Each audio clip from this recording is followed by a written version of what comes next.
Exquisite didn't answer, and the two of them continued on toward the heavenly land. Flocks of phoenixes flew overhead, and holy springs were suspended in the air, surrounded by clouds.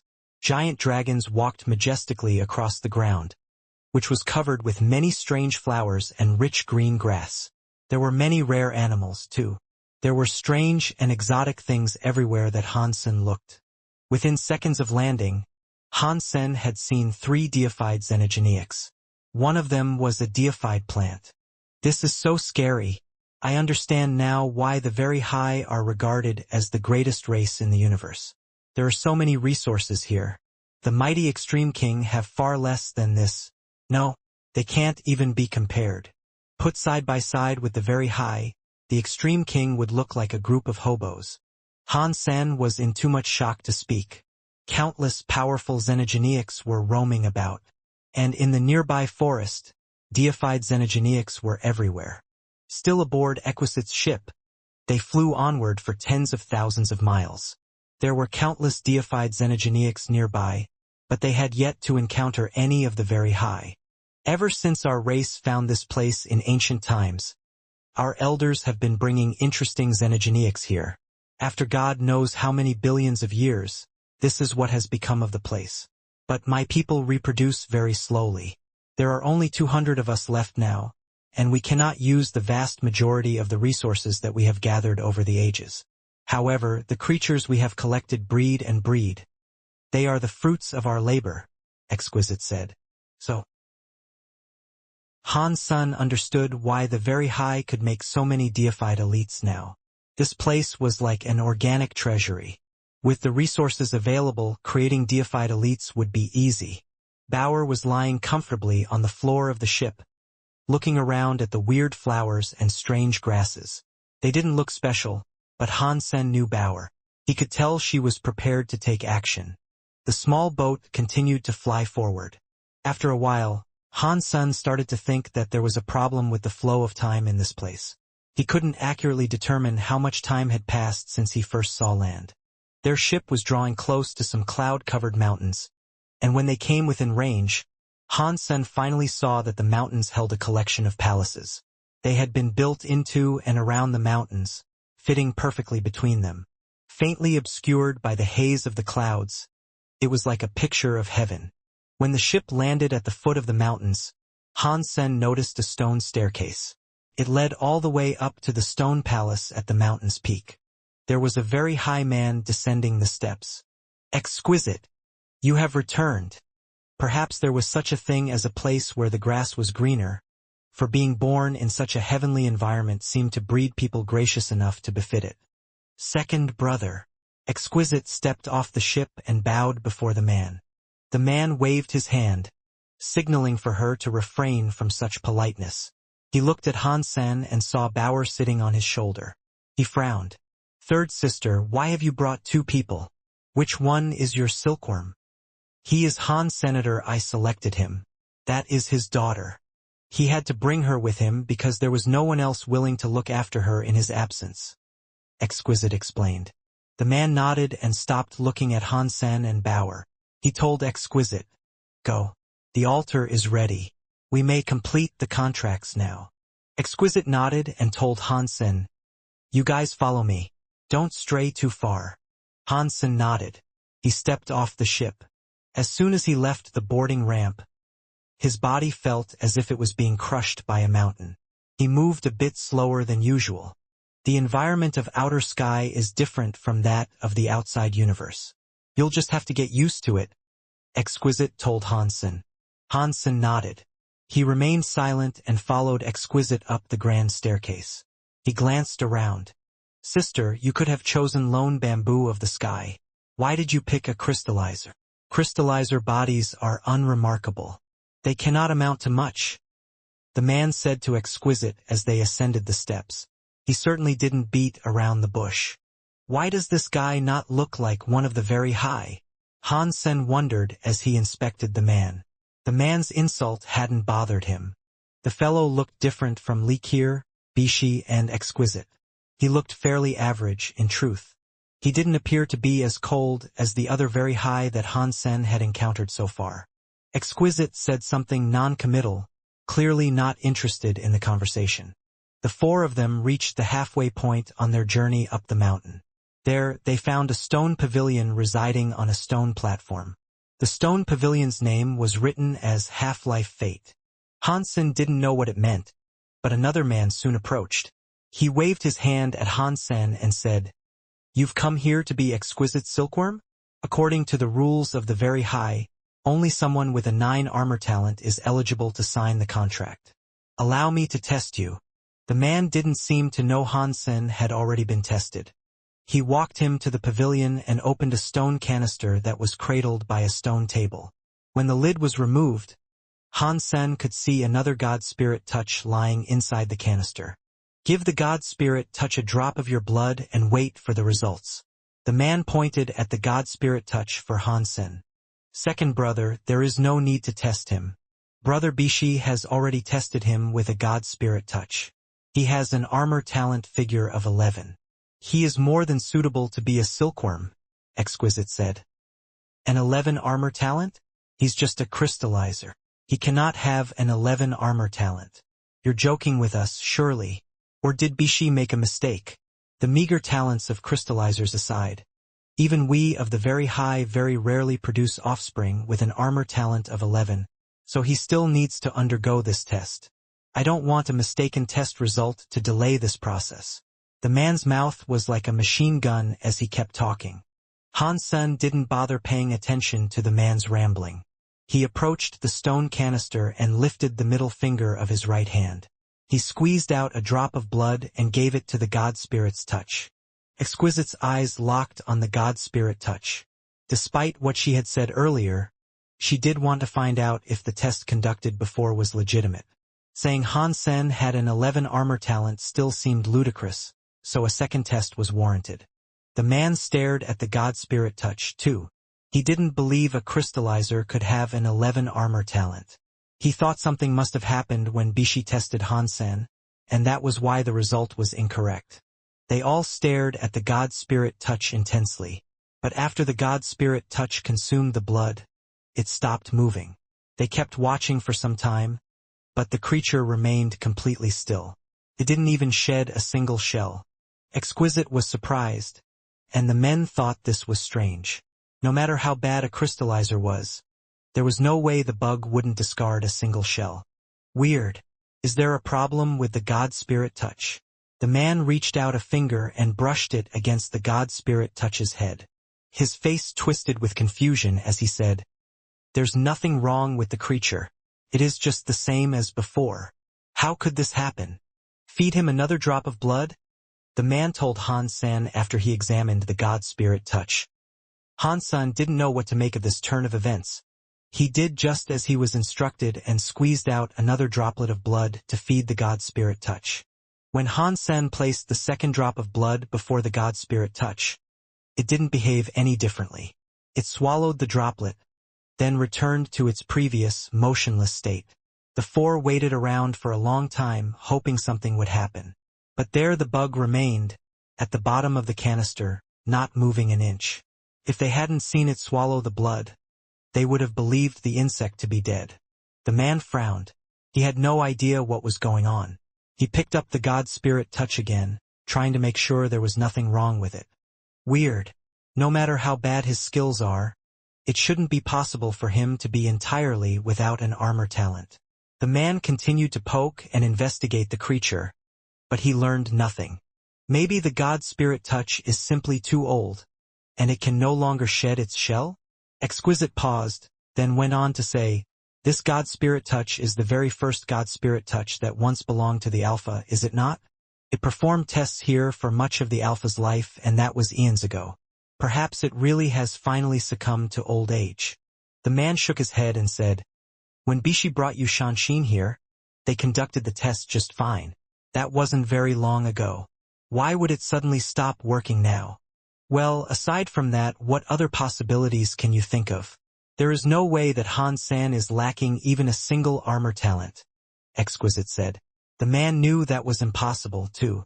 Without a 4 armor talent or above, reaching king class was impossible. If Han Sen was already king class, no matter how bad his talents were, he couldn't have an armor talent less than 4. This is weird, the man said with queer hesitation.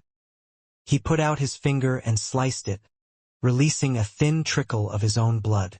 He let it bleed near the god spirit touch's mouth to see if the creature reacted like normal. The god spirit touch had been lying in the same spot ever since consuming Han Sen's blood. It didn't react to the man's blood at all. It was like it had become too old and numb to move a muscle. It really is growing feeble in its old age? The man put his face close to the creature, staring at it in shock. It has lived long enough. It has lived longer than most ordinary god spirit touches. Its aging was to be expected eventually, Exquisite said. We cannot conduct the test now, the man said quietly. I don't have another god spirit touch nearby. It looks like we will have to go back and request another one. Then we can take the test. Stop testing him. I've decided to make him my silkworm, so it doesn't matter what armor talent he has, Exquisite said icily. But the man started to say something, but Exquisite swiftly cut him off. I don't have time for this. I can decide who I want to be my silkworm. And look, I have made my decision. The man opened his mouth, but no sound came out. Eventually, he smiled and said, If you have made your decision to accept this boy as your silkworm, then that is fine. In that case, let us proceed to the altar. After that, the man led them the remainder of the way. They continued on up the mountain. When they reached the palace that rested on the mountaintop, the man turned and said, Exquisite, I will be waiting for you outside. If you need anything, please just ask. Second brother, please take care of this child. I like this child, so do not upset her, Exquisite said while looking at Bauer. Don't worry, Exquisite. I will take care of her, the man quickly assured her. Bauer, wait for me here, and don't be a naughty girl, okay? Han Sen put Bauer down. With Bauer's personality and power, it wouldn't go well for the man if he tried anything. I'll be very nice, Dad, Bauer said, looking sweetly up at Han Sen. Han Sen stroked her head and went to the hall with Exquisite. After they entered the hall door closed behind them. Han Sen couldn't see hide nor hair of anyone else in the hall. There was an altar at its end, however, and the sight of it prompted him to ask, That second brother seems different from the other people here. Exquisite continued walking toward the altar, but on her way, she said, The children of the very high are separated into 2 groups. One group suffers the very high sense, whereas the others can practice the Geno arts they truly fancy. Brother Bishi and I studied the very high sense. Second brother Liu studied something else. Why do you have to be separated?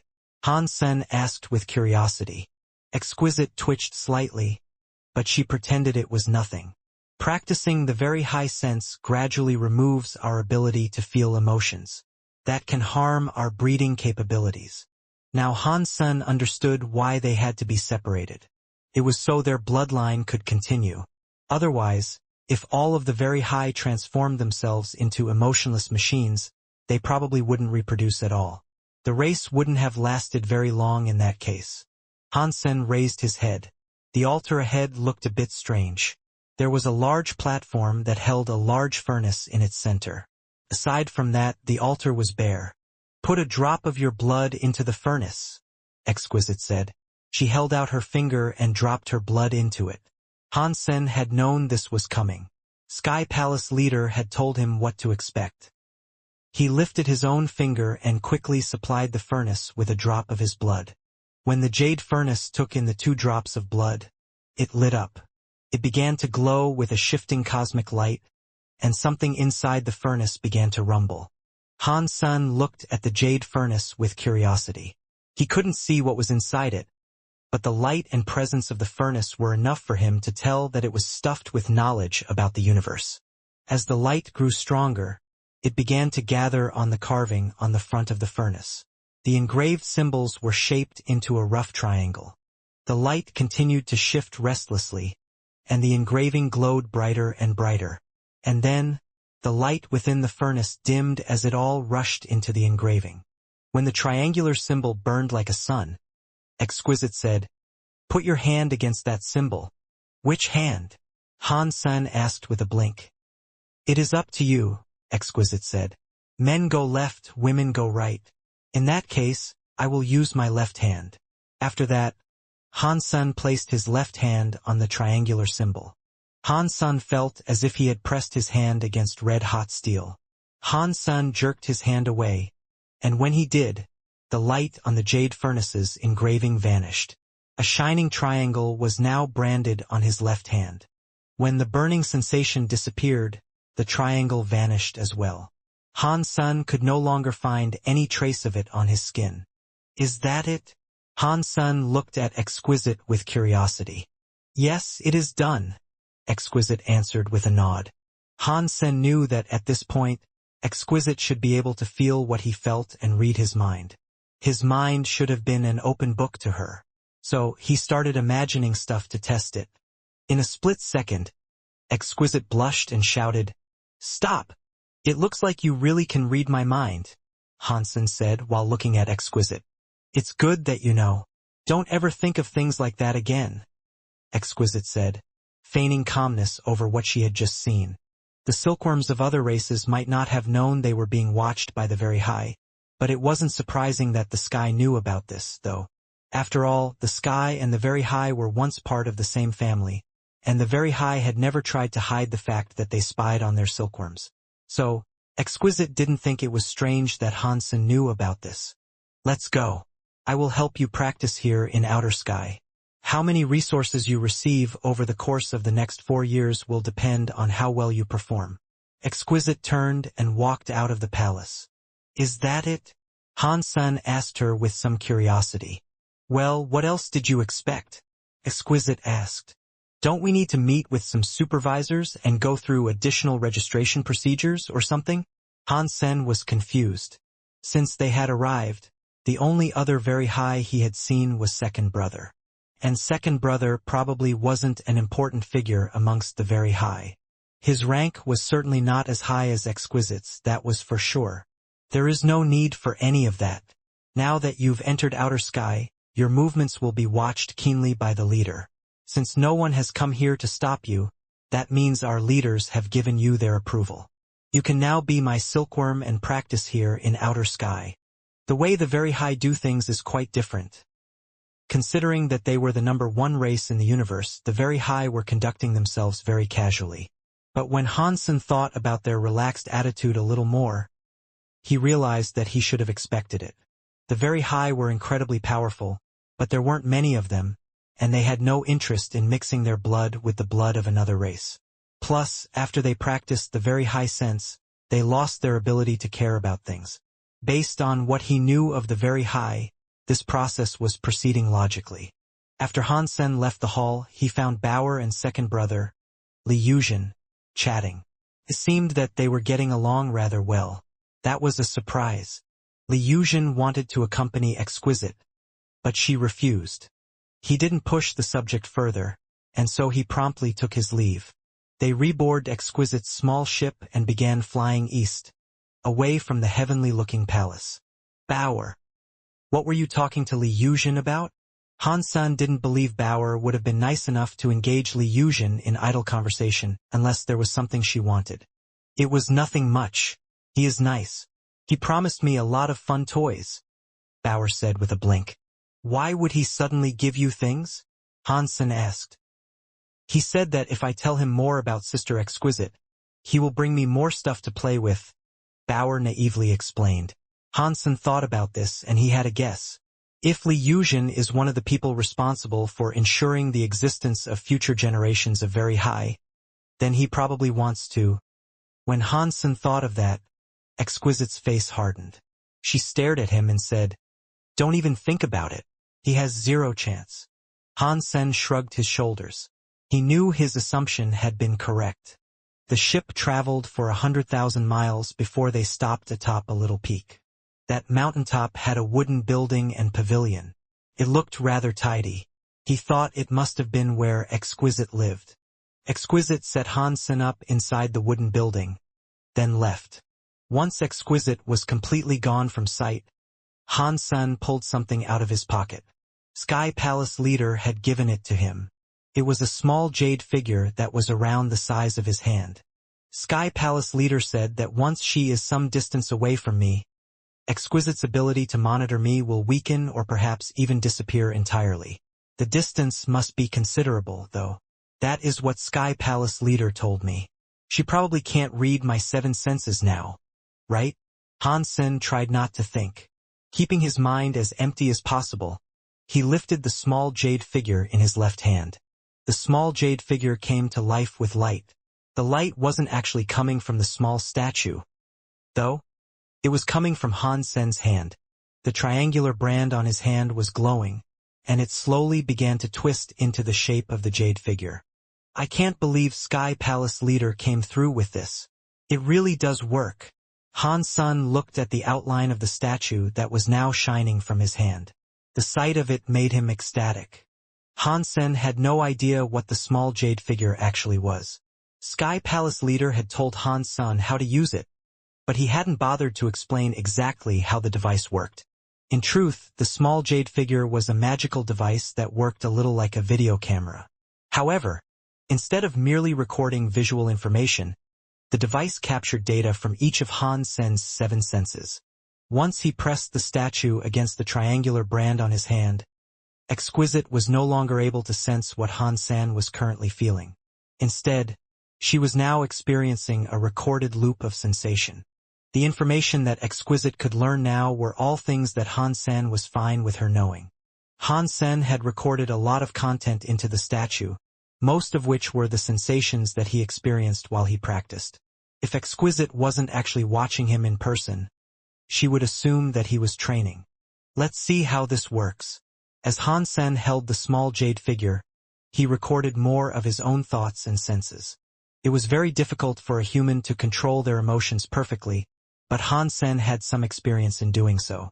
He thought for a moment, then started making a new recording. He thought to himself, Lady Exquisite is so beautiful and cute, and she is so kind. She is the best woman I have ever known. Although I can't be friends with her, as long as I am able to keep protecting her, it is enough. After the recording, Hansen double-checked how it would come across. He made sure all of the recordings were positive and presented him in a good light. Then, he put away the small jade figure. If Exquisite was spying on his 7 senses, all she would see was the content that Hansen had recorded. Hansen could choose what he wanted Exquisite to see. Of course, if they were face-to-face, Hansen could set the small jade figure to run in sync. That way, he could keep Exquisite from growing suspicious. Right now, Sky Palace leader's plan seemed to be working. But Hansen couldn't be entirely certain. If Exquisite managed to figure out what he was doing, he would have to find another method of shielding his mind. As Hansen waited for Exquisite to return, so that he could see if his attempts to protect his mind were succeeding, something suddenly flew in through his window. Hansen was shocked. At first, he thought it was some kind of xenogenic. Otherwise, why would it have come in through the window instead of the door? Hansen leaned closer to the beetle-like bug that had flown in through the window. It was the God Spirit touch that Hansen had seen in Half-Life Fate. He instantly sighed in relief. He knew the God Spirit touch couldn't attack, so he wasn't too afraid. Why did it come here? Hansen wondered. The God Spirit touch flew in front of Hansen, and Hansen reached out and closed his hand around the bug. It didn't try to evade Hansen's hand. It seemed to accept him. See. The God Spirit touch settled itself in Hansen's palm, then flapped its wings and made some strange noises. It seemed like the little creature wanted to tell him something. As Hansen was wondering what the God Spirit touch wanted, he suddenly received a thought. Give me a few more drops of your blood. Hansen was shocked. He had encountered a God Spirit touch before, so he knew that they were capable of basic communication. This God Spirit touch was far stronger than the last one he had seen, though. In Sky Palace, the thoughts of Bishi's God Spirit touch had been blurry and undefined. Hansen had experienced the creature's thoughts more as feelings than as direct communication. But the mind of this God Spirit touch was very clear, as if it was speaking directly into his ears. Why would I give you a few drops of my blood? Han Sen looked at the God Spirit touch he was cradling in his hands with great interest. Swap! The God Spirit touch's voice said into Han Sen's mind once more. This God Spirit touch really can communicate. If they live long enough they can evolve, it seems. This guy was around when the Very High Alpha was alive. It must have traveled the entire universe with the Very High Alpha. It really is special. Han Sen was shocked. What do you want to exchange? Han Sen asked. Follow me, the God Spirit touch said. It then flapped its wings and soared out of the wooden building. Carrying Bauer, Han Sen spared no time in following the little bug. He was keen to see what the God Spirit touch was offering in trade. Exquisite had warned him not to leave the mountain. If he left it, he could be in danger. But that didn't stop him from following the God Spirit touch. Besides, as long as he didn't go too far, there was no reason for him to be afraid. The God Spirit touch flew extremely fast. It was faster than Senator Han Sen summoned all his power as he struggled to keep up with it. They flew for most of the day. The God Spirit touch didn't fly in a straight line, either. It zigzagged and flew every which way. Its erratic flight patterns seemed to indicate that it was very afraid of something. Many deified xenogeneics roamed freely across outer sky, and Han Sen was worried he might run into some of them. If he encountered a deified that was transmutation class or above, he would be unable to fight it. His worries were put at ease after a while, though. On his way, he didn't notice any such xenogeneics. The only xenogeneics he spotted were weaker ones that wouldn't pose as much of a threat. In the end, the God Spirit touch came to a stop in a valley. Han Sen could see that the valley was lush and verdant. There was a lot of vegetation there, including a large bamboo forest. The bamboo was a rich green that seemed to shine like jade. The God Spirit touch flew into the bamboo forest, and Han Sen pursued. They came to an empty field in the middle of the bamboo forest, and in that field, there was a patch of small white flowers. When Han Sen drew closer, he noticed that the little white flowers were far from ordinary. They looked like flower fairies that were clad in white robes. Their tiny faces were lovely, and when Han Sen looked closer, he could even see their little eyelashes. But those flower fairies all had their eyes closed. It was difficult to discern if they were truly living beings.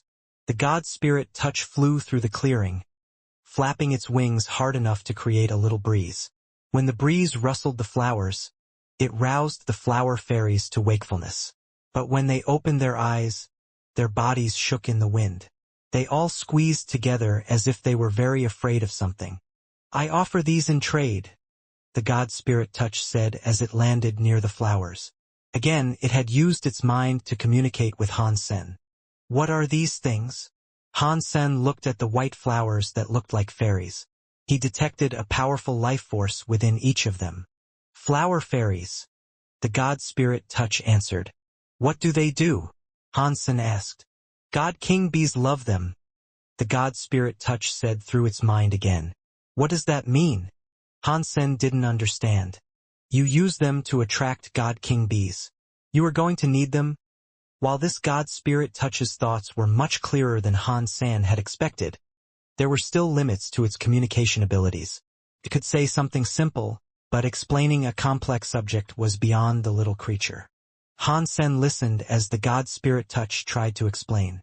These fairy flowers could attract God King bees, and God King bees could somehow benefit Han Sen.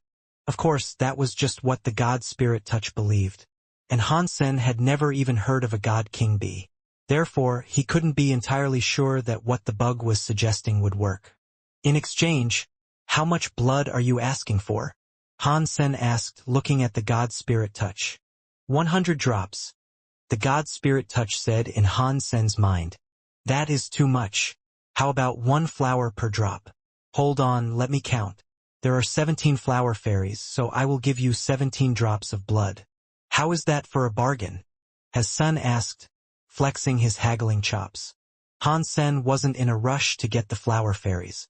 After all, he wasn't sure what sort of benefit they would ultimately provide.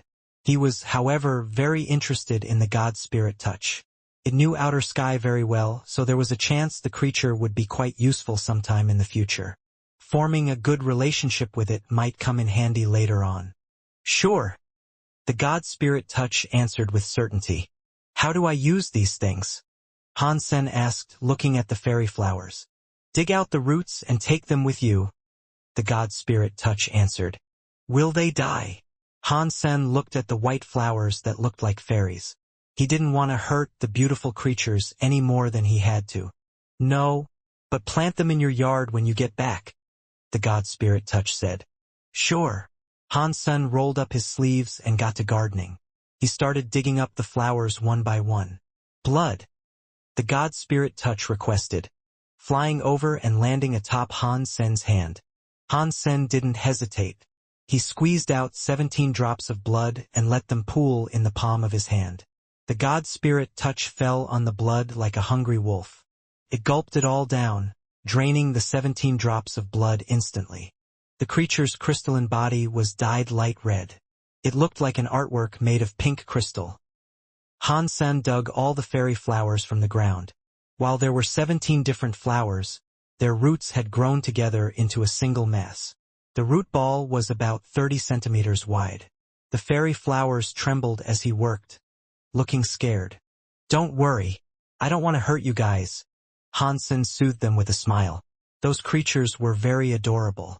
Even if they were edible, Hansen wouldn't want to eat them. The God Spirit Touch suddenly flew up and away from Hansen's hand. It landed on the ground and started drilling into the soil next to the root ball. What are you doing in there? Hansen asked with curiosity. I am sleeping, the God Spirit Touch's voice said in his mind. The creature had already disappeared under the soil, so Hansen couldn't see it anymore. Hansen asked a few more questions, but he received no response from the God Spirit Touch.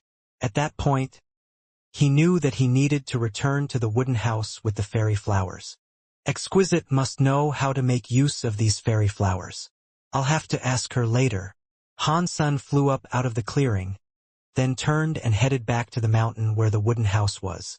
Before Hansen made it all the way back to the house, however, the small jade figure vibrated and lit up.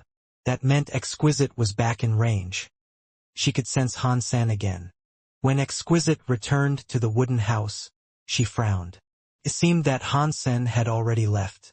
The further away from her that Hansen was, the weaker her connection with him became. Now, she could only sense what direction Hansen had gone off in and get a faint feel for his current state of emotion. All Exquisite could tell was that Hansen was feeling happy. She couldn't really feel anything other than that. But if he felt happy, that meant he hadn't encountered any trouble. And that suggested she didn't have to worry about him too much. He is quite daring. He's just arrived in outer sky, and yet he has already run off so far on his own. Doesn't he realize how many deified xenogeneics there are roaming around? Even if he uses his deified treasures to bolster his power, it will still be hard for him to survive out there amidst those ancient monsters. Exquisite thought to herself. Hansen was getting close to the wooden house now, and as he approached, Exquisite was able to sense more and more about him. After an hour, she could sense that he was holding a bunch of flowers. But Exquisite could only feel and not see, which was a shame. She could sense how careful Hansen was being to hold the flowers without crushing them. But she couldn't see what he was seeing. So, she could only guess what he was holding by judging his sense of touch. Hansen's happiness ran through her. It seemed that he might have already discovered a treasure of some kind. Fairy flowers, Exquisite realized. When Hansen was finally close enough for her to detect what he was thinking about, Hansen had collected fairy flowers. He didn't know how to use them, though, so he was bringing the flowers back to ask her what they were for. How is that possible? Exquisite couldn't believe Hansen had somehow managed to find fairy flowers. Those flowers were quite unusual.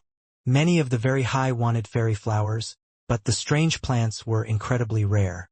Hansen had only been in outer sky for 2 days, and already he had come across fairy flowers.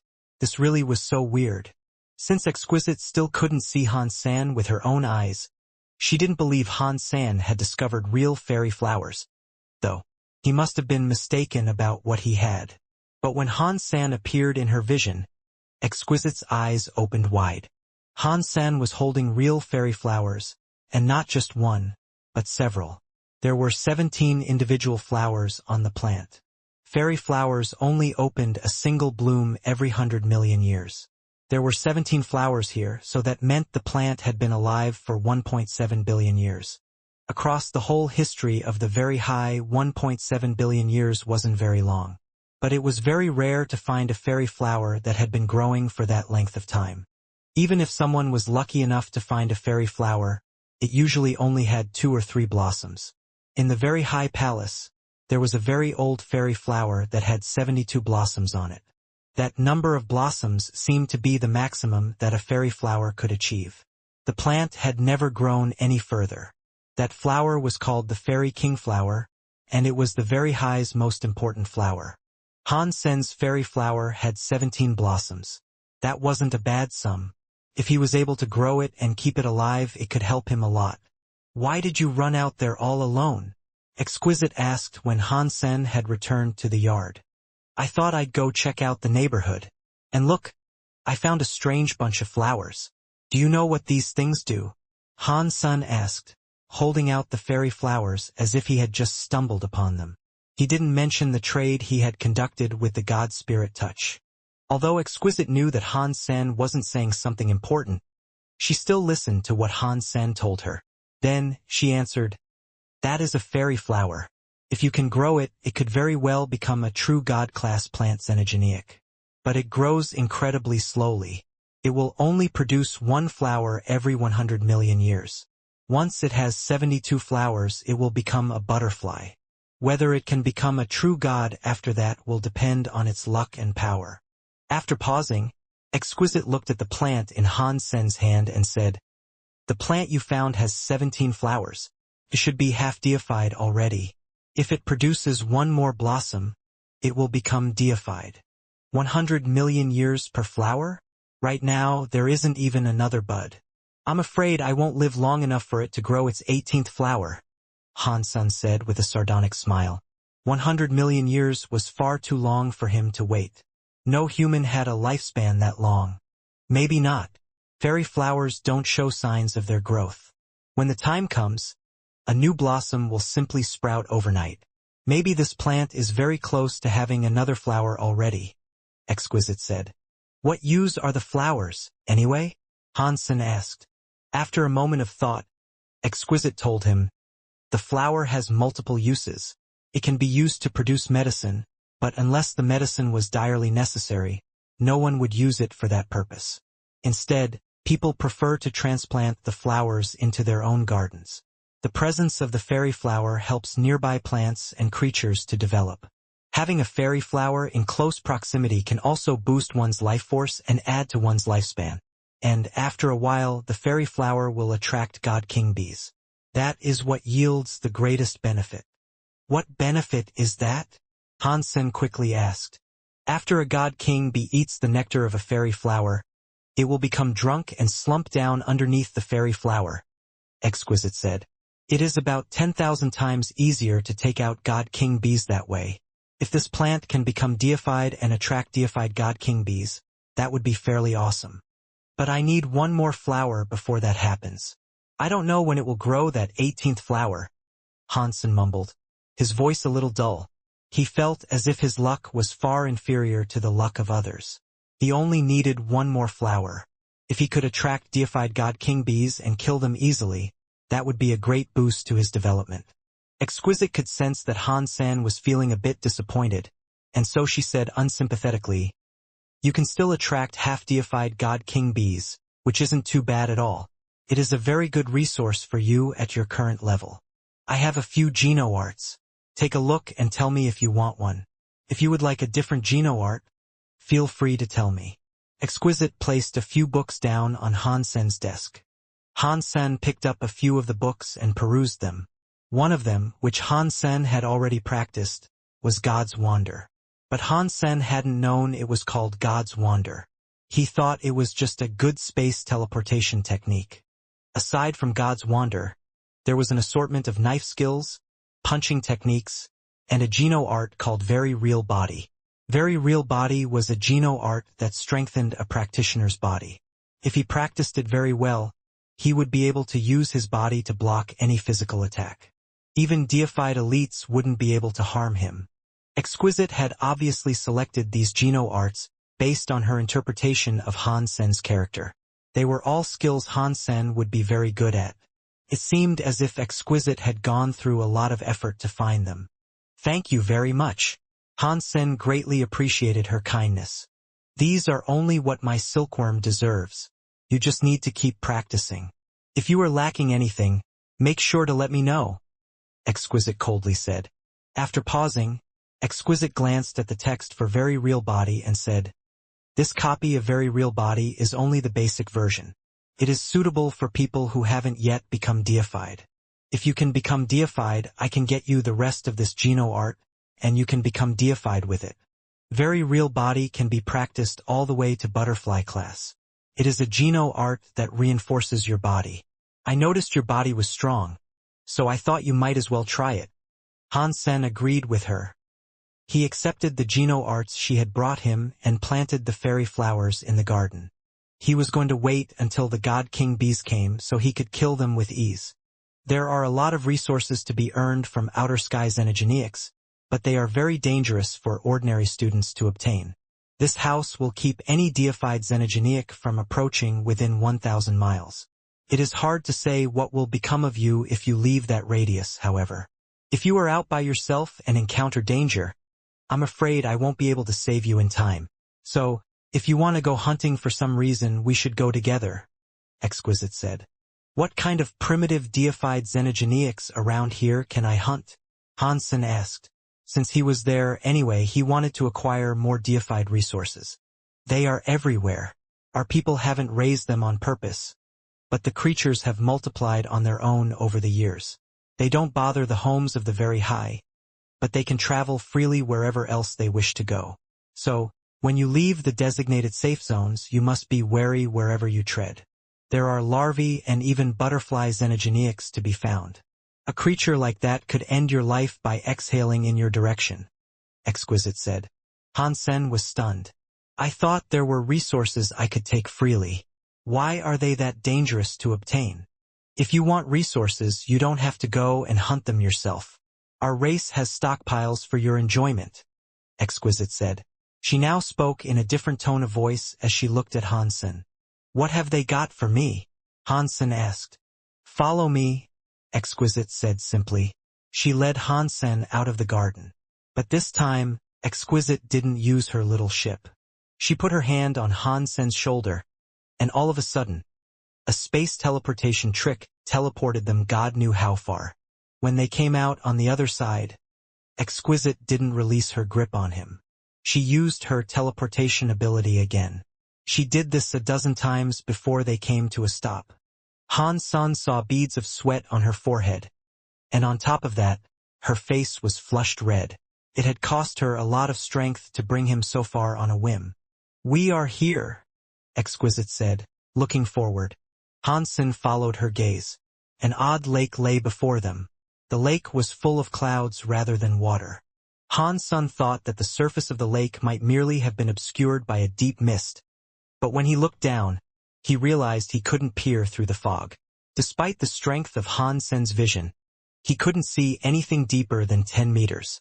But all 10 of those meters were clouds and nothing more. There was no sign of water within that hanging mist, and something that shimmered was moving within the vapor. This lake is called Underworld Lake because outer sky resides between the real world and the antimatter world. It is sometimes said that this lake is a connecting point between the real world and the antimatter world, a way for us to access the antimatter world. I don't know if that is true, Exquisite explained, as she pointed towards the strange lake. No one has gone diving here before? Han Sen asked with curiosity. He had heard the various theories of antimatter worlds, but what he had heard was merely hearsay. He didn't know if any of the rumors were true. People have gone in before, but the people who go down, no matter how strong they are, never return. They are never seen again, Exquisite said, her voice emotionless. Then why are we here? You aren't going to make me go down there, are you? Han Sen looked at Exquisite, slightly alarmed. Exquisite laughed and said, No, Of course not. Although the underworld lake can be dangerous, it is perfectly safe as long as you don't go inside. You can, however, do things like go fishing. If you get lucky, you might pull something sweet from there. We can fish in the clouds? What can we fish for? I thought you said this is connected with the antimaterial world. Is the antimaterial world occupied by fish and shrimp? Or something? Han Sen asked, raising an eyebrow at Exquisite. Instead of answering, Exquisite pulled out a spool of silk-like wire and pushed it into Han Sen's hands. Over the next few days you should take a load off and fish here. Once you catch something, it will be easier for you to understand what is going on. Han Sen looked at the spool of silk and noticed that the line was as thin as a hair. It looked gray. It wasn't as shiny as actual silk. In fact, it looked fairly dull. Han Sen continued to examine the thread. This entire situation was strange. She hadn't given him a fishing rod, and there wasn't even a hook on the line. Not even Jiang Taigong would excel with such primitive tools. Although that guy hadn't had a hook for his line, he had a proper rod, at least. Han Sen had been given nothing. All he had was a wire. There is no fish hook, and neither is there any bait. How am I supposed to fish out anything with this? Han Sen asked, looking skeptically at Exquisite. But she must have had her reasons for giving him such a tool. Put some of your blood on it and give it a try, Exquisite instructed. Han Sen put a drop of his blood onto the wire and thought to himself, is this the very high or an enclave of vampires? Everything here requires blood. Exquisite could sense what Han Sen was thinking, and so she blinked and said, actually, it doesn't really require blood. It just needs your genes in one form or another. Blood is the easiest, so... Han Sen found himself speechless, but he wasn't in the mood to argue with her. The line absorbed Han Sen's blood, and then it jerked and flew up out of his hand. The line nestled itself amidst Han Sen's hair, then disappeared. Han Sen was shocked. He realized that there was now a single strand of silver in his hair. It was the silk he had just received. But now, the piece of silk seemed to be connected to Han Sen's mind. The silk obeyed any mental instructions that Han Sen gave it. It could be as long or as short as he commanded it to. It was as if it was alive. What is this thing? Han Sen asked, turning to Exquisite once more. It is a xenogeneic treasure called Underworld Silk, Exquisite explained. It is made of cloud silk essence from Underworld Lake. There are no tiers of this item, and you cannot attack with it. Its fitness isn't high either. Even an ordinary person could rip it with ease. But it is the only thing that can return from the Underworld Lake. You can use it to fish in Underworld Lake. Then why am I using my blood for fish bait? Han Sen wasn't happy. Exquisite was explaining things a bit at a time instead of telling him everything up front. Han Sen wasn't a big fan of that. You don't need bait. Your genes are a part of the Underworld Silk now. Your presence is in it now, and that presence is your bait. After pausing, Exquisite went on to say, I still have things to do, and I'm needed elsewhere for a while. Until I come back, I expect you to be fishing here. Don't go too far from this place. There are far too many xenogeneics in this area. They won't come to the shores of the Underworld Lake, so remaining here is the safest place for you. I would like to fish too, Bauer said. She stared directly at Exquisite as she spoke. We only have one of these Underworld silks to spare. I will bring you another one next time, Exquisite said to Bauer. Before Han Sen could say anything, she used her space teleportation and vanished. Han Sen's heart jumped. The Underworld silk lengthened, stretching past his hand and down to his feet. It snaked its way down into the Underworld Lake. Can I really fish something out of there? Han Sen looked at the strand of Underworld silk that had now disappeared quietly into the Underworld Lake.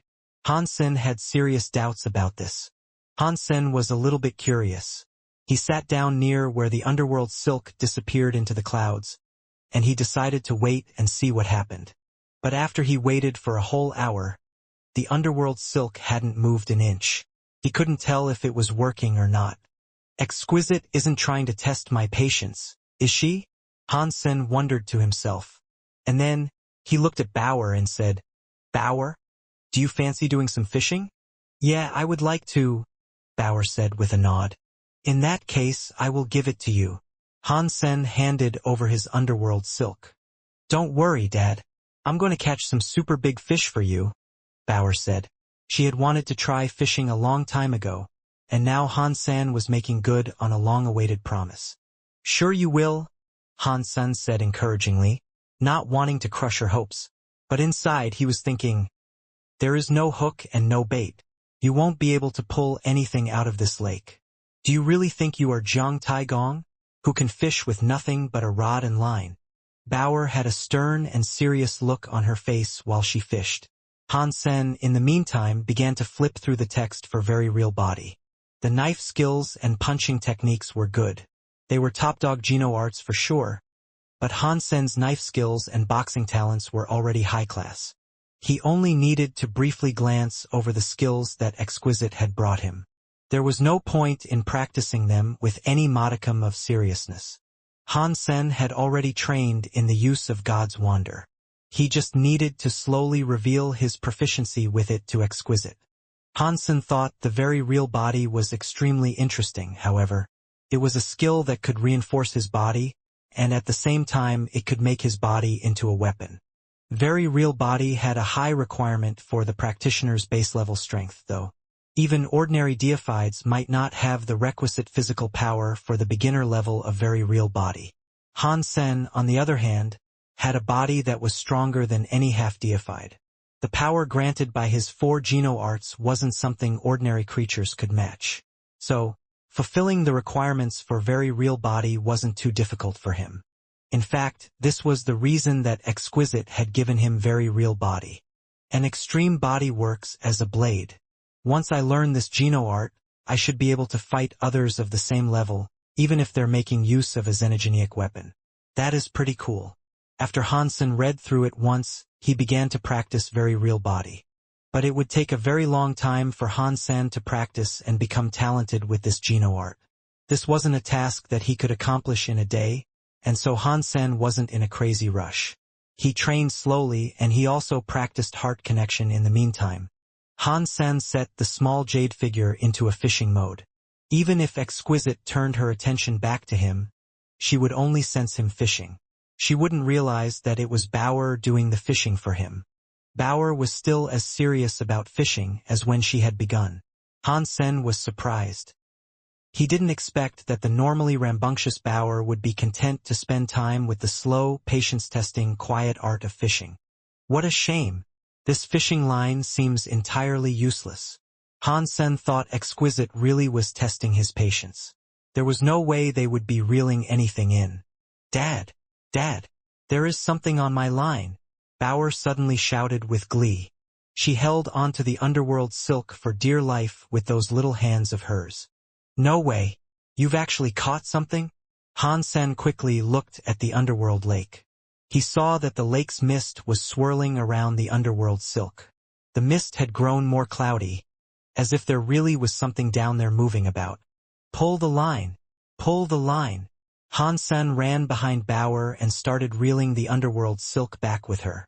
Whatever was on the other end was quite heavy, and Hansen was worried that the underworld silk might break. Fortunately, his worries didn't come to pass.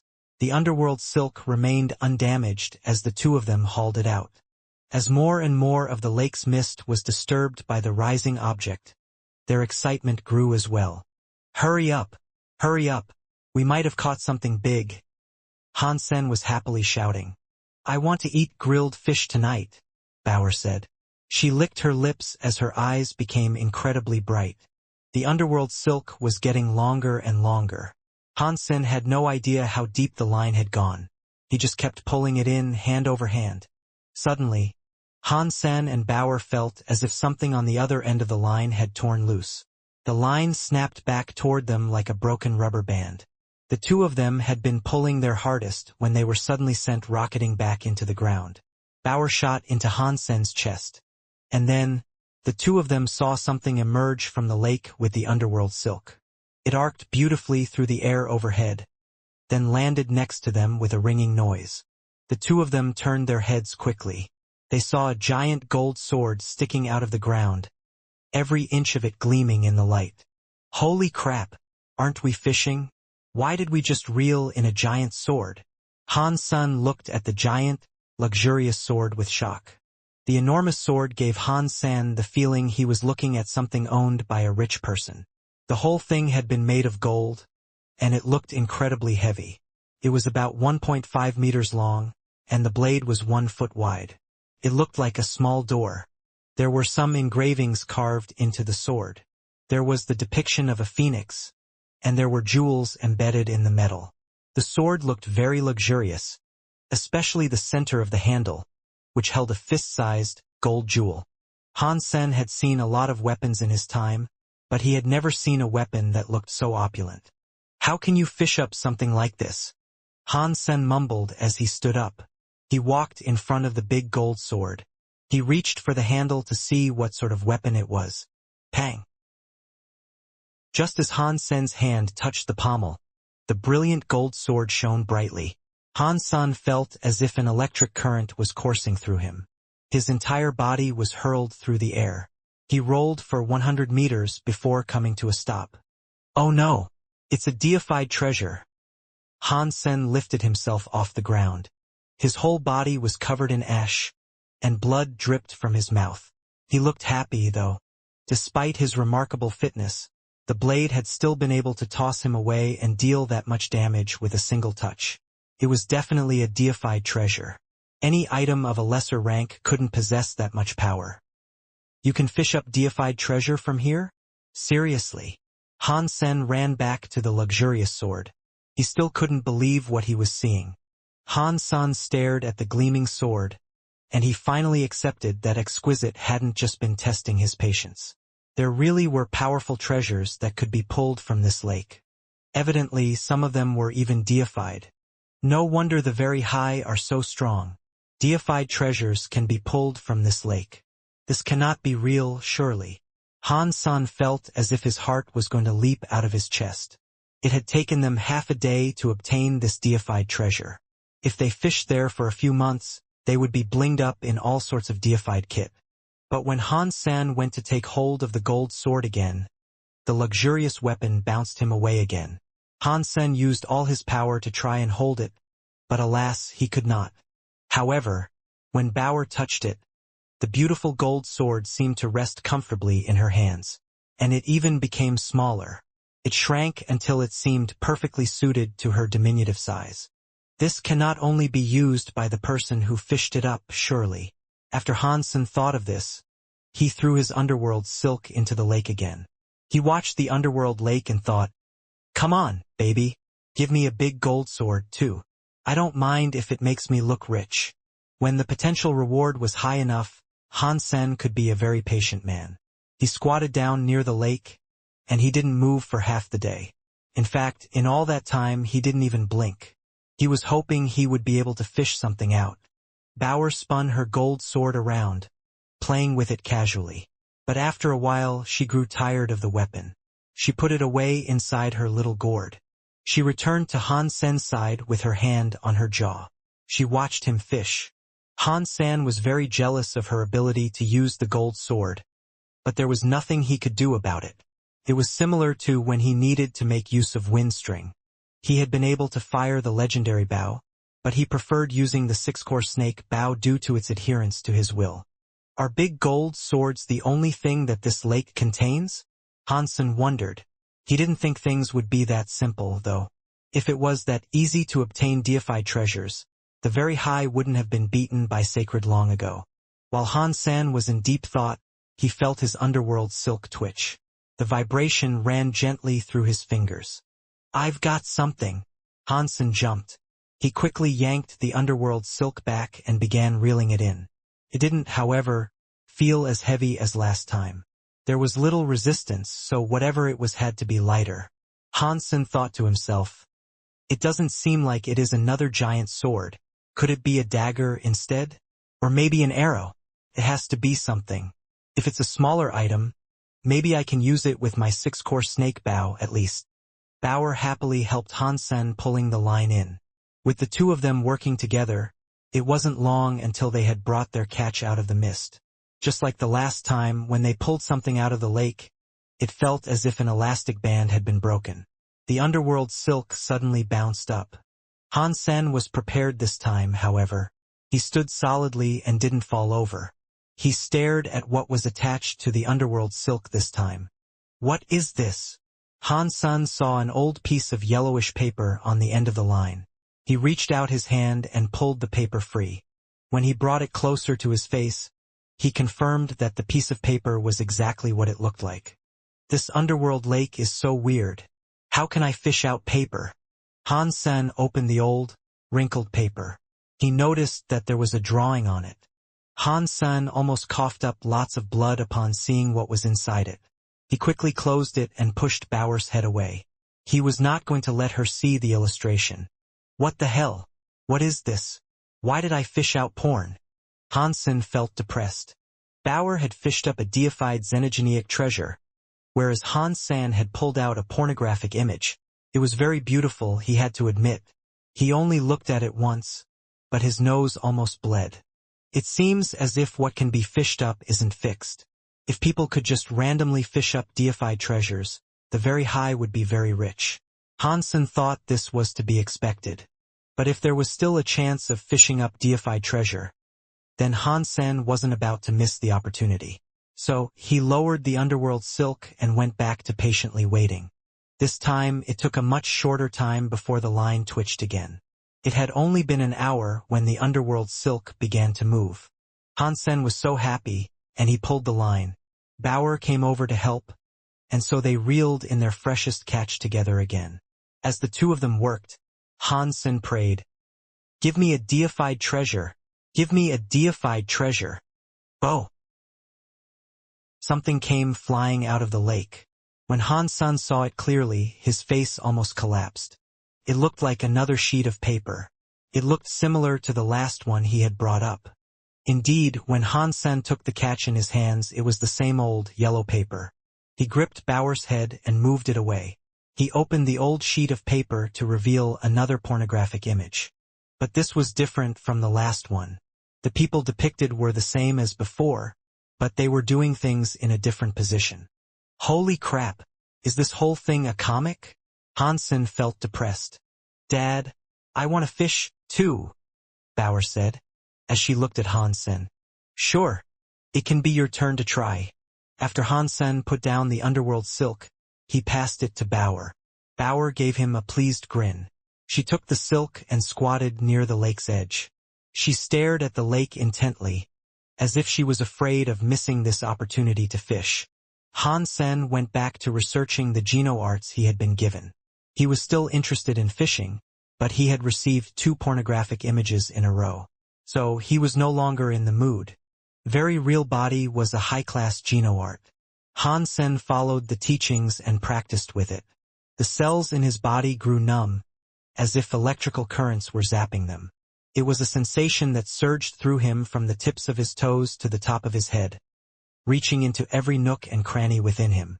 But the effect was still very weak. It would take a long time to practice, but over time, he should be able to turn his own body into a dangerous weapon. "Dad, I got something," Bauer shouted, interrupting Han Sen's practice. Han Sen helped Bauer reel the line in. It felt so very heavy this time, and it had Han Sen thinking, "Another beautiful, enormous sword? Dad, I wonder what I got this time?" Bauer babbled in excitement. She didn't really care about procuring more items for herself, but the mystery of what she might pull out of the lake was tantalizing. She was like a gambler, riding the lightning for all the life and death excitement she could find. "Pull it out and you'll find out." Han Sen kept tugging, and before long they yanked the catch out. The thing that emerged from the mist arced above them like a rainbow and fell toward them, shining like a piece of the sun itself. Han Sen couldn't see what it was due to the intense gleam, but he could feel that it possessed a scary presence. He didn't dare touch it, and he pulled Bauer aside. Pang! That shining thing landed on the shore. Once it hit the ground, the light grew dimmer. Han Sen could look at it safely now. He discovered that the item wasn't as big as he initially thought. It was actually rather small. It was curved like a rainbow, and there were 3 gems shaped like a sun, moon, and star embedded within it. It looked very pretty. "What is this?" Hansen asked, his voice confused. "It is a beautiful hair clip." Bauer happily picked up the item and put it in her hair. She turned around, looked at Hansen and asked, "Dad, does it look good?" "Yes, it looks very nice," Hansen said while staring at the hair clip. "A hair clip? It looks like you can fish anything out of this lake. But judging from the power inside it, this item is rather extraordinary. It seems rather easy to get grand treasures from this lake." Hansen was so tempted. He told Bauer, "Bauer, how about we take turns fishing?" Bauer had received a beautiful hair clip. She was so happy. She nodded and gave Hansen the underworld silk. Hansen started fishing again, and he took turns with Bauer.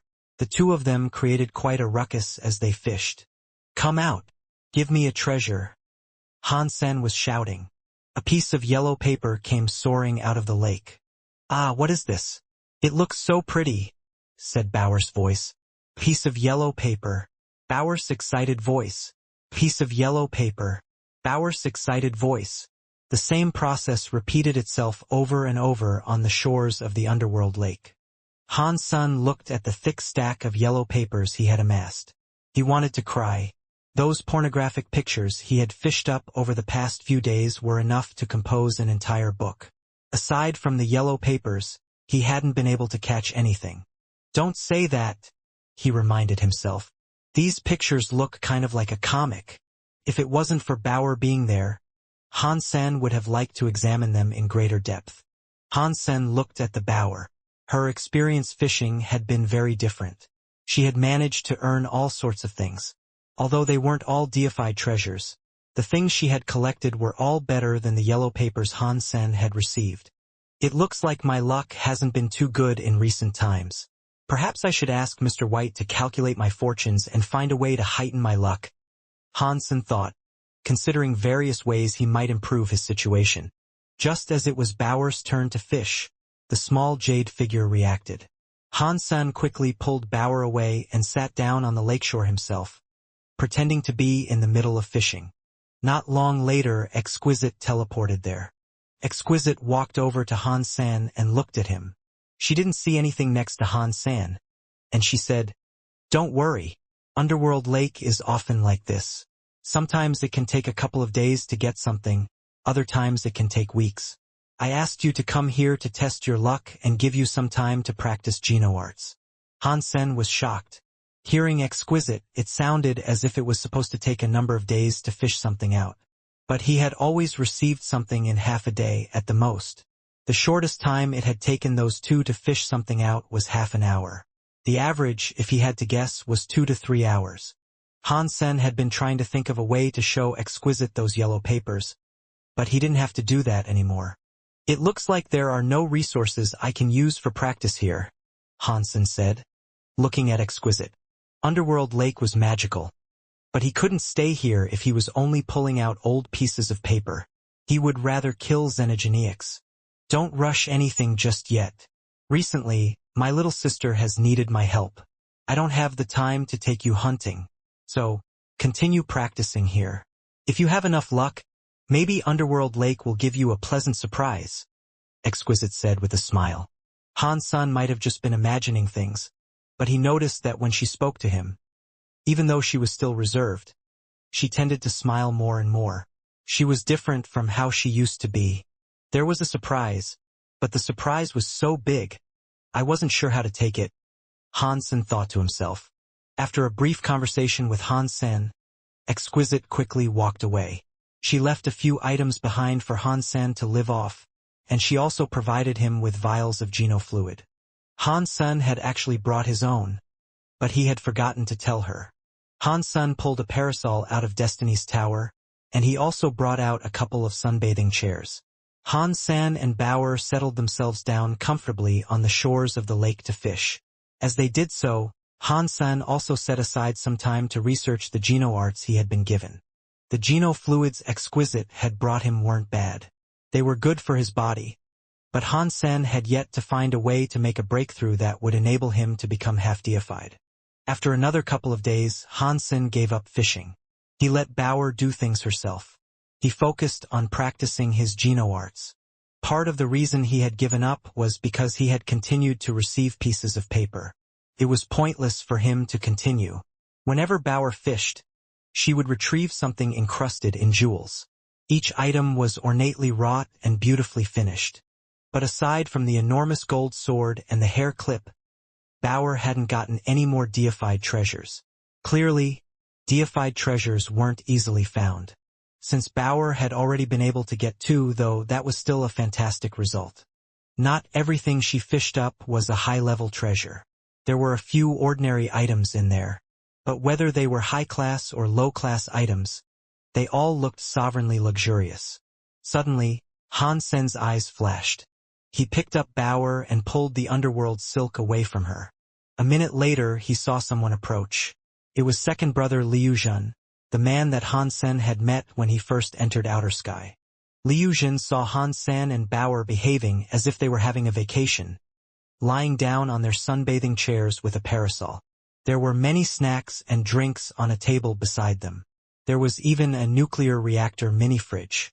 The sight made him frown. "Exquisite brought you here to practice, not to have a vacation," Liuzhen said coldly. "What has it got to do with you?" Hansen continued to lounge on the sunbathing chair. He didn't get up, and he didn't even spare the other man a glance. Liuzhen's face looked cold. He stared at Hansen for a while. Without saying another word, he went to the other side of the lake. He pulled out an underworld silk from his head of hair. It looked as if he had come there to fish as well. If most people of another race spoke to Liuzhen like that, he would have reacted poorly. But Hansen was already exquisite silkworm. There was nothing he could do to Hansen. That was one of the very high's established rules. Even if a silkworm committed a crime, it was the master of the silkworm that had to deal with it. If Liuzhen fought Hansen there, he wouldn't simply be fighting Hansenator, he would be humiliating exquisite. That was why Liuzhen didn't do anything. With Liuzhen being there, though, Hansen couldn't allow Bauer to fish for him, so he fished on his own the whole time. Hansen's situation was still mostly the same, though. He still reclined in his sunbathing chair. He tied the underworld silk to his finger, so he could sense movement the moment it happened. Hansen then turned his attention back to reading through the Geno arts. He didn't have to look at his line, though. He knew it was only a matter of time before he received another yellow piece of paper. Of course, an hour later, something pulled at his line. He pulled it out of the mist, revealing another sheet of paper. Liuzhen glanced over when he saw that Hansen had received something. It was just an old piece of paper, though, so he ignored Hansen and carried on fishing. With Liuzhen being there, Hansen felt uncomfortable. When there was no one, Exquisite could not feel him, and he was able to do anything he wanted to. If he disobeyed Exquisite's wishes while someone was there to tattle on him, however, he could risk getting into trouble. Plus, Liuzhen had seen what Hansen had pulled out of the lake. Now, he could no longer hide what he had retrieved. If Exquisite wanted to read the pages, he would have to let her see them. What is this guy doing here? Hansen couldn't think of a way to get the man to leave, and he couldn't leave himself. He had to continue fishing. After half the day, Liuzhen felt as if something was amiss. In that short period of time, Hansen had pulled 3 things out of the lake. They all looked like old sheets of paper. Hansen was operating at a remarkably efficient catch rate. When Hansen pulled out his 3rd piece of paper, Liuzhen put away his underworld silk and walked in front of Hansen to look at the other man's catch. "Let me see those papers." "Why should I let you see them?" Hansen asked, his voice relaxed and unhurried. He casually rolled up the paper, then turned a cold glance on Liuzhen as he spoke. Liuzhen looked at Hansen with disdain, then chuckled darkly. "You are with the very high now." "Yes, and—" Hansen's face remained expressionless. Liuzhen wasn't annoyed. Instead, he smiled and said, "I just want you to know that if a very high asks something of you, you cannot say no." "Oh yeah? I just said it. What are you going to do about it?" Hansen said. Hansen thought Liuzhen was going to fight him, but it didn't seem like Liuzhen was going to go that far. He just continued to stare coolly at Han Sen. And then, the third eye in his forehead opened. His black and white pupils looked like a Tai Chi yin-yang symbol. That black and white symbol began to spin. It looked like some invisible light was brewing within it. His gaze now looked as if it could see through everything, and it made Han Sen frown. Liu Zhen looked into Han Sen's yellow piece of paper. With a disdainful look, he said, "I thought you had pulled up something nice, but it's just a pornographic picture. I overestimated you, clearly." After that, Liu Zhen went back to ignoring Han Senator. He returned to his fishing spot and continued with the task. It was a coincidence. Liu Zhen sat there and fished for a while. But later on, his underworld silk began to move. It shook a lot, and it appeared as if something big was on the other end. Liu Zhen quickly pulled the line. He tried his hardest to tug it out, but the thing seemed heavy. Pang! After 10 minutes of wrestling with the submerged foe, Liu Zhen managed to pull out an item from beneath the mist of the lake. The object bounced right out of it and landed on the shore. Han Sen couldn't help but look at it. He saw a big gold sword that was similar to the one Bauer had retrieved. It looked a lot rougher around the edges, though.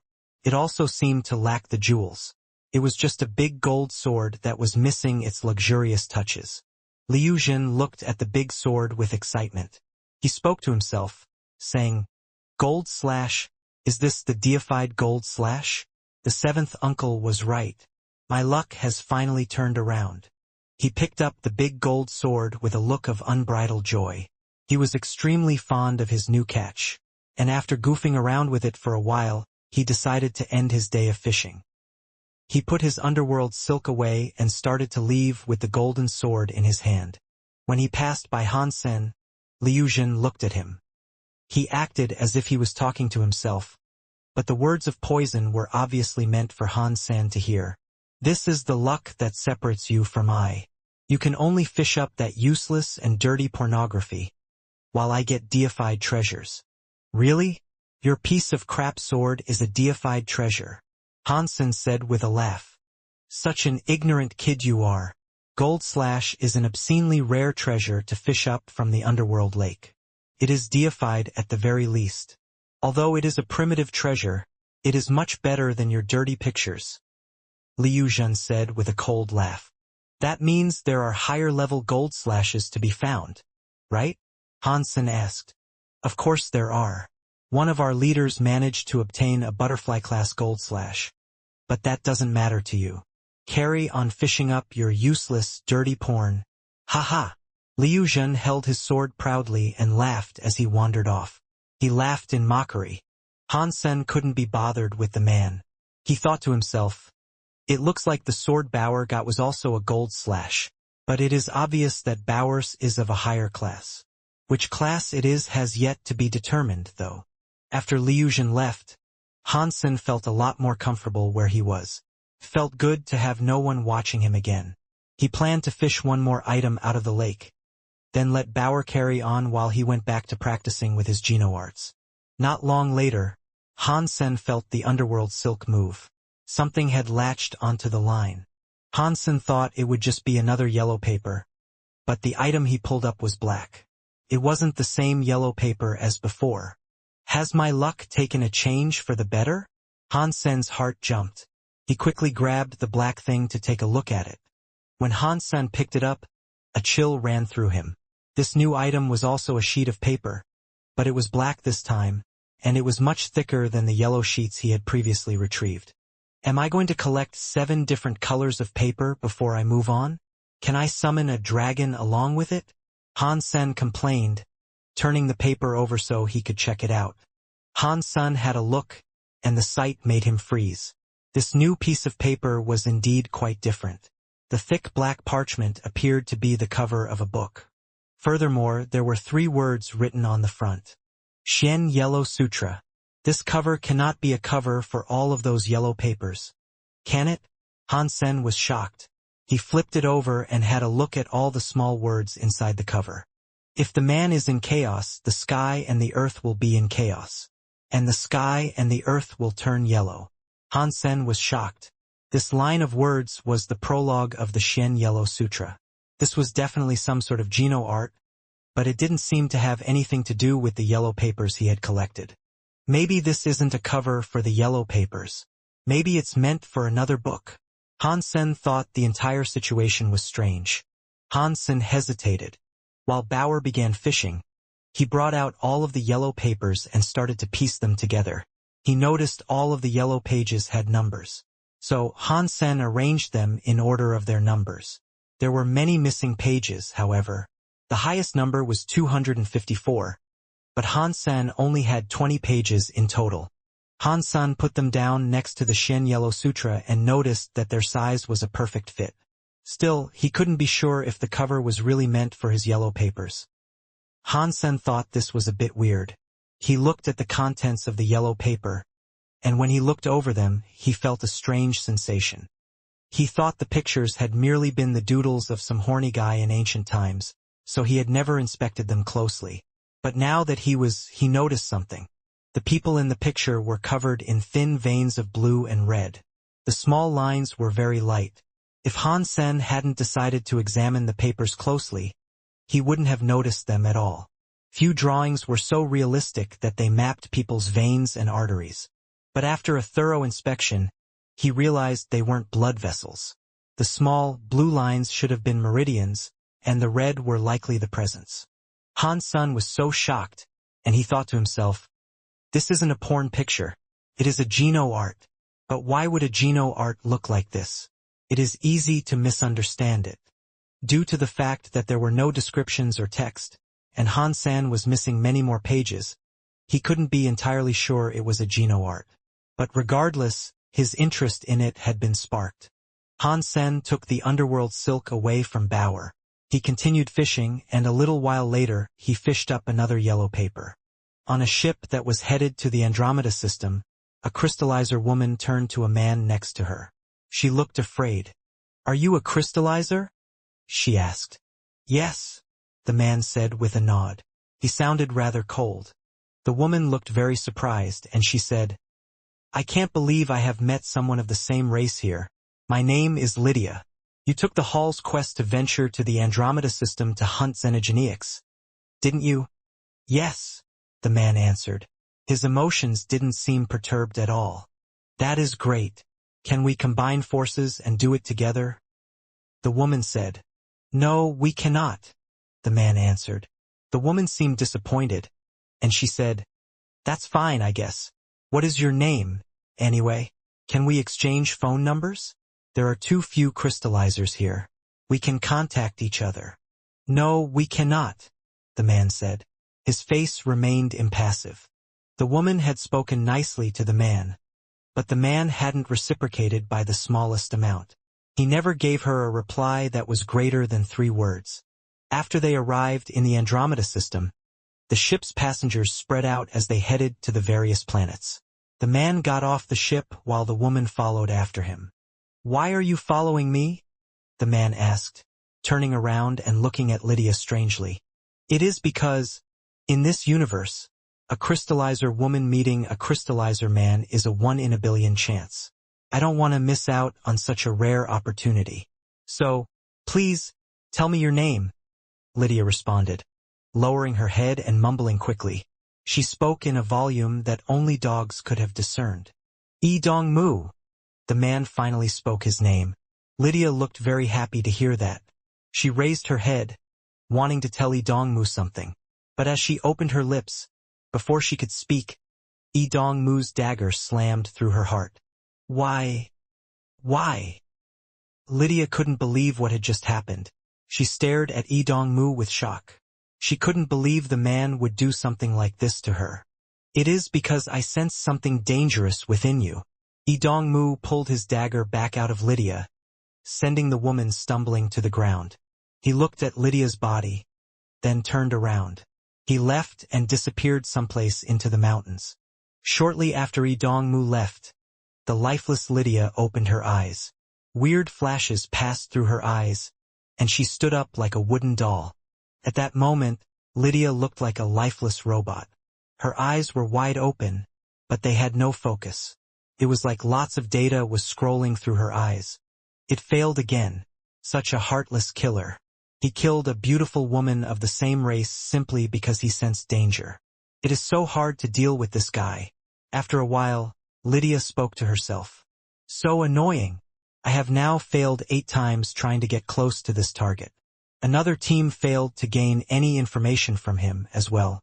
It is so hard to get information from others who have been in contact with Han-san before. Since when did the crystallizers become so strong? It looks like this investigation will become quite difficult. After that, Lydia's body suddenly collapsed on the ground. Her light faded, and she looked like a dead body again. Brother King, has anything special happened to you recently?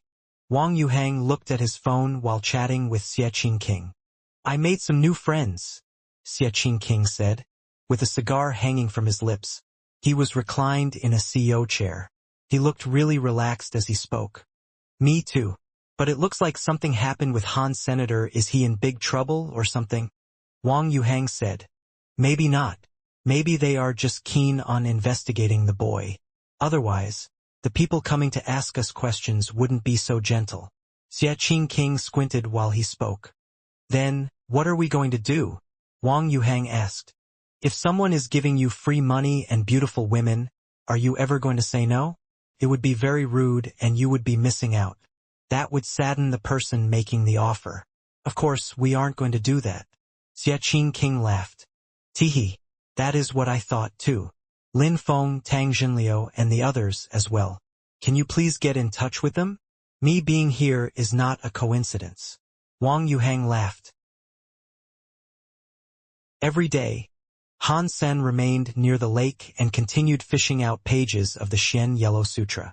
For some reason, whenever it was Bauer's turn, she always ended up with actual treasures, and every time Han Sen fished, he ended up with a sheet of paper belonging to the Xian Yellow Sutra. This is so fucking weird. Why can I only retrieve this Geno art, page by page? Han Sen wondered. He couldn't think of an answer. After all, anti-material worlds were difficult to explain. Common sense and logic didn't really apply to such places, and Han Sen didn't want to waste time mulling it over. He just wanted to gather all the pages of the Xian Yellow Sutra as fast as he could. He was keen to find out what sort of Geno art it was. A Geno art that comes from the anti-material world. No matter how bad it is, it must be special, right? Han Sen thought to himself. Suddenly, the triangle symbol on the small jade figure glowed. Han Sen knew Exquisite was on her way over. He carefully synced his thoughts with the small jade figure. Find anything? Moments later, Exquisite teleported right next to Han Sen. Yes, but I did not get any fish. The stuff I've been collecting is pretty weird. Han Sen with a strange tone of voice. Underworld Lake is connected with the anti-material world. It is normal to fish up odd things. What did you get? Exquisite asked. I got some paper, Han Sen said slowly. Liu Zhen had seen these yellow sheets of paper before, so there was no use in hiding it. He had no choice but to reveal what he had found. Paper? What sort of paper? Exquisite asked with curiosity. Although anything could show up in Underworld Lake, it was rare to get something like paper. About that, Han Sen was frozen.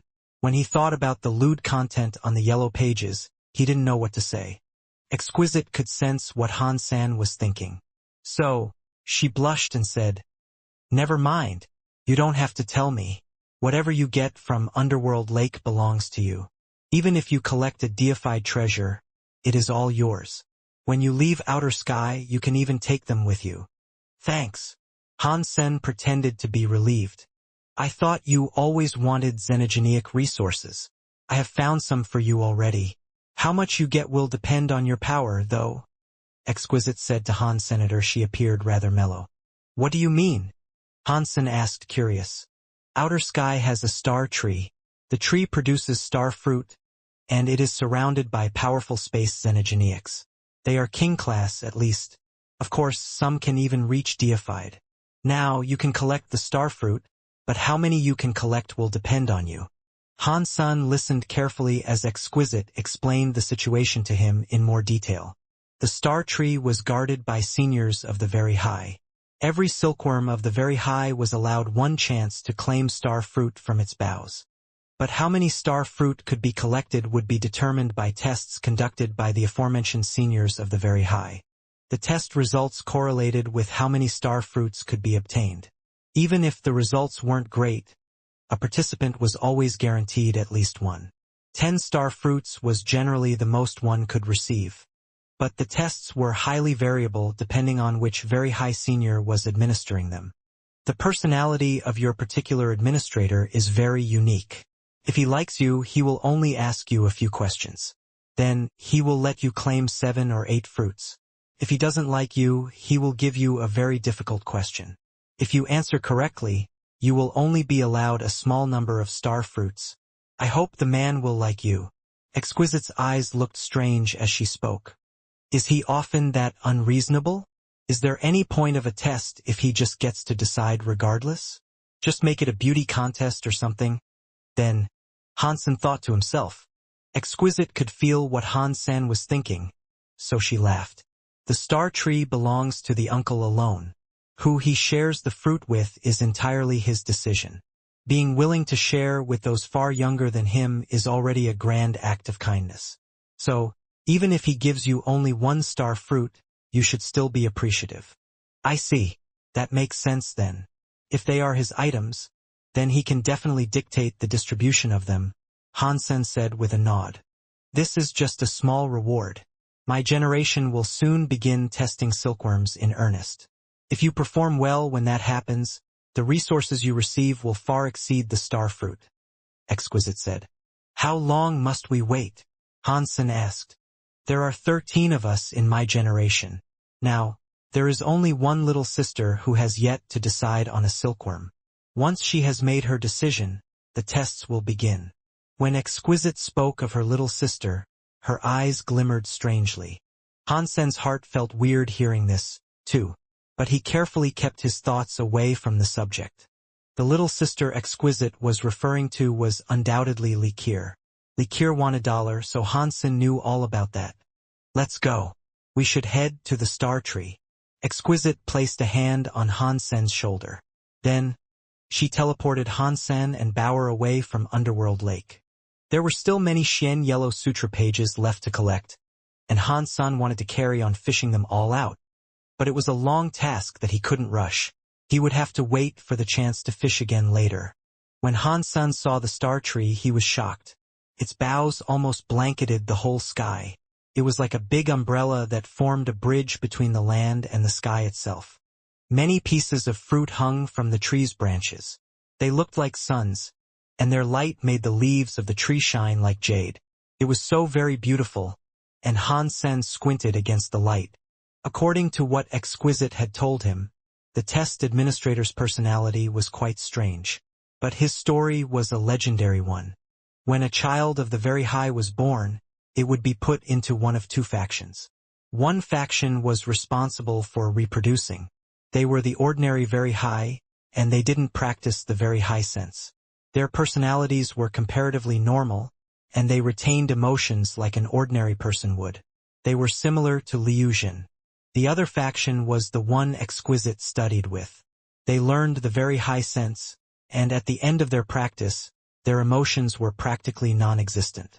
Their strength and combat prowess, however, were the best of the very high. When a very high was born, it was decided which path they would take. This man was like Exquisite. He practiced very high sense, and he had reached deified class with it. He had been only a step away from becoming a true god. But then, he destroyed his very high sense and started anew. Not even Exquisite knew why the man had taken such drastic action. But as he began practicing again, the elder guarded the star tree and never left its side. Even the other very high didn't know what level he was at currently. Uncle! Exquisite brought Hansen beneath the boughs of the star tree and bowed to the roots of the tree. Hansen and Bauer looked in the direction she was bowing, and there, they saw a giant stone tree root. Despite being made of stone, the root still seemed to be alive and growing. There was a gray-haired man of the very high sitting on it. The wrinkles in his face appeared rougher than the bark of the tree. His white beard reached the ground. He remained sitting where he was, his eyes closed. He was so old that he looked like he'd been petrified. Han Sen wasn't sure what to make of the man's appearance. With the power of the very high, they could keep themselves looking young until the moment they died. Doing that wasn't difficult. He wondered why this man's face looked so old. Upon hearing Exquisite's voice, the old man opened his eyes. His eyelids were very wrinkly, too. He could barely open a small slit to see through. If one didn't look closely, one would never realize that his eyes were open at all. The old man looked at Exquisite. Then he turned to Han Sen and Bauer. With a rough voice he said, "It is Exquisite. Have you brought your silkworm? Is it the big one or the small one?" "His name is Han Senator, he is a crystallizer." Exquisite introduced Han Sen and Bauer to him. "You selected a crystallizer? That takes a lot of courage," the old man said. He observed Han Sen's body well. He started to say something more, but he suddenly saw a person teleporting in front of him. "Uncle," the new man said, bowing to the elder. "Liu Zhan, what are you doing here?" Han Sen and Exquisite's heart asked the same question. "Liu Zhan, please wait aside for a moment. Allow me to help Exquisite Silkworm conduct the test. Then it will be your turn," the old man said, signaling him to stand aside for a while.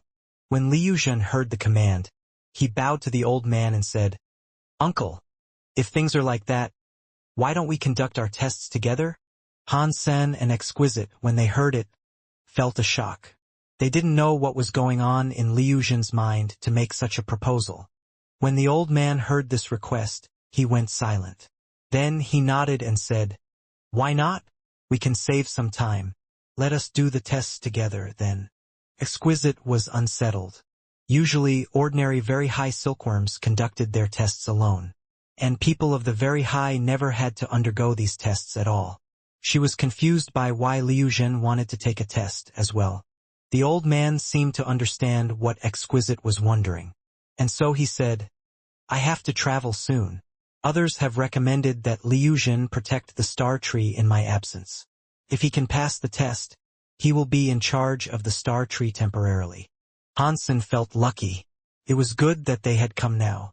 If they came when Liu Zhan was guarding the star tree, there was a chance Liu Zhan would deliberately make the test difficult for him. It really had been a coincidence that Liu Zhan ran into Han Sen at the star tree. He had only just received the order to go there and take the test. He was there to take charge of the star tree in its current master's absence. Liu Zhan had received a piece of news that few others knew. Once the star tree's elder left on his journey, he might never come back. If Liu Zhan took the star tree now, it was likely that the star tree would forever belong to him. That was why Liu Zhan was so hyped when he arrived there. Watching over the tree temporarily wasn't a very important task, but becoming its permanent caretaker. But when he found Han Sen already standing before the tree, he thought about how rude Han Sen had been to him at the lake. He was just a silkworm, and even so, he dared to offend the very high's second brother to his face. This was a chance to teach the whelp a lesson, or so Liu Zhan thought. This wasn't an opportunity that he could allow to pass him by. Out in the rest of the universe, you might be some kind of generational prodigy. I can understand why you might believe you have a right to be so arrogant. But amidst the very high, you are lower than dirt. If you don't know that already, there is a high chance you won't survive your tenure with us. I'm just trying to be nice so that Exquisite won't end up being dragged down with you." Liu Zhan smirked to himself. The old man then glanced at the tree around him and said, "If this is the way that we're going to proceed, why don't you two remove the bugs from the star tree?" "Remove bugs?" Han Sen asked, raising an eyebrow. This massive holy tree needed insect extermination?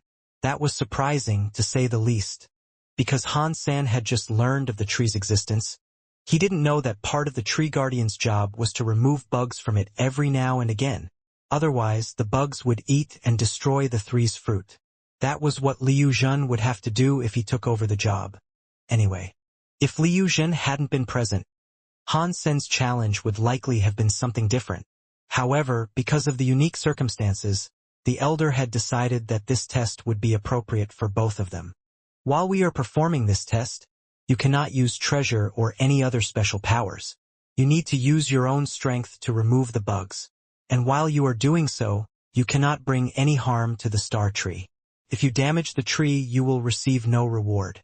You will, however, be given punishment," the old man said warningly. "Uncle, what kind of bugs are we removing?" Han-sen asked the old man politely. "There is only one type of bug that dares come close to the star tree," the old man answered. "It is called a star beetle. You will know them when you see them. I will give you a day. You will pass if you can remove 1,000 bugs. Each 100 you remove will account for 1 star fruit." Han-sen was delighted to hear this. He had been worried that even if he did his job correctly, the old man wouldn't allow him to collect any star fruit. Now that he had been given terms and conditions, he could rest easy. This was the best way to conduct business. "We start now. Tomorrow at this time you must return here. The bodies of the star beetles can stay on the tree. They will be cleared afterwards," the old man said. Han-sen and Liu Zhen bowed to the old man. Then they both flew to the top of the star tree. Liu Zhen looked at Han-sen and used galaxy teleport. He vanished into the tree while Han-sen had to continue flying up. The star tree was a Goliath. Each star fruit looked more like an asteroid. Han-sen flew as fast as he could, but it still took him an hour to get to the top of the tree. Liu Zhen had started killing bugs a long time ago, but the tree was simply too large. Han-sen couldn't see where Liu Zhen was, so he had to look for the bugs alone. Seeing the star tree up close, Han-sen noticed that the star tree's leaves really did look like jade. The giant fruits were crystal clear. Because the old man's request was very strict, Han-sen couldn't do any damage at all to the star tree. Therefore, he didn't dare touch the tree. He kept flying around it. Soon after, Han-sen found a bug lying on a branch of the star tree. It looked as fierce as a dragon, and it was the size of an adult bull. Its armor was sky blue. The light coming from its shell shimmered and glittered like a tapestry of stars, and its face looked like the face of a stag beetle. It had 8 claws, and it had a weird horn that was like a pincer. It looked much more polished than an actual stag beetle, though. Its body was crystal blue, and it shone. It was hard to imagine it was considered a pest. The old man had given him the order to remove the bugs without damaging the tree. Han-sen looked at the bug from afar, but he didn't dive right in to kill it. He observed the bug with his purple-eye butterfly first. Without a doubt, the bug was king class. Judging from its life force and presence, Han-sen was able to predict that it was a 3rd or 4th tier king. Such a creature wouldn't be difficult for him to deal with. Han-sen wasn't in a rush to do anything. He looked at the bug and thought to himself. He said, "I cannot hurt the star tree. That means I cannot hurt it while I fight. I need to kill this bug in one blow so that it can't damage the tree itself by attempting to fight back. It's an empty type xenogeneic, so its body doesn't have an element. It is a xenogeneic based purely on raw strength. That means its shell must be extremely hard, far harder than those of xenogeneics of a similar level. Taking down a creature like this in one hit will be difficult," Han-sen thought to himself. After observing the creature for a while, he was unable to discern any potential weak spots. Its entire body was clad in that starry shell. To kill the bug, Han-sen knew he would have to break through that surface. If there are no weak spots, then I will just have to break it open with brute force. But using brute force will still have the same risks if I miss. If I don't kill the bug instantly, and it struggles, it will likely harm the bark and the leaves on the star tree, Han-sen thought, continuing to observe the beetle intently. Liu Zhen, meanwhile, had reached the tree 1 hour before Han-sen had, and before he arrived, he already knew a lot of information about the beetles. Liu Zhen knew their weak spots, and he knew how to kill them effectively. After finding a beetle, Liu Zhen started taking it down. Liu Zhen hadn't practiced the very high sense, but the very high had many geno arts. There were many top-notch geno arts available to learn. Liu Zhen was a king, one of the best within the very high, in fact. With many geno arts at his disposal, it wouldn't be difficult for him to kill a king-class beetle. The beetle's shell was extremely hard. Ordinary king-class fighters of the same tier would have a hard time breaking through its shell, but Liu Zhen only needed a few punches to destroy the beetle. He moved with insane speed, Liu Zhen had found a few dozen beetles to kill before Han Sen had even reached the tree. Plus, when Han Sen found the beetle, he didn't immediately attack. He stayed where he was, observing them for a while. By the time Liu Zhen had killed 100 beetles, Han Sen hadn't even started fighting one. "Why isn't Daddy doing anything?" Bauer was holding Exquisite's hand and looking into a mirror while she spoke. The image in the mirror displayed both Han Sen and Liu Zhen. Liu Zhen had already killed 100 beetles, but Han Sen had yet to do anything. "He is thinking about how to kill the star beetles," Exquisite said. "What would he need to think about? Even Daddy's fingers are enough to crush those little bugs," Bauer said curiously. Exquisite didn't answer, but the old man said, "He's thinking about how to avoid harming the star tree if he moves to attack the bugs." Han Sen spent several long minutes in observation before he finally flew forward to strike that bug. When he was close enough to it, he suddenly disappeared.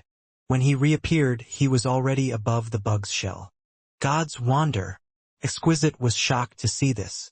She was intimately familiar with the teleporting method he had used. Although he was only teleporting a short distance, the move was still impressive for a beginner. It was strange, though, considering she had only given him God's wonder a short while ago. If Han Sen had become this proficient with it already, he was more than brilliant. His talents really were out of this world. Does he really have an 11 armor talent? Exquisite couldn't help but wonder. Han Sen's body was unique.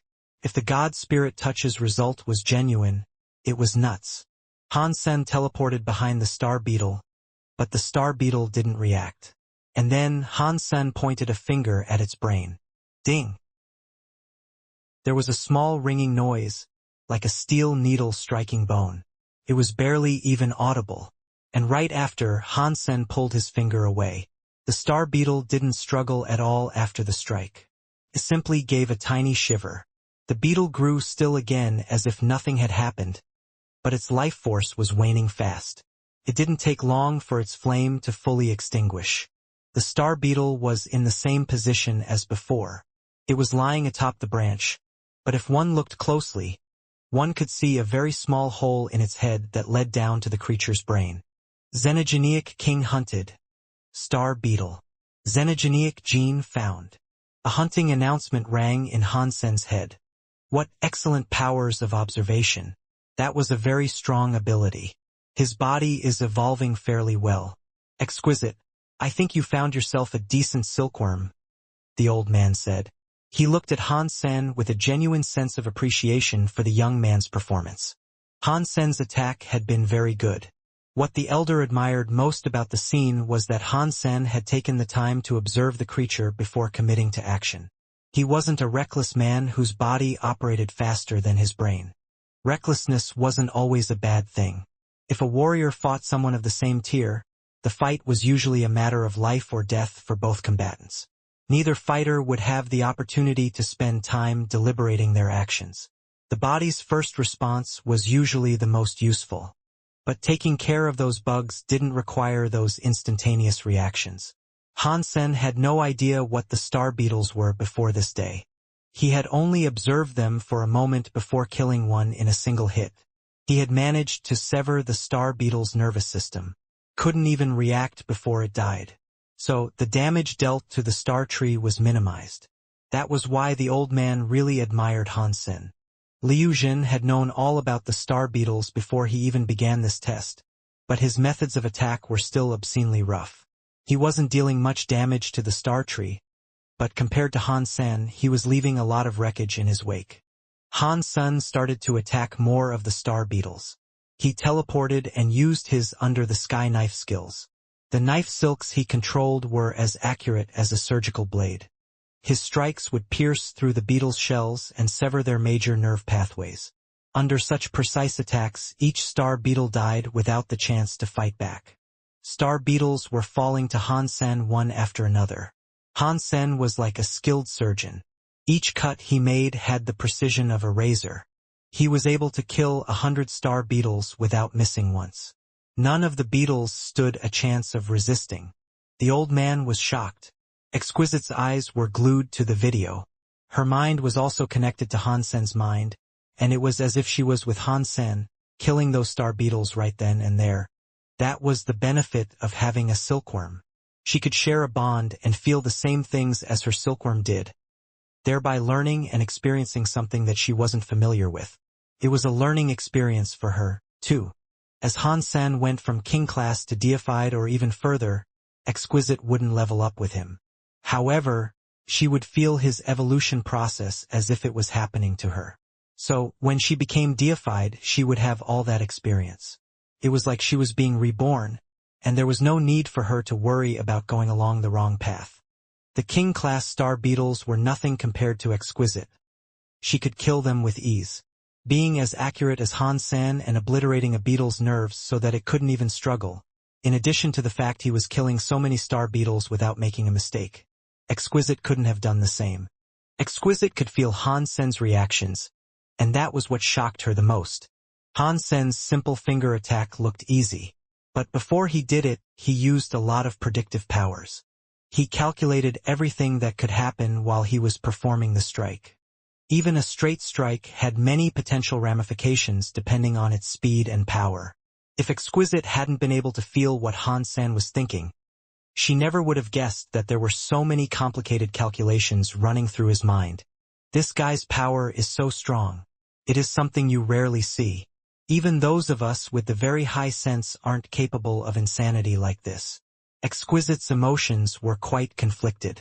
The more she studied Han Sen, the more she believed him to be a scary person. Han Sen no longer looked like he was fighting. It was more like he was finishing work that was supposed to have already been finished. He didn't have to worry about much because everything was under his control. Sharing Han Sen's mind allowed Exquisite to learn a lot, but it also made her feel even more conflicted with facing Han Sen now. The very high were quite full of themselves, and that carried through strongly in how they treated their silkworms. The masters often acted high and mighty. Right now, Exquisite was feeling the complete opposite. The more she learned about Han Sen, the more she thought Han Sen was scarier than she was. Xenogeneic King hunted. Star Beetle. Xenogeneic gene found. Obtained Star Beetle Beast Soul. After Han Sen killed 100 Star Beetles, he earned a Star Beetle Beast Soul. He looked into his sea of soul, and he immediately noticed that the Star Beetle Beast Soul was an armor type. That didn't surprise Han Senator. He had guessed that the Star Beetles would drop armor beast souls as soon as he saw them. Armor beast souls aren't bad. When I take control of the Constellation Sea, I can build a human army. At that point, beast souls like this will definitely prove their worth. Han Sen thought about a human army decked out in beast soul armor. It would be a shocking sight. It would be great if there was a deified class Star Beetle Beast Soul up for grabs. Han Sen thought to himself. This was merely a random thought, of course. He didn't think he would actually have to fight a deified Star Beetle because the old man said he wouldn't be allowed to use Geno treasures. He didn't have enough power to kill a deified Xenogeneic on his own yet. Han Sen flew around the tree, searching for more Star Beetles to slay. He eventually heard a buzzing noise in his ear. The sound seemed to be coming from above. Han Sen raised his head and glanced through the gaps between the leaves. There, he saw a whole bunch of star beetles descending from the sky. They were all coming to the star tree. The leader of the star beetles had a body that looked like icy jade. It glowed with a blue light, which was a beautiful sight. The scary presence proved its identity as well. It was a deified star beetle. This is exactly what I wanted, but this isn't the right time. I can't use beast souls to fight. I would have to use my own power to fight it, but I'm afraid that wouldn't be enough to defeat a deified star beetle. Han Sen was troubled by this most recent development. Star beetles were very good at physical reinforcement. Even a primitive deified beetle would have a shell that was considerably harder than most primitive deifieds. Even if Han Sen could make use of his peacock soul robe or his 6-core snake bow, punching through that shell would be no small feat. Plus, there was the added fact that he couldn't make use of those tools right now. Don't even think about tackling a deified star beetle. You are better off sticking with the king-class star beetles to get your star fruit. Han Sen continued looking around for star beetles to slay. He didn't know where the star beetles had flown in from, but there were indeed many of them. Han Sen had been worried that the tree might not have 1,000 star beetles for him to kill, but now it looked like there were at least 10,000 star beetles descending on the tree. When the star beetle swarm reached the tree, they spread out and landed on its leaves, branches, and fruit. Their sharp teeth began to gnaw on the star tree. And while the star tree was very hard, their teeth were sharp and hard enough to leave marks in the bark. It didn't seem like a big deal now, but if they kept chewing the tree like that every day, it would only be a matter of time before the tree fell. Han Sen continued killing all that he could. He slew many star beetles, and in 3 or 4 hours, he had brought down 500 of them. He had also earned 3 beast souls. It looks like I should be able to kill 2,000 star beetles before the timer is up. That means I will be able to grab 20 star fruits. But the star fruits are so big, how will I even cart them off? As Han Sen pondered this conundrum, he felt something cold approaching his back. He immediately teleported away. After he teleported off, the deified star beetle reached his old position. It landed on a branch, and its small blue eyes peered at the newly repositioned Han Sen. Oh no! Why did this guy come here?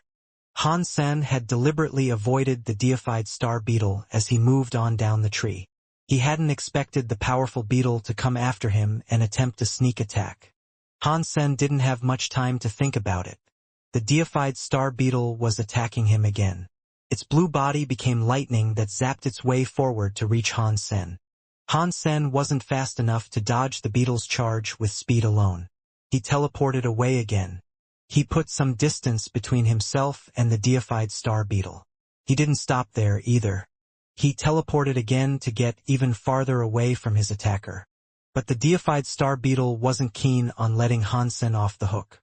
It continued to use its blue light to try to attack him, and Han Sen's teleportation skills weren't taking him far enough away.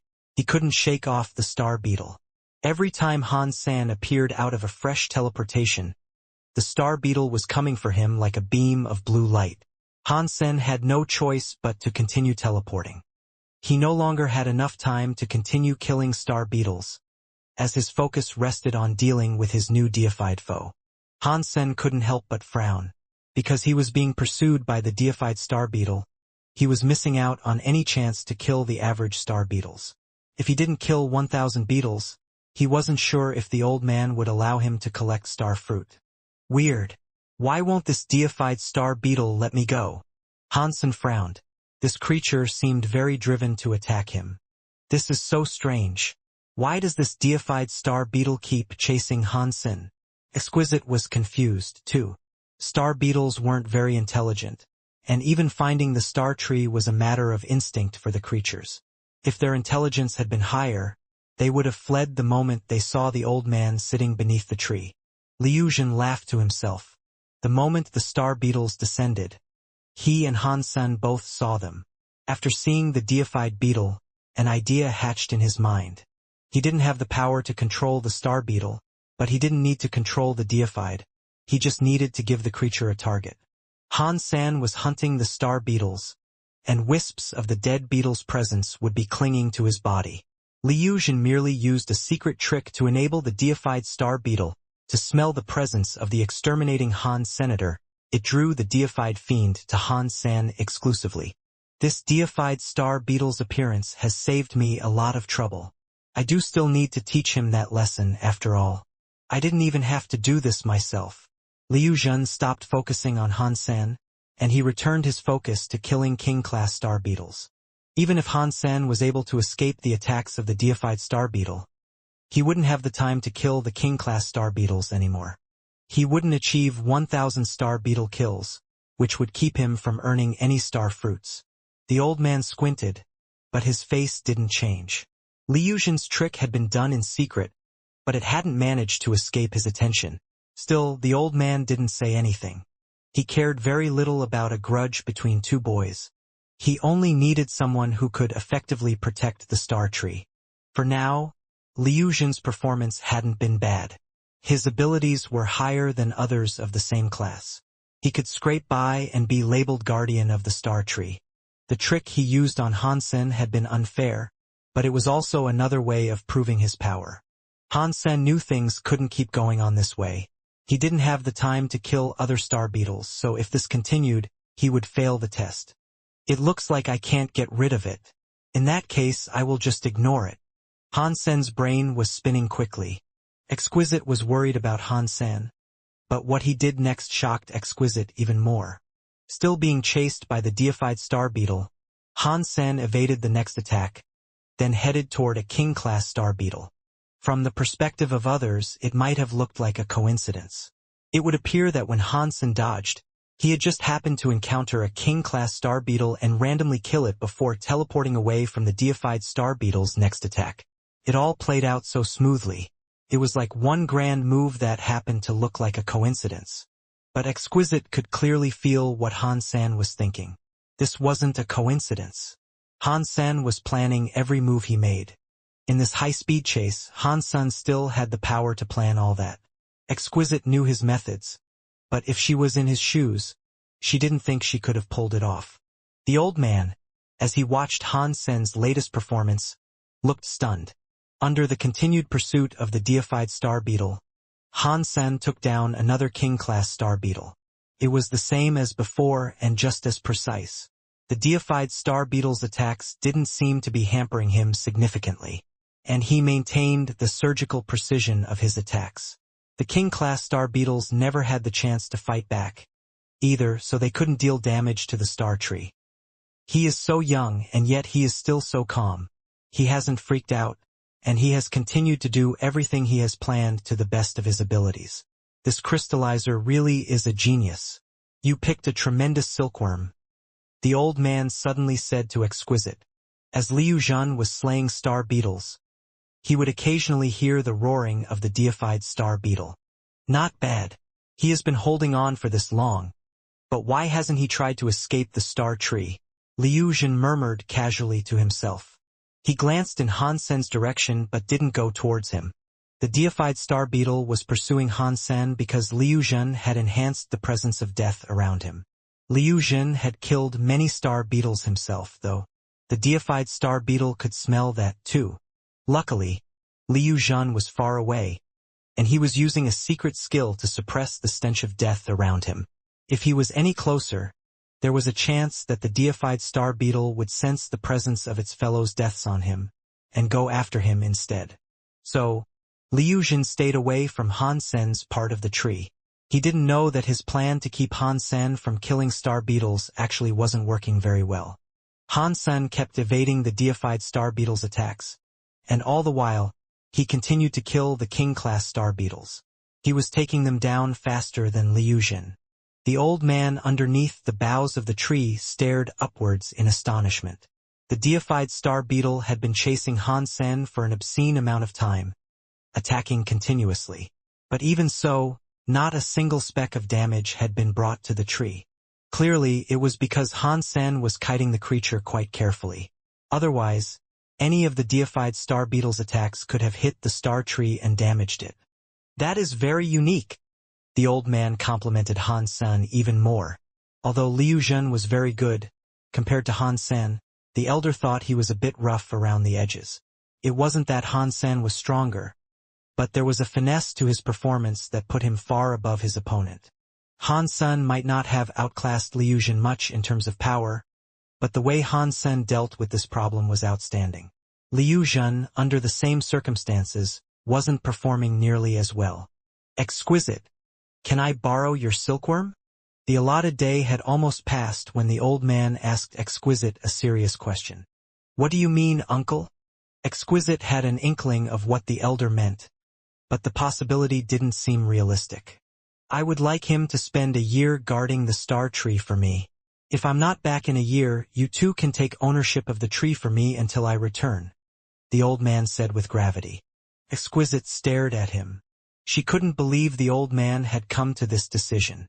Allowing a silkworm to guard a star tree, or even get half ownership of it, was something that had never before happened among the very high. Uncle, are you sure you want him to take care of the star tree? Exquisite couldn't believe her ears, and so she had to double-check. Yes, I have thought about it a lot. He really is the best choice for this. Are you willing to let him stay here for a year? The old man answered with certainty.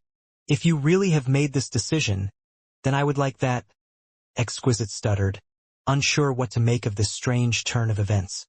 Han Sen was a silkworm. She should be helping him collect resources, but now Han Sen had been given authority over the star tree, and if the elder didn't come back in a year, Han Sen and Exquisite would be allowed to take control of the star tree completely. Half and half. For Exquisite, the star tree represented incredible wealth. Outer Sky was rich in resources, but it was a very dangerous place. With the rules of the very high, after she got a silkworm, she had to gather resources on her own. Collecting resources would be very difficult for her. The star tree was different, though. All you had to do was pick the fruit. The xenogeneics inside weren't as dangerous as the deified xenogeneics to be found out in the wilds. Either. The time limit approached. Due to Han Sen's teleportation distance being too short, he was unable to go straight back to the base of the tree. So, he left the tree an hour early to reach the old man on time. The deified star beetle stopped chasing Han Sen after he left. It didn't want to leave the star tree. Liu Jun didn't hear the deified star beetle anymore. So he knew Han Sen had finally left. What was the point in holding on until now? He let himself get chased around by a deified xenogeneic for most of the day. There's no way he actually finished the Elder's test, Liu Jun said as he continued killing star beetles. After an hour, when the time was up, he teleported back to the old man. Because Han Sen was flying back, he reached the Elder at the same time as Liu Jun. Uncle, I killed 2416 King-class star beetles. Did I pass the test? Liu Jun bowed before the old man. The old man nodded and said, Little Crook taught his student well, it would seem. Although you haven't practiced the very high sense, your power is no worse than those that do. Liu Jun was exuberant after hearing this. Being complimented by an elder like that was something to be very happy about, especially for Liu Jun. Plus, the elder sounded very satisfied with his particular performance. Liu Jun was certain now that he would be taking over the star tree's guardianship. I knew this was supposed to happen. I really was always the best choice. Otherwise, my teacher wouldn't have recommended that I come here and show you what I've got, Liu Jun said with a wide, grossly self-satisfied smile. The old man paused and then he said, But, I have already found someone to take care of the star tree. Please convey my thanks to Little Crook for his assistance. Liu Jun had been feeling super cocky moments ago, but upon hearing this, he thought something was wrong with his ears. He must have misheard the old man. Uncle, you said you have already found someone to take care of the star tree? Liu Jun hesitated to ask this, but he still did. He knew it was bad form to question an elder, but Liu Jun was at a complete loss. If the elder had already selected someone, why would he bother going through the song and dance of this test? Seemed pointless in retrospect. The old man nodded. In his old, rough voice he said, Indeed, I have found someone who is more suitable to take care of the star tree. I apologize for inconveniencing you, but you may feel free to take 10 star fruits with you on the way out. That will be my apology to you as an elder, for making you come here for nothing. You brought me here for nothing? Liu Jun didn't know how to react. What did this have to do with the person he selected? The old man then pointed at the returning Han Sen and said, I have decided that he will be the one who is in charge of the star tree. What? Him? Liu Jun looked at Han Sen with a gaze of utter disbelief. After everything that had transpired, he couldn't believe that Han Sen was the one being chosen. The elder had selected a silkworm to be the star tree's caretaker. Han Sen was just as shocked when he heard the old man say this. He hadn't expected to be the one taking care of the star tree either. This had nothing to do with him, and he had only gone there for the star fruit. Elder, did you just make this decision?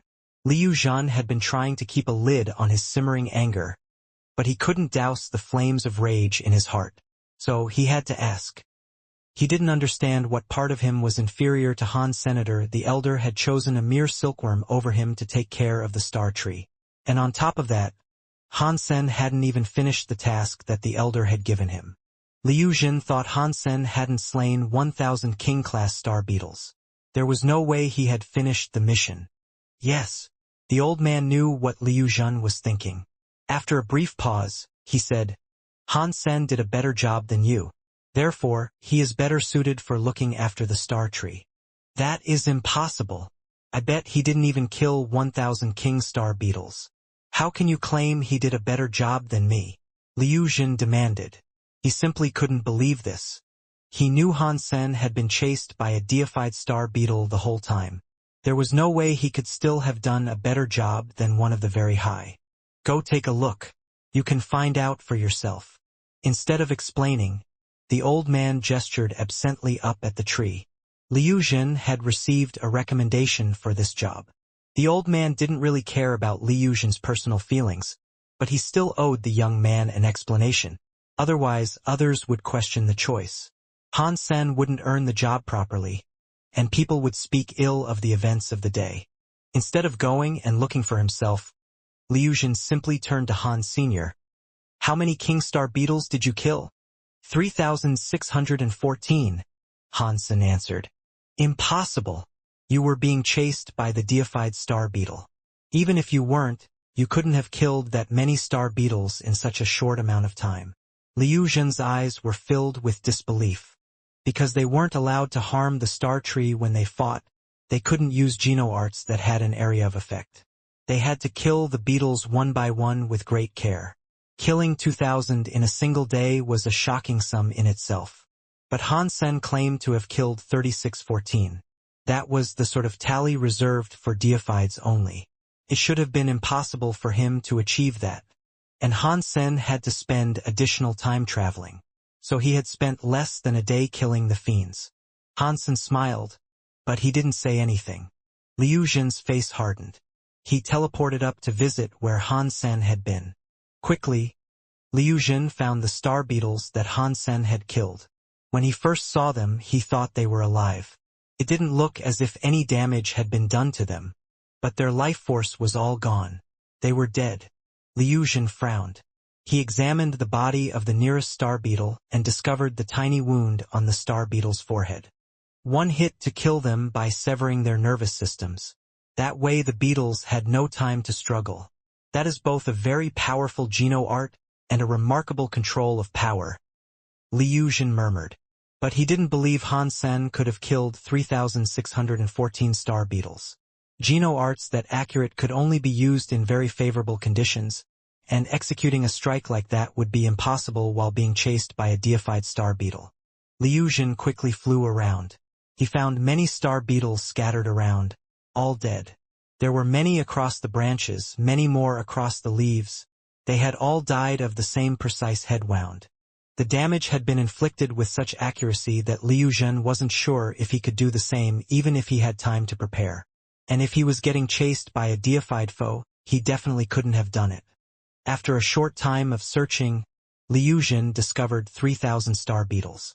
He then decided to stop looking. Han Sen's number was most likely correct, and there was no way Han Sen could lie to the elder about how many he killed. But now, Liu Jin believed Han Sen must have cheated or made use of a powerful weapon. If he hadn't, there was no way he could have slain so many powerful king beetles while also being chased. He teleported back to the old man. Liu Jin bowed to him and said, "Uncle, can I take a look at your video of the event?" "Sure," the old man said with a shrug. Liu Jin opened the video of the test.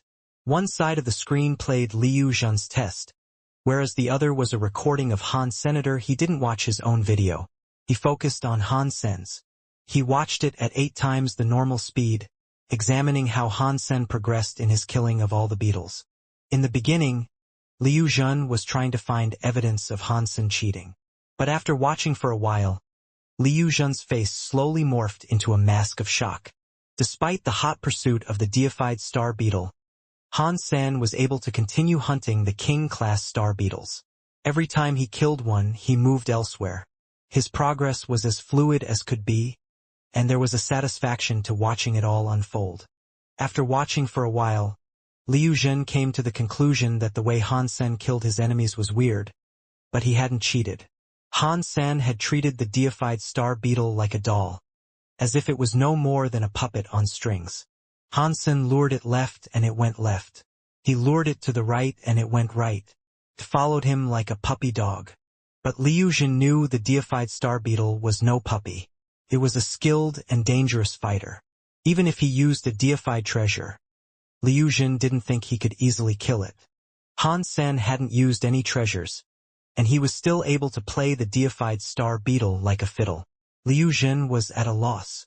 The way Han Sen controlled his surroundings was vaguely reminiscent of a deified using the very high sense. Even so, it seemed different. "Have you practiced the very high sense?" Liu Jin asked Han Sen. Han Sen shook his head. "I have never practiced the very high sense. I used Sky Palace's legendary knife skill Under the Sky." Exquisite nodded and said, "Yes, he is known for his use of Under the Sky." Since Exquisite had just confirmed it, Liu Jin couldn't doubt it any further. Han San was Exquisite's silkworm, so his thoughts couldn't be hidden from her. Liu Jin was so annoyed. He had planned to teach Han Sen a lesson by beating some manners into him. But he hadn't taught Han Sen a lesson, and on top of that, the silkworm had claimed the guardianship of the star tree, a role that had previously been reserved for Liu Jin. Liu Jin really regretted it now. He regretted suggesting they do the test together. If he hadn't pushed it, he wouldn't have lost his bid to control the tree. After seeing the replay of Han Sen's battle, Liu Jin didn't say anything more. He bowed to the old man and left. He was far too embarrassed to stay. They were both 9th-tier kings. Han Sen had been chased by a deified star beetle, and he had still managed to kill 1,000 more king-class star beetles than Liu Jin. This result crushed Liu Jin. But when Liu Jin left, he took Han Sen's video with him. No one knew what he planned to do with it. "According to the agreement, you can start off with 36 star fruit. Why don't I round it up and give you 40? Then, the old man smiled, and then he went on to say, "From now on, you are in charge of protecting the star tree. You can have 10 star fruits a month as a reward. You can take the ones for this month now. So, for now, you may take 50 star fruits with you." Han Sen was delighted. It had been a long time since something this good had happened to him. He quickly agreed. He would only have to watch over the star tree and slay some bugs. That would earn him 10 star fruit a month. It was easy money, and killing the star beetles yielded a form of reward as well. Exquisite explained the method for taking the star fruit to him. Han Sen couldn't wait to start. He flew up toward the star fruits that looked like suns. The star fruit was like an asteroid, but that was just its outer shell. The core of the fruit wasn't nearly as massive. Inside, all kinds of xenogeneics were bred. Every fruit contained different xenogeneics. According to legend, the star tree was a shadow of the universe. Star fruit represented the stars of the universe, so each star fruit held xenogeneics that were specific to the star system that the fruit represented. Thus, star fruit from a single tree could produce many different types of xenogeneics. Of course, that was just a legend. The tree worked a little differently in reality, but the star fruit really did produce different kinds of xenogeneics, and they were at least king class. Outer Sky is an amazing place. If the star tree existed within the normal Geno universe, it would throw the entire universe into war. No wonder the very high never ask for anything or fight for resources like the Extreme King. In Outer Sky, even though their race only has a few hundred people, their resources are seemingly infinite. After Han Sen thought of that, he suddenly realized, Outer Sky is between the real world and the antimaterial world. Is this zone independent? If it is, that means that a few hundred very high are using a whole dimension's worth of resources. That is pretty awesome. Plus, Outer Sky has that underworld lake that connects to the antimaterial world. They can get antimaterial resources while still remaining connected to the real world. That suggests that the very high have connections to all three worlds. What could be better than that? But this didn't concern Han. Senator Han Sen hadn't been flying for long when Exquisite teleported toward him with Bauer. "How long are you going to fly around for? Let me take you there." Exquisite put a hand on Han Sen's shoulder and teleported him to the top of the tree. Han Sen, eyeing each and every star fruit that was nearby, made his choice of fruit carefully. Exquisite told him the star fruit didn't really ripen, but the xenogeneics that were growing inside would make the shell turn dark red when they were grown. If someone picked a star fruit before that, the xenogeneics wouldn't be fully grown yet. The creatures within would be low level. Let me pick a few and try my luck.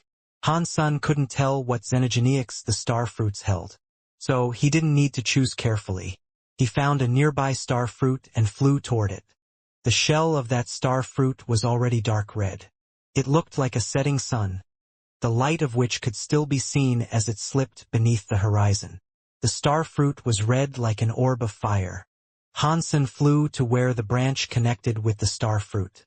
Following the instructions that Exquisite had given him, he pressed his hand against it. And then the giant star fruit fell from the branch. The star fruit that fell was falling quickly. It didn't have the sense of mass and gravity that Han Sen had expected, though. It was actually very light. As the star fruit fell, the dark red shell started to melt away. It looked like a giant fireball that was burning furiously, sloughing off layers of itself as it went. The star fruit didn't release energy like you would expect from a fireball, though. It only took a second, and the shell of the giant star fruit dissolved completely. And there was a xenogeneic curled up inside. That xenogeneic looked like a flying dragon. Its head was near its tail, and its wings were folded closed. Its body was covered in green scales. Judging from its long body and tail, it had to be at least 40 meters long. It looks very powerful. It cannot be a deified xenogeneic, surely? Han Sen pondered, his heart thumping. Exquisite said the star fruits mostly contained king xenogeneics, and very rarely, they would house a deified. But no matter what xenogeneic it would be low level when it emerged. It would be like a freshly born first-tier king, or in rare instances it would be a primitive deified. But they progressed like ordinary xenogeneics after that, of course. They could be grown. How much they grew would depend on their talent. Xenogeneics were woken from a deep slumber as they were freed from the core of the star fruit. So they were easy to kill as they emerged. Alternatively, the person who opened the fruit could allow the xenogeneics to fully awaken. The Very High had a special contract. If the xenogeneic signed the contract, then it would basically become the pet of the person who opened the fruit. Of course, this process couldn't be completed if the xenogeneic was hostile.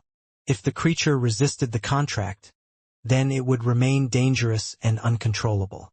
That was why the Very High generally activated contracts when the xenogeneic inside the star fruit was still sleeping. Being asleep kept the creatures from resisting, granting a much higher success rate for the contracts. This should be an Iron Dragon. It is a king-class xenogeneic. If it is given enough resources, the Iron Dragon can be turned into a half-deified creature. It is a good xenogeneic to have, Exquisite said to Han Sen, as she watched the descent of the green dragon. Han Sen was very disappointed, though. It was a meager king-class xenogeneic. For Han Sen, having such a creature would be practically pointless. Exquisite could sense what Han Sen was thinking, so she said, "It isn't completely useless. Star beetles migrate through space, and they only periodically descend to the star tree. If you guard the star tree yourself, you will have to wait for the beetles to descend before taking them all out by yourself. If you had some helpers, however, they could kill the star beetles before they even reach the star tree. Plus, you might need some help once you begin to travel around outer sky. I suggest you sign contracts with most of the xenogeneics that emerge from the star fruit." Han Sen thought that her suggestions were quite reasonable. The old man who originally guarded the star tree only let the beetles descend on the tree en masse, because he needed them for Han Sen and Liu Xin's test. If he hadn't, he would have thinned out the star beetles long before they arrived at the tree. Ordinarily, the star beetles wouldn't even have a chance to touch the star tree. The old man would kill them before they got close. But even if Han Sen set up a defensive net of guardians, beetles would occasionally slip through the net. Han Sen would have to kill those himself. And of course, the old man had performed the task easily, but he had been much stronger than Han Sen currently was. If a large swarm of star beetles headed for the star tree, he would need some backup. Han Sen looked at the sleeping Iron Dragon. He knew it was going to wake up soon. He had to make a decision before then. If it woke up, he would be forced to kill it. It would be harder to force the creature into a contract once it was awake. Setting aside his hesitation, Han used the method that Exquisite had taught him and initiated a contract with the Iron Dragon. When the contract was complete, a weird spell coalesced over the Iron Dragon. The spell flashed repeatedly, waking the Iron Dragon up. The Iron Dragon spread its wings and unleashed a roar that shook the sky. Then the beast looked down at Han. Han curiously sent a thought toward the Iron Dragon, and the creature responded immediately. With a light flap of its wings, it lowered itself by Han's feet. Han stepped up onto the Iron Dragon's back.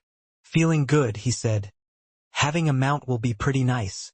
I can use this guy like a transport ship. When I get enough resources from around outer sky, he can haul cargo for me.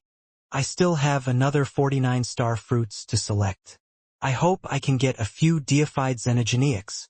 Hansen thought to himself. Then he turned and flew toward another star fruit. Hansen picked 10 star fruits one after another. Each xenogeneic that emerged was a first-tier king. The only differences between them were their breeds and their potential for development. Although creatures that came from the star fruits always started at first tier, the lowest king rank, they were still adults.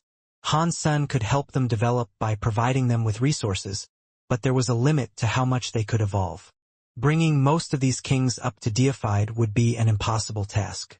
Half-deified was likely as far as they could go. He had yet to find a deified xenogeneic, and that alone disappointed Han. Exquisite comforted him by saying, "Few of the fruit hold deified xenogeneics, so it isn't strange that you haven't found one yet. You still have another 40 chances, too. There is no need to rush this process.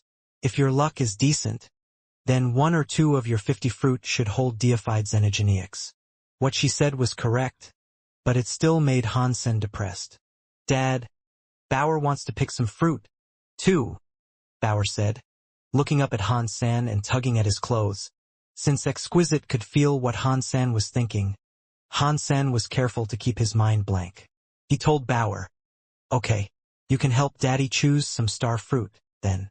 Bauer was enthused, and she began to look around with wide eyes.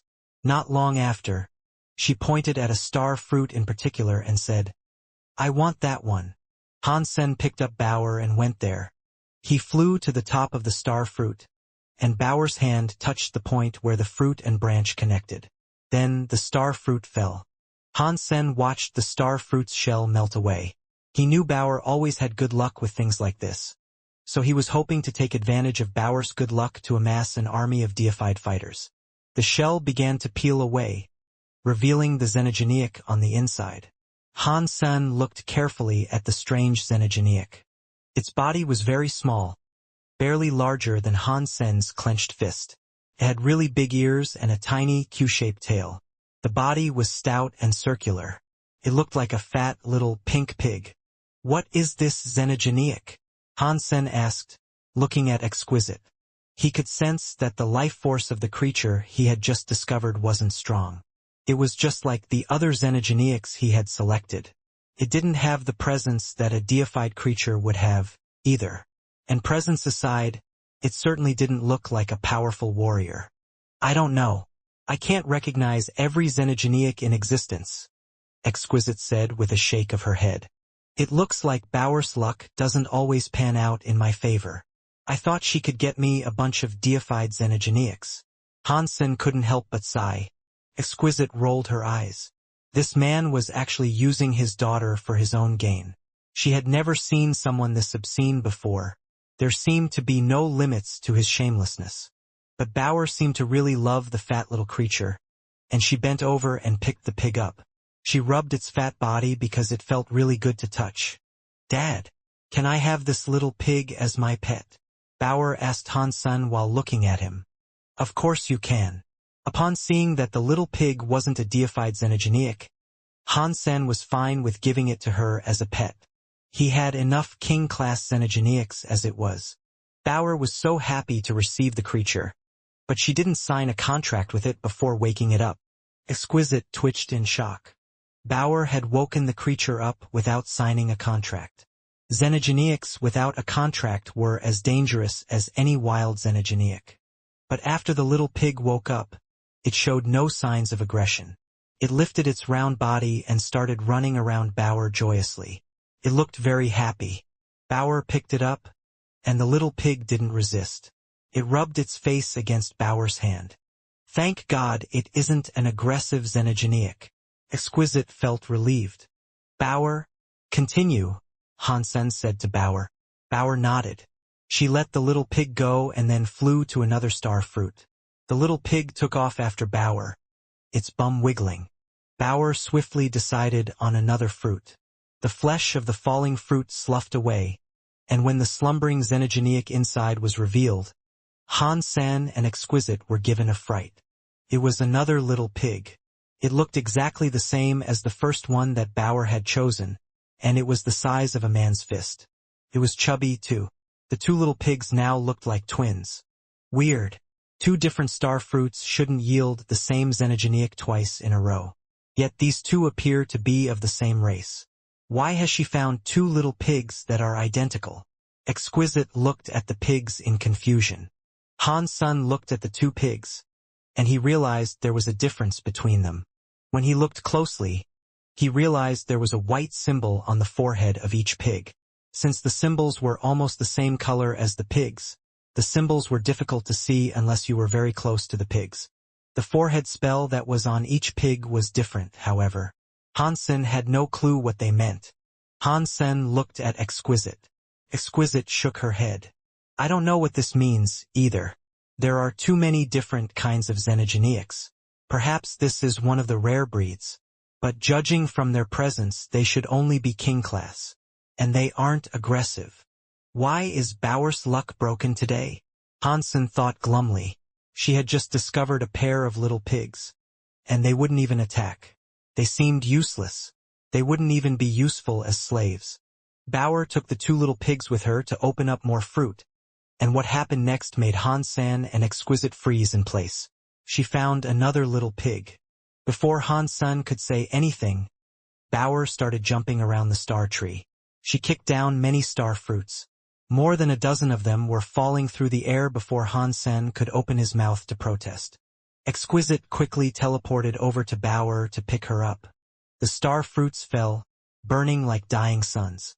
They quickly dissolved and revealed the xenogeneics inside. Hansen and Exquisite's eyeballs almost popped out of their skulls. Inside those star fruits were more of the little pigs. The small pigs woke up fast. They opened their eyes as soon as their shells melted away. In moments, they were all merrily running around the first two pigs. They trotted next to Bauer, and they looked very happy. What is this? Even Exquisite's face was wrought with confusion. It was a single breed of xenogeneic, yet there were so many of them. The star tree had never done anything like this before. Hansen and Exquisite looked over the pigs, and aside from the spells on their foreheads, everything about them was the same. Bauer, you have collected so many pigs. You should let me open the rest, Hansen said with a strained smile. He'd been hoping Bauer would get him a few deified xenogeneics, but it didn't look like that was happening anytime soon. And at this point, Bauer could start her own pig farm. There were 16 little pink pigs running around. They all lined up around Bauer. Bauer didn't comment on what had happened, but she seemed very pleased with her choice of fruits. She didn't show any desire to pick more of them. I guess I'm on my own. Hansen looked around. He saw a star fruit that looked fairly pretty, and so he flew up to it. This fruit is very puffed and full. It does seem very rich. It is obviously a sign of happiness. It must surely have generated a deified xenogeneic. Those who studied physiognomy believed they could judge the personality of a person merely by studying that person's facial features. Hansen attempted to apply the same principle to the fruit, running his hands over its surface. Ha! Are you trying to read the fruit's physiognomy? Exquisite couldn't help but laugh. The very high had physiognomy skills as well, but they had never thought about trying something like that on a star fruit of all things. Humans have faces. Fruits have faces too. If humans can receive physiognomies, then why can't fruit have a physiognomy? Hansen replied in a dignified manner. He actually didn't understand physiognomy. He had merely seen a reference to it in the texts of the Shen Men. Hansen had barely glanced over the topic. He couldn't even be called a beginner. He couldn't actually read the face of a human, let alone of a fruit. Right now, he just needed something to reassure him that he wasn't making another blind choice. He desperately hoped to receive a deified xenogeneic. But God didn't give people what they wanted very often, and Hansen had thus far only been able to receive king-class xenogeneics. He had selected many fruits, but they all turned out to be kings. He could only use them for grunt work. So, overall, they wouldn't be very useful. After choosing more fruit, Hansen realized he only had 2 left. Upset by his disappointing results, he grabbed the 2 nearest to him and slammed them down. Bauer was useless now. Hansen could only depend on his own luck, and that wasn't working out well for him. The 2 fruits dissolved quickly, revealing the xenogeneics inside them. One of them was a wolf. Hansen immediately recognized that its presence was king class, but the other one made him quite happy for a change. It was a rock giant. It was in a sitting position, holding its knees. It was 10 meters tall, and its body was entirely composed of black rock. It seemed to radiate strength. It looked like a little mountain in many ways. A deified xenogeneic? Can you believe it? Finally, I have received a deified xenogeneic. Feeling the mammoth presence of the rock giant, Hansen was thrilled. Exquisite felt relieved. 1 deified xenogeneic out of 50 fruits was an ordinary shake of luck. While the rock giant was still sleeping, Hansen quickly signed a contract with it. Outer Sky was full of deified creatures, and having a deified fighter by his side would make life much easier for Hansen, especially if he wanted to kill star beetles in the future. Having a deified xenogeneic to help would save him a lot of trouble. Hansen brought his group of xenogeneics over to the old man. The old man didn't say much. When his gaze passed over the little pigs around Bauer, he seemed surprised. "Uncle, I wonder what these little pigs are. Why did xenogeneics that are so similar come out of so many fruit?" Exquisite asked. "The star tree is a true god plant," the old man said simply. "It possesses the energy of the universe. It isn't something that I fully understand. It has its reasons for existing, however." After that, the old man brought out another item to present to Hansen. "This is my token. You need to use it when you clear out beetles in the future. Every 10 days, come back and take care of the star tree. Whenever a swarm of bugs arrives, you must make sure that you clear out each and every one. None of them can be allowed to live." Hansen bowed and accepted the item.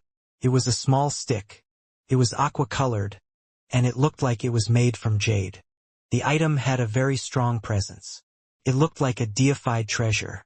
Hansen hadn't expected to receive a powerful item out of this deal, but he quickly took the jade stick and bowed before the old man.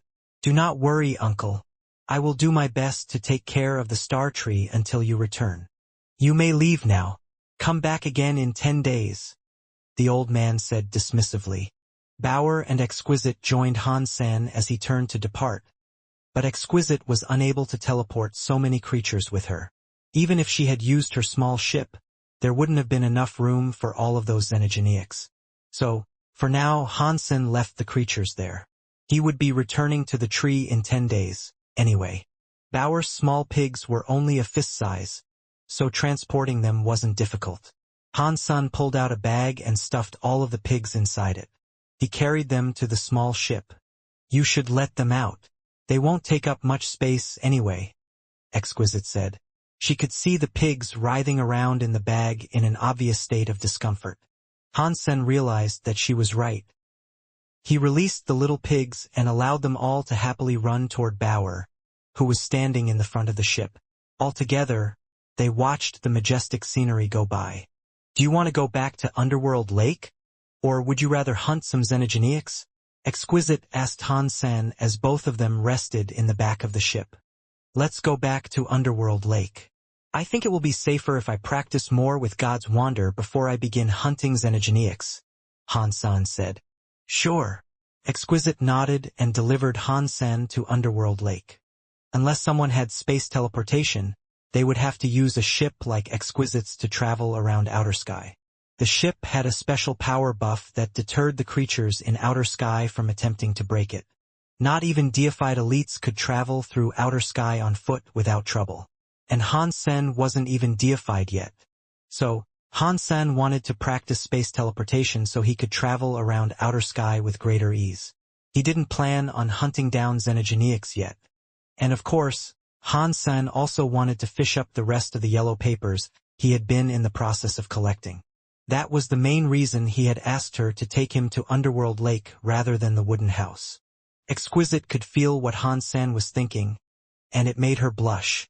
She thought Han Sen wanted to see more of the pictures on the yellow papers. She didn't know the yellow papers actually seemed to represent some sort of Geno art. They soon arrived back on the shores of Underworld Lake. But this time, Exquisite didn't leave. Instead, she remained to fish alongside him. That was quite frustrating. With Exquisite there, he had to control his thoughts. And that was no easy task. Even Han Sen struggled to keep his thoughts in check. Han Sen enjoyed practicing his Geno arts, and Exquisite got to experience everything that he learned as well.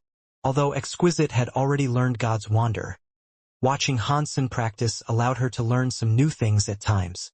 But Exquisite was caught off guard by Han Sen's fishing success. Before she pulled out a single thing, Han Sen had already managed to reel in a few items. But Han Sen only seemed to be retrieving those yellow papers. Whenever Han Sen looked at them, she could feel it, and every time he did, her face blushed. Bauer was now close friends with the small pigs, and she played with them nearby as Han Sen and Exquisite fished. The pigs kept Bauer occupied. Otherwise, she would have been bored out of her mind. The little pigs continued to look passive, and they didn't exhibit an ounce of aggression. While they made for nice pets, they were useless. Han Sen felt a little disheartened every time he looked at them. After a few days, Han Sen couldn't stand being watched by Exquisite anymore.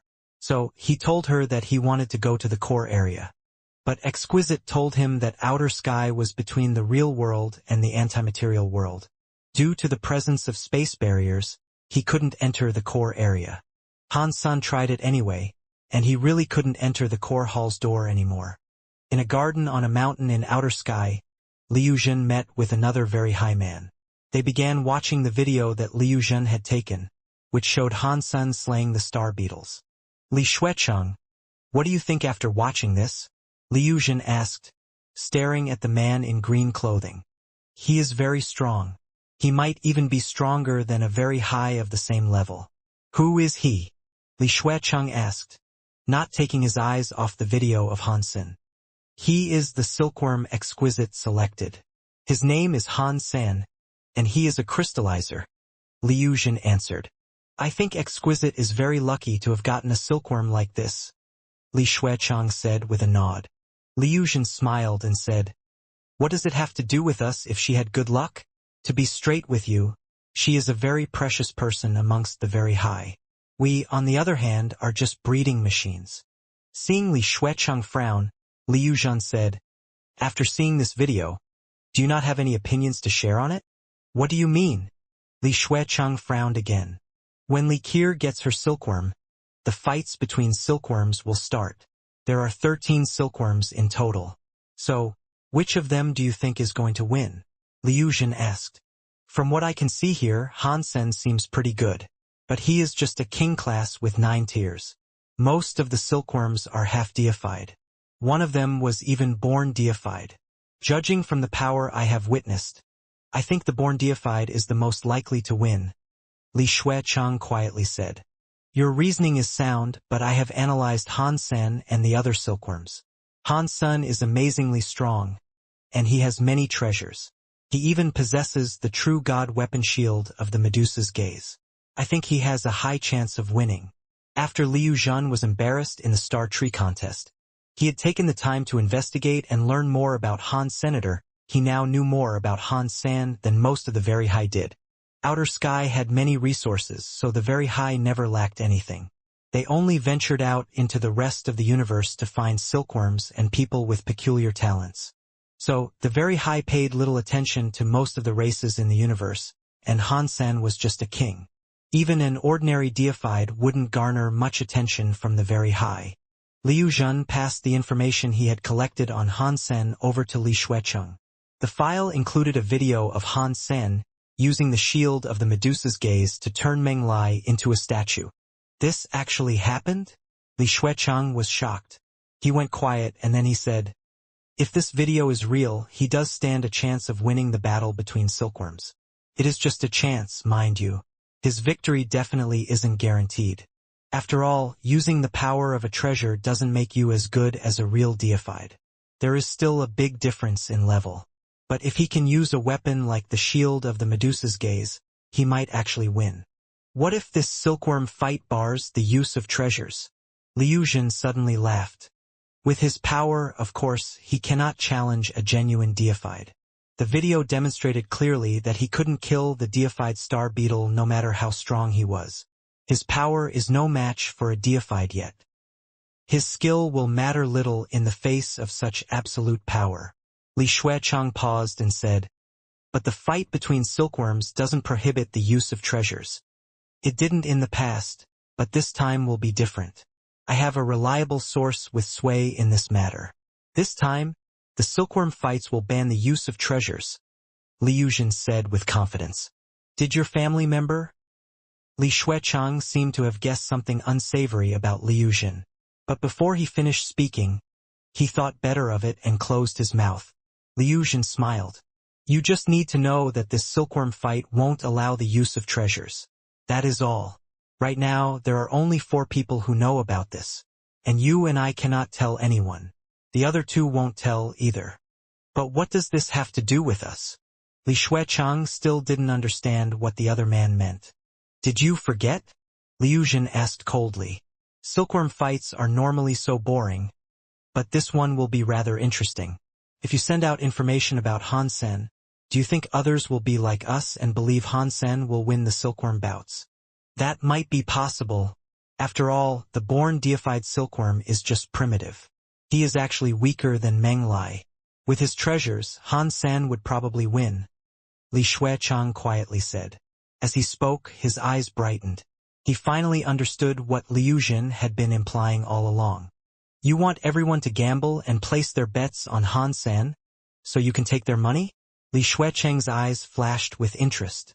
"Yes, and after everyone loses because of their faith in Han Sen, do you think they will be nice to him?" Liu Zhen laughed. "You are so evil. You'll be ripping off many people with resources, people that Han Sen might have to visit. If they don't like him, it might be hard for him to earn resources," Li Xuechang said, understanding.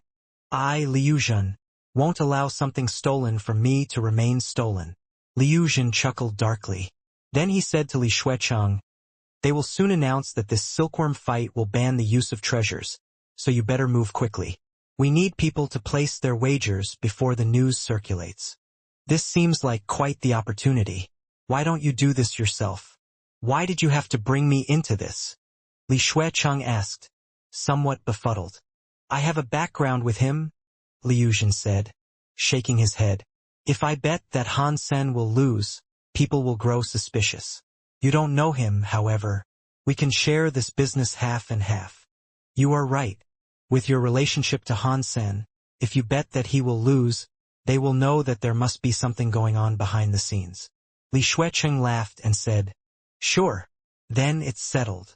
Information about Han Sen soon spread across the Very High. The Very High became interested in him, aside from those that studied Very High sense, of course. They simply didn't say anything. Most of the Very High believed Han Sen had a chance of winning the silkworm fight. As a result, Li Xuechang was able to use this opportunity to make lots of wagers with the Very High. The results were just as Liu Zhen had predicted, as well. Soon after the last of the bets came in, the Very High leader announced that the silkworms wouldn't be allowed to treasures in the bouts. Many of the Very High thought Li Xuechang had scammed them, and they hated Han Sen too. Things would be fine if Han Sen won the silkworm fight, but if he didn't win, many of the Very High would lose their money because of him. Even though Han Sen was completely innocent in this scheme, he was affected. Han Sen didn't know that any of this had happened. He continued fishing in Underworld Lake, and after 10 days he returned to the star tree. The old man under the tree was gone. Han Sen took over the guardianship of the tree. He spent some time searching through the tree's branches, but he found no more pesky star beetles occupying the tree. It seemed as if the old man had cleared them before he left. The star beetle swarms come every 2 to 3 months. You don't have to stay here all the time. Only come when the bugs arrive. Then you just have to kill them, Exquisite said to Hansen. Because Likir had yet to select her silkworm. The silkworm battles were still being postponed. That went on long enough for the star tree to experience another bug invasion. It hadn't been very long since the beetles had last been cleared, though Sohan knew that there wouldn't be many of them in the swarm. He left the rock giant and the other king's energenics near the star tree to safeguard it. Once he was assured of the tree's safety, he went back to Underworld Lake to practice and fish to his heart's content. Huh? Why am I not getting any more yellow sheets of paper? A month later, when Hansen was reeling in his next catch, he noticed that he had brought up a broken shield instead of the usual piece of parchment. That shield was old and broken.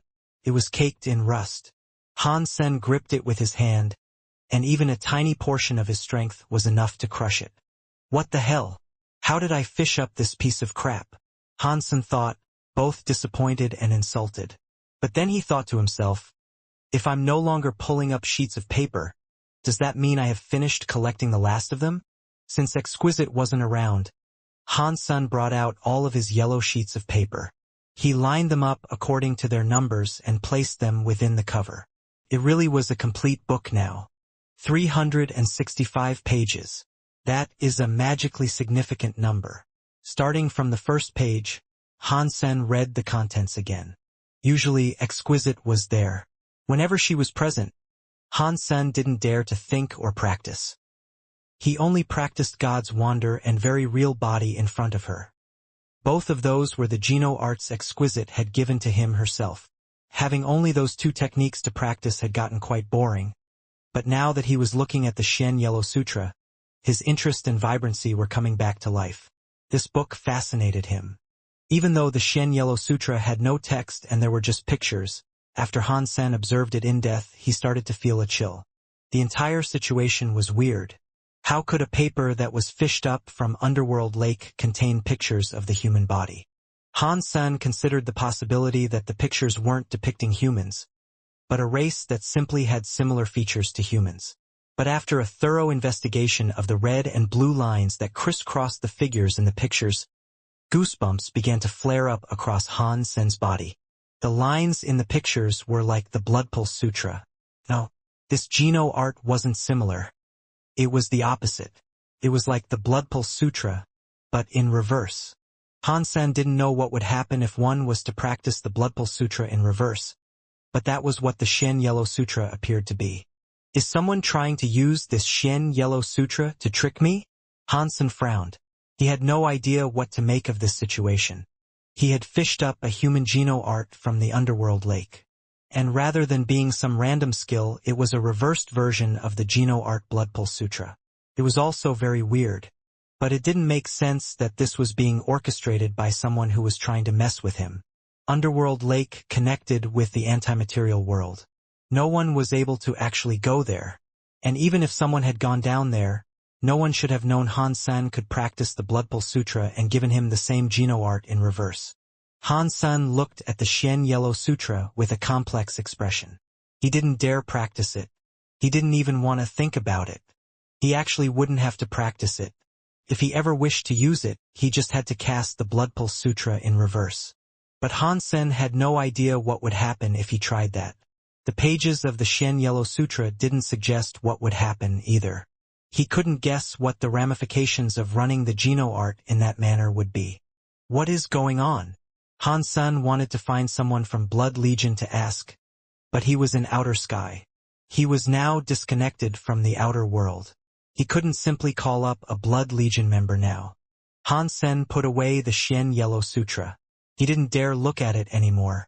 If he was still interested in it in the future, he could cast the Blood Pulse Sutra backward. God only knew what might happen if he did that, though. It would be great if Mr. White was here. With his knowledge of the universe, he should be able to help me analyze what this Shen Yellow Sutra is all about. Hansen wished he had spent more time studying. Now, he really regretted that he hadn't taken the time to study the Shen Men knowledge. If he had, he might have been able to tell what exactly was going on here. While he was thinking furiously about what to do, the small jade figure's triangle symbol lit up again.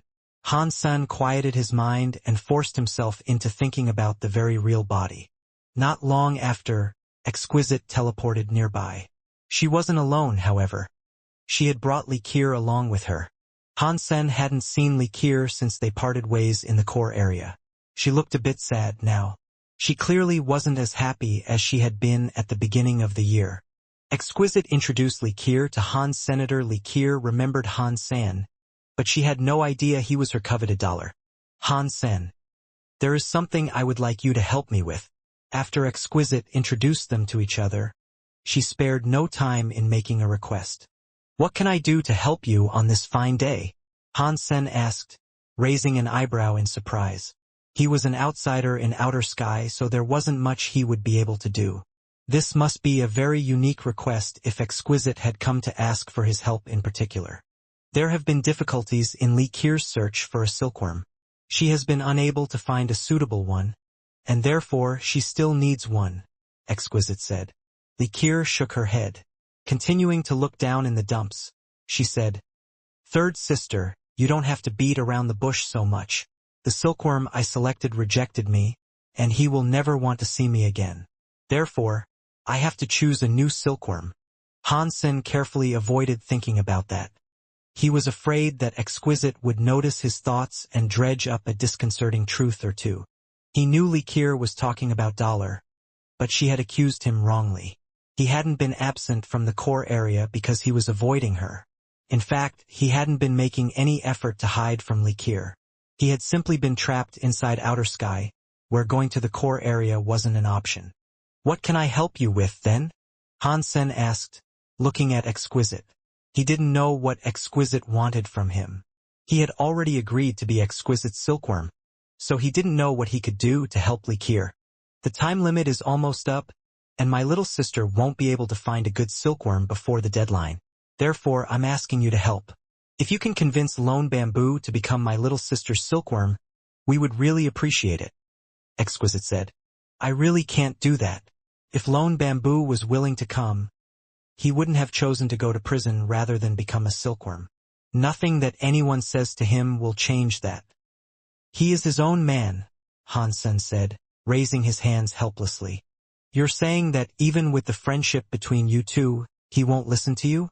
I thought he was willing to go in your stead," Exquisite said while staring at Han Sen. "I'm sorry, but I really cannot help you with this." Han Sen shook his head. He knew how tenuous his situation was.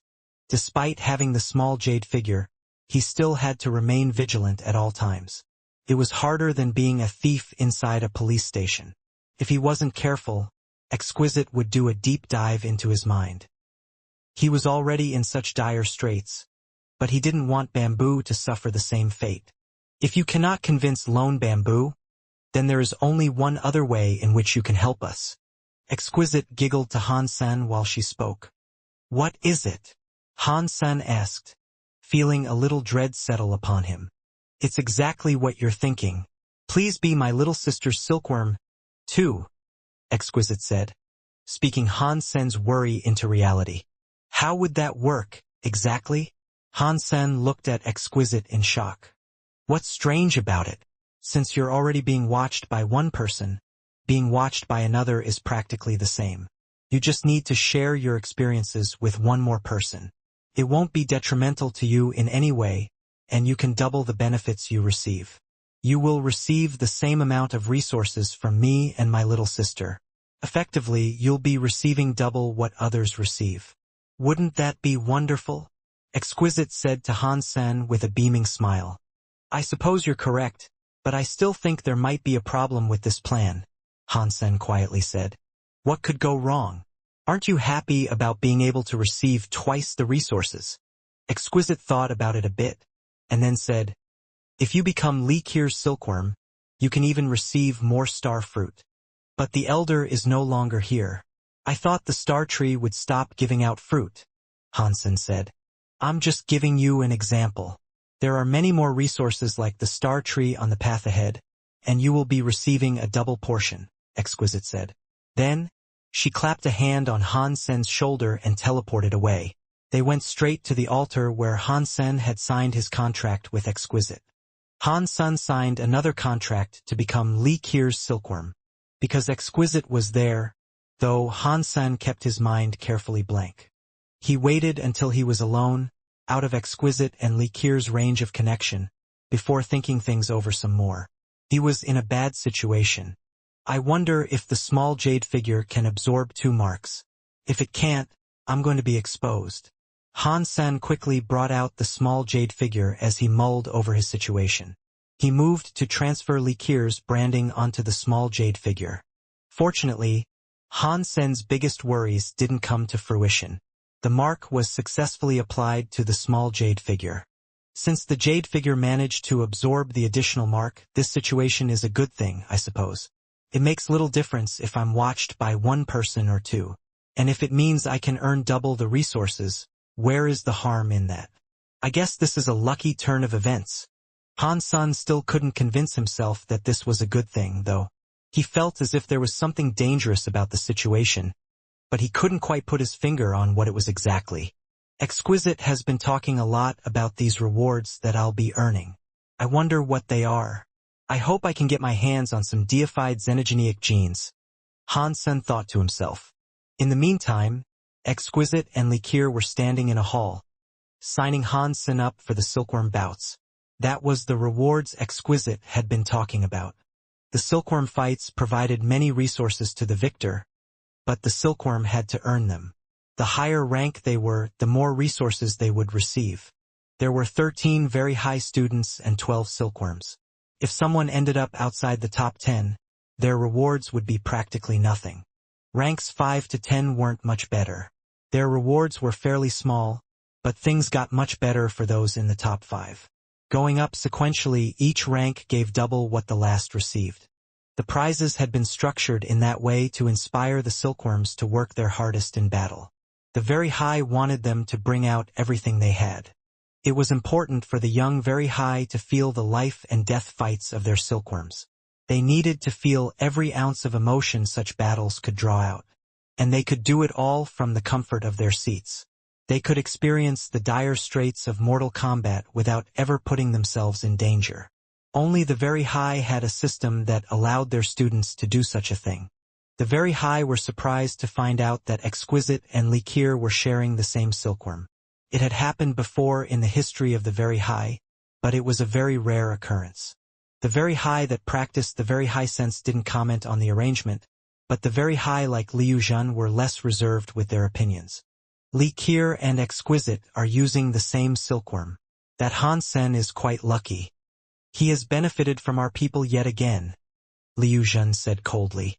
Li Xuecheng laughed and said, being the silkworm of 2 very high masters won't be good for him, all things considered. Although he can earn double the resources, his responsibilities will also be doubled. After pausing, Li Xuecheng went on to say, plus, once he causes many of the very high to lose their wagers in the silkworm fights, it will be very difficult for him to gain resources anyway. You collected the bets? Liu Zhen laughed. I collected them all before it was announced that silkworms wouldn't be able to use treasures in the battle. I won't let the gamblers bail now. Li Xuecheng's eyes sparkled. Han Sen just needs to not get first place in the silkworm fights. Then we will be rich. The resources we gain will be enough to make us deified. They will take us to larva class at least. And some of the treasures are so rare that we couldn't have bought them with all the resources in the world. But if we lose, there is no way we can pay it all back. How could we lose? Liu Zhen said with a laugh. Every single silkworm is at least half deified. They are half a level higher than Han Senator, and if push comes to shove, the born deified will be mopping the floor with him. No matter how strong Han Sen is, he will never get any further than number 2. You are right. No matter how strong a 9th-tier king is, they cannot beat a deified. Plus, that born deified is very talented. He isn't much weaker than the very high students themselves. He is very good when compared to our members at the same level.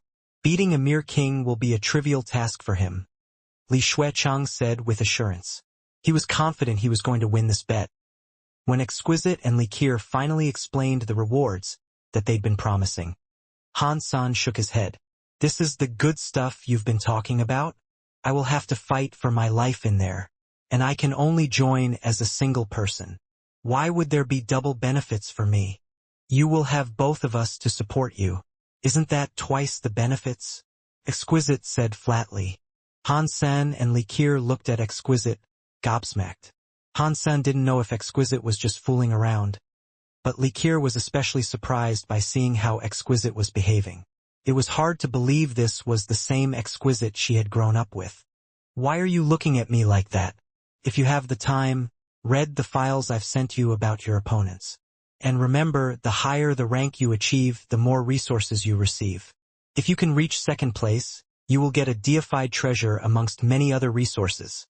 Exquisite said calmly. What about becoming number one? Han-san kept looking at the information he was giving while he asked. There is a born deified participating in this fight. He will probably secure first place. You just need to try your best to be second. Exquisite said with a small shrug.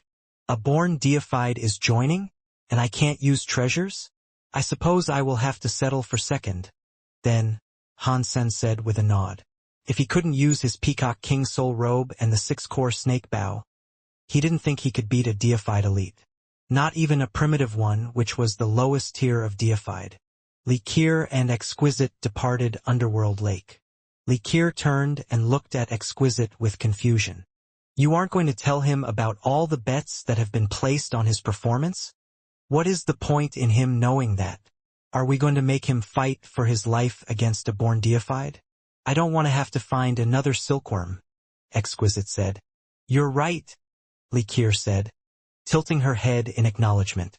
It is impossible for a king to beat a born deified. Plus, that deified has no lack of talent himself. He's as good as a student of the very high. It won't be easy for anyone to win against him, and Han-san is just a 9th-tier king. Likir sighed and continued. The people who have placed big bets on Han-sen, who believed he would earn first place, are going to lose the items they have wagered. They won't be able to do anything against Li Xuecheng. They'll definitely take out their anger on Han-sen, even if they don't hold him personally responsible. Wherever he goes, I'm sure trouble will follow close behind. That is something that cannot be avoided. We just have to find a way to sort this out or at least mitigate the fallout, Exquisite glumly said. Han-san spent some time reviewing the information he had been given. Their descriptions and short bios of the 12 silkworms he would be squaring off against. The information was comprehensive, and whoever had been responsible for compiling it had done an excellent job. It was like a bona fide restaurant menu. There was an image of every silkworm in the documents he received, too. Han-san saw the born deified fellow on the first page. Shale, Lionheart mutant. Level, primitive deified. Sex, male. Primary geno arts, lion killer. Hobbies and interests, dessert. The content of the documents was very detailed, but most of the information was also pointless for Han-sen's purposes. He didn't need to know the hobbies of his competition. He didn't need to know what color of armor they wore or the things they liked to do for fun. There was no mention of their powers. All he learned was that the deified had a geno art called Lion Killer. So far, reading this is no help at all. Han-sen shook his head. Han-sen kept on reading, and he noticed that every profile was the same. When he flipped over to the 4th contestant, he saw the description of Yu Shanshin. Again, the introduction was the same. It only described his looks and the fact that he was skilled in the extreme evil path. That was about it. Han-sen kept flipping through the profiles page by page. He memorized the faces of the silkworms, their names, and their races. The other information was useless for him to remember. Han-sen flipped through the character information and reached the last page. There, he saw his own profile. Han-sen, Crystallizer, serving Sky Palace. Level, 9th-tier king. Sex, male. Primary geno arts. The story of genes, teeth knife under the sky knife skills. Own treasures. Charming gods Jian. The shield of the Medusa's gaze. Unknown feather clothes. Unknown bow. Wait, what is this? Han Sen was frozen. The information he had on the other silkworms was practically useless. But the profile on him was surprisingly detailed. It said everything quite clearly, and explicitly mentioned the treasures he wielded. It even separated each one to describe each geno art and treasure in a grossly detailed fashion. It was also very elaborate. Who created this damn folder? Why has the writer only gone and exposed my powers? Han Sen felt as if he wanted to kill someone. He didn't know anything about his enemies, but the enemies knew everything about him. This was bullcrap. At the end of the information there was a summary. The genius that can suppress thousands of races that composed the fabric of the wonderful universe we live in. The one that stands out the most can become the greatest silkworm. Aside from Shale, who we know can fight, the other has yet to be decided. He is the most popular winner in the silkworm bouts. You motherfucker! After reading the summary, Han Sen felt fairly sure that he had been set up. Han Sen flipped through the book a few more times. He finally saw the last sentence at the back of the book too. Then it said, Editor, Li Xuecheng. Who is this Li Xuecheng? Why is he turning everyone against me? Han Sen wondered, bewildered. He didn't recall encountering a man that went by that name before. In fact, he'd only met a few of the very high since he arrived in Outer Sky. He didn't know anyone called Li Xuecheng, so there was no way he had offended him. Are Li Xuecheng and Liu Zhen working together? Han Sen wondered to himself. Aside from Liu Zhen, he could think of no other person of the very high who would want to see him down like this. Thinking of this, Han Sen was given a shock. He realized that the silkworm's bouts wouldn't be as easy as he initially presumed. Han Sen flipped back through the folder and read the details of his opponents again and again. They were all top-class fighters. There were many of the Extreme King there, and Yu Shanshin was one of the Sky. And in regards to Shale, who was a Lionheart, it was actually a nameless race. There was only one half-deified among his people. Shale just so happened to be the son of that half-deified, but for some reason, there was a gene mutation when he was born. It led to him becoming deified. He was extraordinarily talented. After the God Spirit Touches test, he was registered as a 10 armor talent. Following his lead, the race of the Lionhearts had gained wider renown. If he hadn't been selected by one of the very high students to become a silkworm, he would have been planning a fight for a lantern. Shale was chosen to be a silkworm 4 years ago. He had been practicing in Outer Sky for a long time, and he was so talented. With all that extra time to practice and refine those talents, it was easy to imagine how scary he would be as an opponent. If I can use treasures, I'll definitely be able to beat Shale and reach first place. If I can't use treasures, then I will fail to defeat Shale, and possibly all the other silkworms as well. Even setting aside the others, I'll have to fight Yu Shanshin. That guy will be very hard to deal with, Han Sen thought to himself. At the back of the folder, there was a list of all the rewards one could receive from various placements in the silkworm bouts. When Han Sen saw the reward for first place, his mouth gaped. What is a deified treasure set? Han Sen was confused, and so he continued reading. After reading it, he could only think, the rich are stubborn. The so-called deified treasure set was a set of armor composed of powerful treasures. The chest piece was a deified treasure. So was the belt. The gauntlets and the boots were 4 deified treasures, with the helmet that made 7 deified treasures. It combined to become a deified treasure set called the Apollo set. Han Sen continued to read. He noticed the Apollo set wasn't just a deified treasure composed of 7 pieces. Each piece was an individual deified treasure. They were all primitive class. If Han Sen used them all together, it would allow him to make use of special substance chains. That would put him at transmutation level. The second place contestant would receive 1 deified treasure. There were other resources that would be awarded as well, but none of them were deified. There was a wide gulf of prestige separating the rewards for second place and the rewards to be earned in first place. The folder included a photo of the Apollo set. The entire thing shone silver like a polished mirror. It looked badass and mysterious. It seemed to radiate glory. Han Sen read the description of the Apollo set, and after reading it, he felt himself starting to drool. If a user hadn't reached deified, they couldn't activate the Apollo set's power. But if multiple people used the pieces of the set simultaneously, the 7-piece set could activate Apollo's wings, which were the substance chains. They had primitive power, and a king could control them. This is good stuff. The very high can hand out rewards like this for something that is little more than a game to them. Other races wouldn't have this many resources to play with. Han San sighed. The very high were fucking rich. Han San would protect any deified treasure he found like it was his own child. Yet the very high were handing out 7 of them as little more than prize money. He couldn't think of another race that could match this level of wealth. The Extreme King called themselves the number 1 race, but compared to the very high, they were nothing but turtles. Their society was measly in comparison. If I can take down outer sky. As soon as Han Sen had this thought, he shook it off. He knew he couldn't risk entertaining thoughts like that. He could never think such dangerous things during his time there. If Li Qier and Exquisite found out what he was considering for the future, it wouldn't end very well for him.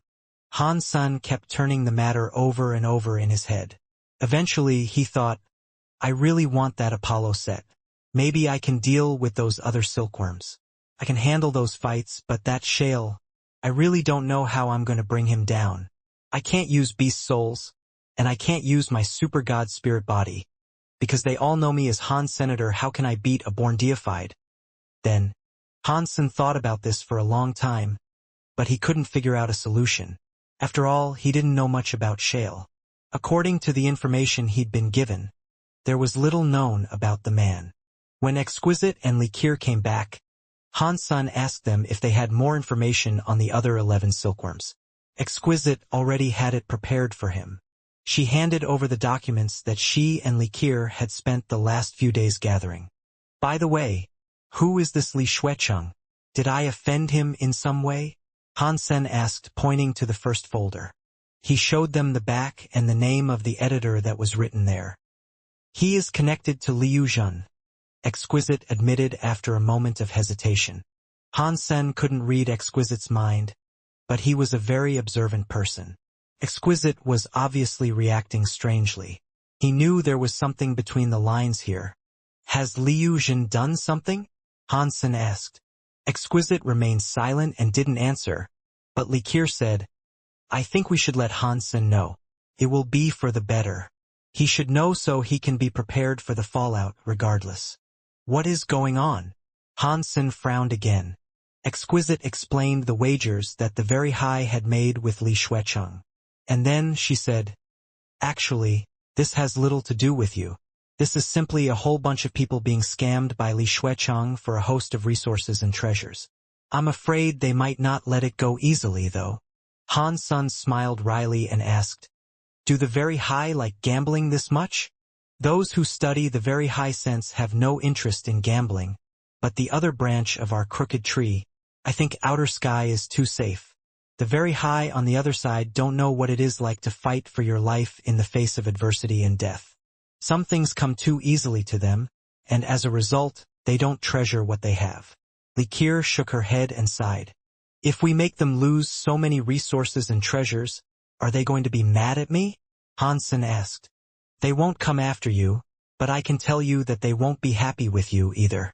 Li Shuecheng only wanted to get those resources and treasures, and to do that he used you, Exquisite said. Maybe they won't get scammed. If I help them win a lot of resources and treasures, wouldn't they be more inclined to help me out in the future? Han Sen said with a dark laugh. Of course, they control many of outer sky's resources. It can be difficult to avoid interacting with them. And if they like you, things will go so much easier for you. After that, Li Qier looked at Han Sen with shock. What are you going to do? It's simple, isn't it? To solve all of this neatly, I just have to end up number 1 in the silkworm fights. Han Sen growled. You're right, that would fix it, but Shale is the unsurmountable challenge you have ahead of you. His talents are scary. There is no doubt about that. In his short 4 years here, he has learned many Geno arts. That includes proficiency with God's Wander. He can use space teleportation. If you want to fight him, I don't think anything you can throw at Shale will work. Li Qiu said. If I haven't yet tried, how can you so easily think that I can't beat him? Han Sen was very calm and composed throughout all this. He quietly opened the new documents and began to study them. Li Qiu and Exquisite looked at each other. They could sense the confidence that had spurred Han Sen to the lofty heights he frequently reached. He now seemed quite confident that he had what it took to defeat Shale. But they couldn't understand where that unbridled confidence came from. Third sister, don't you think this is a bit weird? Why can we feel his confidence but not where the confidence comes from? Unless he is a blindly confident bag of grass, we should be able to feel what is inside him that gives him the confidence he needs to take on this challenge. Li Qiu said to Exquisite after Han Sen left. She didn't think Han Sen was a bag of grass. His mental control power is so strong. He can control his thoughts. Aside from direct emotions, it is nearly impossible for us to discern what he is thinking, Exquisite said. The hardest thing to control is your own mind. Even the very high need the very high sense to do it, yet he can do it on his own. Third sister, your choice in Silkworm is exceptional, Li Qiu said with a sigh. I'm not sure where his confidence comes from, but I think he wants to reach first place. If he succeeds, it will be good for you and me, Exquisite said. I only fear that he is overestimating his capabilities and will die in some tragic way because of it. Then, we will have to go and find a new silkworm. Li Qiu wasn't very confident about this, and she thought to herself, if he was Dollar, I'm sure he would be able to do this. Sometimes, the things people wanted most were the things that they couldn't have. Li Qiu still missed Dollar. Han Sen investigated the 11 silkworms, and he started to develop a headache. None of them would be easy to fight. There were many difficult people in the competition in addition to Shale, who topped them all. One of the silkworms was actually a very high. It was very rare to have a very high as a silkworm. Although all the very high were very strong, their powers were too similar. And they had all been raised in the same environment. Having a very high as a silkworm wouldn't allow the master to learn as much, and so not many of the very high would agree to take one of their own as a silkworm.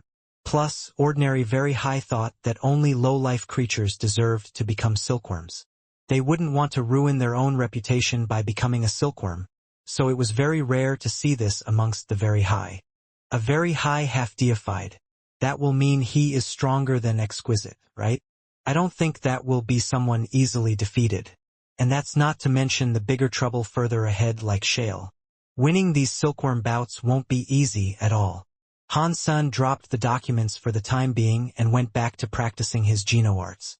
There were 2 Geno arts he had to learn before fighting Shale. If he didn't get good at those, he had no chance of winning. I want to go to the core area. Is there any way for me to do that? Han Sen asked Exquisite the next time he saw her. He seemed to remember that when Li Qiu was in the very high, she frequently traveled to the core area. But Exquisite had told him that being in outer sky shut off his access to the core area. He thought she might have been telling the truth, since the many times he tried to access the core area had all ended in failure. There is a specific place in outer sky that you can go to that allows you to open the core hall door. But this is a place that not even students of the very high can go to. If you have an urgent emergency that requires you to access the core area, perhaps I can help you. Li Qiu looked at Han Sen with curiosity. She was curious why Han Sen wanted to go to the core area so badly. I want to go to the core area to find a friend. Perhaps he has a way that I can win the silkworm fights, Han Sen said. Li Qiu could sense that Han Sen wasn't lying about his general reason for going to the core area. In regards to the friend he had mentioned, she could tell that was partly true as well. As for the identity of this mysterious friend, she had no idea. Han Sen had done his best not to think about it, but when he mentioned finding a friend, he hadn't controlled his thoughts perfectly. That was unavoidable. But still, Han Sen did his best to keep his thoughts away from anything incriminating. And that was enough for Li Qiu to be unable to tell the identity of the person he wished to see. Sure, I will look for a way. I will come back to you with an answer later. Mind you, this will be very tricky. There is every chance that this won't work, so don't get your hopes up. Li Qiu was shocked by how well Han Sen could clamp down on his thoughts. But she knew he wasn't lying. Therefore, she set aside the idea of asking him again. Hansen waited half a day, but Likir didn't return.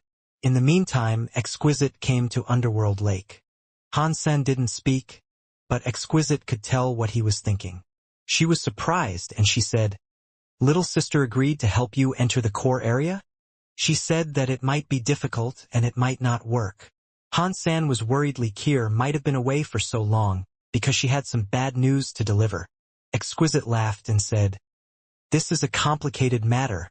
According to the theory, there is only one place in which outer sky can allow access to the core area. But this place is forbidden by our people. Not only is it a restricted zone for outsiders, but even most of the very high are forbidden to go there. Not many people can do what she is doing. Little sister is one of the very few. If she wants to help you and your luck isn't too bad, it might work." "What is this place that you're talking about?" Hansen asked with curiosity. "I once told you that outer sky resides between the real world and the antimaterial world. This place exists between those two realms. Because it connects those two opposing powers, everything here is very strange. Connecting to the real world and opening a door to the core hall can be complicated." Exquisite didn't explain much beyond that. "Because the process can be dangerous, we forbid very high students from entering the core hall. But little sister's father is the guardian, and she is much loved. It shouldn't be difficult for her to convince her father to give you a chance." "I see." Now Hansen understood. After waiting for another hour, Likir finally returned. She came bearing good news, which made Hansen feel relieved. Likir used space teleportation to guide him to their destination. After a few jumps, they reached a desert. That desert appeared endless. It must have been as big as a solar system. Even with Hansen's eyesight, he couldn't see the end of that desert. It was difficult to imagine how large it was. As they stood in the desert, Likir suddenly shouted into the endless wastes, "Dad, I've brought him here. Can we go now?" A crazy wind suddenly spawned in the quiet and dead desert. The raging wind threw yellow sand into the sky, then morphed to present the face of a very high man. "Remember, don't go past the 3 lines," shouted the very high man. He looked like a sand god, and his voice sounded like thunder. "I know. It doesn't matter how many times you say it. I won't forget and go beyond the 3 lines. We only want to go to the core area. That's all," Likir said nicely. The sand deity-looking man shook his head. He couldn't stop Likir from doing this. The wind blew and then the sand collapsed back onto the ground. The sand god disappeared, and silence returned to the desert. "Let's go," Likir said. Then, she ventured forward into the big desert. Hansen followed her. Likir kept walking and said, "The area around here is unstable. Please don't use space teleportation powers here. And don't exert too much strength. Otherwise, you might find yourself being dragged into the antimaterial world. If that happened, not even our leader could retrieve you." Hansen nodded. Now he understood why Likir had to walk instead of just teleporting them forward. The two of them walked through the desert. Sometimes Hansen noticed old, weird buildings leering out of the sand. There were ancient stone structures and really advanced metal buildings. There were even battleships and airships scattered here and there in the yellow sand. God only knew how long they had been there. Even the platinum, which should have been impervious to time, was rotten. When the wind blew, platinum boards broke loose and scattered like dust across the sand. There was a statue that was 100 meters high, and there were the remains of thousands of beasts. There was a dead tree in the sand that looked like a real dragon. The whole huge desert felt very weird. But there was no consistent style to the relics in the desert. They were obviously a mishmash of random items stemming from a variety of different points across history. They seemed to have been tossed into the desert and left there like trash. The sight was disconcerting, somehow. After reading Hansen's mind, Likir explained, "This is a crossroads between the real world and the antimaterial world. There are always items from the real world or the antimaterial that get lost, twisted, and thrown in here. Every now and again, powerful items end up in here. My dad once found the xenogenic body of a butterfly-class creature. But that was just a stroke of luck. Most of the things sent here are just useless trash. A loud boom interrupted Likir as she was speaking. It shook the two of them as if the sky had been cracked open. Then Han-san saw something very large emerge from a crack above them. Han-sen stared up in shock. The head of a giant beast pushed its way through a gap in the twisted, crooked sky. The beast's head was silver, and it looked like some artwork made of precious metal. 3 horns emerged from its face. It kind of looked like a triceratops, but it was much bigger than a triceratops. The head alone was 10 meters long. Blood gushed from its mouth. Boom! The giant beast fell from the sky and landed in the desert in front of them. The impact of its body hitting the ground shook the sand like an earthquake. Han-san stared at the giant beast that had fallen into the sand. It looked a lot like a triceratops, but its body was silver and white, and a large pair of wings spread from its back. It was hard to say what race it belonged to. It seemed badly injured, and grievous wounds covered its entire body. It was struggling to get to its feet. Blood poured from its mouth and body, dyeing the bottom of the sandy crater crimson. A small red lake was forming beneath the beast. A xenogeniac has fallen. Likir rejoiced. She quickly raced toward the crater. Hansen followed behind her. Even though it was injured, he could feel the fierce presence exuded by the giant monster. It was deified class, that was for sure. Back off, guys! Before they could even get close to that xenogeniac, a plume of sand rose near them. It took on the shape of a sand god. It was Likir's father again. Before Likir could answer, a sandstorm swept over them and sucked them in. Within a second they were tossed far, far away. Boom! Boom! Boom! As they got back to their feet and watched from a distance, they saw countless sand dragons emerging from the ground. They looked like ancient, deadly creatures. They followed the sand god's commands to go for the injured beast. The beast roared angrily. It quickly stood up, and an endless silver light erupted into a wild storm that consumed the sky. It battered against the sand dragons that now surrounded it. The ancient-looking dragons had been shaped from sand, and they couldn't withstand the power of that silver light. Pang! The silver light then swept over to shine on the sand god's body, blasting the shape of the sand god back into nothing, as well. Hansen watched with wide eyes. It was very fortunate that they had been pulled away from the creature. If they hadn't, the creature's remaining dregs of power would have been enough to destroy them. Likir stared at the sight in terror. If her father hadn't appeared in time to keep them from getting close to the giant beast, the creature would have killed them in a moment. Likir's father can't have gone down that easily, surely. As Han-san pondered this, he saw the sea of sand swell and boil like a tumultuous sea. Fountains of sand sprayed everywhere, and a pillar of sand shot straight up into the sky, then fell back to the ground, forming itself into the figure of a sand god. That process then repeated itself over and over, creating an army of the sand beings. The sand gods raged as the remaining dragons roared. The surface of the desert had become a battlefield for ruthless giants. Despite the distance between them and the battlefield, the ground was shaking so violently that Han-san and Likir were having difficulties staying on their feet. They had no choice but to retreat. They finally reached a safe distance from the fight, but Han-san could still detect that frightening presence. He could no longer see the actual fight, though. He could only see the distant clouds of sand as some of the sand creatures were ripped apart. His ears reverberated with the sound of dragons roaring at deafening volumes. My father's real body is deep inside the three-world desert. These sand gods are just manifestations of his power. Likir explained with a laugh. She could sense that Han-san was worrying about the safety of her father, but she knew he would be safe since he was deep within the sand. Han-san couldn't see what was going on in the fight anymore. That whole desert was shrouded in screens of sand. After a very sad scream, the scary rumblings in the desert came to an end, and then all the dust settled. A sand god appeared on the horizon and came toward them, telling them they could proceed. Father, you killed the xenogeniac? What was its level? Why was it injured and still so scary? Likir curiously asked the sand god. I don't know.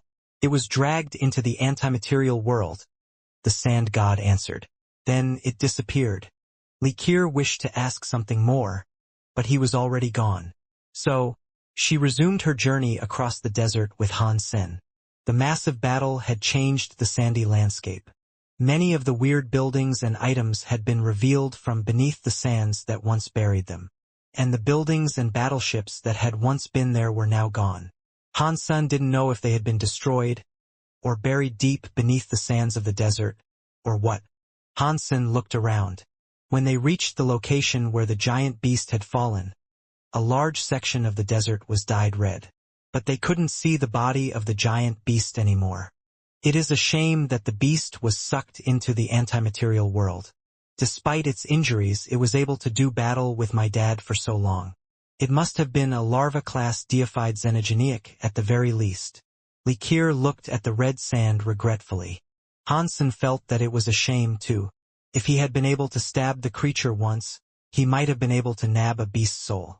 That xenogeneic was so strong, and its beast soul might have been equally powerful. Han Sen kept walking, looking around as he went. Then suddenly he froze. Some distance away in the desert, Han Sen saw a tower that was built from stone. That old tower was leaning visibly, and it looked as if it might fall over any second. Han Sen looked at the stone tower's plaque. Written there were the two words, Destiny's Tower. The tower was styled just like the Destiny's Tower controlled by the Extreme King.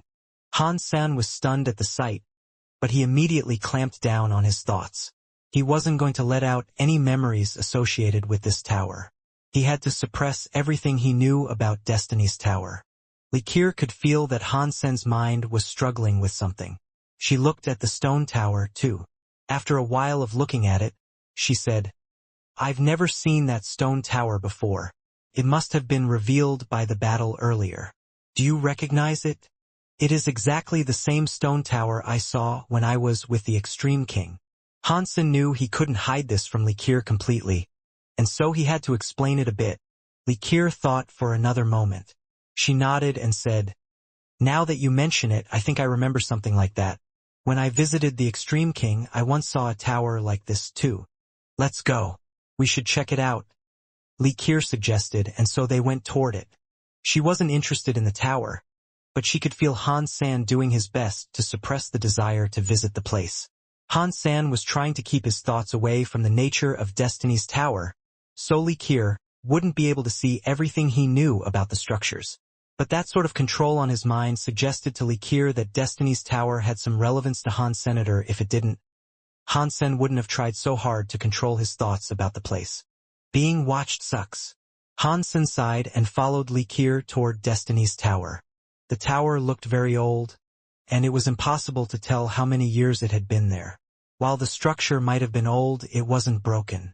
Likir reached the door and twisted the handle. The stone door swung open smoothly. The two of them walked inside. The tower was full of dust and sand, but otherwise, it seemed to be empty. It looked like an ordinary watchtower. Let's go up and see. Likir walked toward the stairs. Han Sen followed Likir, trying to keep a lid firmly over any sensitive topics that might otherwise come to mind. The second floor was still so empty. There was nothing there. Likir didn't give up, though. She kept ascending the tower. The whole tower seemed to be empty until they approached the 7th floor. Huh? There is someone here. Likir looked at the top floor's stone platform in shock. On a large stone platform, a man was sitting with his legs crossed. The man was very still, and Han Sen couldn't sense any presence of a life force within him. It looked as if he had been petrified in that position. Han Sen's face looked weirded out, and he couldn't help but think, this is so similar to what I saw in the Destiny's Tower of the Extreme King. The man over there looked quite a bit different, though. Likir heard Han Sen's thought, and she looked at the man atop the platform with shock. Weird. It is a creature, but why does it not have a life force? As a look of confusion crossed Likir's face, the man on the stone platform opened his eyes. He looked at them and said, I am empty God. The fact that you have met me today is surely the working of fate. I can fulfill any wish you speak. You can make any request you desire. Not again. Han Sen's heart jumped. Li Keer looked at the man coldly and said, "How dare you call yourself a god in front of the very high? Not even the ancient god would refer to themselves as proper gods." After that, Li Keer swung a sword light at the man. She struck too fast for Han Sen to try to stop her. The sword light came down on the man's head, but the man didn't even have to move. The sword light crashed against one of his eyebrows. Pang! The man's eyebrow wasn't even ruffled. Li Keer was hurled back by a scary force. The power was so strong that it swept past all of Li Keer's defenses. She was thrown into the wall hard, and she coughed up a mouthful of blood. She passed out and fell into a coma. Her life force faded quickly. How dare you challenge a god's dignity and question his authenticity? This is your punishment, but seeing as this is your first infraction, the punishment will not be severe, the man said in an icy voice. Han Sen quickly ran toward Li Keer and checked her vitals. She had only fainted, and while her life force was fading, it was seeping away slowly. She was in no immediate danger. He thought to himself, "This god seems different from the other one I met." I remember the man in the Extreme King's Destiny's Tower shouted, "Empty God." Is this the empty God he was referring to? "Now make your wish," Empty God said, looking at Han Sen. "My life is perfect as it is, thanks. I have a wife, a happy family, great kids, and I always get what I want. Anyway, add to that I'm super rich. I have everything. I don't need anything more. Can I choose not to make a wish?" Han Sen looked at Empty God as he spoke. Han Sen didn't know if this empty god was the same as the other god. If it was the same, then this really was just a statue. It wasn't the true self of the god it represented. Therefore, he didn't have to worry too much. The black crystal armor could wipe it out in a heartbeat. If this was the god's real body, though, then a fight might be a bad idea. Han Sen wasn't sure if the black crystal armor could also defeat these gods in their real forms. "No," Empty God said coldly. Han Sen's heart felt ill. He ignored Empty God, picked up Li Keer, turned around, and started to run. Empty God only looked at Han Sen peacefully. He didn't look as if he was going to stop Han Sen from leaving. Han Sen was trying to figure out whether or not Empty God was really going to fight. He was also doing this to test the black crystal armor and sense if there was any movement from it. But its life force was hidden, so he couldn't feel anything. Empty God didn't stop Han Sen either. Still holding the unconscious Li Keer, Han Sen departed the 7th floor. He went down floor by floor without being stopped by any aggressive powers. Finally, he reached the 1st floor of Destiny's Tower. But when he reached the 1st floor, Han Sen froze. There should have been a door at the bottom floor of Destiny's Tower, but there was none. There was only another stone staircase leading farther down into the tower. I've already reached the bottom floor. Why are there more stairs that can lead me down even farther? Have I remembered it incorrectly? And this is actually the 2nd floor. Han Sen quickly dismissed that idea. Destiny's Tower only had 7 floors, and with his exceptional memory, he couldn't have been wrong. Han Sen reached out a hand to where the door should have been, but there was just a wall there. It wasn't an optical illusion. There really wasn't a door. Pang! Han Sen threw a punch at the stone wall. With his strength, even a mountain would have been destroyed by one of his punches. But the stone wall didn't buckle, and there wasn't a single scrape left on its surface. Han Sen frowned. He knew that nothing would be achieved by using brute force. He looked at the stone staircase, then turned and continued walking down. When he reached the floor below, he noticed that there was another stone platform. The stone platform had that same man on it, the one who had called himself Empty God. It was exactly as it was on the 7th floor. "Make your wish," Empty God said, staring expressionlessly at Han Sen. Han Sen gnashed his teeth. Still holding Li Keer, he continued trying to descend the stairs. There were more of them, and he swiftly descended another 7 flights. He was still unable to find the 1st floor and its door. he only found more and more stairs. After walking down the stone stairs for a while, Han Sen realized he always came back to the 7th floor of the tower. There, he saw empty God again. Is this some sort of space power? Does it connect the 7th floor and the 1st floor to create some sort of weird Mobius strip? If that is true, no matter how far I walk, I will never reach the exit of this tower.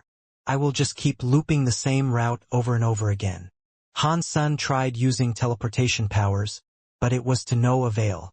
No matter where he tried to teleport to, he always reappeared inside the tower, just in a different location each time. Make your wish. Whenever Han Sen saw empty God again, the man would repeat the same phrase. He never said anything else.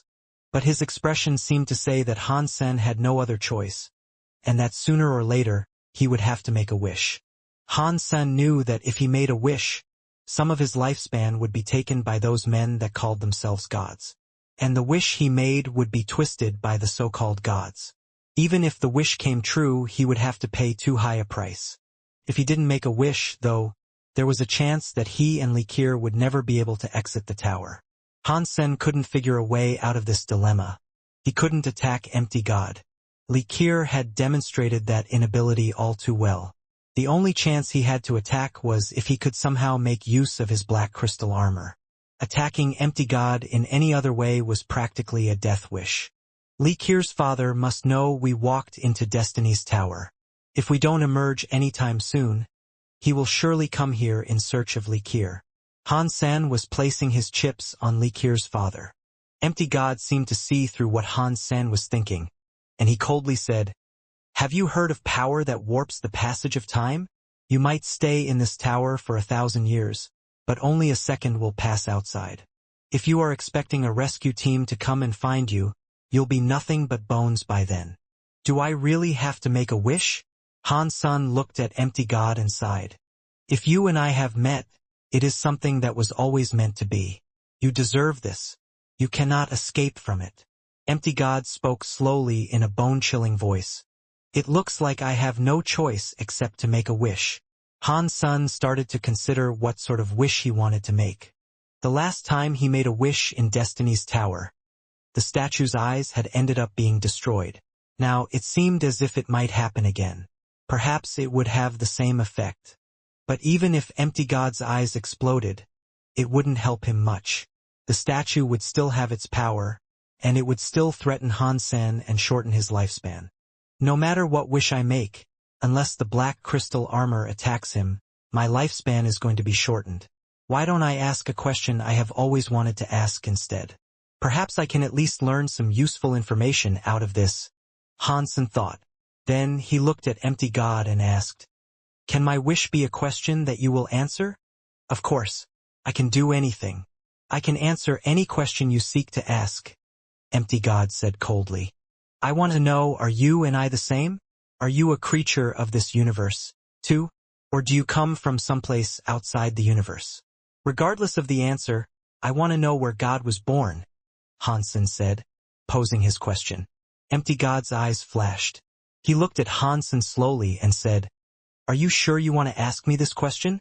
It is useless for you to know this. I told you already that I don't lack anything, but I'm curious about you. If you must make me compose a wish, I would like to know this answer," Han Sen said. Empty God looked at Han Sen and frowned. There were 3 questions. You can only receive the answer for one. Han Sen looked at the empty God for a long moment, then asked his ultimate question. "Please tell me, empty God, are you a creature of this universe?" Han Sen had always been suspicious about God coming from the Geno Hall. Even mighty beings like the ancient water god had been killed in a single blow when they tried to enter the Geno Hall. The power of the beast within that place was far too shocking. Aside from those who called themselves gods, Han Sen couldn't think of any other being that possessed such power. But if Han Sen asked the god where he was born, empty God could answer by telling him a name that he wouldn't recognize. If Han Sen had never heard of the place, then he wouldn't know if it was in the universe or not. So, Han Sen eventually decided to ask the simplest of questions. He needed to confirm if the god was a creature that came from the Geno universe. This was the root of all questions he would later want to ask. With knowledge of its origin, he would have a more solid basis for formulating theories and asking future questions. This was very important. Empty God didn't hesitate this time. He answered straight away. No, I am God. I come from God place. When Hansen heard the answer, he nodded. The way Empty God said it was so vague. He had, perhaps deliberately, twisted the answer. But Hansen had still received the answer he had wanted. God wasn't a creature that came from the Geno universe. This answer was enough for Hansen to confirm, at the very least, that the God he was facing was something more than a deified elite. This being was even more almighty. These guys called themselves gods. But Hansen thought they were more like devils that had invaded the ordinary world. Han Jinji and Blood Legion had been dealing with scary beings like this for a long time. The effort they had put in was unimaginable for normal people. When Hansen received this answer, he felt his power start to fade away. His power drained so rapidly that it actually physically pulled him toward Empty God. Hansen had already experienced this before, and he knew it was his lifespan being reduced. But this time, it was fading much faster than it had upon his first wish. He could see his lifespan fading away like an avalanche. Empty God looked at Hansen coldly. A weird light shone around the statue, making him look both godlike and insubstantial at the same time. A moment later, a century's worth of lifespan had left Hansen's body. It made Hansen feel tired and worn out. The drain didn't stop, though. Hansen was now losing years at an even greater speed. Hansen was prepared to give up a lot of his lifespan, so he didn't mind sacrificing a few years. After all, nabbing secrets right from God's mouth wasn't easy. Hansen had already received a big boost to his lifespan from the previous God doll. He could accept this kind of loss. But the next second, the black crystal armor inside his sea of soul reacted. While Hansen continued to lose years, the black crystal armor's mysterious presence exploded with energy. That power spread over Hansen's body. The spreading black crystal armor gave Hansen a unique feeling. It was as if someone's presence was surrounding him. Hansen was quite familiar with this presence. He tried to think it over, and he finally remembered where he had felt that presence before. It was the same presence he had sensed when the black crystal armor blew up the statue of the previous god. Hansen didn't have time to think. The black crystal armor glowed with a strange godly light. It flew out of the sea of soul, then punched Empty God, who was still sitting atop the stone platform. Empty God had been blithely sucking in Hansen's lifespan without ever realizing that something like this might happen.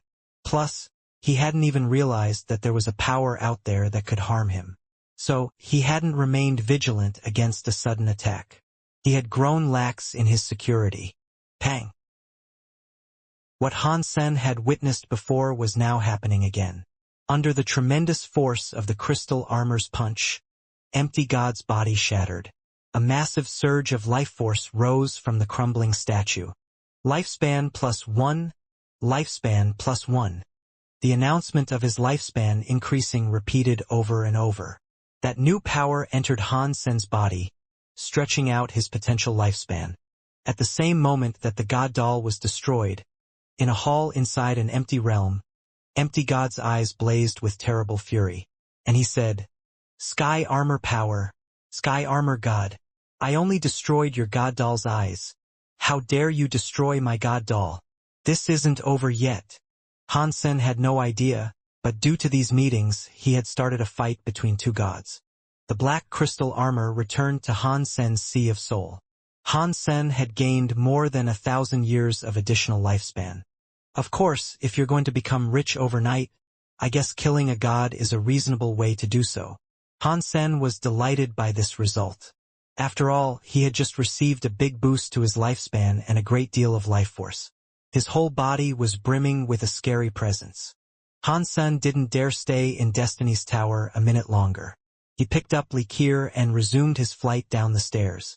This time, when he reached the first floor, he encountered the door that would lead him outside. There were no more stairs leading down, keeping him inside a loop. What just happened? Likir, who had been unconscious up to this point, slowly shook herself awake. I'm not really no. That geezer was a bit weird, wasn't he? After you punched him, you got blasted into a wall and you passed out. But the man was shattered into bits, and he became a pile of rubble, Han Sen said, lying to Li Qiu with a straight face.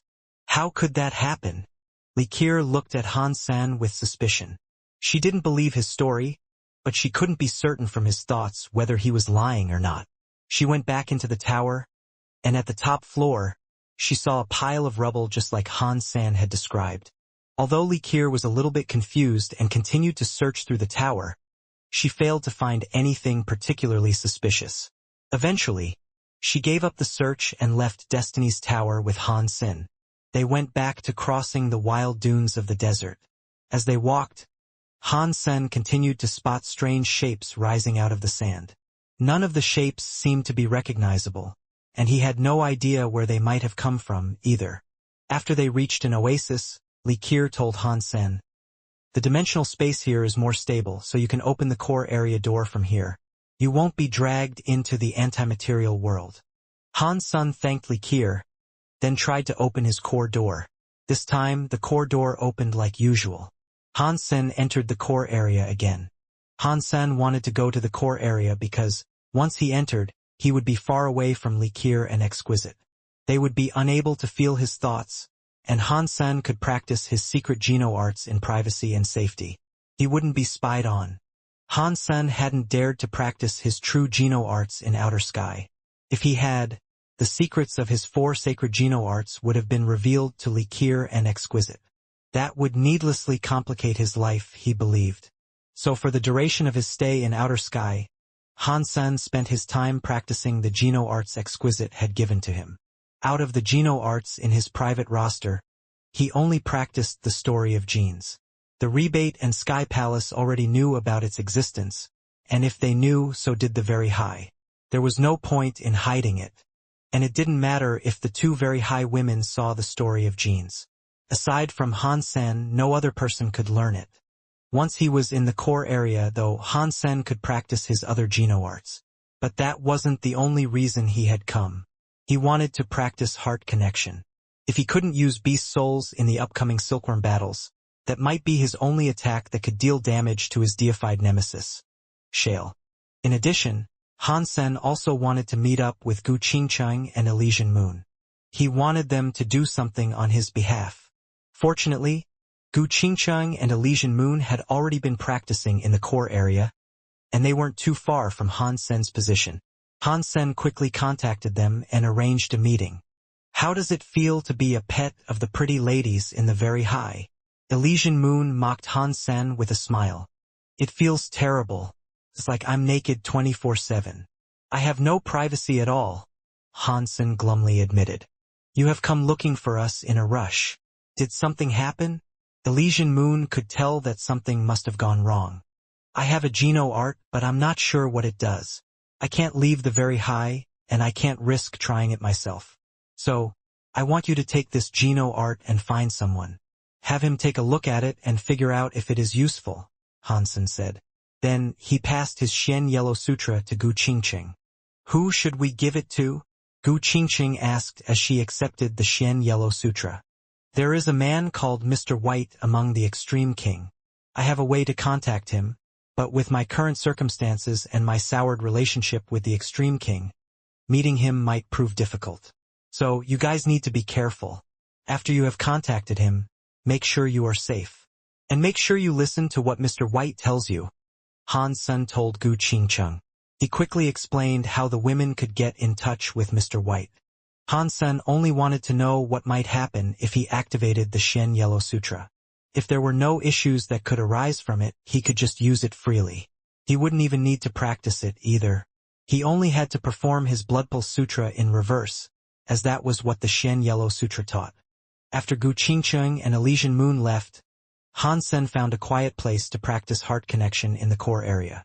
If he wanted to heavily wound Shale, he would probably need that skill in his repertoire. There was also Break 6 Skies as well. Han Sen had some experience with that technique. Break 6 Skies was extremely powerful, but it was an area of effect skill. Therefore, the power wasn't as concentrated as heart connection. But it was still one of the strongest Geno arts Han Sen possessed. Things didn't seem to have gone smoothly for the two women. Han Sen waited 4 days before Elysian Moon and Gu Qingcheng returned to the core area. I gave the items to Mr. White. He said he would need some time to investigate. You can expect a response in 2 weeks, Gu Qingcheng said. 2 weeks. Han Sen couldn't help but shake his head in dismay. There were only 3 days left until the silkworm bouts began. If it took 2 weeks to get the results back from Mr. White, he wouldn't be able to use the Geno art in the fights. But Han Sen hadn't planned to use the Blood Pulse Sutra in the upcoming fights anyway, so he wasn't too disappointed. Han Sen asked Gu Qingcheng about Planet Eclipse and the situation with Sky Palace. Then, he practiced his Geno arts for another couple of days. When his time was up, he departed the core area. Why did it take you so long to come back? Exquisite, seeing Han Sen, felt relieved. There was less than a day to go until the silkworm fights began. If Han Sen hadn't returned in time, he would have been in a lot of trouble. My friend didn't arrive in the core area as soon as I had hoped. I had to wait for a few days before I ran into him, Han Sen said. What happened? Li Qir asked. It was a waste of time. He didn't have enough time to figure anything out, Han Sen said, putting on a pained expression. You really wanted a way for a 9th-tier king to beat a deified elite? Li Qir asked. It wouldn't have mattered how long you waited. That is an impossible feat unless you can make use of your treasures. It won't be happening. And it has already been decided that all treasures will be barred from use. It is obvious that Shale will rank first in this competition. Han Sen thought she was most likely correct. The Very High's decision sounded as if they wanted Shale to be number 1. Though, what's going on with that Shale? They're pretty much handing him the number 1 spot. Why? Han Sen asked, looking at Li Qir. Time is almost up. We need to go to the valley and join the silkworm bout. Let's talk while we walk, Li Qir said, and then she quickly departed the oasis. As they traveled back across the sand, Li Qir explained the situation to Han Sen. Because Shale was born deified and possessed a 10 armor talent, he might become a true god, assuming he had enough resources and a little luck. The most important thing was that the Very High man who had signed a contract with Shale was a very important figure, too. The Very High seemed to be grooming him to be the very best. They wanted him to be capable of fighting and breaking open the Geno Hall. So, even the man Silkworm would receive the best care possible to boost the Very High man's chances. The Very High want access to the Geno Hall, too? What is inside the Geno Hall? Han Sen asked with curiosity. I don't know. One of our ancestors entered the Geno Hall and brought back some information regarding the place, but the information he provided us was very vague. It was like there was someone that wanted us to come to the Geno Hall, and I think they were asking for help, Li Qir said. I thought that getting into the Geno Hall meant you would become a god. Why would someone inside signal for help? Han Sen asked with confusion. That is what we want to find out, but we have yet to find an answer, Li Qir said. The valley was a giant basin in outer sky. The entire basin was shaped like an enormous bowl, and it was ringed by unfathomably tall mountains. The landscape of the basin itself was very harsh and complicated. Every silkworm fight would take place inside this valley. Li Qir and Han Sen reached the valley right before the silkworm fights were going to begin. When Exquisite saw them both heading toward her, she sighed in relief. She expected Han Sen to lose at least one of his fights, but if he didn't participate in the contest at all, the Very High would hate him even more. The time of rest was over. When the 11 silkworms entered the valley, Exquisite didn't ask anything of Han Senator. She allowed him to proceed into the basin of combat. The moment Han Sen set foot in the valley, the entire valley was sealed by a huge barrier. The Bysema would keep the destructive power of the combatants contained within the valley, but it wouldn't stop teleportation or the bodies of the contestants. If the silkworms teleported outside the seal, they would immediately lose the fight. When the silkworm fights began, few Very High had come to watch the fights. Only the masters of the 12 silkworms actually showed up in person. The Very High that practiced the Very High sense had zero interest in such a contest, and the other members of their society had other means of spectating. There was no need for them to go all the way to the valley. Only the masters of the silkworms had to watch the fights unfold up close. They needed that proximity to gain the battle experience and knowledge of those they were watching. It finally begins. Now, if the other 11 silkworms meet Han San, they will do their best to fight him. As Li Xuecheng watched the stream of the fight preparations, he cackled wildly. Of course, we made Han San, who is only a 9th-tier king, into a powerful contender who is only second to Shale. The half-deified silkworms won't be happy about this. Even if we were nice people, this still would have put them in a competitive mood, right? Liu Jin squinted his eyes. Han Sen might drop out before he even gets to Shale. Li Xuecheng agreed and nodded. After Han Sen entered the valley, he wasn't in a rush to bump into another silkworm. He flew around a nearby mountain that rolled up and down. The valley was as big as a planet, but for half-deifieds or deifieds that sort of area wasn't too big. It wouldn't be difficult for the silkworms to locate each other. Suddenly, Han Sen felt an impressive surge of power up ahead. Someone was already fighting. This power, is that Yu Shanshin? As soon as Han Sen felt that power, he noticed how familiar it felt. And so, he quickly headed toward where that fight was taking place. The area of combat wasn't too far away from him, and so Han Sen quickly reached the outskirts of their battlefield. There, he found Yu Shanshin and a half-deified of the Extreme King standing on a mountain. They were watching each other. They were both utterly still. The only movement Han Sen could see came from their powers, which were spilling out and shaking the mountains all around them. Han Sen recognized Yu Shanshin's opponent. According to the information he had received, the Extreme King fellow was called Gru. Although he wasn't of the same bloodline as King Bai, his king body was very strong, certainly no weaker than any of the royal children's. He had a 9 armor talent and he was a very experienced fighter. He was quite a skilled swordsman as well. At the moment, Gru was really quiet, and he was holding a steel greatsword. His body was fizzing with a powerful sword mind, and before his weapon even moved, his sword mind came for Yu Shanshin. It rushed forward so fast that it pushed aside the clouds in its path. Han Sen frowned. Gru's sword mind was no weaker than his own. The man had reached deified class with it, for sure. He might have only been half-deified, but his sword mind was remarkably developed. Gru was definitely a very powerful half-deified. It was no wonder the Very High had selected him as a silkworm. Yu Shanshin's presence was harder to anticipate. Sometimes it raged like fire, and other times it was soft like water. It made it very difficult for those watching to determine what sort of power he had. It is fortunate I'm getting to watch this fight. It means I can observe Yu Shanshin and see what extreme evil path can do. Han Sen maintained a careful distance from the battlefield so he could observe without getting caught up in the fight.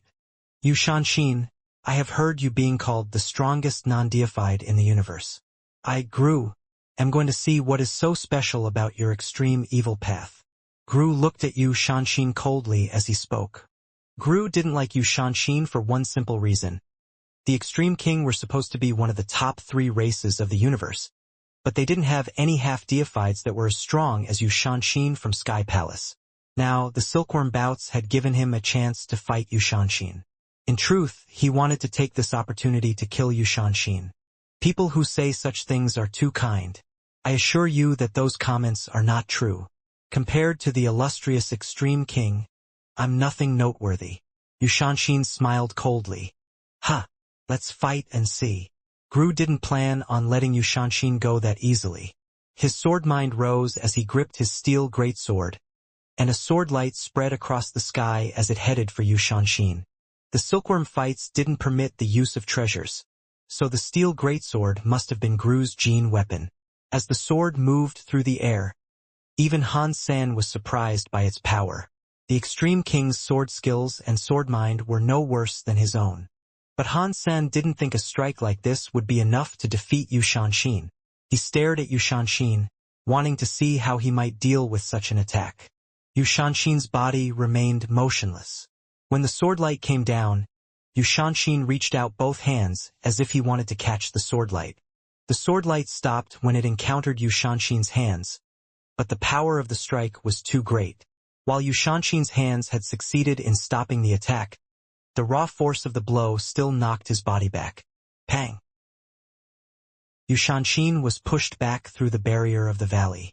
He lost the silkworm fight. The silkworm bout had few rules, but there was one rule that all the contestants knew. Whoever left the valley first would be put in last place. Yushanshin had been the first to get knocked out of the valley, and so he was going to be number 12. Han Sen was befuddled. What the hell is wrong with Yushanshin? Gru is very strong, but there is no way Yushanshin is that much weaker than him. How did he get blown away by that attack? He must have done that deliberately. I cannot believe this. Even if he couldn't have reached first place, there were many rewards that he could have earned by reaching the top 5. Why would he just throw everything away and give up? Gru didn't believe Yushanshin was that weak either. The man had been launched beyond the seal by a single attack. But Yushanshin was already out of the valley, and Gru could no longer chase after him. So, the Extreme King turned his head to look at Han Sen. If Yushanshin was too much of a chicken to fight me properly, then you can fight me. You're also from Sky Palace, after all. It will be good to test the mettle of your people. Gru looked at Han Sen's body. Han Sen hadn't expected the situation to change so quickly. Before he even realized what had happened, he had become Gru's opponent. But Han Sen made no effort to run away. He could still fall back as long as he didn't leave the valley, but Han Sen remained within range of Gru. He drew spells 2 pistols. Seeing Han Sen preparing to strike, the very high who were watching the fight suddenly felt very awake. Although many of the very high were almost certain that Han Sen would lose the silkworm bout, they still held out a tiny slither of hope that he would win. They prayed that maybe, even without his treasures, Han Sen still harbored a bit of that OP power he had become renowned for. I would consider Gru's power to be middle of the road out of the 12 silkworms. He can be a whetstone for other silkworms to grind against, and he will be an excellent demonstration of Han Sen's strength. Liu Jin looked excited as he stared at the video. Li Xuecheng looked nervous as he said, as long as Han Sen doesn't reach first place, anyone else can claim the metaphorical throne. I do think we may have overreached with our gamble, though. Even Open Sky Elder wagered the fabled Open Sky jewelry on Han Sen ending up in first place. That was so strange. Open Sky Elder knew the silkworm fight wouldn't allow the use of treasures. Why would he still bet on Han Sen reigning supreme? If we lose, we will lose everything we have. Don't worry. It doesn't matter who bets on Han Sen winning. He won't be a match for Shale, no matter what. Liu Jin spoke as if he was trying to assure himself as well as Li Xuecheng. The fact that Open Sky Elder had placed such a heavy bet on Han Sen made them feel quite uncomfortable. At the same time, Open Sky Elder was smiling as he watched Han Sen and Gru square up against each other. Li Qiyu, another very high elder, looked at Open Sky Elder and said, "You really wagered the Open Sky jewelry that Han Sen would win this contest? You realize that this entire event has been rigged in Shale's favor, right?" "I know." Open Sky Elder smiled and nodded. His expression didn't waver. "If you know, then why are you doing this? You're just handing an item of immense value to Li Xuecheng and Liu Jin." Elder Li Qiyu looked at Open Sky Elder. Open Sky Elder laughed and said, "You know, I've always wanted the evil dragon orb that belongs to Liu Jin's father. He guards the item quite greedily and refuses to loan it to me, though. Therefore, I had to think outside the box to come up with a way to get my mitts on it. If Liu Jin loses this bet, will he really be able to fork over materials worth the price of the Open Sky jewelry on his own? No. Therefore, he will have to go and see his father. He will undoubtedly have to give up the evil dragon orb. But with Shale here, how could they lose?" Qiyu Elder couldn't understand what Open Sky Elder was thinking. What if Shale isn't fighting at full strength right now? Open Sky Elder smiled at the other man as he spoke. "Not at full strength? What do you mean?" Qiyu Elder asked, entirely confused. Open Sky Elder laughed and said, "Remember when Shale went to Demon Lake to hunt down Xenogeneics? I had a business matter that took me there at the same time. And there, I saw Shale get his hands on something precious. What did he get from Demon Lake?" Qiyu Elder wondered out loud. Then, his eyes widened and he said hoarsely, "Did he get demon fruit?" Open Sky Elder nodded and laughed. I saw Shale holding the demon fruit in his own hands. And then, I watched him eat it. Chiyu Elder looked at the valley in the video in shock. He was trying to see where Shale was. As he searched, he said, "Does that mean Shale has fallen from deified status?" Of course. Demon fruit is a treasure from the antimaterial world. Even a born deified cannot withstand its effects. Shale has been brought down from deified to king class. The demon fruit's demon baby god can do miraculous things, and even though Shale has become king class, his potential has been increased a level. He already had a 10 armor talent. So, after getting the demon fruit, he sacrificed his deified level for another armor talent. Although his 11 armor talent isn't genuine like the ones in the legends, it is still a very rare talent level. You won't find anyone else like this in the entire universe. After pausing, Open Sky Elder went on to say, "Now that he's taken in the demon baby god, it will be a long time before Shale becomes a deified again. There is now a high chance that Han Sen will win this fight. If you knew what had happened, why didn't you tell me sooner? If I had known, I would have increased my bet. I would have enjoyed causing more problems for Liu Jin and Li Xuecheng." Open Sky Elder shook his head and said, "I'm still gambling. Although Shale isn't deified anymore, he still has the will of a deified. I'm not sure if Han Sen can win. Plus, the other silkworms aren't weaklings either. Fortunately, Yu Shanshin quit the silkworm bouts. Otherwise, Han Sen's chances of reaching first place would have been greatly decreased." Chiyu thought about it and deduced that Open Sky Elder was most likely correct. Although Shale wasn't deified anymore, Han Sen still might not be able to reach first place. Open Sky Elder wanted to make a bet, but the end of this fight was still uncertain. Gru's sword mind shook the sky. The steel greatsword came slashing toward Han Sen, just as it had been swung toward Yu Shanshin earlier. Now that Han Sen was facing that attack himself, he realized just how scary it was. That sword mind was like a knife hitting the galaxy. It felt like an entire galaxy might buckle under its weight. And Han Sen was opposing that strike with only his body. Yu Shanshin was able to use his hands to hold back that sword light. The fitness of his body couldn't be any weaker than mine. Yu Shanshin was a scary guy. As he considered the attack, Han Sen's body moved on its own. He vanished, and Gru's attack was now slashing toward empty air. Han Sen had employed God's Wander. Han Sen emerged on the other side of Gru. However, the Extreme King's sword light had reoriented itself and was still coming toward him. So Han Sen teleported away again. But still, Gru's sword light was able to catch up to him. He teleported a few more times, but none of his jumps shook off the pursuit of Gru's attack. Weird. How can he predict where I teleport to? Han Sen thought, furrowing his brows. His God's Wander wasn't as good as galaxy teleportation, but he was still very good at small distance jumps. Within a short range, he could go anywhere he wanted. He only had to think about it and he would teleport to where he wished to be. Gru was teleporting after him and somehow managing to keep up. This fact alone was enough to prove how powerful the man was. But Han Sen didn't have much information on Gru, and he didn't know what sort of powers the man wielded. He felt a bit confused about it all. Why is this happening? How can Gru predict where God's Wander will take Han Sen? Likir was shocked too. Exquisite frowned as she studied the two fighters. If my judgment is correct, Gru cannot predict where Han Sen is teleporting to.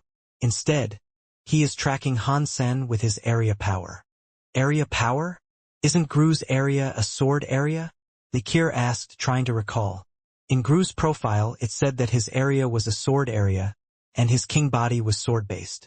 It made his sword skills stronger. It is a sword element, but it is also a very special sword area, Exquisite said.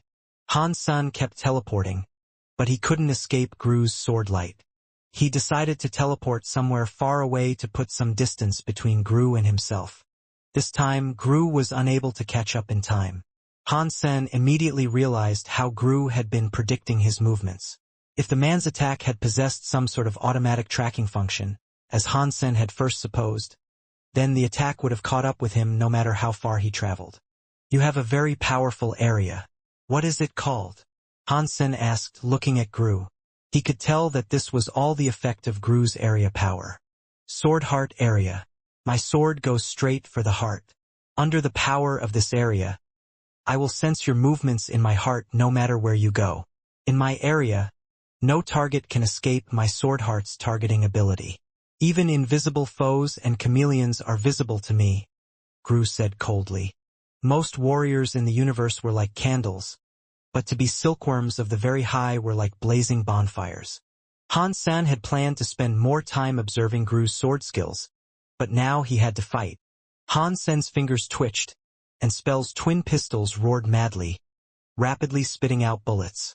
The steel greatsword in Gru's hands flashed like the wind, cutting each bullet in half. Not a single bullet could escape the wondrous sword lights. A heavy steel greatsword spun around Gru like a bolt of pure lightning. Those are some good sword skills, Han Sen complimented his opponent. Gru's skills were inferior to Lone Bamboo's talents, but Han San appreciated the fact that these techniques were incredibly stable. Every movement was rigorously practiced and could be used with a solid stance. The man was unleashing the max potential of his skills. This was the way one should always practice their sword skills. It was a way to beat someone stronger when you were weaker, or take on an opponent who had the high ground. These were the strategies that weaker people should always employ. Being solid and using real strength to crush enemies, disabling opponents to deny them the chance to fight back. That was the real way to use a sword. These aren't good sword skills, Gru said. I began practicing with a blade when I was 5 years old. When I reached 30, my sword skills still weren't very good. People always thought I was dumb and unsuitable for swordcraft. But I have a sword king body. It would be wasted if I didn't practice with a sword. And so I kept on training. It has now been 46 years, and my sword skills still aren't good. All I know is that I am better than my ancestors. But still, that doesn't make me good. If you are using what you have learned, believe me when I tell you that you are already quite good. Not many people can perform this well. Han Sen knew that using a sword skill to its max potential was a harder feat than making a brand new sword skill. New sword skills could sometimes be created in moments of inspiration, but making perfect use of an existing sword skill, regardless of the environment, would take countless hours of practice and training. It required a lot of effort. As the two of them spoke, their hands never stopped moving. Swords' flashes and gunfire rang out. They kept collided against each other time after time, with Han Sen's bullets falling and Gru's sword lights unable to touch his opponent. I cannot believe this Gru is so good. His sword skills are excellent. Even amongst the very high, these sword skills have to be amongst the best. Li Xuecheng chuckled. Gru was a late bloomer, Liu Jin said, nodding. Even though he doesn't have the speed of Pegasus, he is so stable that it's like he has weathered all the dangers of the world. If his opponent isn't considerably stronger than him, there is no way to break his sword. If the Extreme King used him as a guard, their bases would be as strong as stone. It's lucky for us that Han Sen ran into Gru first. With Gru's stability, he should be able to squeeze Han Sen out of every ounce of his power. Even if Gru loses, other silkworms will know what to expect from Han's senator, they'll know his powers, and he'll be worn out. Li Xuecheng felt at ease now. Some distance away stood a man with the head of a lion and the body of a human. He was staring at Han Sen and Gru as they conducted their battle. It looks like Han Sen isn't as talented as the legends proclaim. Without treasure, that guy is pretty much worthless. A fox woman laughed as she walked up next to Shale. Shale looked serious as he said, Gru's sword skill is King Path Sword. Yet Han San is fighting him without exposing his moves. That alone proves how strong he is. Even my 9th tier king body might expose my movements to the half-deified Gru. The fox woman laughed and said, You've only fallen to king class. Did your balls shrink as well? Where did the fearless Shale go? Have you seen him? Even Han Sen, who is just a 9th tier king, can make you react this seriously. I embody the destiny of the Lionheart. I do everything I can with the utmost precision and care. I might lose, but I will not fail due to my own negligence, Shale said in a hard voice. The fox woman rolled her eyes. She looked at Shale and said, Anyway, What do you make of Han Sen's power? Can he defeat Gru? Gru is strong, but Han Sen can beat him, Shale answered. If Gru is strong, why would Han Sen win? Foxwoman asked, looking interested. He might win or he might lose. Shale spoke those 6 words and stopped talking. What about you? Which of you is stronger? You or Han Sen? The Foxwoman looked at Shale, trying to see through his thoughts. Shale didn't move. We have never fought before. So, who can tell what will happen? On the battlefield, Han Sen and Gru had performed 1,000 moves against each other. But still, Han Sen had yet to find a way to beat Gru. Han Sen had to admit that Gru was too stable for him. Han Sen started to think that if he kept fighting like this, he would die of old age before he found the man's flaws. It seemed impossible to beat Gru through skill. If agility doesn't seem to work against him, then it looks like I'll have to approach this more directly. Han Sen teleported away, establishing some distance between him and Gru. Gru, I really admire your sword skills, but we have to determine a winner between us. Therefore, I am sorry. Han Sen lifted Spell's guns and took aim at Gru. Use all the moves you are able to. Gru gripped his steel greatsword tightly. His face looked placid. It was as if even the sky breaking or the earth shattering would not move him. Han Sen and the Extreme King were enemies, but Han Sen still admired his foe. Gru was a strong character, and if he became a leader among the Extreme King, their race would gain a great deal. What a shame. The Extreme King are controlled by King Bai. Gru will have no chance. Han Sen thought to himself. He aimed spell at Gru and pulled the trigger. Pang! A bullet tore out of the gun with a shriek that sounded like space itself beginning to tear. The bullet was headed straight for Gru, and Gru was frozen. He had held the sword with one hand previously, but now he carefully gripped it with 2. He shouted and brought the steel greatsword above his head to swing it down on the bullet. A sword light glared with blinding intensity as it hit the bullet. The sword strike found its target, but the bullet didn't split in half. Instead, it exploded. Boom! It was like a hydrogen bomb detonating. Looking at it was like staring straight into the sun. Covered Gru and most of the land. When the explosion finally faded, a huge hole had been torn into the mountain. Gru was lying in the crater, soaked in blood. His limbs were all gone, and wounds covered every inch of his body that remained. What frightening power! The audience was shocked. A 9th-tier king had used his pure power to defeat the half-deified Gru. That was astonishing. The fox woman sighed. You were right. Gru is very stable, but he lacks the sheer power needed to beat stronger enemies. He couldn't topple an opponent who had the high ground. He can't be beaten by anyone weaker than him. But when he meets an opponent who is stronger than he is, he lacks the ingenuity to find a way to take them down. It looks like Han Sen is stronger than I thought. Even if I was half-deified, I don't think I would be able to suppress him with my current power, Shale said thoughtfully. Han Sen looked down on the bloodied but not yet dead Gru. He was going to finish him with a final shot. He wasn't on good terms with the Extreme King, and someone like Gru would definitely be used against him. It would only lead to trouble further down the line. He knew he would need to finish the man off then and there. But before Han Sen could do anything, a shadow appeared next to the heavily wounded Gru. The man looked at Han Sen, grabbed Gru, and disappeared, teleporting away from the battlefield. Han Sen didn't need to guess. He knew that the very high who had taken Gru away was the same man who had signed a contract with him. What a shame, Han Sen thought to himself. Han Sen really is a legendary dude. The power of one bullet was enough to harm Gru like so. To be honest, it should make us feel embarrassed, said an approaching figure. When Han Sen turned around, though, he saw more than one person. There were 3 people following the speaker. What do you guys want? Han Sen asked, looking at the 4 people. He had seen them in the information booklet he had been given. The leader of the crew was from the Extreme King. Of the remaining 3, 1 was Extreme King, and the other 2 belonged to other races. If they had been taken on as silkworms, though, then it was obvious they weren't foes that Han Sen could take lightly. You are strong, but we want to get a good ranking. So, we will have to ask you to leave the valley, the leading extreme king man said. After that, the 4 silkworms surrounded Han Sen. Although the very high never suggested that silkworms should team up, cooperative fights weren't forbidden, and there were no rules stating that silkworms should fight one-on-one.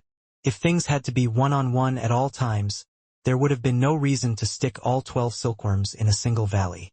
The very high didn't only want to learn from the fighting experience of their silkworms. They wanted to learn what would happen to the mind during heated exchanges, so they could determine which effects were useful and which were not. It would help the very high determine how to conduct themselves in the future. Are you going to leave with your head held high? Or are we going to have to send you home in a body bag?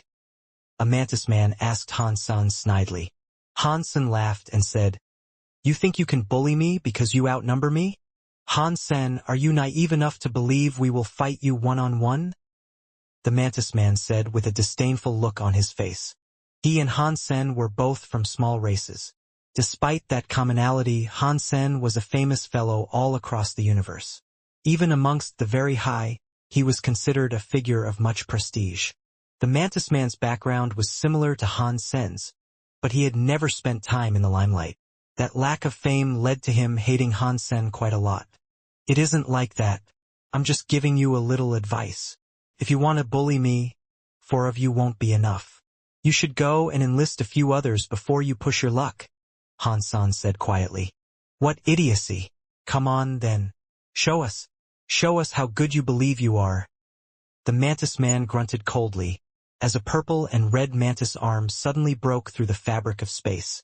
It slashed forward, hurtling down on Han Sen. The mantis man had space power. Wherever the mantis man's arm went, a long mark was left in its wake. Han Sen fell back, but he felt as if the space his body occupied had become distorted. Although he had moved nearly 1,000 meters, the mantis man was no farther away from him. Han Sen frowned. He looked to the side, and he saw an extreme king person unleashing a weird area power. He thought it must have been the area power that was distorting the dimensions around him. As the mantis arm came down, Han Sen used spell's 2 pistols to take aim at the mantis scythe. Dong! It shouldn't have been difficult to counter the mantis arm with Han Sen's power, but when they struck each other, Han Sen felt a surprising amount of power coming against him. He stumbled back a few steps, and his hands ached. He almost lost the tight grip he was keeping on those 2 pistols. Han Sen's eyes flicked back to the mantis. A weird gold light was covering the mantis arm. That gold light was shining on all 4 half-deified, actually. One of the extreme king was glowing especially brightly. That was undoubtedly his area power. Before Han Sen could react, there was an arrow headed toward him. It was a half-deified from the Aichi. The Aichi were born archers, so their talents with a bow were exemplary. Han Sen was fighting for people alone, which put him at a considerable disadvantage. The 4 half-deified fighters were all using their special powers in conjunction. The mantis man had a rare space power that could break space with a scythe that was practically indestructible. One of the extreme king fighters could manipulate space, whereas the other could buff the bodies of his companions. They restricted Han Sen's movements while also making their bodies stronger. The Aichi archer was the icing on the cake. He had a scary proficiency with the bow. He kept harassing Han Sen from afar, and his area could buff the speed of the other 3. Because space was sometimes shortened or lengthened, the distance Han Sen kept between himself and his enemies was no longer reliable. The attacks that he could evade were now no longer avoidable. The distances at which he could attack the enemy were made longer, keeping him from touching them. Although Han Sen is strong, the other silkworms are very strong too. He is fighting for people all alone. Even I, a very high, cannot do that. He is just one Han Sen, Liu Jin coldly said. Li Qir and Exquisite weren't too worried because they could sense Han Sen's heart. Although it seemed that Han Sen was being oppressed and restrained at every turn, they could feel that Han Sen's heart was like a quiet well. There was a lot of confidence inside him. Although they hadn't yet figured out where Han Sen's coincidence came from, they knew Han Sen's situation wasn't as dire as it seemed. An arrow was flying right toward Han Sen's face, and a sword light was coming at Han Sen's waist. The mantis arm and spell's pistol collided, sending Han Sen back a few hundred meters.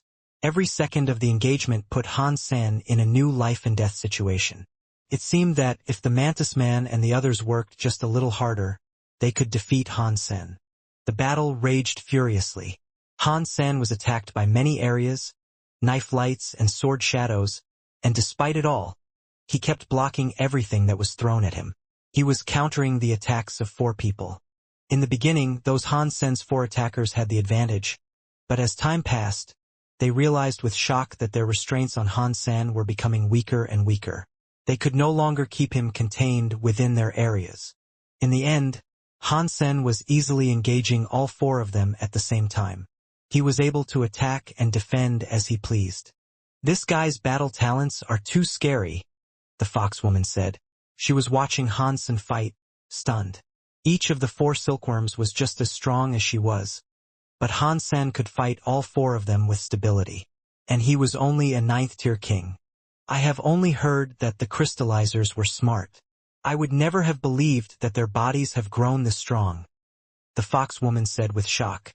"That isn't the entirety of his power. His physical strength is just one aspect of his abilities. He isn't some brainless creature that is tossing his entire strength into this fight," Shale said. "Do you think you will still be able to defeat him?" The foxwoman looked at Shale with interest. "I won't lose." Shale looked the same as he always did when saying this. The 4 half-deifieds had no idea what to do. They were all fighting Han Sen, but they couldn't beat him.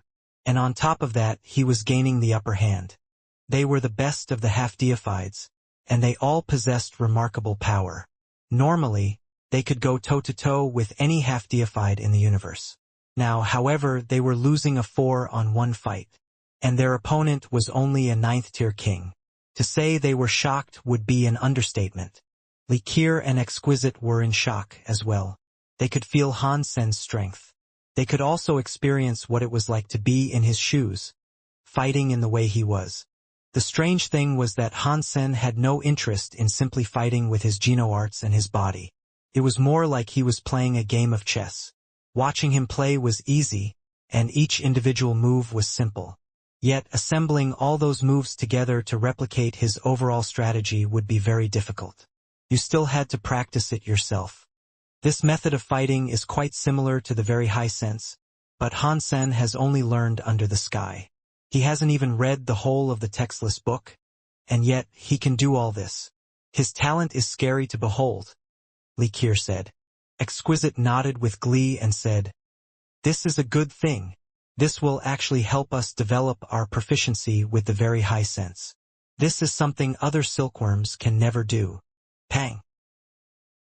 A bullet struck the arm of the Mantis Man and exploded with the scary power of Break 6 Skies. It blew the Mantis Man away. Even his exoskeleton was covered in cracks, and blood started to seep out of them. These 4 weren't like Gru. There were flaws in how they fought. Han Sen finally found an opportunity to create a distance between him and his enemies. His spell pistols began to fire without reprieve. For most of the fight, Han Sen had been too close to them to use Break 6 Skies. He had been afraid he would blow himself up, so he used less destructive Geno arts to fuel his bullets. But now that he had some distance, he no longer had to worry about injuring himself. The bullet was fired. A scary power exploded close to the 4 half-deifieds. They threw their arms over their heads and ran away like rats. They no longer dared to get close to Han Sen. A bullet infused with the power of Break 6 Skies wasn't something they would risk trying to withstand. They didn't dare to continue the fight now. They ran as fast as they could, trying to leave the radius from which Han Sen could attack them. Han Sen didn't pursue them, though. He waited until they were far enough away, then put his hands together. He combined the 2 spell pistols and transformed them into a sniper rifle. Han Sen raised the gun and took aim at the Mantis Man. He pulled the trigger. Pang!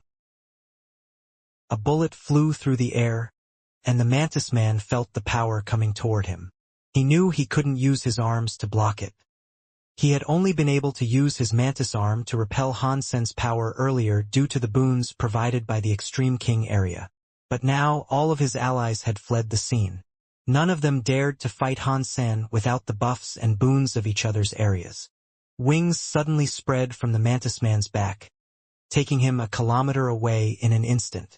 He thought he had successfully dodged the bullet, but the bullet turned in the air and followed him. It even seemed to be accelerating. The Mantis Man's face paled. He began to loop and twist through the air. No matter what he did, though, Han Sen's attack followed him like a heat-seeking bullet. Its speed increased steadily as it pursued him. It was going to catch up and hit the Mantis Man at any second. The Mantis Man gritted his teeth and took refuge behind a mountain. He turned to stare at the mountain behind him. Pang! The bullet punched straight through the mountain without exploding. In an instant, it was in front of the Mantis Man. The Mantis Man had braced himself for the bullet to blow up the mountain, but the bullet had gone through intact. He was shocked. The Mantis Man crossed his arms in front of himself. He poured more power into his defenses than he ever had before, then unleashed a scary power to counter the incoming bullet. Pang! The bullet pierced through the indestructible Mantis arms, then carried on straight into the Mantis Man's head. Then his head exploded. As the Mantis Man fell to the ground, the other silkworms and the audience felt their stomachs churn. The Mantis Man was one of the most powerful half-deifieds in existence. Han Sen had shot and killed him while he was trying his hardest to escape. That bullet was so strange and so powerful that it made those who saw it feel shocked. What Geno armament does he have? Why is it so weird? How is it so strong? It went through the mountain and the Mantis arms, and still killed the Mantis. Li Xuecheng frowned. It does not matter how strong he is. He still isn't as strong as a deified. Liu Zhan's scowling face betrayed the desperation of his words. Open Sky Elder laughed and said, "Such power puts him close to being deified. It might not have seemed possible for him to beat Shale before, but Shale has been reduced to king class. With Han Sen exhibiting a power like this, there is a good chance he can win." Everyone was shocked by Han Sen's frightening bullet. The other three half-deifieds ran faster than ever. They were afraid of Han Sen shooting them, too. What they didn't know was that Han Sen lacked the power to fire a second attack like that. He only wanted to try out the power of heart connection. Han Sen had exhausted all his strength in doing so, though. He lacked what was needed to repeat that performance. Mutant Xenogeneic King hunted. Break Space Mantis. Mutant Xenogeneic gene found. Obtained mutant break space mantis beast soul. I'm just a beginner with the skill, but heart connection is that powerful already? It is a shame that this Geno art costs too much power. I will need to rest for a while after using it. It will be some time before I can use it again. Although Han Sen heard the beast soul announcement, he didn't dare to pay it much heed. He knew he was being watched by Exquisite and Likir. Break Space Mantis' body was taken away by a very high woman, so Han Sen had no chance to collect the Xenogeneic gene from him. Considering the power I've just demonstrated with that bullet, there should be no other silkworms coming to bother me for a while, Han Sen thought to himself. Then, all of a sudden, someone else appeared. Shale, Likir, and Exquisite, upon seeing that body, jolted in their seats. They knew Han Sen was exhausted. He needed time to recover. He couldn't continue fighting, but Shale was right there in front of him. Upon seeing Shale, Han Sen laughed and said, "Are you that desperate to fight me? How long must you rest to get your power back?" Shale asked Han Sen. 10 hours, Han Sen answered. "Good. I will let you rest safely for the next 10 hours. If anyone else draws near, I will get rid of them." Shale sat down nearby. He had blonde hair and a square face. It looked so strong and heroic. What a strong and proud man, Han Sen thought in admiration. Han Sen wasn't suspicious of the man, so he moved to sit down himself. He cast the story of genes to recover the power he had lost. Heart connection was a skill that concentrated all of the power inside one's body into a single precise point. That power would all be spent in a single use, and it would take a long time to recover. Han Sen had used heart connection because he had a way to recover in a short period of time, if necessary. He wouldn't have to wait too long before he could fight again. However, if Shale was willing to wait for him, then Han Sen wouldn't have to use his method of accelerated recovery. Up until that moment, the three half-deifieds who escaped hadn't realized that Han Sen's power had been exhausted. They regretted how quickly they had been to flee. They should have immediately attacked Han Sen again. The very high masters of the three half-deified silkworms shook their heads in dismay. The very high selected a silkworm based on three things: talent, power, and personality. Their personality was difficult to fully judge, however. The truth of a person's character was only revealed during real life and death moments. If the silkworm's personality was shown to be poor or weak during the silkworm bouts, there was every chance that their very high master might cast them away. That was the purpose of this battle royale. Although Gru had lost, the very high who had signed a contract with him was happy with his personality. Gru wasn't going to be cast out, but the Mantis Man and the other three were probably going to be discarded. Of course, that was just how things looked at the moment. If the silkworms worked hard and showed that they really were resilient and determined people, there was a slim chance of them earning their master's love back. Only the dead Mantis Man had no chance of that. With Shale sitting nearby, no other silkworm would get close to Han's senator. He continued casting the story of genes to recover his power. He didn't do anything else. The fox woman approached Shale and glanced at Han Sen, who was focusing on his geno arts. "Shale, why aren't you doing anything?" "I came to outer sky to practice, not to kill," Shale said expressionlessly. "Have you forgotten that you're no longer deified? With the power he just demonstrated, if you allow him to recover, you might not win. Are you really willing to risk giving up the Apollo set?" The woman said with a blink. Shale didn't respond, which prompted the woman to continue. "If you don't want to do it, then I will." After that, the woman walked up to Han's senator. A strange light began to glow around her fingers. "I told him I would protect him for 10 hours. If you get any closer, I will consider you an enemy," Shale said. "You will regret this. This universe only progresses by the strong feeding on the weak. It is survival of the fittest. If you continue to act like this, you won't be strong enough to lift the rest of your race," the woman said. "Maybe." Shale didn't bother arguing. Seeing that Shale had no intention of arguing with her further, the woman rolled her eyes and laughed. "Shale, Shale, Shale. You ate the demon fruit and fell from your deified rank. You might not beat Han Sen, but you still sound so proud. I'm afraid that in this universe, not many people can be as proud as you." Her words could have been either insult or praise, but one thing was clear. She had pitched her voice loud enough for those watching the contest to hear. Many of the very high hadn't known that Shale had eaten a demon fruit. They were shocked to hear this. Shale ate demon fruit? Liu Zhen and Li Xuecheng looked ill. The deified Shale was previously considered the strongest fighter taking part in the silkworm bouts. But if he had eaten a demon fruit and his rank had fallen, there was the very real chance of him not winning.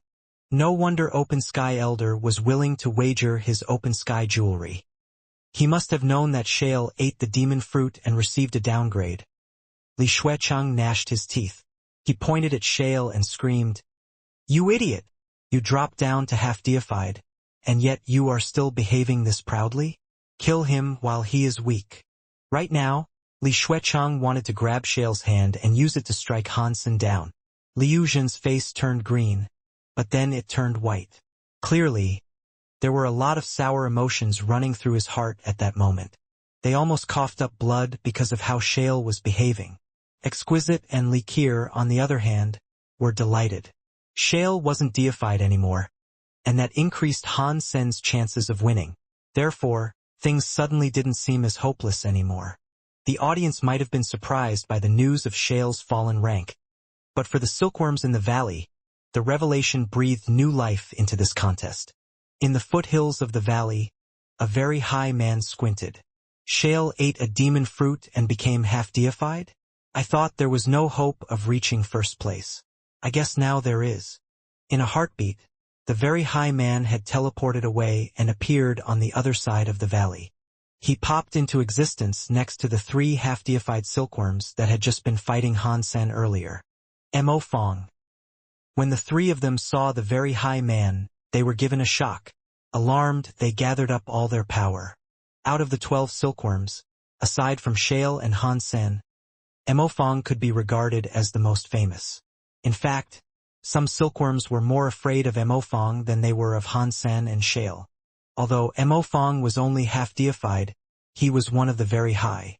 That fact alone made him unlike any other silkworm. Don't worry, guys. I am here to cooperate with you three. I intend to bring you no harm, Emofong said with a smile. Cooperate? You mean against Shale? One of the Extreme King asked Emofong. Emofong hadn't joined them until after the woman mentioned that Shale's rank had fallen. They could easily guess what he was going to do. Not bad. If Shale was still deified, I would have stood no chance.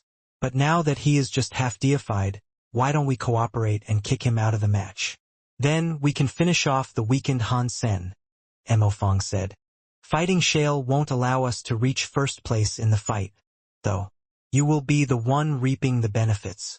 Where does that leave us? Why would we risk our necks for you?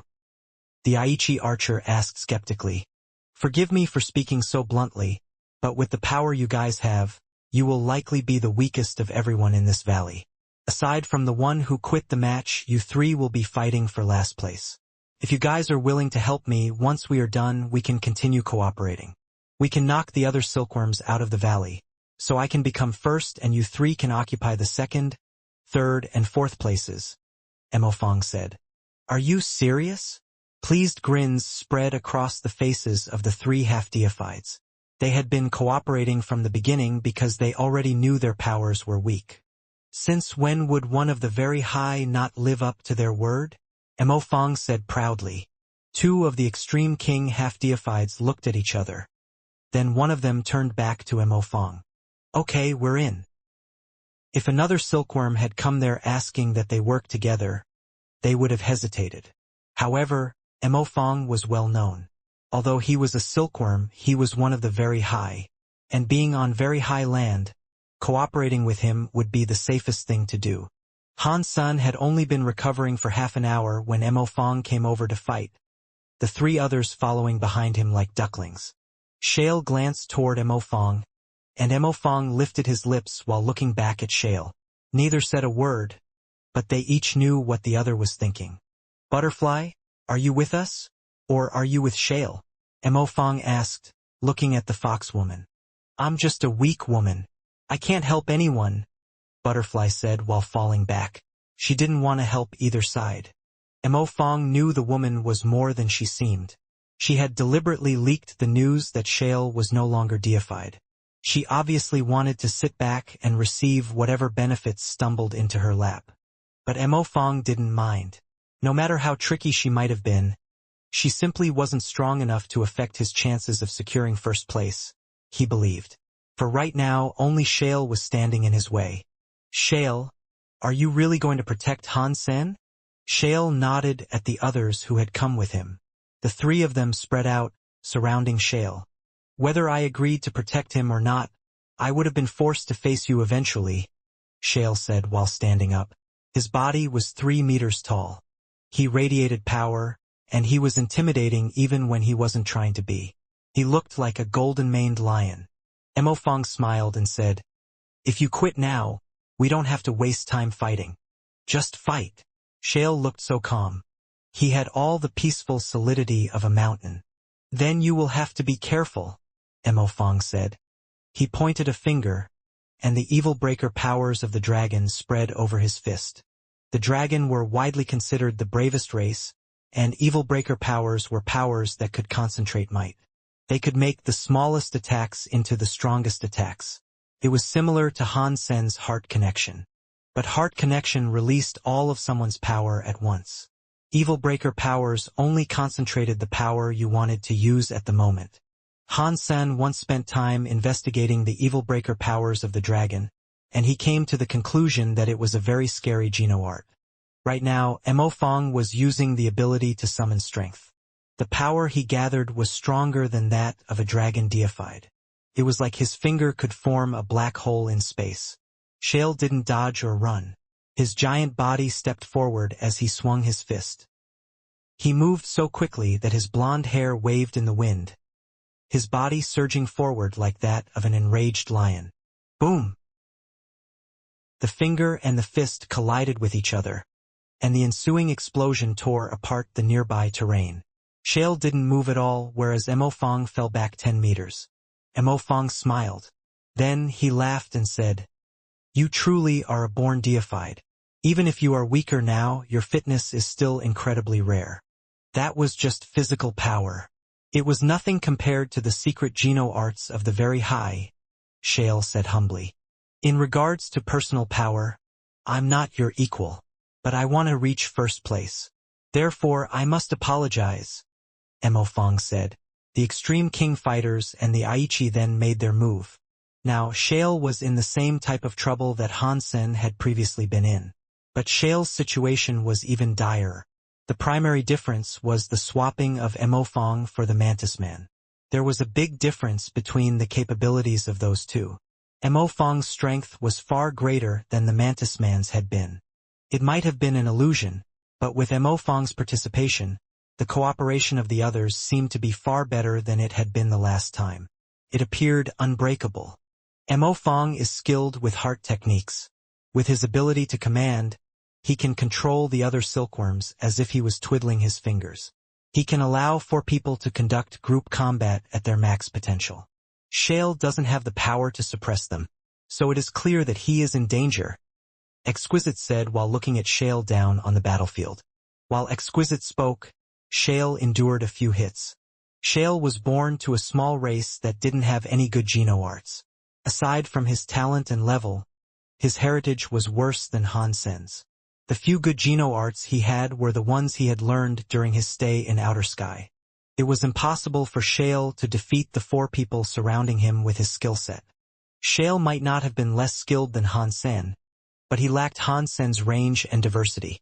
He had been trapped by the areas unleashed by the Aichi warrior and the 2 Extreme King fighters, and his power couldn't reach Mo Fong.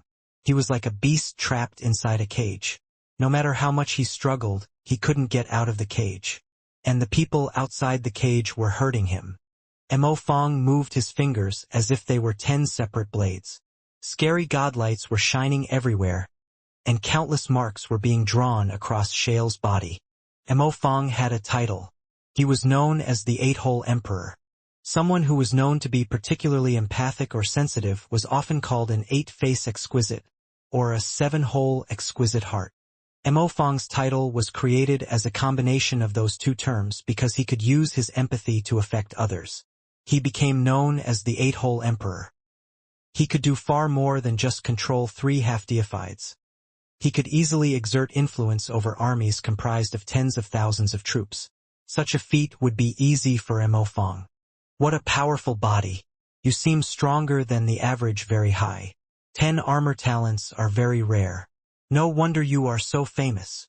Mo Fong had used his initial attack against Shale several times, but he could only shred the man's skin to leave behind minor wounds. He felt compelled to compliment his foe. Liu Jun and Li Shuecheng's hearts almost hopped out of their chests. Right now, they weren't even worried about Han Sen beating Shale. It looked like Shale might not even last long enough to fight him. Damn it! Li Shuecheng's face darkened in rage. He thought about what might happen if Shale lost the silkworm bout. He felt dizzy, and his body kept shivering. The very high that were banking on Han Sen winning were very happy by comparison. That kid Mo Fong isn't bad. Although his power is weak, I can't think of a single very high of the young generation that is a better commander. Good job. Get rid of Shale quickly. Haha, Mo Fong will kill him. And then, he will kill Han Senator. I like this story.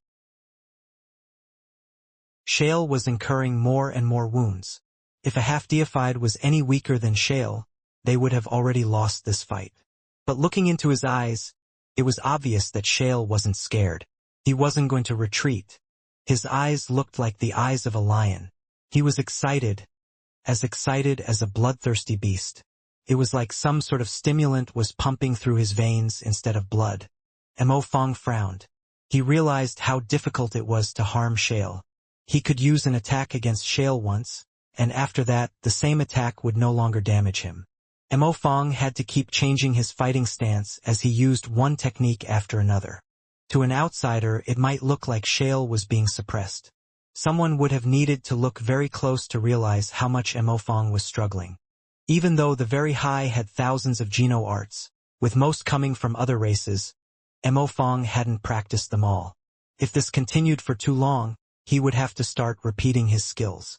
Is that it? Disappointment welled up within Shale's eyes.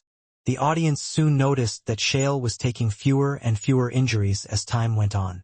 In addition, his wounds were recovering at an abnormally fast rate. After a short while, almost all of his injuries had vanished. He has such frightening strength. How many races with hidden power are there, scattered across the universe? Likir murmured in surprise.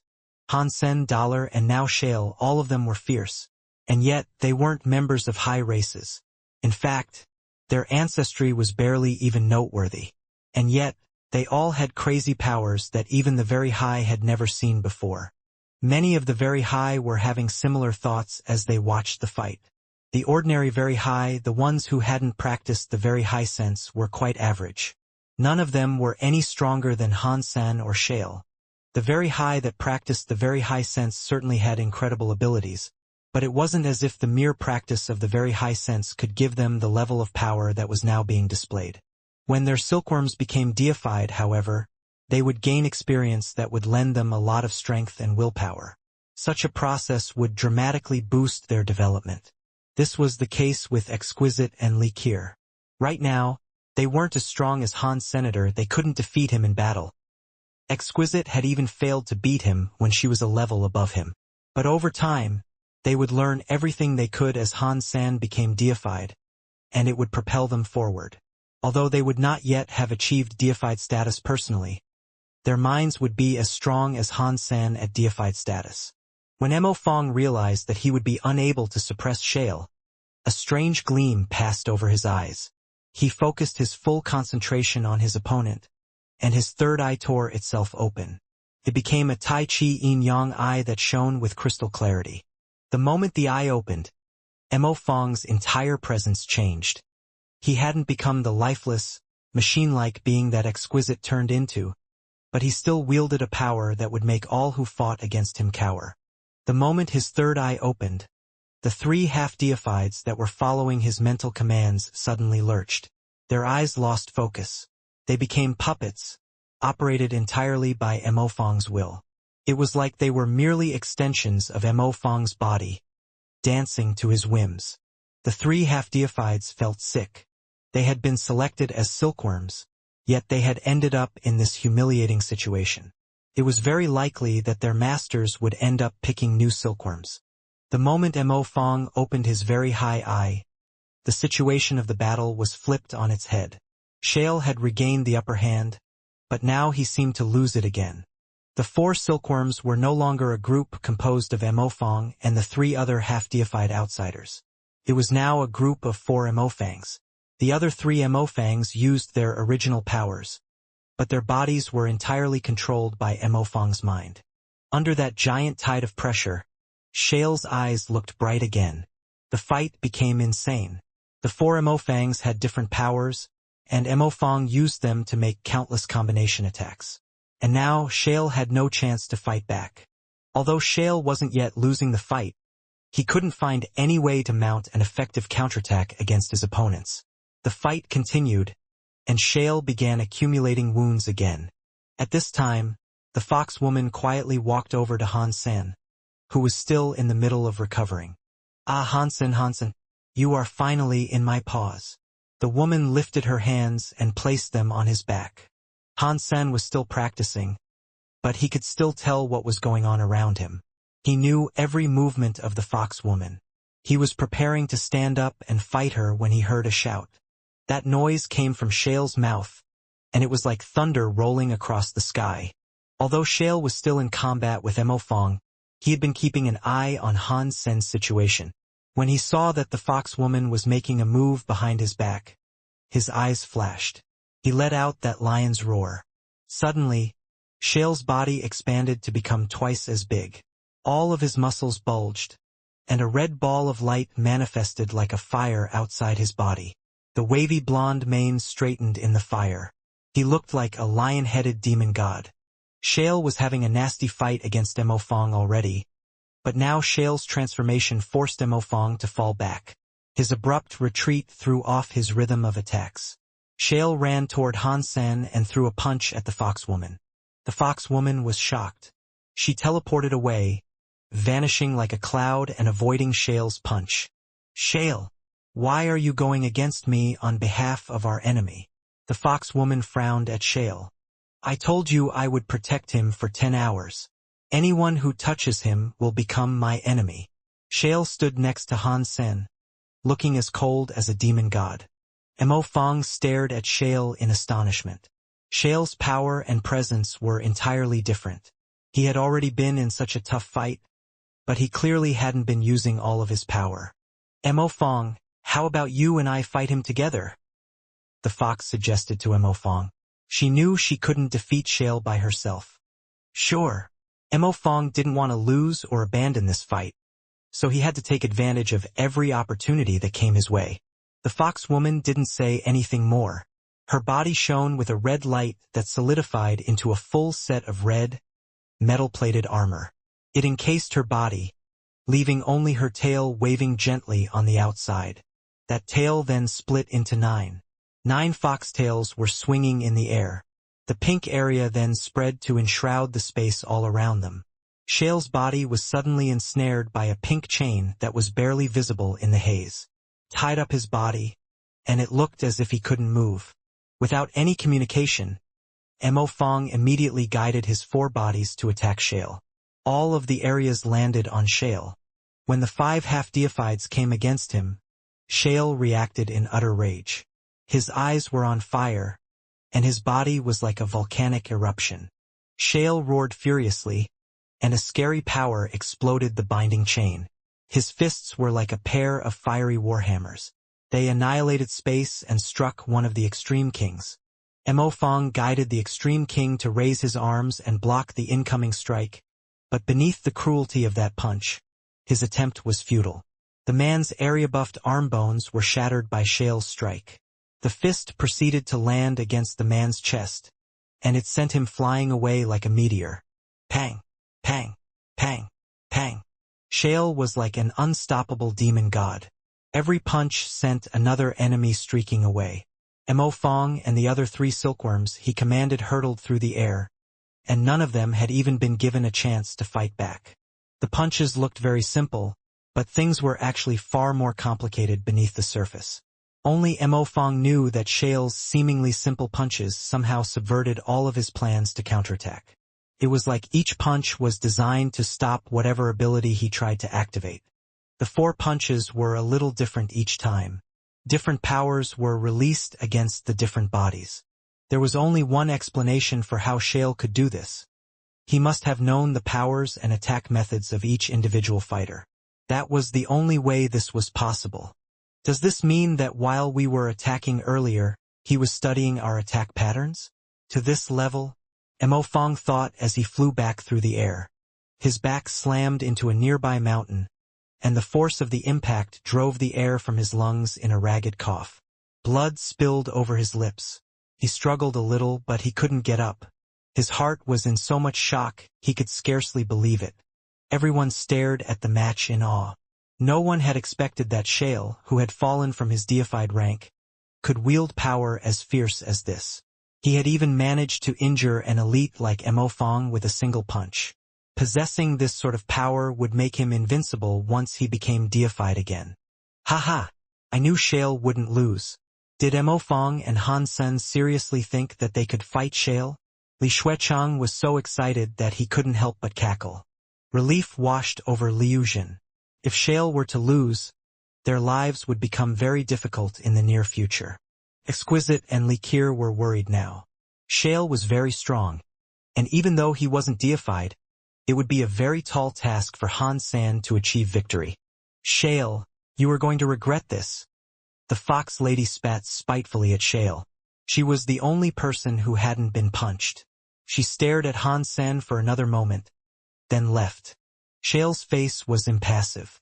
He returned to sit where he had been, and then his body returned to its normal size. Seeing that everyone nearby had been chased off by Shale, Han Sen felt safe once more. He took his time recovering, but after that fight, no one dared to disturb them again. The 10 hours went by fairly quickly. Once Han Sen had returned to peak condition, he stood up and looked at Shale. The leonine man was still calmly sitting in the same position. He looked very peaceful with his eyes closed. It seemed as if he could feel Han Sen's gaze land on him, because Shale opened his eyes and asked, "Did you rest well?" "I am completely recovered," Han Sen answered. "Then let us begin." As Shale turned his full attention on Han Sen, the red ball of light appeared around his body again. His body expanded quickly under the light's influence, returning him to that shape of a lion-headed demon god. Mutant class born deified xenogenic? No wonder he has a 10 armor talent. Han Sen examined Shale's power, and he went on to think, even though he has dropped to half-deified, he will still be difficult to deal with. His eyes had been closed, but Han Sen had still been paying close attention to Shale's fight earlier. He knew Shale's body was no weaker than his own, and the guy's combat abilities were also good. Despite the brevity of the fight, Shale had been able to analyze the movement of his opponents in detail. That kind of fighting talent would be a challenge to Han Sen. Han Sen didn't say anything, though. Instead, he lifted his hands as if they were a pair of knives. He cast Under the Sky and Teeth Knife. Shale didn't fall back. He moved forward, swinging a fist in the same moment. Their fists and palms began to collide against each other in the air. The shock waves of their strikes detonated across the valley like fireworks. The fight between the two of them seemed like it would go on endlessly. The fitness of the two fighters seemed to be on par. It was hard to determine which of the two would reign supreme. The raw physical strength of their bodies is quite scary, but I think Han Sen has a frightening edge. After all, he is just a 9th-tier king. If he became half-deified, the power of his body would far exceed Shale's. I wonder how a crystallizer was able to develop a body this sturdy. Scary, isn't it? Are the Geno arts he practiced that powerful? Open Sky Elder murmured to himself. I think so. Not even our very high bodies can satisfy the fitness requirements of his Geno art. It would undoubtedly be much harder for other creatures of the universe. Han Sen's learning of it must have been some sort of fluke. Chiu Elder had a wry smile. All I can say is that this kid is very lucky, Open Sky Elder said with a laugh. Pang. Fists and palms collided. Giant shockwaves of turbulent power sent Shale and Han Sen tumbling away from each other. After Han Sen regained his balance, he used his hands to slash forward. Countless knife silks appeared in the air. The knife silks were so numerous that they seemed to fill the surrounding area. Han Sen slashed forward, sending the knife silks across Shale's body. Because they came from every direction, Shale didn't even stand a chance of dodging them. Shale's eyes flashed, and he suddenly punched the ground. The ground collapsed and even nearby mountains started to crumble. Rocks fountained up around Shale's fist to intercept the knife silks. Knife silks and rocks struck each other. Many layers of the knife silks destroyed themselves against the rocks, and only a few of them made it all the way to Shale. He waved his hand to break what remained. It has been so long since I met an enemy who anticipates my next move, Han Sen sighed. That's what I was going to say as well. I have to say, you really haven't disappointed me. Shale's eyes were brimming with passion. But you've disappointed me. I was thinking I could get first place easily, but it currently feels impossible. Han Sen felt a bit thirsty, and he licked his lips. That was one of his habits. When he faced things he had no confidence in dealing with, he frequently did this. Life is disappointing sometimes, Shale said, a moment before swinging his fist again. His punches were very simple. However, they didn't remind Han Sen of a complicated technique that had been developed into a simplified form.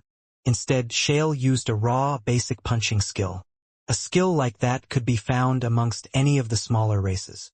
But Shale had taken that basic punch up more than a few notches. He had practiced the skill to a level that was too much for Han Sen to deal with. Han Sen cycled between a few knife skills and punching techniques. Each of them was a top-notch Geno art.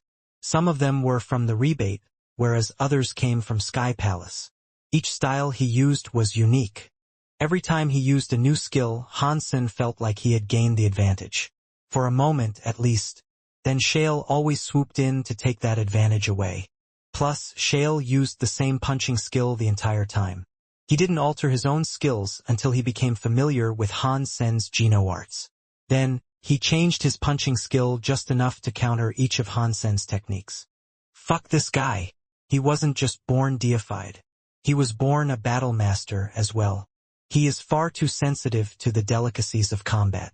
I only have to use the same skill on him twice before he learns how to deal with it. Who is this fucking guy? Hansen had never seen such intimidating battle talent. Shale and Lone Bamboo were different. Because Lone Bamboo had experienced far too much in his lifetime, he could adapt and control his style perfectly. He could easily learn the Geno arts of other people, and every technique he used was top class. Shale didn't bother actually learning the Geno arts of others. He simply made himself more powerful and brute-forced his way through all obstacles. It was like his one skill could break down 1,000 skills. It wasn't that the skill depended on power. Power was only one part of it. Rather, Shale could apply his skill creatively enough to counter all sorts of different attacks. Shale had a powerful mind, and that was the source of his ability to counter his opponents. He has a powerful body with incredible endurance, not to mention a problem-solving mind. This guy is giving me a headache. Hansen experimented with many Geno arts, but he couldn't defeat Shale. But Hansen was different from Mo Fong. When Mo Fong used the same Geno art twice, Shale could pick up on the flaws. But even when Hansen used the same Geno art multiple times, Shale was unable to see the errors. That surprised Shale a great deal. He could see the flaws in Hansen's execution, but when Hansen used the same skill again, something kept Shale from exploiting those mistakes. Shale tried to target the weaknesses in Hansen's Geno arts several times, but his attempts always failed. He had never experienced a situation like this before. The two of them continued fighting, but they were unable to deal damage to each other. Hansen kept altering his knife skills. Shale's punching skill didn't change in the face of Hansen's rapidly mutating attacks. The two of them fought as hard and fast as they could, but neither of them could gain the upper hand. It had been a very long time since Hansen had a fight like this. In his recent fights, he had either lost to his enemies or crushed them almost immediately. He hadn't put so much energy and effort into a fight since his contest with Lone Bamboo. A fight like this drained a lot of energy from his body. It also forced him to use his mind constantly. If he made a mistake, his enemy would take advantage of the window and beat him. He couldn't afford to make a single misstep. As the Very High watched the pair conduct their battle, conflicted looks appeared across their faces. Both of the fighters were king class, but their minds were deified. The fight was so nuanced that the onlookers didn't know what to make of it. This was no ordinary battle. This fight took effort and brainpower. Many of the attacks and counters seemed simple, until the audience took a second to consider why the two fighters had chosen those moves. Every single action in this fight was done with an ulterior motive. It looked like a simple fist and knife fight, but people would be thinking about it for a long time afterward. Liu Jun and Li Shuicheng's bodies were quivering. It was hard to tell who was going to win and who would lose. It looked as if winning or losing would only come from a hair-thin lead. Big brother, having Shale as your silkworm is very fortuitous for you. Bishi looked at his big brother Li Chunqiu with grand admiration. Yu Shanshin isn't bad, either, Li Chunqiu said distantly. Since Shale was his silkworm, he wasn't really paying much attention to their conversation. He felt as if he was fighting Hansen himself, right then and there. But there were many fighting minds and techniques he had to learn that he had never previously encountered. Felt so strange. Experiencing the battle from Shale's perspective was unique. He felt like he was fighting himself, but at the same time, he could step back and examine Shale's choices with a critical eye. He could tell which decisions Shale made were better than his opponent and vice versa. He only absorbed the good battle experiences, while figuring out and filing away the bad ones. Right now, Shale was only half deified. In the future, Shale would travel through the deified ranks of primitive, transmutation, larva, butterfly, and maybe even true god. Li Chun-Chiu could slowly absorb everything that Shale experienced. At that point, Li Chun-Chiu would only be half-deified. But he would have the experience of a true god. Li Chun-Chiu could slowly study everything that Shale had learned through his evolution. Although he would only be half-deified himself, his mind would be on a different level. Bishi looked bitter as he said, "This Yu Shanshin hides a great deal from me. He is so strong and tough. He is a difficult nut to crack. Even now, I have yet to learn a single thing from his mind. Those silkworms might be the most challenging, but they're also the most rewarding. Conquering them will yield better results in the long run," Li Chun-Chiu said. "You are right, but, well, never mind. I bet Exquisite and Liqueur have the same problem," Bishi said. Exquisite and Liqueur did have trouble, but Han Sen let them in when he fought. Like Li Chun-Chiu, they gained a lot of battle experience from Han Senator. Each decision he made taught them a lot. But while Han Sen was a 9th-tier king, he had a scary power and a scarier mind. It made them so happy. Even if Han Sen lost this fight, just getting to experience this battle would be more than worth it to them. One thing caught them off guard, though. Despite the intensity of the fight, they could sense that Han Sen was deliberately hiding the true range of his powers. Is Han Sen not using all of his strength? The possibility stunned them. He was already fighting at an unbelievable level, and yet he didn't seem to have tapped into the full potential of his power. That was a scary thought. Liqueur had always thought Dollar was stronger than Han Sen, but she now found herself looking at the man with a complicated expression. Although he was fighting an elite like Shale, Han Sen could still hide some of his power. This was no longer just an intimidating display of ability. It was out-and-out frightening.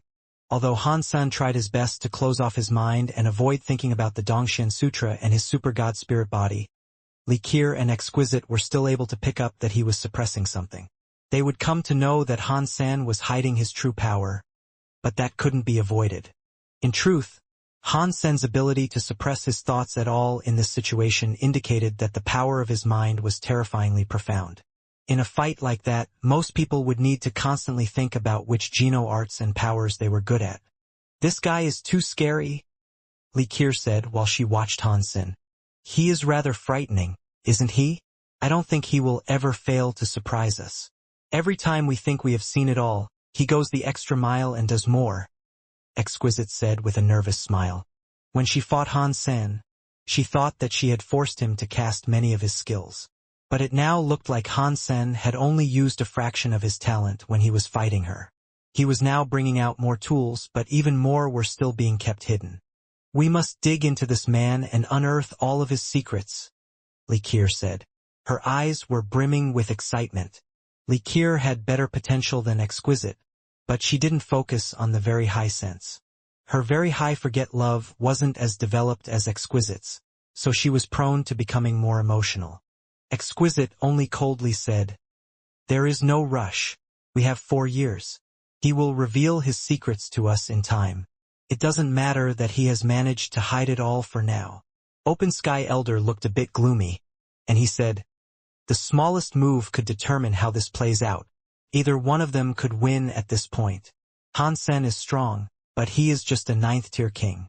He is ranked lower than Shale.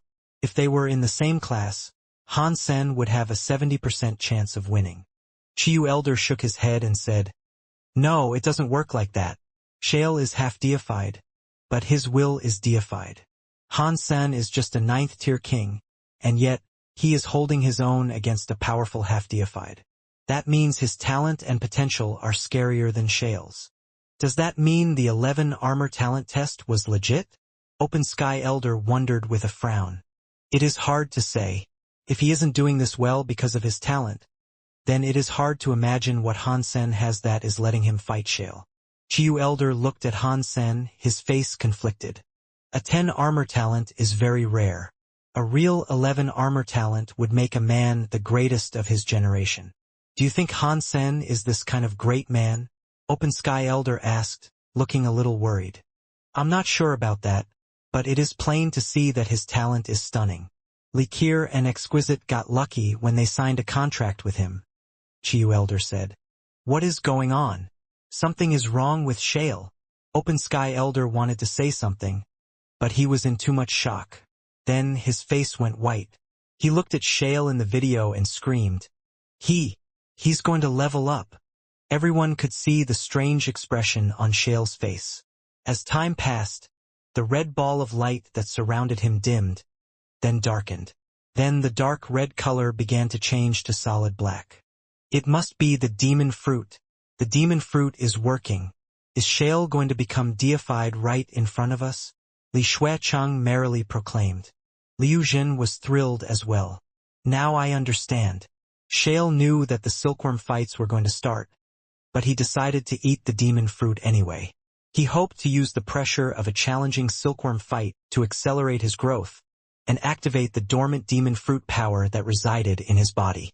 During his fight with Han San, the demon fruit inside him has slowly been refined. Now it must have all been absorbed. It will make him deified in the middle of this very fight. Shale is really leveling up to deified? There will be no more debating which of the two will emerge victorious now. It will be impossible for Han San to defeat a deified Shale. Li Xuecheng had been quivering with fear earlier, but now his quaking was due to unbridled glee. This silkworm fight had been a non-stop roller coaster of emotions for the two men. Li Xuecheng's emotions had gone up and down so much that he had thought his heart was going to leap out of his chest.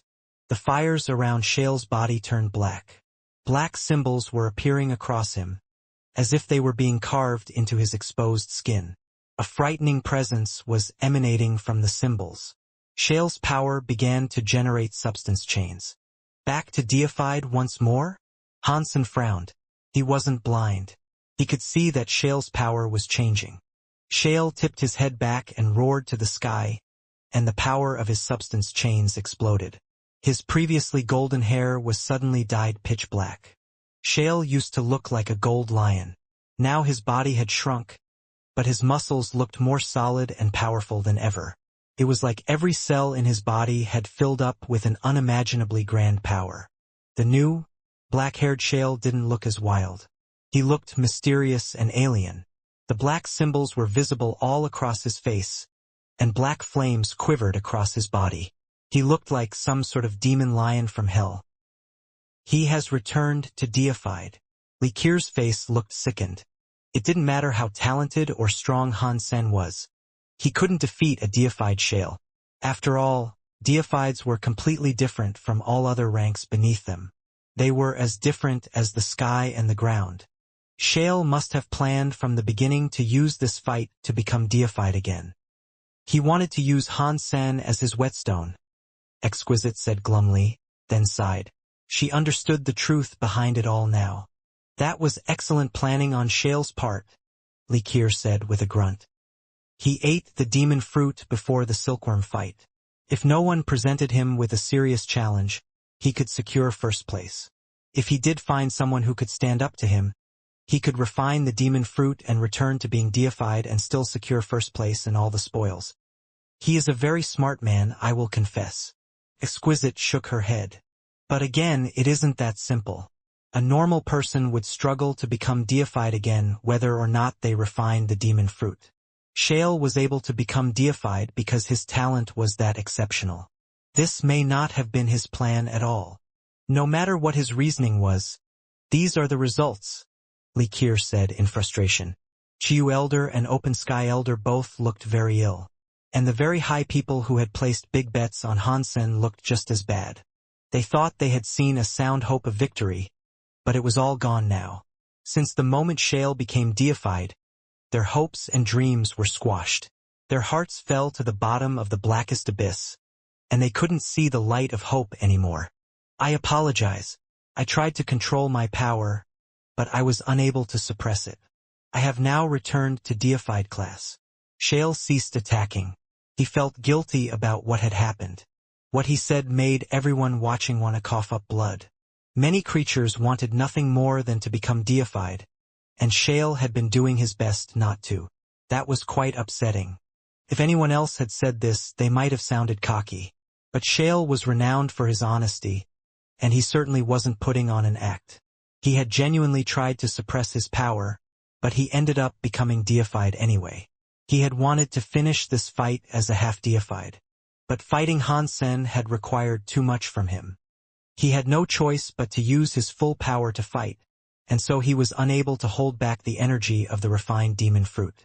Once that dam of power broke loose, he had become deified. There is no need to apologize. Your level is a part of your power. Han Sen didn't think it was shameful for someone to fight against an opponent of a lower level. If someone had a higher level, they must have earned it. Today's fight won't count. I will wait until you become deified, and then we will fight again, Shale said, looking at Han Sen. This fight isn't finished yet, Han Sen responded, his face unchanged. Shale shook his head. Although I don't want to win while you are at a lower level, I still need this first place. So, I'm sorry. We should abandon this battle for now. There is no need to apologize. Didn't I just say our fight hasn't ended yet? If you can win, then it was because you were better than me. But in order to decide that, we must first fight and see who the victor truly is. Han Sen gazed at Shale calmly. He didn't look very emotional. When Liu Zhen heard Han Sen say this, he coldly laughed and said, "This Han Sen really doesn't know his place. Shale has given him plenty of opportunities to bow out gracefully, and he even offered to leave this place together. That meant he would give Han Sen second place. But still, the brat insists on fighting. If he gets kicked out right now, he definitely won't end up in second place either." Li Qier, Exquisite, and all the other very high thought Han Sen's response had been too cocky. He should have accepted second place instead of losing now. But in contrast to their own thoughts, Li Qier and Exquisite didn't detect any fear within Han's senator. Instead, they felt an overwhelming sensation of calm and confidence in him. There was no need to be angry. There was no need to hate. There was no need to blame fate or the people around him. This powerful, placid confidence was something only superior people could possess. But now Han Sen is a ridiculously dire situation. Why is he still this confident? Exquisite and Li Qier thought that Han Sen had no reason to be so self-assured. But his confidence was so strong that it affected them anyway. They began to feel like they should trust in Han Sen. "Come on. Keep going. I will fight you. Whether I win or lose, I will walk out of here alone," Han Sen said calmly as he looked at Shale. "Yes, this is how it should be." Shale's eyes flared with excitement. He looked at Han Sen as if he was looking at his favorite piece of art. Perhaps Han Sen's power wasn't as strong as Shale's, but Shale wouldn't underestimate him. The substance chains around him exploded madly. He was like some leonine power of darkness that had crawled up from the depths. "Because of the respect I have for you, I will fight with all my power." Shale's voice was like thunder as he swung his fist at Han Sen. The fist leapt forward, and the shadow that trailed behind it looked like a raging lion. Han Sen didn't even have enough time to dodge. The scary lion shadow had already washed over him. Han Sen looked stable, though. Spell turned into armor to protect his body, and he used God's Wander to quickly flash away. He was attempting to evade the crazy shadow of Shale's punch. BZZT. Suddenly, Han Sen felt as if the physical space around had been sealed. He couldn't rip space and teleport away as he wished to. He could only see the crazy lion shadow punch coming down on him. Han Sen frowned. He gathered up power in his fist to throw a punch back at the lion shadow punch. But Han Sen's punch went through the lion shadow punch. It was like the lion shadow punch really was just a shadow. When the lion shadow punch actually landed on Han Sen, it wasn't as hard as he expected it to be. The punch went into Han Sen's body and vanished. Boom! Han Sen's presence turned black, and his image warped until he started to look like Shale. His entire body was consumed by a black fire, and he looked identical to his opponent. Han Sen frowned. He realized that he hadn't been hurt, and his power had become the same element as Shale's. Aside from that, there had been no negative effect. No damage had been dealt to him either. But as the black fire finished spreading over Han Sen, Shale said, "My demon lion power isn't destructive, but it will transform your body's element. I guess it is a demonic power." If you cannot hurt your opponent, then what is the point of your demonic power? Hansen asked. Millions of different powers exist throughout creation. I cannot break down every single one, but no matter what power my opponent might have, I transform their element into my own. Since I am familiar with this sort of power, none will be able to beat me, Shale said.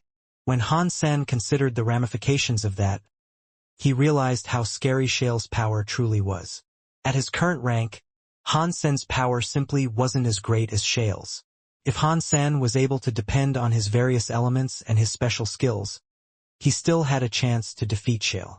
But now that his power had been converted into an element that Shale was already extremely proficient in wielding, Hansen could no longer compete. Even if he was incredibly compatible with this new element, there was no way he would be as dexterous as Shale with its use. He wasn't going to be able to defeat Shale with the man's own power. Bring your enemy into the same harmony as your own, and then wipe your foe out with a symphony of destruction. Why does Shale's power suddenly seem to remind me of something? Hansen thought to himself. But Shale wasn't going to give Hansen much time to think things over. He swung another punch at him. With a sinking feeling, Hansen began to understand just how debilitating the conversion of his power had been. He wasn't physically damaged, and with time, he could have gained enough understanding of this new element to use it in combat. However, a high-level opponent like Shale wouldn't give him enough time to adapt. Teleport. Keep teleporting. Hansen began to depend solely on God's wonder to keep himself out of Shale's reach. He was unable to rally his defenses and fight back. Turning the tide of this battle was going to be difficult. Hansen wasn't familiar with his new power at all. He had no idea what the power inside him could even do. He didn't know what its features were.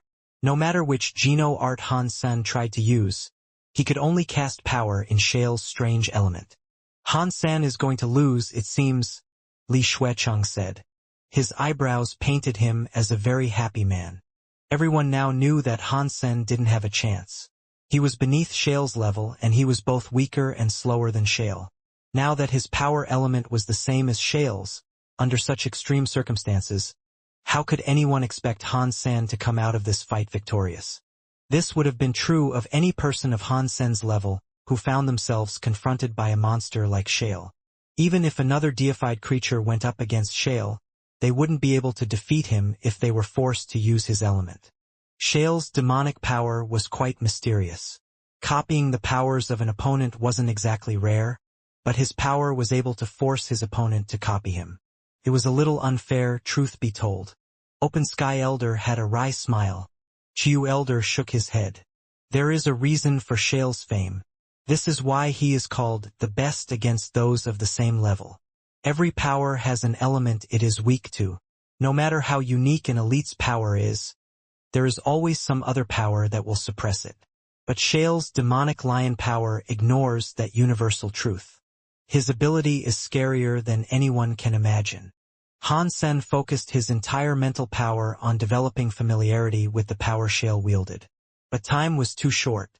He could have used this new power in basic combat applications, but fighting someone like Shale was next to impossible. Pang! Hansen was too late teleporting away this time. Shale's punch struck his arm, and spell turned into armor to protect him. But even so, Shale's strike still almost shattered the bones in his arm. Hansen could use God's wonder, but so could Shale. And Shale was quite skilled with the technique. Hansen kept teleporting away, but he couldn't shake the opponent on his tail. As the fight progressed, he was incurring more and more wounds. Pang! Hansen took a punch straight to the chest. His body shot away like a cannonball and slammed into the seal. The power that bound the arena trembled for a moment. Hansen's body hit the ground, and he couldn't help but cough up a mouthful or two of blood. His chest felt like a cinder block had fallen on it. Hansen knew the heat was likely just the blood inside his lungs. In fact, his lungs weren't the only part of him that was suffering. Hansen's entire body was covered in injuries. Many parts of his spell armor had been cracked. The worst place just so happened to be his chest. The right side of his chest had been dented inwards. The spell armor was practically broken, and Han Sen's body was not doing well. One of his arms was just hanging loosely beside his body. It felt as if all the bones inside him were broken. He couldn't even move. One of his legs had been shattered, too. Han Sen could only kneel on the spot. Han Sen couldn't remember the last time he had been in such poor condition. Even when he was sucked dry by the shield of the Medusa's gaze, he hadn't been so grievously injured. But even so, Han Sen didn't feel like giving up. He was more excited than ever, actually. That excitement came from the spell armor. Although his armor appeared to be on the verge of falling to pieces, it suddenly seemed as if it was going to break through. The story of genes was the hardest geno art to develop, out of all the arts he was proficient with. Under Shale's powerful suppression, it seemed as if it was going to combine all 9 tiers into one. He was going to become half-deified. Almost there. I only need a little bit more. Han Sen reviewed the sensations running through him in detail. He seemed to be on the cusp of breaking through, but it still felt as if he was missing something. It was like he was trying to scratch his feet through his socks, but he couldn't quite satisfy the itch. Let us end it here. Shale wasn't interested in continuing this fight any further than he had to. Even though he had admitted that Han Sen was a worthy opponent, Han Sen was just a 9th-tier king. Han Sen didn't have what it took to fight him. He was hoping for another fight when Han Sen became deified. Shale swung his fist again. The terrifying power of the blow was like a dark, roaring, demonic lion, which was headed straight for Han's senator, and Han Sen was still half kneeling on the ground. Shale's punch roared down toward him, but Han Sen didn't plan on trying to evade it. He used the left hand that he could still move, summoned power into his fist, and threw a punch. Why even bother? Losing is better than dying. The fox woman sighed mournfully from the distance as she watched. The seal was right behind Han's senator. He could teleport away before the punch came down on him, and it seemed like the only viable choice to ensure his own survival. But he didn't. Instead, he carried on fighting with his now broken body. But considering how injured and outmatched he was, it seemed unlikely that any strength he mustered would be enough to withstand a punch delivered by Shale. He doesn't know his place. Kill him. Liu Jin clenched his fists into tight, white-knuckled balls. His eyes were red as he shouted spitefully at the video feed. Li Xuecheng was the same. This fight was about to end in exactly the way he had been hoping for all along. They were going to win the bet. There was no way that Han Sen could avoid the punch that was coming down on him. And there were only 2 possible results of trying to block that blow. He could either die or be disabled. Whichever actually happened, Han Sen couldn't reasonably carry on fighting. No one was going to stop Shale from reaching first place in the silkworm bout. Pang! Han Sen's fist struck that scary punch. The armor that protected his fists and his arms exploded, and Han Sen's entire body flew forward. As he sailed through the air, his spell armor shattered to pieces like a broken vase. Game over. Open Sky Elder was very sad to see this. He thought he had lost his Open Sky jewelry. Exquisite and Li Qir's faces changed. Han Sen's heart never gave up hope. He kept sending them the message that he could keep on going, no matter the odds, but his self-geno armor was broken, and his body was severely injured. Hopefully he would survive, but he couldn't keep on fighting. Now, they could only pray that Han Sen didn't succumb to the remaining force of the impact. Exquisite was tempted to leap onto the battlefield to save him from doom. Many of the very high people who had believed Han Sen was going to win were now all silent. Han Sen had tried his best, but there was too much of a gap between the powers of a king and a deified. Shale was too strong, and so they couldn't blame Han Sen for losing. However, their hearts bled when they thought about everything they had bet and were going to lose. Only Li Xuecheng and Liu Jin were excited enough to start jumping around with glee. They almost hugged each other. After this fight, they'd reap a bounty of rewards. The resources they were about to receive might support them all the way up to the deified butterfly class. And on top of that, they'd also lay claim to priceless treasures of untold might. Pang! Han Sen's body slammed against the seal again. Liu Jin and Li Xuecheng were ready to start clapping, but they suddenly froze in place. They weren't the only members of the audience who were staring in shock. Everyone was. After Han Sen's body hit the seal, he didn't fall to the ground. He just remained where he was. He was floating. That broken body of his was releasing a weird shockwave that they could barely detect. Then his form became shrouded in bright light. But when they looked closer, they could see that it wasn't a bright light. It was a cloud of white powder like dust. And the white powder was gathering around Han Sen's body. In the blink of an eye, a white set of armor had wrapped itself around Han Sen's body. The broken spell armor was back, and it looked as good as new. No, it was even more powerful than before it had been damaged. The symbol on the armor was shining brilliantly, releasing a scary presence. The holy light wrapped slowly around Han Sen's body. He was like some god spirit from a holy mountain. He is becoming half-deified. Exquisite and Likir were the first to react to this. They could feel that Han Sen's power was exploding in the breadth of its magnitude. In the middle of all that, he became half-deified. This guy is too much. Many of the very high who were watching the fight looked absolutely stunned. It was possible to level up during a fight, but leveling up required a lot of power to support. In Shale's case, he had already taken in the demon fruit, and he was supremely powerful already. So, it made a certain amount of sense that he was able to break through during a fight and become deified. But Han Sen's body was entirely broken. His self-armor had been wrecked. In that injured state of his, it should have been impossible for him to level up. But Han Sen had become half-deified in that situation. It was a difficult thing to grasp. So what if he is half-deified? Half-deifieds are just another form of king class. He can't fight Shale. Li Xuecheng snarled, gnashing his teeth. He wasn't happy to see this. He only hoped Shale still had what it took to kill his opponent quickly. But Shale merely looked at Han's senator. He didn't attack him like Li Xuecheng wanted him to. You are a perplexing man. You became half-deified, even in the middle of all this, Shale said while looking at Han Sen. It was just a stroke of good luck, Han Sen said with a smile. Shale shook his head with a grave sense of gravitas. There is no such thing as luck in this universe. Luck is a rigged lottery. Any winner might think that they are lucky, but no matter how lucky they are, they wouldn't have one if they never bought the ticket. Han Sen didn't say anything. He really hadn't been depending on luck. Just before Shale's last punch, Han Sen had finally come to understand the key that would allow the 9 tiers of the story of genes to combine into one. He realized how to become half-deified. That was why he had taken that punch. That power was enough to make his spell armor break completely and then rebuild itself. But what a shame. If you were deified, we could really see which of us is better, Shale said with a look of regret.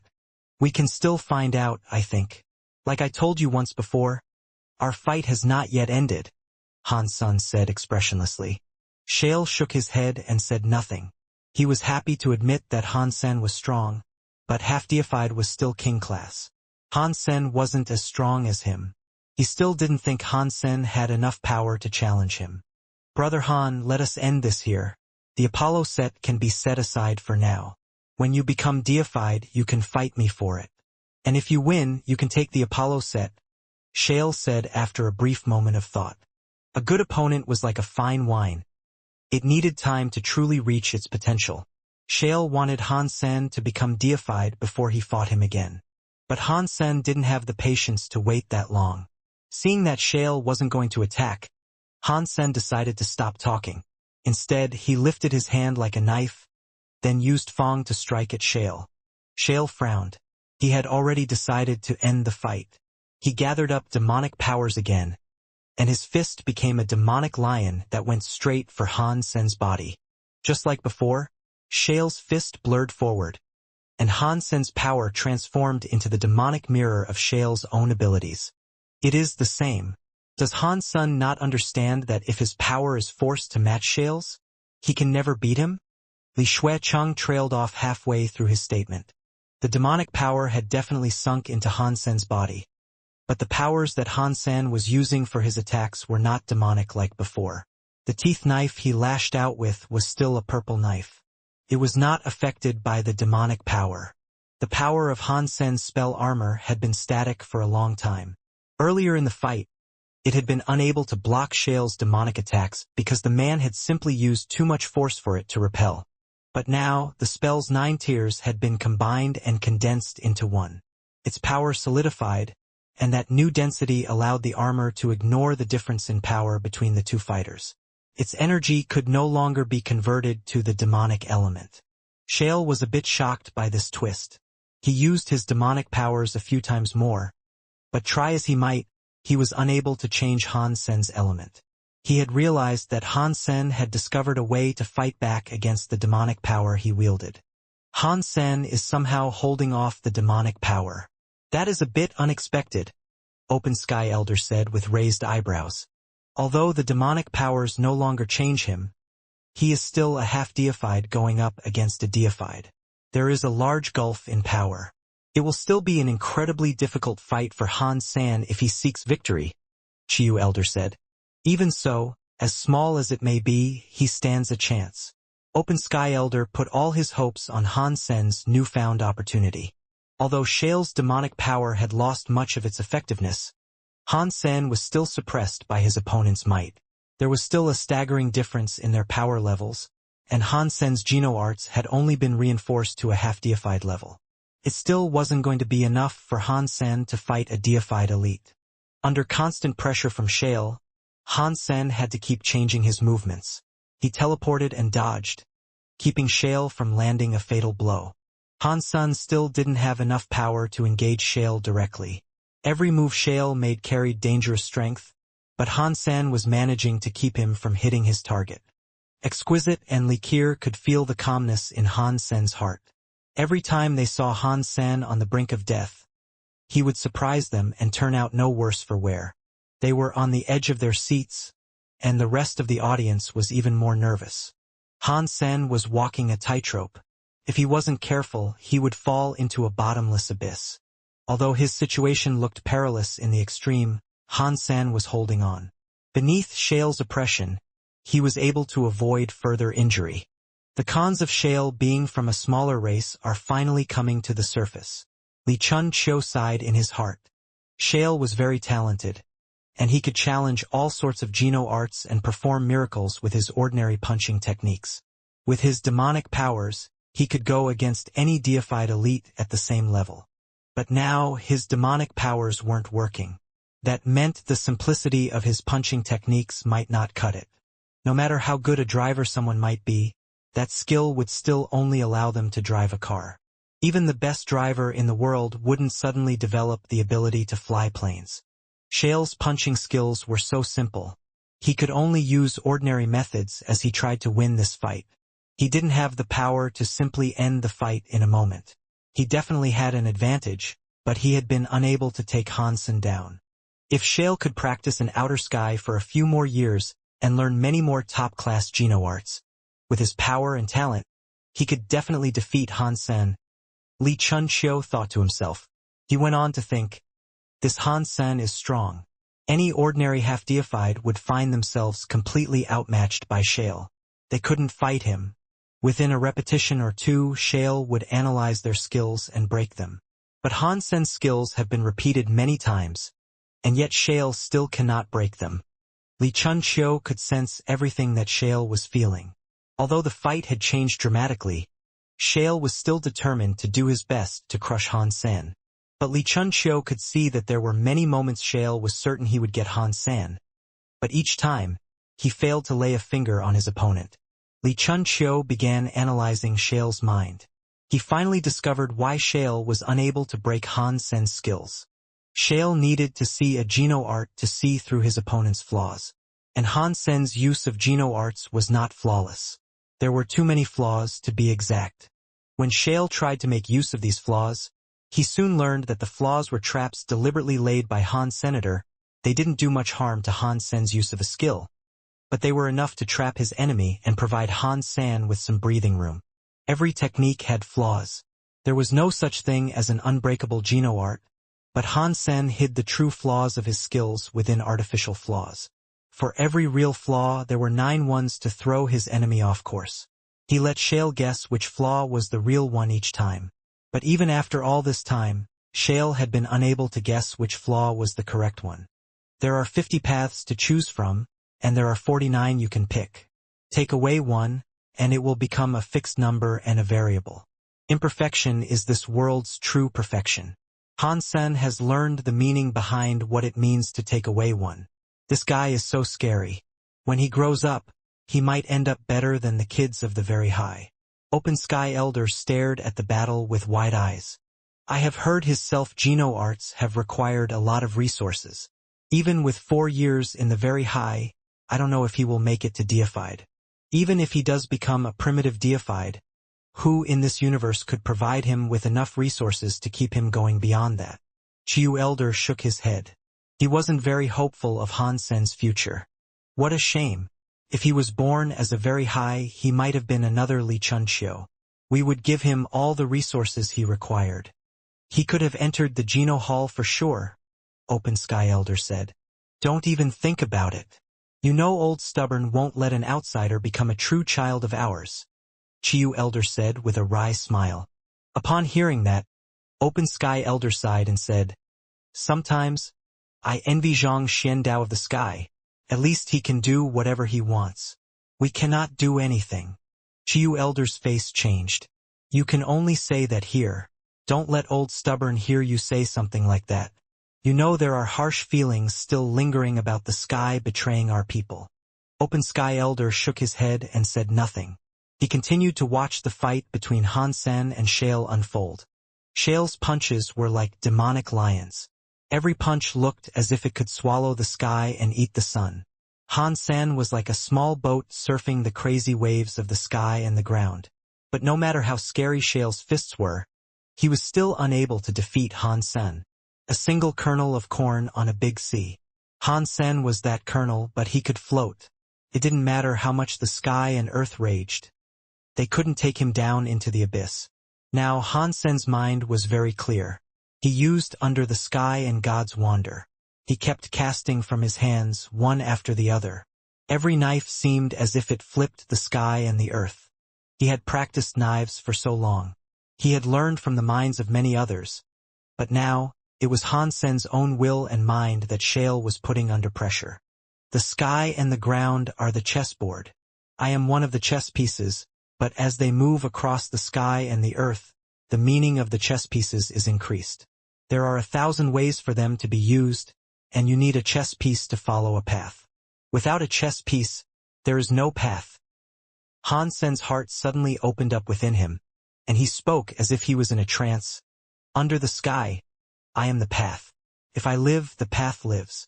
If I die, then the path dies. Han-sen's voice wasn't very loud, but the very high and a few of the silkworms were focusing very carefully on this fight. They heard everything Han-sen said. You are crazy. That word suits you very well. Liu Zhen coldly grunted. He had to be insane. And Liu Zhen wasn't the only person thinking that. Even Open Sky Elder and the people who wanted Han-sen to win believed everything he had said was way too crazy. The path was the universe. The universe was the path. When they considered Han-sen's words, he seemed to be saying that his life was the sole reason for the universe to exist. If Han-sen died, the universe would die along with him. Across history, even the true God elites wouldn't have dared to say something like that. There were not many true God elites, but there were a few in every era. How many were currently alive was unknown, though. And even when they died, the universe never died along with them. And right now, Han-sen was someone who had just become half-deified. In truth, his words didn't even qualify as crazy. They were simply ignorant. But people misunderstood what Han-sen meant. The I he was referring to did not mean himself. He was referring to everything. Everyone was like a chess piece. They were controlled by the strings of fate. But without those chess pieces, the chessboard was meaningless. It didn't matter how good a chessboard was. It was a dead object.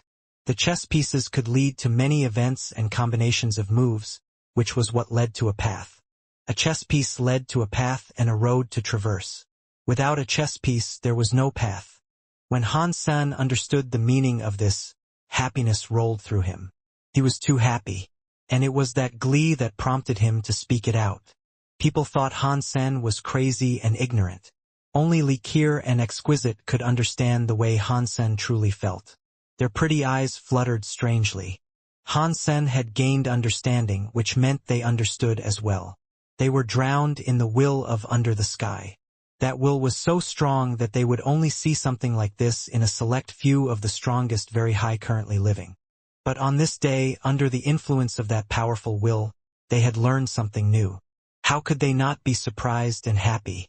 This understanding is already beyond what a normal deified could manage. Li Qir had a very complex look on her face. She was happy, but she also couldn't believe what she was witnessing. Han Sen was only a half-deified, and yet, he could understand the entirety of that will. Han Sen had self-learned all of this, and his under-the-sky knife skills were supremely strong now. Before, he only used knives. But now, the knives were infused with his own understanding and knowledge. It was like he had given life to a concept. Before, although Han Sen hadn't been injured by shale, he had seemed to be on the brink of disaster. Han Sen had only been hanging on by a thread, and he could have been killed at any moment. But now, all of a sudden, things seemed different. Han Sen was still suppressed by shale, but the audience sensed that he was more relaxed than ever. Even within this danger, he seemed to be oh so relaxed. He didn't feel nervous or crushed. Han Sen used his hands like they were knives. The knife skills he deployed had a solid feeling to them, and it made people feel as if he had set things up like this deliberately. But now, Han Sen could use his skills at will with almost casual ease. It was like every attack was unleashed randomly, yet he continued to fight with the exact same precision, and sometimes even more. The sky and the ground are a chessboard, and I am the chess piece. Every breath and every sense are a path. Han Sen was totally drowned in the will of under the sky. As his knowledge of it deepened, his attacks seemed to become even more random. But at the same time, it seemed like the universe itself was guiding his movements. As attacks rained down on him, there was a sinking feeling in Shale's gut. Yes, he was feeling terrible. Although Han Sen wasn't putting him in any serious danger, Shale felt as if everything had gone horribly wrong. He couldn't tell what precisely had gone wrong, but everything about the fight now seemed off. The mountains were wrong. The rocks were wrong. Everything was wrong. It felt as if the world around him was now working against him, while Han Sen was moving smoothly between sky and earth. It was like everything was working to assist Han. Senator Shale didn't know what to do. Isn't the sky and men combined together a technique from the very high sense? Li Chunqiu and the others who studied the very high sense looked at Han Sen as if they were seeing a ghost, with their eyes wide open. By practicing the very high sense, one could practice sky and men combined together. By connecting the skill with the universe, the sky, and the ground, a practitioner could use it to borrow the power of the universe. But that power was only available to those who practiced the very high sense. Only they should have been able to do what Han Sen was doing. Exquisite could only barely scratch the surface of learning it. She wasn't fully proficient with sky and men combined together. Han Sen had never studied the very high sense, but the knife skills he got from the textless book had achieved the same effect as sky and men combined together. How could Li Chunqiu and the others not be shocked? Even those who practiced the very high sense found themselves shuddering. Despite his emotional detachment, Li Chunqiu was stunned. "This kid is so weird," Open Sky Elder mumbled. He and Chiyu Elder hadn't practiced the very high sense, but they were behaving as if they had never eaten pork and were now seeing a pig run. They had experienced a lot over their lives, and even if they hadn't practiced the very high sense personally, they knew a lot about it. Right now, Han Sen's knife skills resembled the very high sense and sky and men combined together. They were shocked, but Han Sen didn't think that much about it. He was submerged in the aura of his knife mind. In this universe, every blade of grass, block of wood, mountain, drop of water, and even specks of dust and bacteria, they all seemed to harness a meaning in his eyes. It was like it all had some kind of connection with his knife skills. Everything in this world is a chess piece. Every chess piece can be used in a certain way, and you combine all these pieces to compose a game of chess. The chess piece that isn't connected is actually connected. Every chess piece can affect the entirety of the game. And what I need to do is become a chess piece that can change the course of this game of chess. Han Sen kept trying to understand. I don't need a special power. I only need to use my power in a place that requires me the most. If I go swimming, I would be a fish. If I went into the sky, I would be a bird. I would go along with the universe, the sky, and the earth. And I will help the sky, the earth, and the universe. Han Sen's knife skills were becoming more and more unpredictable, and those random attacks were causing Shale a lot of trouble. The very high that had previously mocked Han Sen for being crazy and ignorant had now fallen silent. Han Sen should have been at an incredible disadvantage, but right now he didn't seem to be struggling at all. Instead, Shale's attacks were the ones that seemed stiff. They didn't seem so smooth anymore. How very interesting.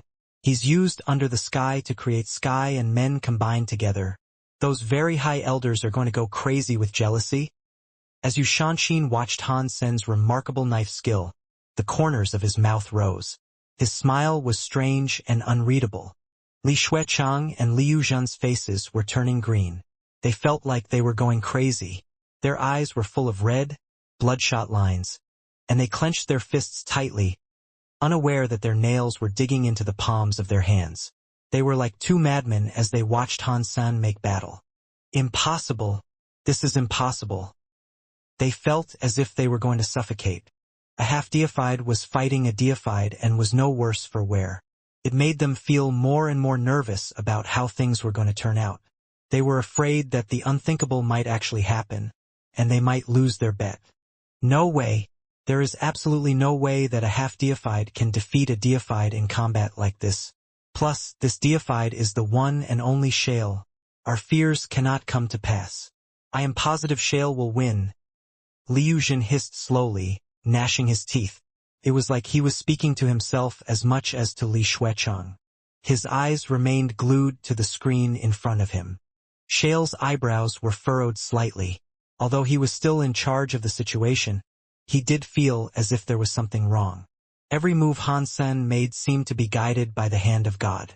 Shale had difficulty repelling even the most casual slash that Han Sen directed toward him.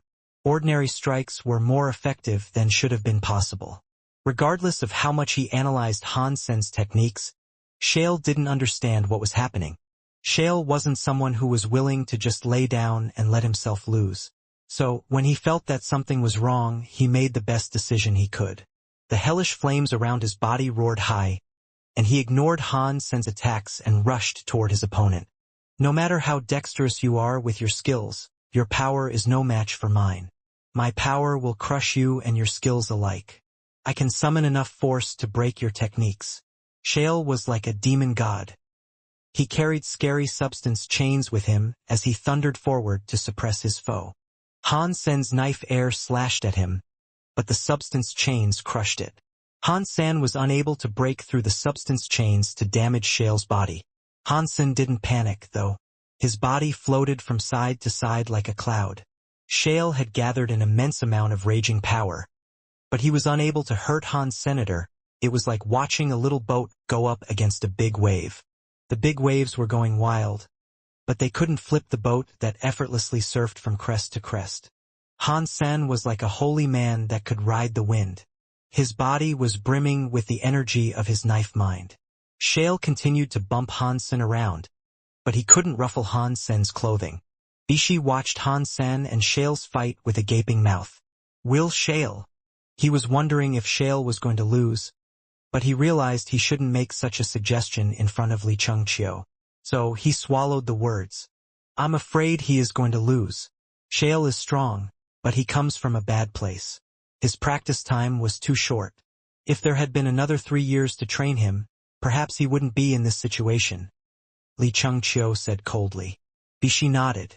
That kid Han Sen is lucky, but by the way, his knife mind really is something quite special. It exudes the presence of sky and men combined together. That isn't sky and men combined together. He is just following the will of the sky, Li Chengqiu said. Compared to you, big brother, he is nothing. But compared to ordinary people and creatures, his will is disturbingly impressive, Bishi said after a moment. Li Chengqiu nodded and said, Exquisite and Liqueur both use Han Sen as their silkworm. Outside of the very high, a genius like this is very rare. Open Sky Elder looked very relaxed right now. He smiled and said, "Deified? So what, even if you are deified? You are still going to lose. My eyesight isn't too bad." Chiyu Elder looked at him with disdain. When Shale became deified, Open Sky Elder looked like he was watching his own parents die. But of course, Chiyu Elder didn't say that out loud. As the fight went on, more and more of the very high noticed that Han Sen's grim situation had taken a turn for the better. Shale fought with bestial strength, but he still couldn't bring damage to Han Sen. Han Sen's knife skills are very good. They are more than good. They are top class. They really are knife skills that come from the sky. Of course, the sky were kicked out by our race. We should expect this from one of their knife skills. Hey, how about this? If Han Sen really does achieve first place, I wonder what that asshole Li Shuecheng's face will look like. I still don't think he will win. Han Sen's knife skills are strong, but his power isn't any better than Shale's. Shale cannot hurt him, but he cannot hurt Shale. This fight will end without a winner, but neither will there be a loser. If they fight long enough, maybe the stamina of the half-deified will deplete. With the deified having greater stamina, he will be able to outlast and win that way. Who knows? You're making a lot of guesses there. Haha, if Han Sen takes first place, Li Shuecheng's face will look brilliant. Li Shuecheng won't be the only person devastated. Liu Jin will be in the same boat. Without Liu Jin, Li Shuecheng would never have known treasures weren't allowed to be used in this silkworm bout. I really hope Han Sen wins. And then, I want to see the faces of those two assholes. How dare they try to trick us? Li Shuecheng and Liu Jin's faces already looked fairly amazing. Their eyes had almost popped out of their sockets as they watched the battle video. He won't lose. Shale will not lose this. He will win. He will win. The two of them were going insane. Their mouths kept repeating those sentences.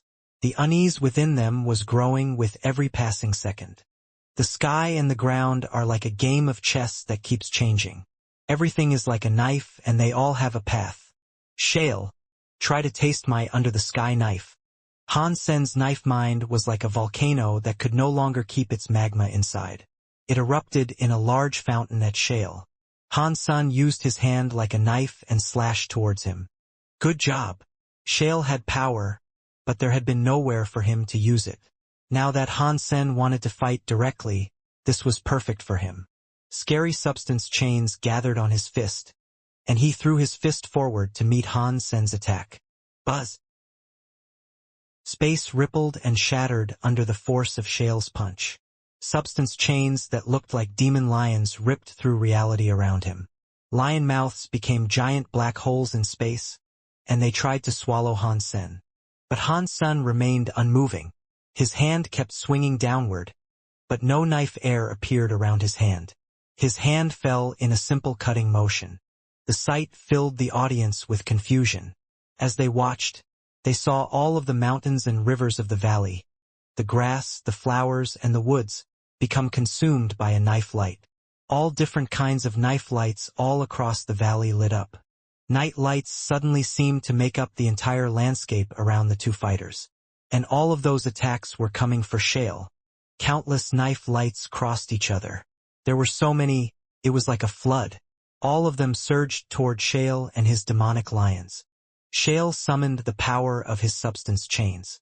He wasn't afraid of those king-class knife lights, but he realized belatedly that there were too many of them. Scary demon lion punch powers and substance chains were breaking in the middle of that knife light. At that moment, all anyone could see was the image of Han Sen thrusting a blade forward. Every object in the universe seemed to be releasing a knife light. They all followed the will of Han Sen's blade, pulling together into a barrage of knife lights that covered the sky and the ground. They were all coming together around Shale, who looked like a demonic lion. Not even an elite like Shale could block knife lights that appeared to have been generated by everything in the universe. The demonic lion surged toward Han Sen, determined to push through the tide of knife lights. He was breaking through the rush of attacks like a dam against a flood. Impossible. Shale cannot lose a fight like this. No, no, no. Liu Jun and Li Shuicheng's jaws were clenched and their nostrils flared. And then their mouths fell open. They were too stunned by the sight before them to even make a noise. In their hearts, however, torrential tears of sadness were coming down. But their inner cries wouldn't be able to save Shale. As the knife lights flooded into Shale, appearing relentlessly from the sky and ground, the demonic lion began to break. Shale's body couldn't take it anymore. The moment the demonic lion broke, the substance chains across Shale's body were shattered by the flood. The knife lights began to slash directly across his body, and his deified form was dealt a river of wounds. The knife lights were only half deified in level. 1 slash, 10 slashes, even 100 slashes, wouldn't have been enough to damage the deified Shale. But these knife lights were beyond counting. Their numbers appeared infinite, and as they attacked in ceaseless succession, not even Shale's deified form was able to withstand the stream. Of course, this was all because of Shale's deified body wasn't strong enough. If he had achieved true invincibility, it wouldn't have mattered how many knife lights were thrown at him. Regrettably, his body wasn't that strong yet. Seeing Shale's body inside that flood of attacks, with blood flying everywhere, Liu Zhan and Li Shuicheng almost collapsed to the floor. Open Sky Elder and the others, however, were in sheer euphoria. Exquisite and Li Qir were immeasurably happy, too. They could feel Han Sen's knife mind with Under the Sky in operation. By watching this fight, they had been able to learn Under the Sky knife skills. Ultimately, that scary flood of knife lights hadn't come directly from the sky or the ground. Not even a little. It was all a knife light Han Sen had already cast. After it broke, it melted into the sky, the earth, everything there was. He used the powers of the sky and the earth to reconstitute that energy into knife lights. This was similar to knife silks, but even better. The sky and the ground themselves had become carriers for the knife lights. After the knife lights were generated, they appeared in every element imaginable. They had become far scarier than the pure knife silks that Han Sen had used for so long. The knife lights that broke and entered water, after they regenerated to become knife lights again, would carry the water element with them. When the knife lights melted into the soil of the mountains, after they generated again, they would carry the elements of the mountains. But Under the Sky still relied on Han Sen's own powers. It had taken a long time for Han Sen to accumulate enough power in his surroundings to pull off this attack. The more Han Sen used knife lights during a fight, the stronger the knife light flood would be when he finally activated it. That meant this skill required a lot of time to prepare. Otherwise, he wouldn't have been able to unleash such a vast amount of power. Under the Sky is decent. With this skill, Han Sen can fight others of the same level or a higher level. If he can repeat this whenever he wishes, he will be an unbreakable combatant. If he can last a long time, then when Under the Sky explodes, others of the same level would never be able to block this knife light torrent that is absolutely everywhere. It was unfortunate Shale ended up going against Han Sen. Li Qir concluded with a sigh, looking at Shale. His body was out of his control. The endless flood of knife lights were tossing his body away like flotsam on the ocean. To beat Han Sen, he would have had to defeat him quickly. Han Sen's enemies will have to defeat or suppress him in a short amount of time, lest they end up losing, Exquisite said. His use of Under the Sky is excellent. It allowed him to completely dominate Shale right at the end. It looks like I will have to focus on training Shale against this power. When they fight again, Han Sen will not be able to use Under the Sky knife anymore, Li Chunqiu coldly said. He didn't get emotional about Shale's failure. Instead, he analyzed precisely why Shale was losing, and how he could further perfect Shale as a warrior. Han Sen slashed and then stopped. He didn't allow the flood of knife lights to rip Shale entirely to shreds. He raised his hands, and the knife lights everywhere shattered. They rose and disappeared. The valley was returned to the sound of silence. You win. Shale stood up. He could still fight, but he was now willing to concede to Han Senator after standing up. He teleported to someplace beyond the seal. He knew Han Sen had dismissed the attack halfway instead of using its full power. If Shale had taken the full force of those knife lights, he would have been torn to pieces. So, continuing to struggle was pointless. Li Xuechang and Liu Zhen were kneeling on the ground. Their eyes were frozen, and they could scarcely believe the result. They couldn't accept it. What do? We have to pay back a huge debt and the open sky jewelry. The minds of the pair were struggling to work. Just one knife skill was enough to mimic sky and men combined together. This Han Sen is fantastic material. It is a shame he is just a silkworm and not a genuine heir of the very high. Open Sky Elder was delighted that he had won the bet, but he couldn't help but feel that Han Sen's low status was a terrible shame. After the fight with Shale, no other silkworm dared challenge Han's senator. They fought each other, and eventually departed the valley. In the end, only Han Sen remained inside the seal. When all the others had left, the seal was lifted. At the same time, a square, bronze chest appeared. It descended from the sky, carried by warm light, to land beside Han Sen. Han Sen grabbed the bronze chest and opened it. Inside were the 7 pieces that comprised the Apollo set. Han Sen didn't bother pretending to be humble about all this. He put on the Apollo set immediately. There was a helmet, an upper chest piece, a lower torso piece, a pair of gauntlets, and a pair of battle boots. 7 deified treasures now clad his body. The chrome of the armor made Han Sen look like a mirror man. When Han Sen put on the last piece of the armor, a giant, silver pair of wings appeared on Han Sen's back. They really did make him look like Apollo shining in the sky. Many of the silkworms looked at Han Sen with great envy, but Han Sen actually had the audacity to complain. What kind of crap is this Apollo set? It's like I'm wearing a light bulb. This makes me stick out like a sore thumb. I'll be brighter than the sun itself. The enemy will see me coming from tens of thousands of miles away. It's not like I'll be able to hide in the bushes when I'm wearing this thing. It's like a giant, bright, neon target. Although Han Sen was complaining, the Apollo set did exude a powerful aura. That made Han Sen very happy. His half-deified power wasn't enough to activate the full might of the Apollo set just yet, but it would still complement his current standing. It could already generate a few minor substance chains. And that was especially true of the Apollo wings that had appeared behind him. They gave Han Sen a speed that could rival a primitive deified. He might have even been a bit faster than Shale. Han Sen spread the Apollo wings, then teleported next to Likir and Exquisite. His speed was far greater than it had been before. This is similar to the power I gain when I use the Peacock Soul Robe.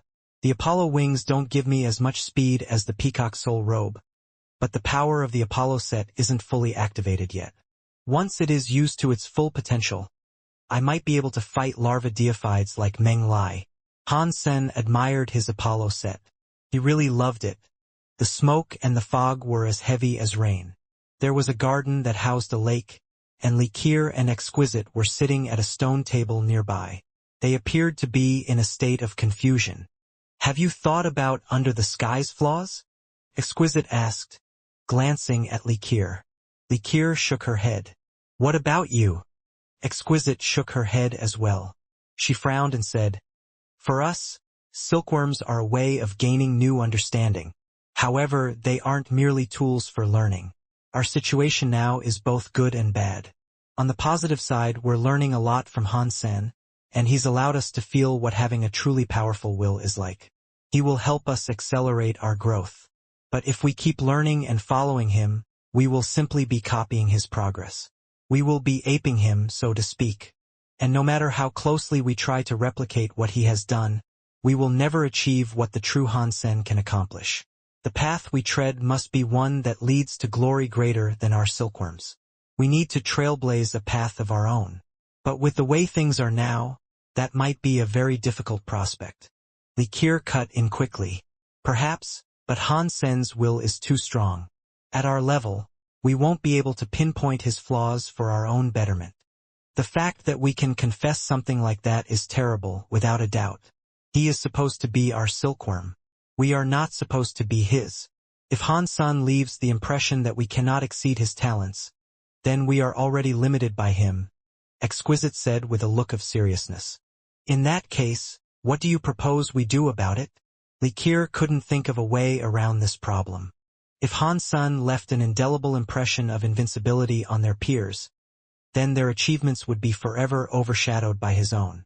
That wasn't the sort of silkworm they were looking for. Han Sen needs to lose once.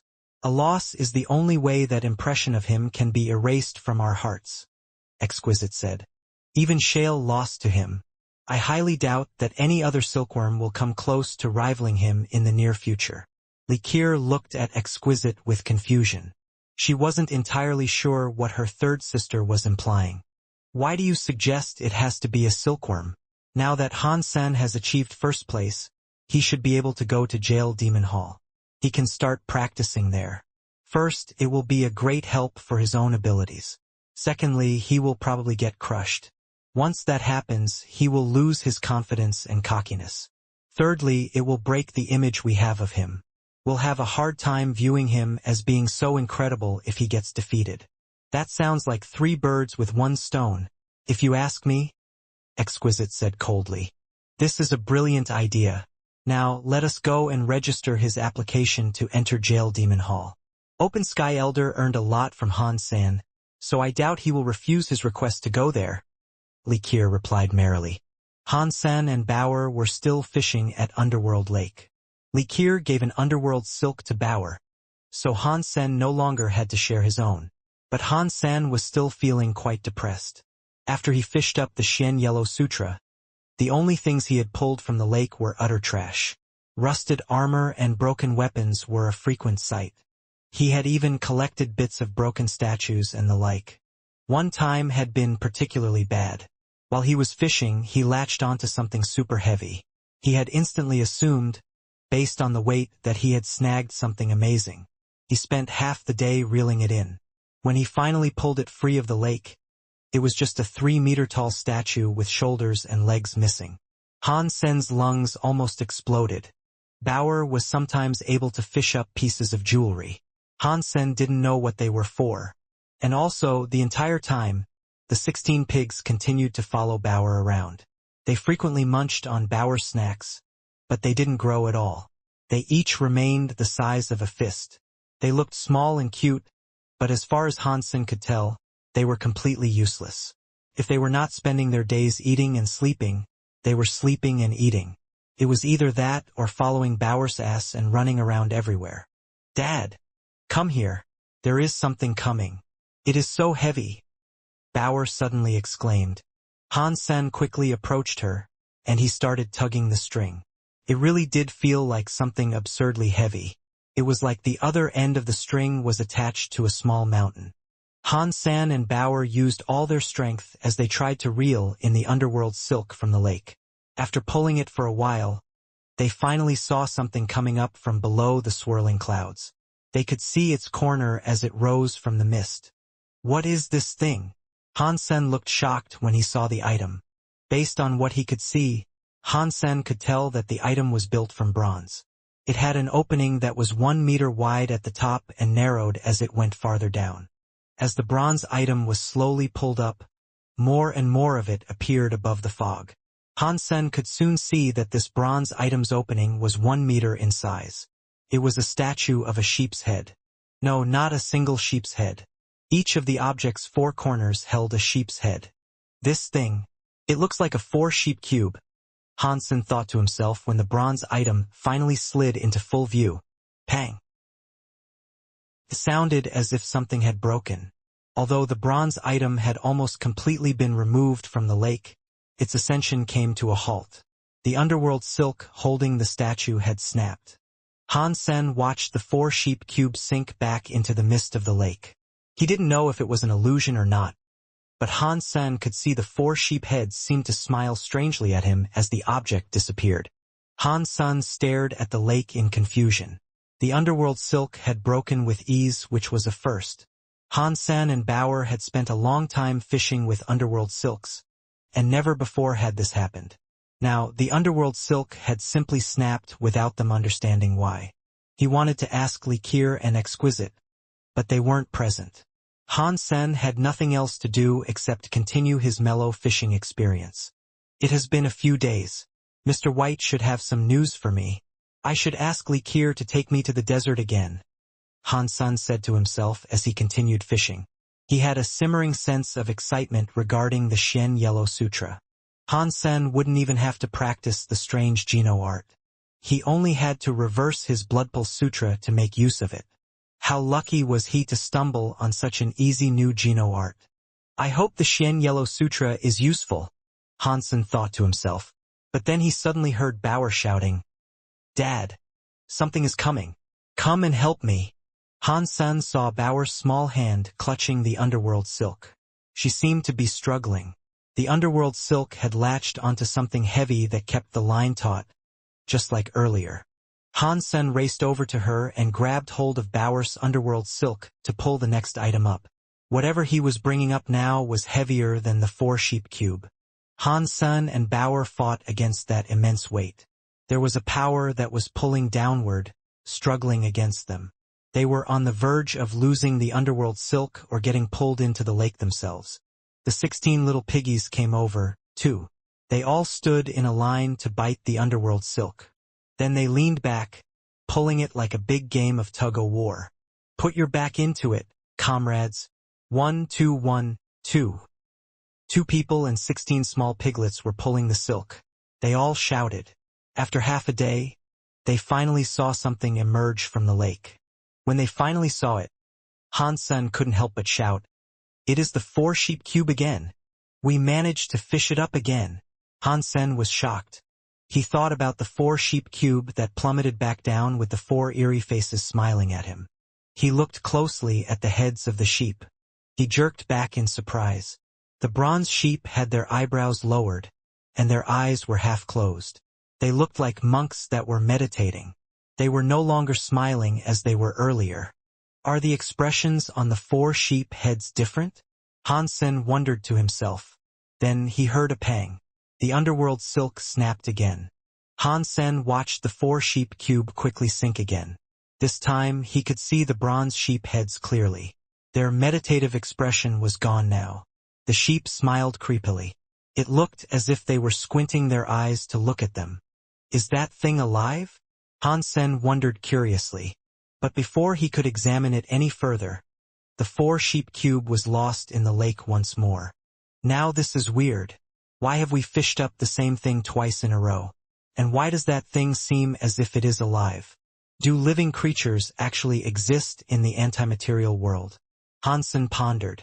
He didn't know much about Underworld Lake, and he would have to wait for Li Qir and Exquisite to return so he could ask them. Many more occurrences followed that one, though. Bauer managed to fish up that 4-sheep cube a number of times. She could never pull it all the way up, though. The object would always detach and fall back into the lake.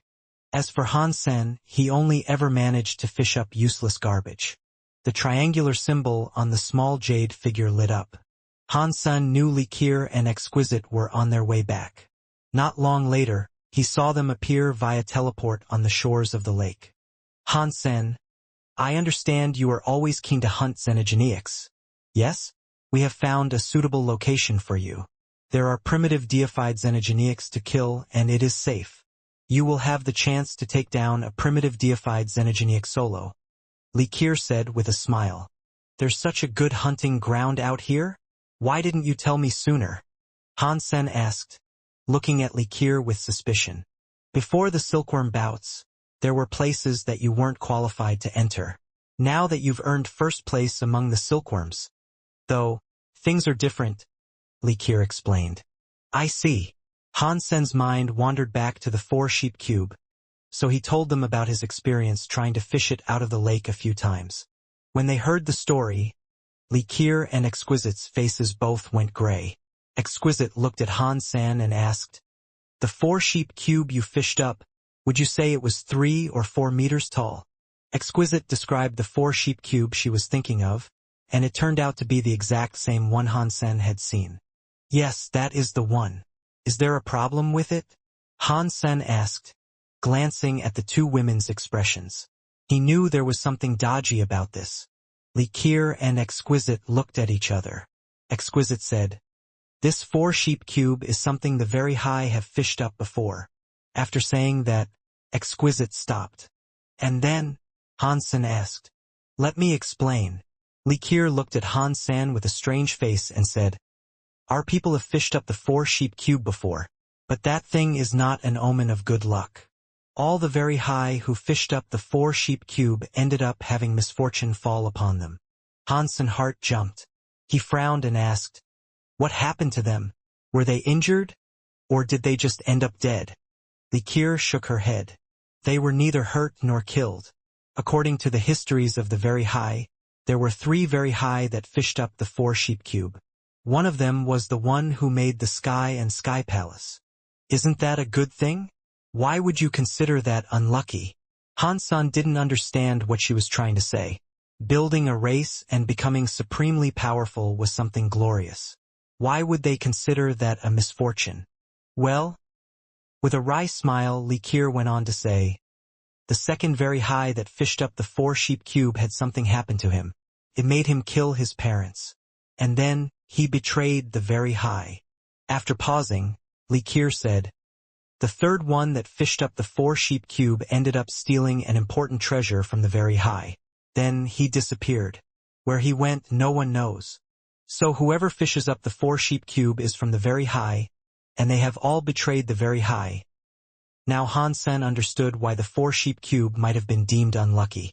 Although there is no proof, there are records that confirm that the 4-sheep cube was connected to all 3. Exquisite had a wry smile. Han San coughed awkwardly. I'm not from the very high. I will leave one day. That doesn't mean I will betray you one day. Does it? Exquisite went very quiet, then said, The 3 very high that I talked about only fished the 4-sheep cube once. They never saw it before or after that one time. But you seem to have fished it up 6 times. Although the whole betrayal thing is just a guess, this item is considered taboo for our race. You and Bauer should never again mention the fact that you fished up the 4-sheep cube. It is best not to stir up any trouble. Han San nodded. He had originally thought it might be a useful item, but he'd had no clue it was actually so profoundly unlucky.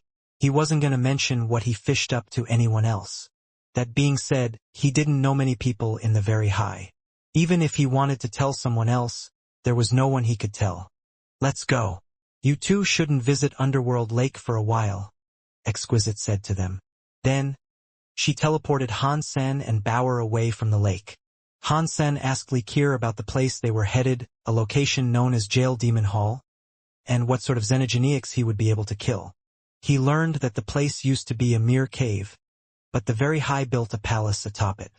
Calling the structure a palace was a bit misleading, though.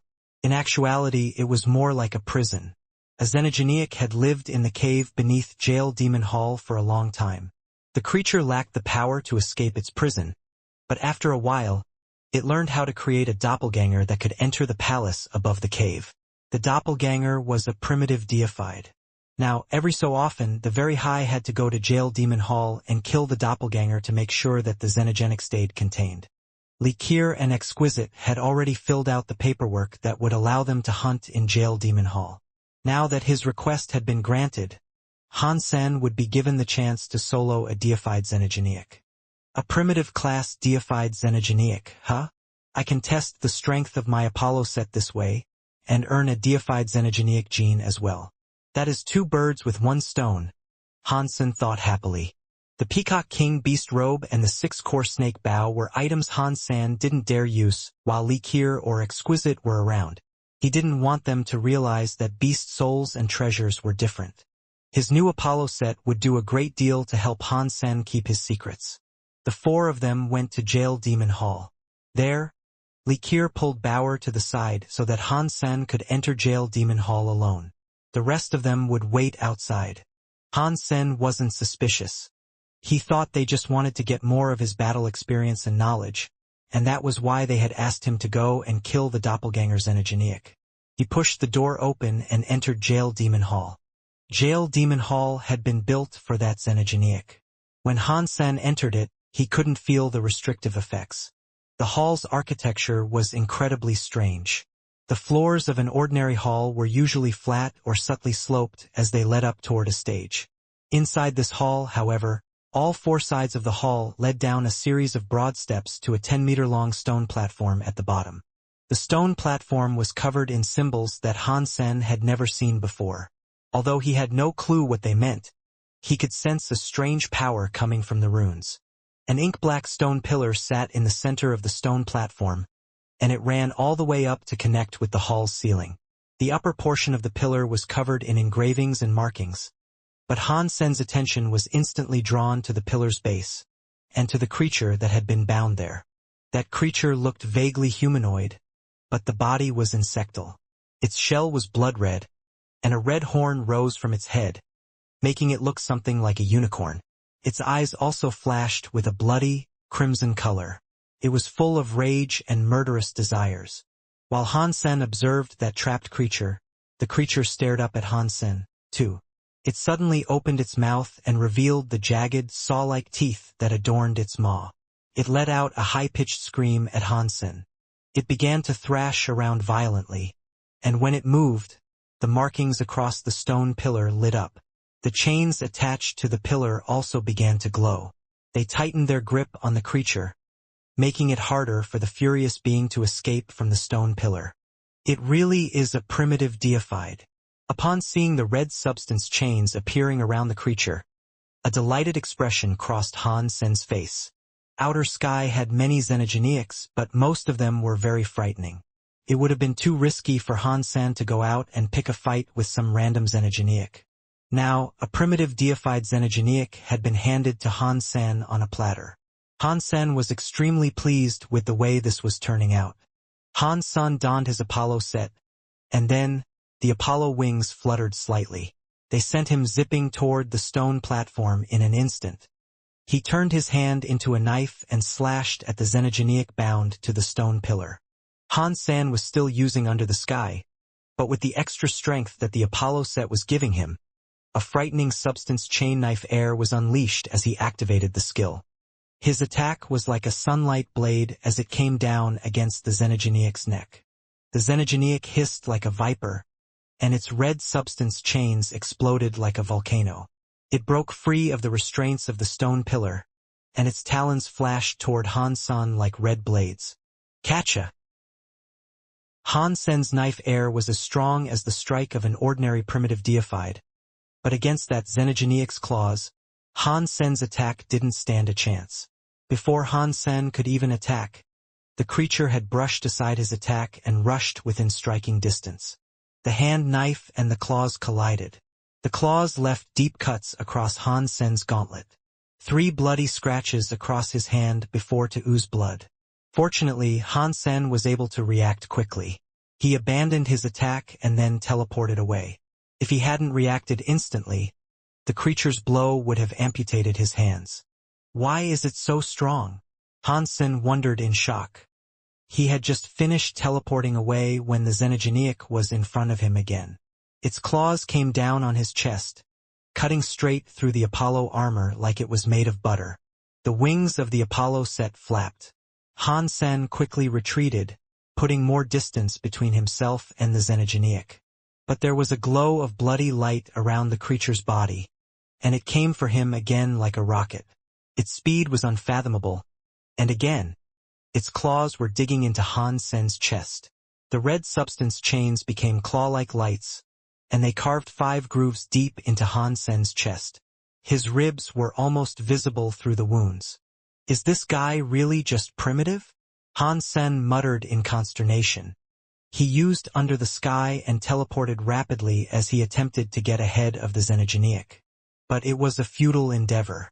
The xenogeneic seemed to predict every movement Han Sen sought to make.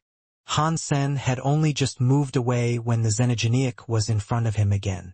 Han Sen screamed, his voice strained. A talon had perforated his stomach. If Han Sen hadn't teleported away fast enough, his guts would have been strung across the floor. He was fortunate that the Apollo set was a deified treasure. But even so, beneath the sharp claws of that malevolent xenogeneic, it seemed no stronger than wet tissue.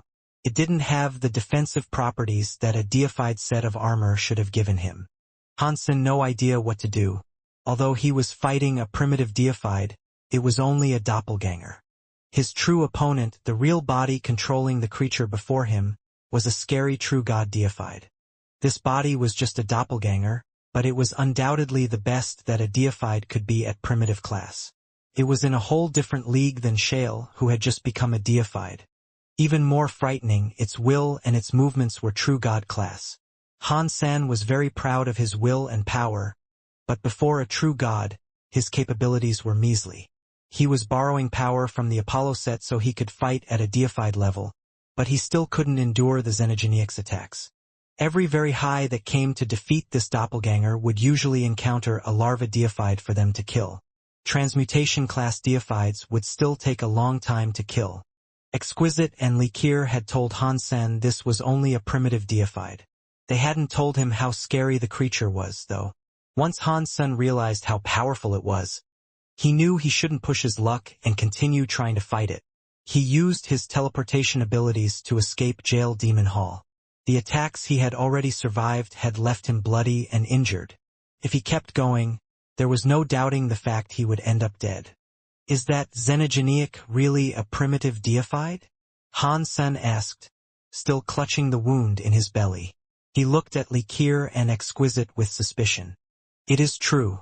It really is a primitive class deified, but he is the greatest primitive deified alive. We thought that with your power and will you could fight it. That is why we signed you up to take it on. I can only suppose we were too hasty, Exquisite said, making sure that her voice sounded quite serious. Her facial expression was a carefully crafted mask of disappointment. In her heart, she was actually thinking, "It is good for you to suffer failure every now and again. We don't want you getting too cocky in the future." Likir provided her own sort of comfort. She smiled and said, "Losing here is perfectly understandable. After all, you aren't yet deified. Not being able to beat that fiend means nothing. How about this? We will find weaker deified Xenogeniacs that are easier for you to defeat." Han Sen knew Likir and Exquisite wouldn't be lying to him about this stuff. If they said that the Xenogeniac was a primitive deified, then it probably was. That Xenogeniac really was strong. Han Sen paused, observing Exquisite and Likir. Then he said, "Is there a time limit to kill the Xenogeniac?" "It will take 6 months for the Jail Demon Hall's Xenogeniac to build up enough power to escape its prison. Usually, our people try to kill it within 3 months, just to be on the safe side. If it escapes and gets in contact with the other Xenogeniacs in outer sky, it might be able to save its true self," Likir said. "If there is still time, then I will try to defeat it again." Han Sen didn't want to just give up. "Of course you can.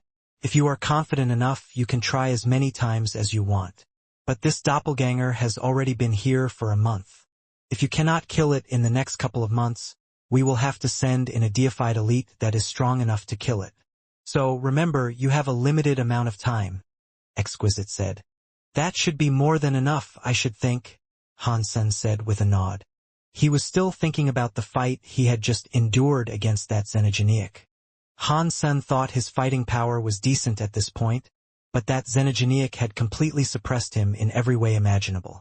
Aside from the power gap between them, there were also important differences in the ways that the two of them fought.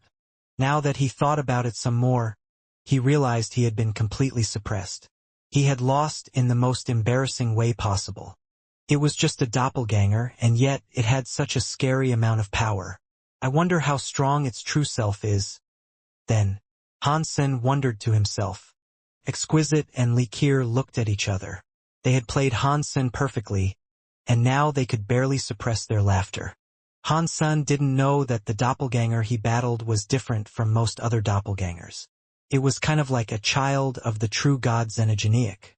Although its power was indeed primitive class, the battle experience it possessed, and its skill and will were top-notch. Han Sen was the only person who would struggle to defeat such a beast. Even most deifieds would lose badly against this opponent. Let him lose a few more times against it. Let's wear him down a bit. Likir smiled and thought to herself. Han Sen's wounds recovered quickly. To aid his self-recovery power, Likir and Exquisite provided him with a genofluid produced from Xenogeniac genes. It was very good for healing one's physical wounds. With the combination of those two powers, every speck of damage had disappeared within 7 or 8 hours. Over the next few days, Han Sen went to the jail demon hall to do battle against the Xenogeneic. He came up with many different plans to bring the creature down, but every attempt was useless. The longest Han Sen was able to last inside was 2 minutes. Once he was done, he had to teleport away. If he hadn't, he would have been killed. He would only be given a sliver of time to cast his knife airs. Even when he used Under the Sky, it seemed to do nothing to the Xenogeneic. Not only did he fail to kill it, but he couldn't inflict a single wound on his foe. It really is too strong. Han Sen couldn't help but compliment how frighteningly powerful his latest Xenogeneic opponent really was. But despite his repeated defeats, he never thought about giving up. As soon as his body recovered, he went back to the jail demon hall to fight. He was determined to find a way to kill it. But every time he went there, he would leave disappointed. The Xenogeneic was too strong to be predictable, and so Han Sen couldn't figure out the creature's patterns and use those to manipulate it either. The more Han Sen went, the more Likir and Exquisite started to worry. They had only wanted to get rid of some of Han Sen's pride. They wanted to use that Xenogeneic to wear down his resolve. But if he kept going on like this and he eventually broke down completely, they would have a destroyed silkworm on their hands. Fortunately, they hadn't sensed any sign that Han Sen was about to give up. Although he kept losing after each failure, he would just start thinking about how he might defeat the beast the next time he did battle. His entire mind seemed devoted to coming up with ways to defeat the fiend. He never wasted brain power on thinking about anything else. That made Exquisite and Likir feel a little safer with what they were doing. They just hoped that the time limit would pass soon. Then Han Sen would have no choice but to give up. It wouldn't destroy too much of his confidence, they predicted. No, that still won't work. Han Sen failed again. He dragged his body, which was riddled with slashes and puncture wounds, out of the jail demon hall. He shook his head. Exquisite and Likir weren't there. Because Han Sen now spent his entire days either fighting or healing, they stopped hanging around after the first few days. It was dull. They would occasionally come back to feel how Han Sen felt during the fight, but not all of the time. Also, due to the fact that Han Sen kept losing, they were only learning how to deal with failure. That didn't help them much. Because there wasn't much else for them to learn, they stopped focusing on his thoughts as much. It looks like taking down that Xenogeneic won't be easy. Hey wait! It's almost time to meet up with Mr. White. I need to go to the core area. Han Sen thought about the Shen Yellow Sutra, and he realized it was time for him to take a break from fighting. When he saw Likir again, Han Sen mentioned his need to visit the core area again. Likir hastily agreed to his request. She and Exquisite had grown worried about Han Sen's constant fighting in the jail demon hall. They were worried that being defeated endlessly might do too much damage to his confidence. Now that Han Sen had expressed a desire to go to the core area, they thought it was a best-case scenario. Likir took Han Sen back to the oasis so he could enter the core area. Of course, Gu Qingcheng was there at the place they were supposed to meet. When he saw Gu Qingcheng there, Han Sen couldn't wait to ask, "Okay, what did you learn? Did you receive news from Mr. White?" "This is what Mr. White asked me to give you." Gu Qingcheng passed a notebook to Han Sen, alongside the original version of the Shen Yellow Sutra. Han Sen accepted them and put away the Shen Yellow Sutra. He opened up the notebook to have a look. The pages were filled with an elegant script, which had clearly been written by hand. The notebook had 100 pages, and almost all of them contained notes. There were only 2 or 3 pages that were empty. Clearly, Mr. White had put a lot of effort into this. Mr. White really is so nice. There weren't many people who were as kind as Mr. White, Han Sen decided. He was the sort of person who did impressive things and achieved a lot. He was no common man. Instead of leaving the core area, Han Sen remained there to read Mr. White's notebook. He didn't want Likir and Exquisite looking over his shoulder as he studied, metaphorically speaking. The content of the notebook was a detailed analysis of the Shen Yellow Sutra. It also had notes on the problems it might cause and the aftermath of using it. As Han Sen read through the content of the notebook, he learned a great deal. And not just about the Shen Yellow Sutra either. He began to understand the Dongshen Sutra and the Bloodpool Sutra to a higher level. Mr. White is a real grandmaster. Compared to him, I am just a peasant with some good luck and a bit of motivation, Hansen murmured, shaking his head as he closed the notebook. Actually, Hansen's compliment wasn't strictly accurate. Everyone's path to study was different. Mr. White had focused on acquiring knowledge. He knew so much, which put him on a higher plane than Hansen when it came to intellectual pursuits. But then again, Hansen wasn't the sort of person who focused on amassing huge amounts of knowledge, so it wasn't strange that Mr. White outmatched him in that area. Comparing the two men in such a singular way wasn't very fair. Hansen memorized everything that was written in the notebook, but he didn't want to destroy it. After all, Mr. White put in the time and effort to write it all out by hand. Take this back to Planet Eclipse and ask Zero to hide it. Hansen gave the notebook to Gu Qingqing so she could take it back. After Gu Qingqing left, Hansen tried to digest the content of the notebook. The more he thought about it, the more shaken he felt. Based on what Mr. White had described, if Hansen finished practicing the Xian Yellow Sutra, it would become a very scary power. Is it really possible to reverse blood pulse? Hansen was shocked. If what Mr. White told him about the Xian Yellow Sutra was accurate, it was terrifying. In his writing in the notebook, even Mr. White had admitted that his thoughts on the Xian Yellow Sutra were only theories. He hadn't tested any of these predictions in the real world. To find out how much power the Geno art would really have, Hansen would have to practice it. Mr. White did mention, however, that there were risks associated with practicing the Xian Yellow Sutra. The Geno art could theoretically reverse a person's bloodline, but doing so would be very dangerous. Attempting such a feat would have consequences throughout Hansen's body. If his body was unable to withstand those effects, the ramifications could be dire. Hansen was very tempted to learn it because of the scary powers that the Xian Yellow Sutra offered, but the risks were severe enough to make him hesitate. Since I don't need to practice the Xian Yellow Sutra and I don't actually need to use it, there is no point in me trying to reverse my bloodline. After Hansen came to this conclusion, he decided to put the Xian Yellow Sutra out of his mind. Now, he turned his attention back to the Xenogeneic in Jail Demon Hall. He had less than a month to go. If he was unable to kill it in that amount of time, then he would lose this opportunity. He would need to wait for the next doppelganger to show up before he could fight it again. How can I kill it, then? I will have to wait until Liqueur and Exquisite are somewhere else so I can try to kill it with a different Geno art. That's my best chance, Hansen thought to himself. When he left the core area, Liqueur was there waiting for him in the oasis. Why are you back here so soon? Liqueur wasn't worried like she had been the last time. She was actually surprised to see him return so quickly. In truth, she had been hoping that Hansen would stay in the core area until the Xenogeneic in Jail Demon Hall was killed. I was just meeting up with a friend. I don't have much time. I need to kill that Xenogeneic in Jail Demon Hall, so I couldn't stay there for very long, Hansen said. You're really going to keep trying, aren't you?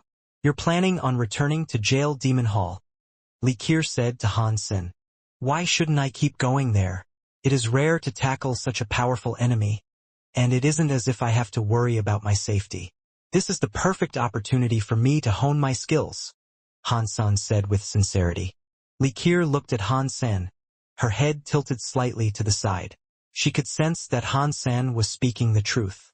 No matter which race they came from, ordinary people would struggle to maintain their drive and dedication in the face of such overwhelming failure. Most people could only have their dreams crushed so many times before they gave up. Hansen had failed many times already, but he hadn't been broken down. His resolve was strong, and he clearly intended to keep on going. That sort of personality had its upsides and downsides, that was for sure. Liqueur opened her mouth to say something, but no words materialized. She didn't want to destroy Hansen's positivity. Whatever, there is only a month left. With his unbreakable determination, it shouldn't bode too ill for him, Liqueur thought to herself. After returning to Jail Demon Hall, Hansen continued to challenge that Xenogeneic every day. And every day he kept failing.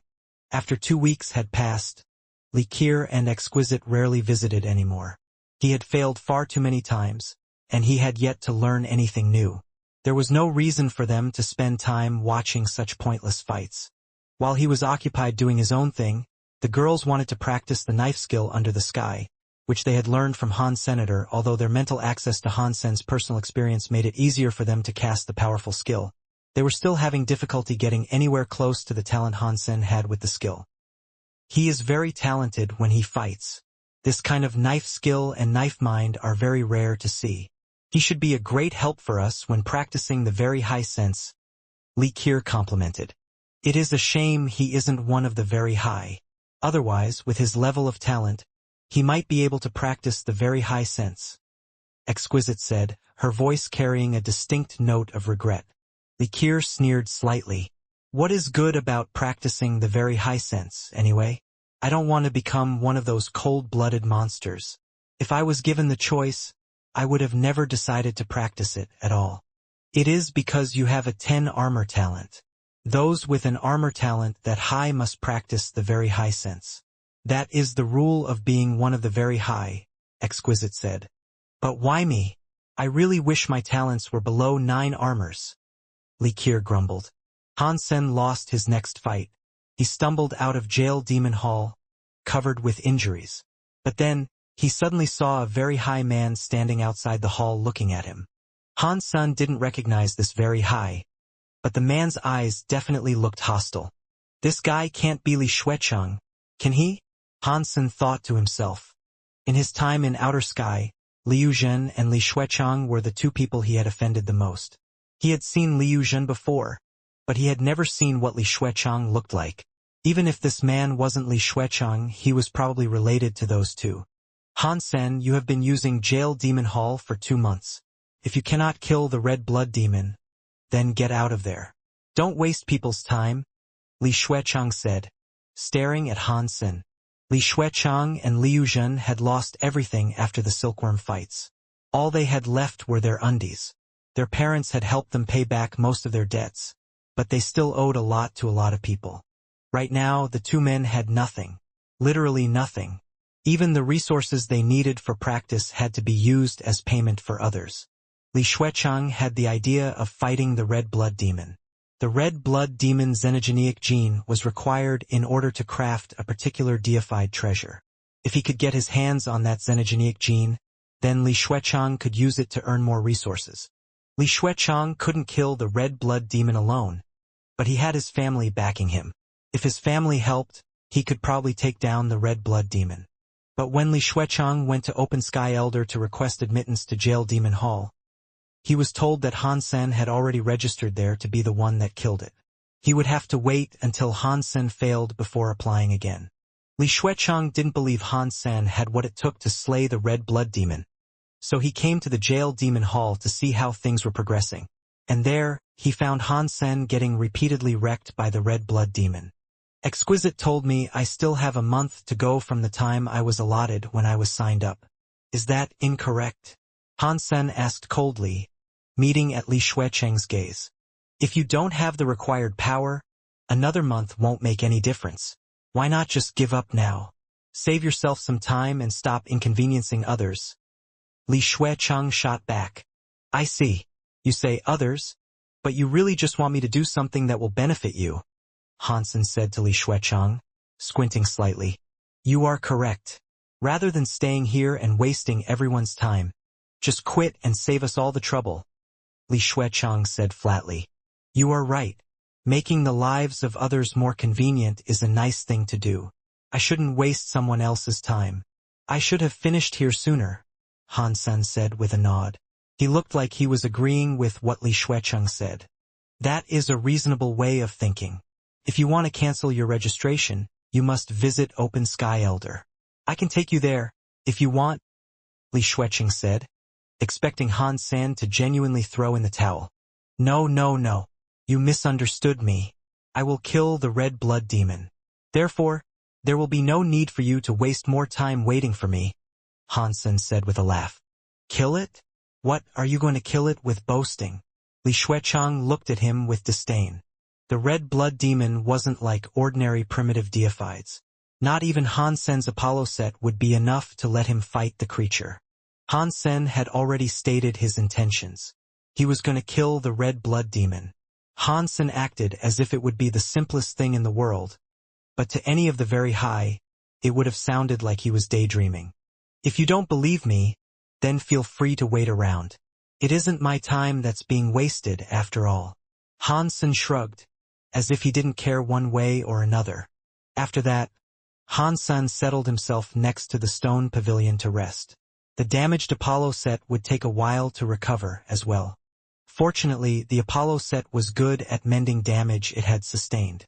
If it hadn't possessed such advanced self-repair abilities, it would have been a pile of scrap metal already. Red blood demons' fighting abilities are overpowered. If I was already a primitive deified, killing it would be easy. But right now, as I am, depending on the power of treasures will make it very difficult for me to bring this beast down. Hansen kept thinking about how he fought before. He was trying to find a way in which he might kill the red blood demon. Because Exquisite and Likir had been focusing on practicing under the sky, they hadn't been visiting Hansen very often. Hansen thought that he was right on the precipice of his chance to succeed. He just needed to find a chance to fight the red blood demon when they were not around. Then, he could use whichever Geno art or beast soul he fancied. Li Xuecheng frowned. The very high were very strict about their rules. Even though he was one of the very high, he couldn't circumvent the rules. If Hansen wasn't going to give up, Li Xuecheng really would have to wait another month. If Hansen couldn't kill the red blood demon before the time limit, Li Xuecheng could register for permission to enter and slay the fiend. But Li Xuecheng was being hung to dry. He was in a rush to get as many resources as possible, so he didn't want to wait a month. He rolled his eyes. He walked to the stone pavilion, looked at Hansen and said, "You said you will find a way to kill the red blood demon, right?" "That is correct," Hansen said with a nod. He had been fighting the red blood demon for a while now, and he hadn't really gotten much out of it, other than a general understanding of the red blood demon's capabilities. "Very good," Li Xuecheng said, nodding to himself. Then he turned around and left. That surprised Han Senator. He wasn't sure what the man meant by that. Hansen had thought Li Xuecheng would hang around and annoy him for a while, but the man left without another word. Hansen thought about the expression he had seen on Li Xuecheng's face, though. It was unlikely that the man would give up so easily. Li Xuecheng left Jail Demon Hall to seek out Liu Jin. "You know that Hansen has been in Jail Demon Hall trying to kill the red blood demon, right?" Li Xuecheng asked Liu Jin. "So? Does it matter whether I know this or not?" Liu Jin was annoyed by just hearing Hansen's name. He had lost so much on his wager during the silkworm fights. Although his family had paid off much of the debt, he still had a lot he needed to repay. Paying it all off would be incredibly difficult. At this time, Liu Jin was in no mood to wonder about what Hansen was doing. Just thinking about how to pay off all of his debts was enough to make his head explode. "I was going to ask for someone's help to kill the red blood demon and gather more resources. But Hansen registered to kill the red blood demon before I did. I need to wait another month before I can register." Li Xuecheng explained what had happened. "What is that supposed to mean?" Liu Jin didn't understand why Li Xuecheng was bothering to tell him all this. The very high were strict when it came to the law. The two young men had no choice but to abide by them. If Hansen had already registered for permission to hunt, then as long as he didn't concede, no one could go there and attempt to steal his kill. As far as I know, he has been in the Jail Demon Hall for a while. He has been fighting the red blood demon every day. I don't think he can actually kill the red blood demon. I think he wants to use the red blood demon to practice his fighting skills. I think he will keep going until his time there is up," Li Xuecheng said. "Is there a problem with that? Many of our people do the same thing." Liu Jin still didn't understand what Li Xuecheng was talking about, but he knew the other man had to be hinting at something. Upon hearing Liu Jin say this, Li Xuecheng laughed. But there was something sinister in the sound of his laugh. He said, "You know that many students of our race have done this in the past. Why have fewer attempted such a thing in recent years?" "That is because—" Liu Jin trailed off halfway through his response. He now understood what Li Xuecheng was getting at. He looked at Li Xuecheng with shock and said, "You want to use the glitch in Jail Demon Hall to kill Hansen? That isn't very nice. If the rest of our people find out, it will be considered a huge crime. We might end up being exiled to confinement on a small and empty island. Not if Han Sen activated the glitch himself.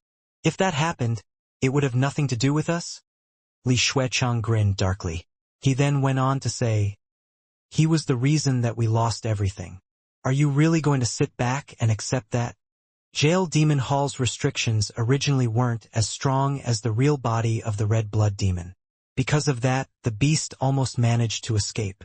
When it was realized how close the Red Blood Demon came to escaping, our elders added another security measure to guarantee that the Red Blood Demon could never break free.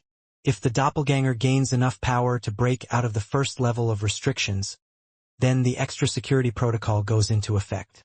Jail Demon Hall instantly goes into complete lockdown. A long time ago, one of our primitive deified warriors was battling the Red Blood Demon. The Red Blood Demon became enraged and activated that special restriction. When the Jail Demon Hall went into lockdown, it trapped that primitive deified inside. He was unable to teleport away. When they opened Jail Demon Hall again, they found that the Red Blood Demon had already eaten the man. All that was left of him was a little blood on the floor. Liu Yuzhen said quietly. But when that happened, they decided to modify the restrictions. They increased the level of power needed to trigger it. Unless the Red Blood Demon went completely nuts, I don't think it would be able to trigger that security measure again. Han Sen can't really threaten the Red Blood Demon, so there's no way he could inspire that much fury in the creature. So, how could he trigger the glitch? If he isn't able to do it, we can help him. Every time he leaves the hall, he's badly injured. He uses very high genofluids to heal. You've met the man before, and you have a connection to the current situation that I think we can exploit. I'm sure you can give him some better genofluid to recover, right? Li Xuechang said. You mean like blood marrow genofluid? Liu Yuzhen's eyes brightened. Now he knew what Li Xuechang really meant. Blood marrow genofluid was made from the Red Blood Demon's xenogenic genes. It was very good for recovering from injuries. Of all the healing genofluids that existed, it was one of the priciest. It was usually used by deified elites. It worked very well for deified wounds, so its efficiency with kings went without saying. As long as a person wasn't dead, they could be healed in a short amount of time. But not many knew that because the blood marrow genofluid was made from the Red Blood Demon's xenogenic genes, the Red Blood Demon was very sensitive to it. Using a small amount wouldn't have much of an effect. But if Han Sen used too much and then entered Jail Demon Hall, it might trigger the true ire of the Red Blood Demon. Because Han Sen was being injured every day, he required a lot of healing genofluids. Exquisite came to see him every few days to resupply him. Aside from providing him with healing genofluids, she gave him other kinds of genofluids as well. They could help with all sorts of things involving his body and his practice. They were fluids synthesized by the very high themselves. Due to the wealth of resources available in outer sky, Han Sen was being given access to resources that few kings could ever hope to get their hands on. The very high didn't have a large population. They didn't have many people devoted to producing healing genofluids, but they also rarely used healing genofluids themselves. So, most of the time, the very high created the genofluids quite slowly.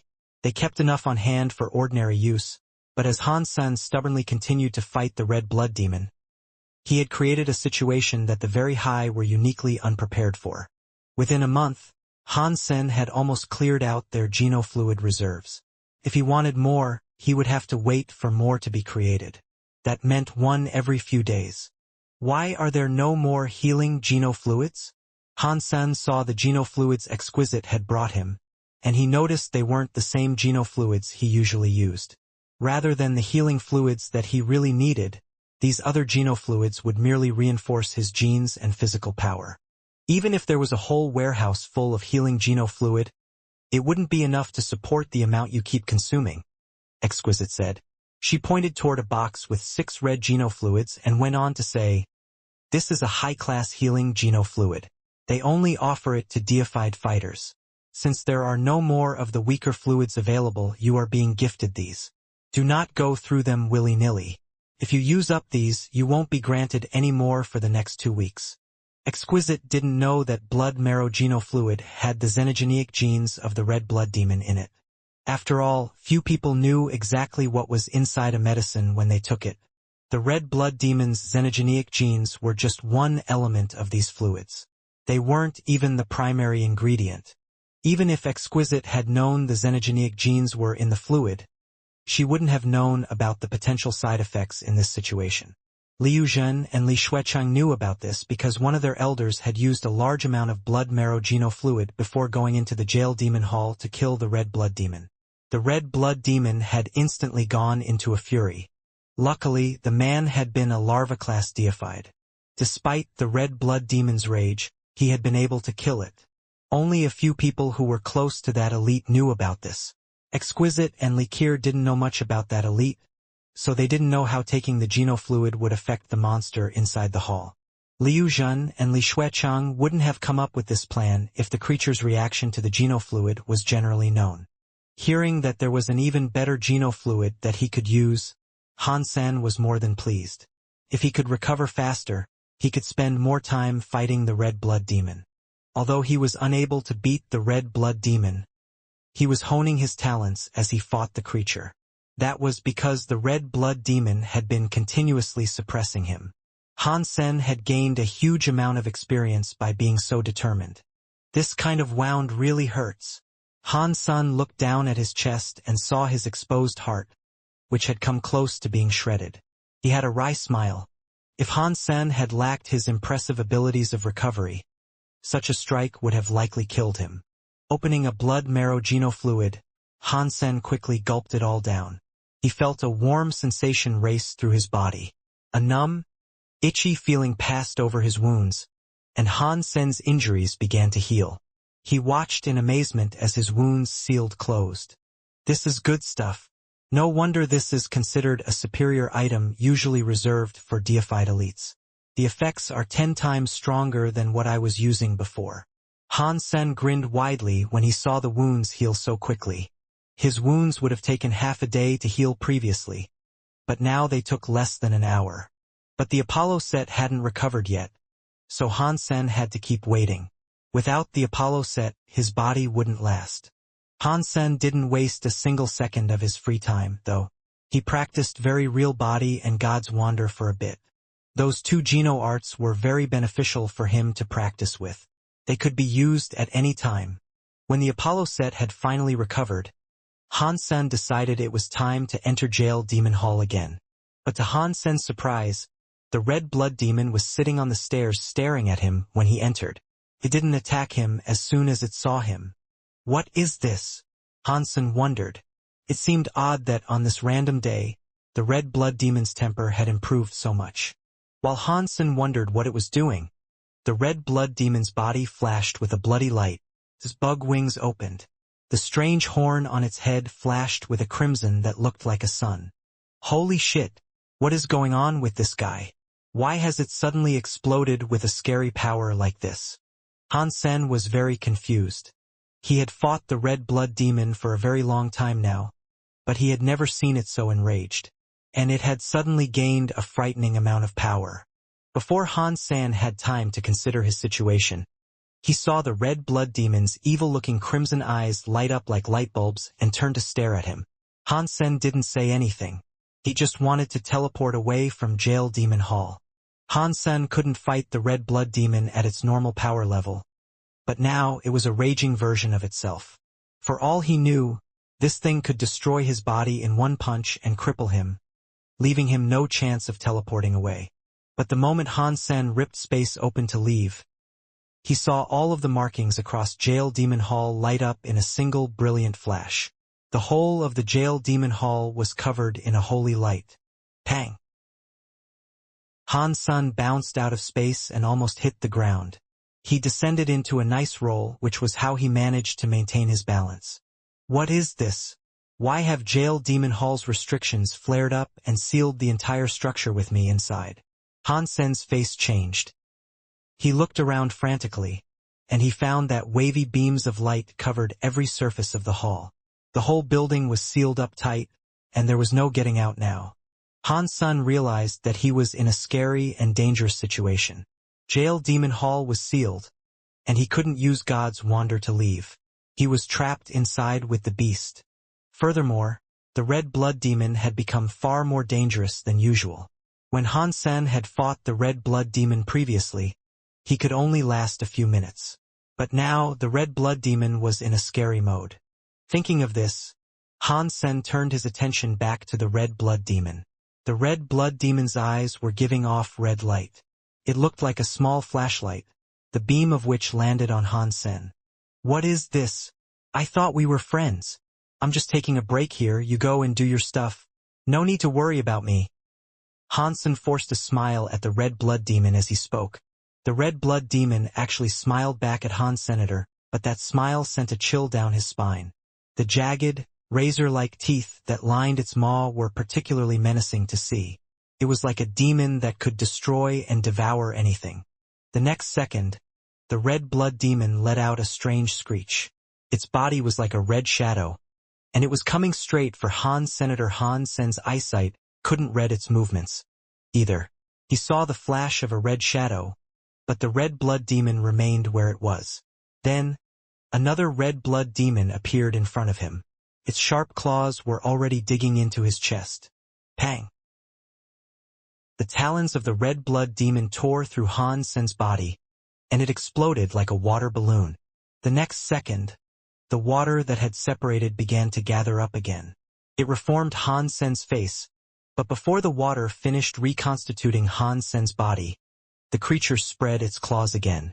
Once more, it swung at Han Senator. The red substance chains that went with the attack erupted like a volcano. Han Sen was shocked. He had used his original Water King body to escape that first strike. But right now, his body still hadn't coalesced. If he was hit again, all of his cells that had been turned into water would become nothing. Even the original Water King body wouldn't resurrect him a second time. Han Sen could no longer afford to hesitate. In a moment, his body glowed pure white as he entered his Super God Spirit mode. The volcanic-looking red substance chains went right through him, passing harmlessly through his shadow. But just as Han Sen started using his Super God Spirit body, some strange power knocked him back out of it. He was back to his usual self in no time at all. Han Sen's stomach sank. With Wanner still inside his Destiny's Tower, his Super God Spirit mode had been severely downgraded. Again, it had been cancelled before he could use it to finish a fight. The red blood demon didn't give Han Sen any time to think. Its body became a crimson shadow that went straight for him again. It was like a real demon, and it moved toward him too fast for his eyes to follow. Han Sen teleported away regardless. Because he wasn't trying to escape Jail Demon Hall, he didn't trigger the building's restrictions. But by the time Han Sen had teleported away, an evil smile had already crossed the red blood demon's strange face. Again, it appeared directly in front of Han Senator. 5 red clawed fingers reached forward to shred his heart. Han Sen's eye flashed red. That red color spread across his body, and then he simply disappeared. He went straight into the red blood demon's eye. Han Sen had been pushed far enough that he had no choice but to use his blood eye evil god's beast soul. With the eye skill, he entered the red blood demon's eye. Doing this might allow Exquisite and Likir to suss out the secrets of beast souls, but he had no choice. He couldn't let the red blood demon kill him just to keep his secrets. In the red blood demon's eyes, Han Sen's surroundings were pure red.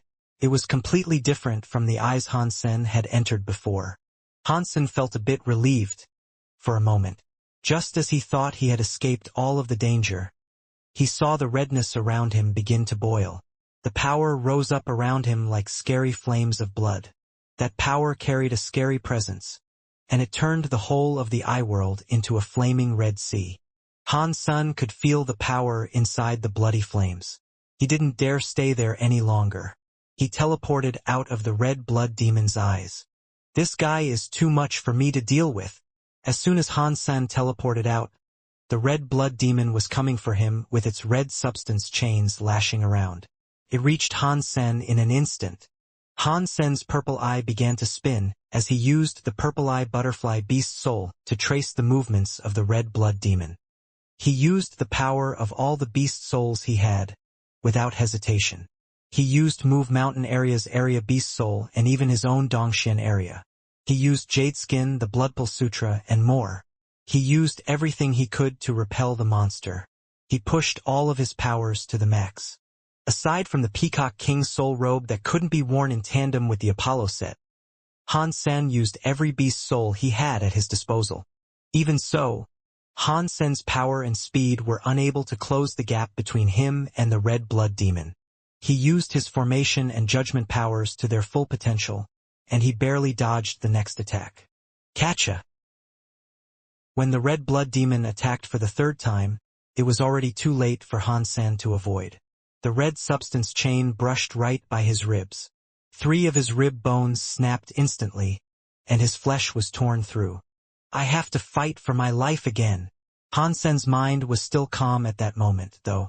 Thinking too much about things wasn't going to help him now. He needed to calm down. He used the full potential of every power he could to battle the beast. He had to stall for as much time as possible, also he could be saved. Jail Demon Hall has some kind of isolation protocol? The Very High must know about this, surely. I need to keep going until the Very High come. Then I can be saved. Han Sen tried to comfort himself. But Han Sen had forgotten one thing. Outer sky was way too big, and there weren't many of the Very High. Jail Demon Hall was far away from where most of the Very High lived. It was in the middle of nowhere, and there was usually no reason for anyone to visit.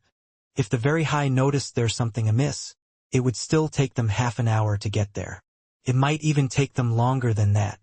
Han Sen didn't know if he could even last that long. At this time, Liu Zhen and Li Xuechang had been focusing their attention on Jail Demon Hall.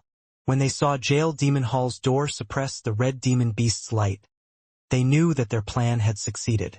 The Red Blood Demon had already gone mad with rage and triggered the defensive properties of its prison. They had trapped Han Sen inside with the infuriated Red Blood Demon. The guy in charge of Jail Demon Hall won't be able to get here for at least half an hour. And half an hour from now, I don't think there will be anything of Han Sen left to save, Liu Zhen said with a cold laugh. Li Xuecheng looked at Liu Zhen and asked, Is the warehouse okay? Don't worry. Everything is fine. The healing genofluids Han Sen always used are all gone. The warehouse only has the recommended, superior healing genofluids left. No one will know that a genofluid can trigger the Red Demon Blood's power.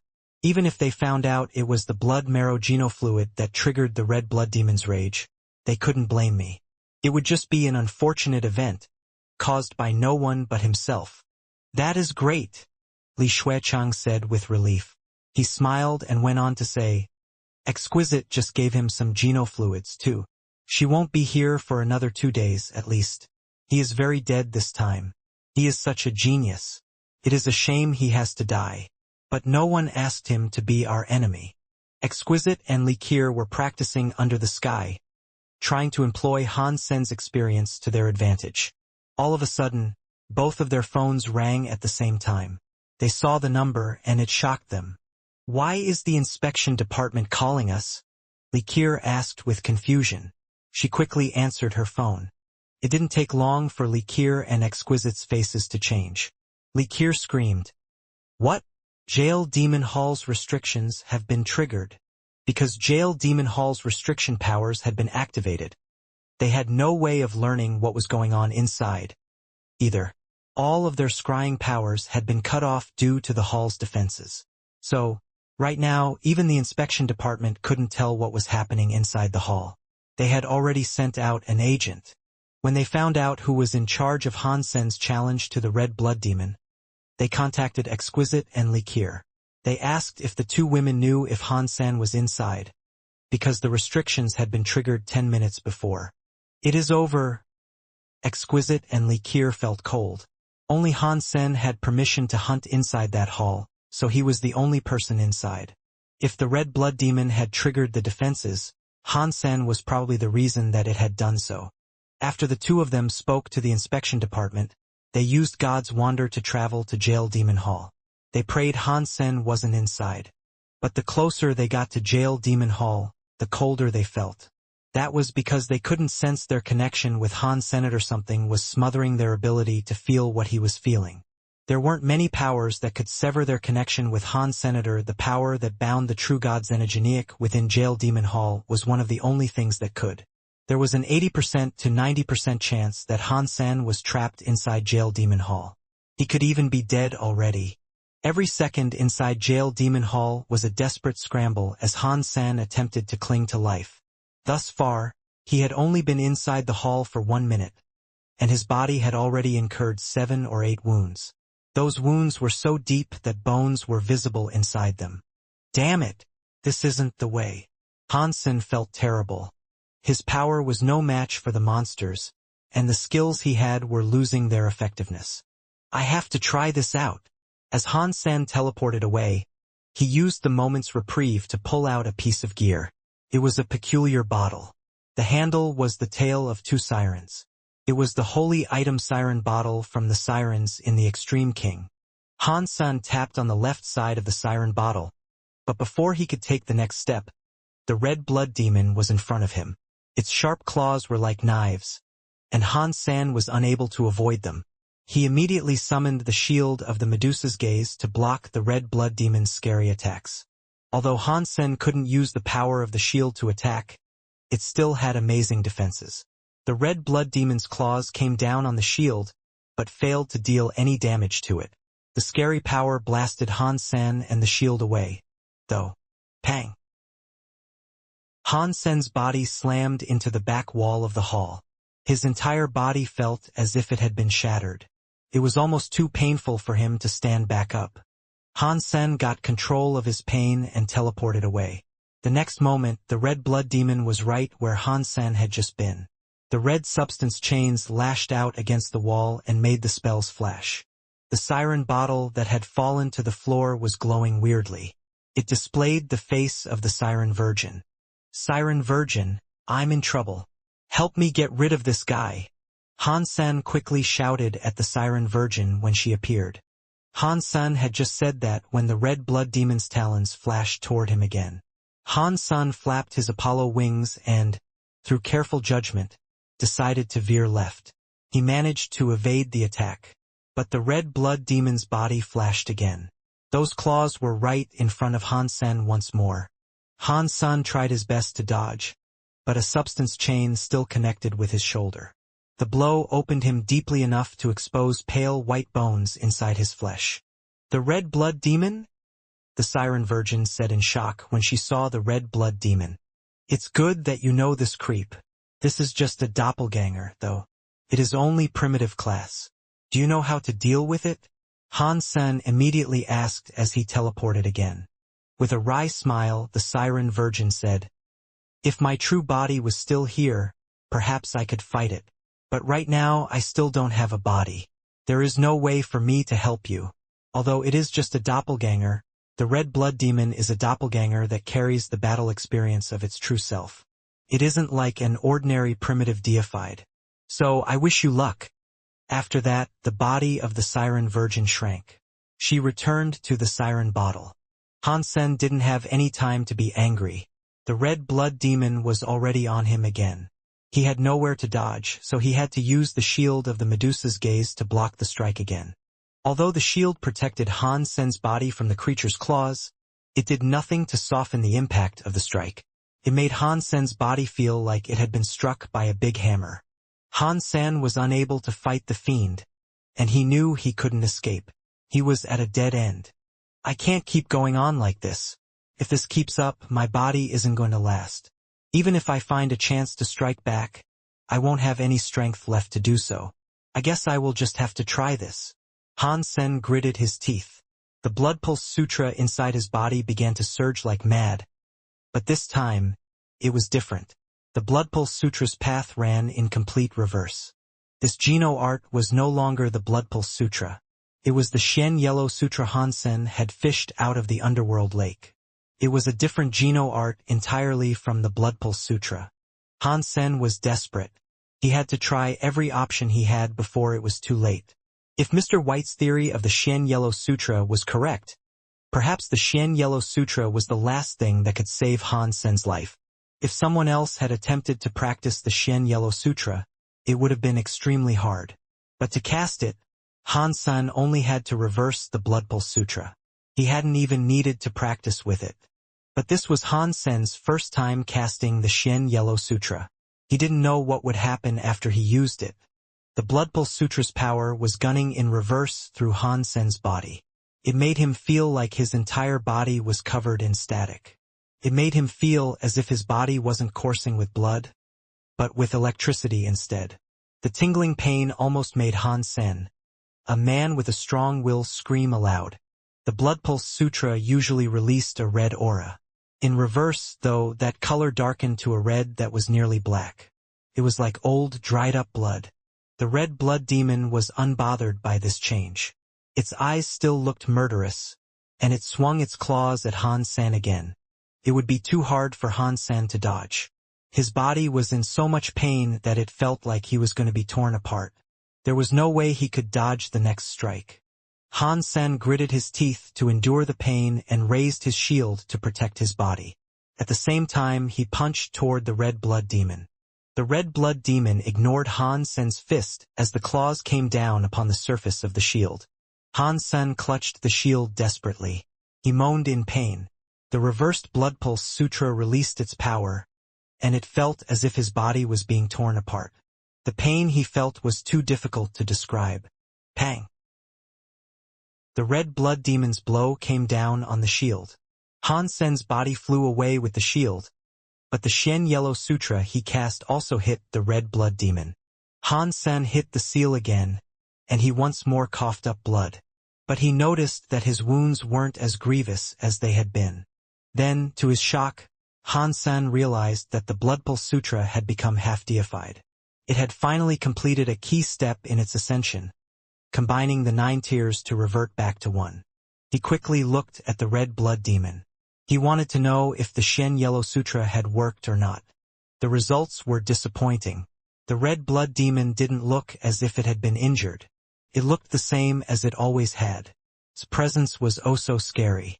Before Han Sen could really get a good look at it, the red blood demon was already committed to another attack. Oh no, this is the end of the line for the great Han Sen. The Xian Yellow Sutra didn't work. Han Sen thought sadly. If the Xian Yellow Sutra didn't work, he would have to use the shield of the Medusa's gaze again.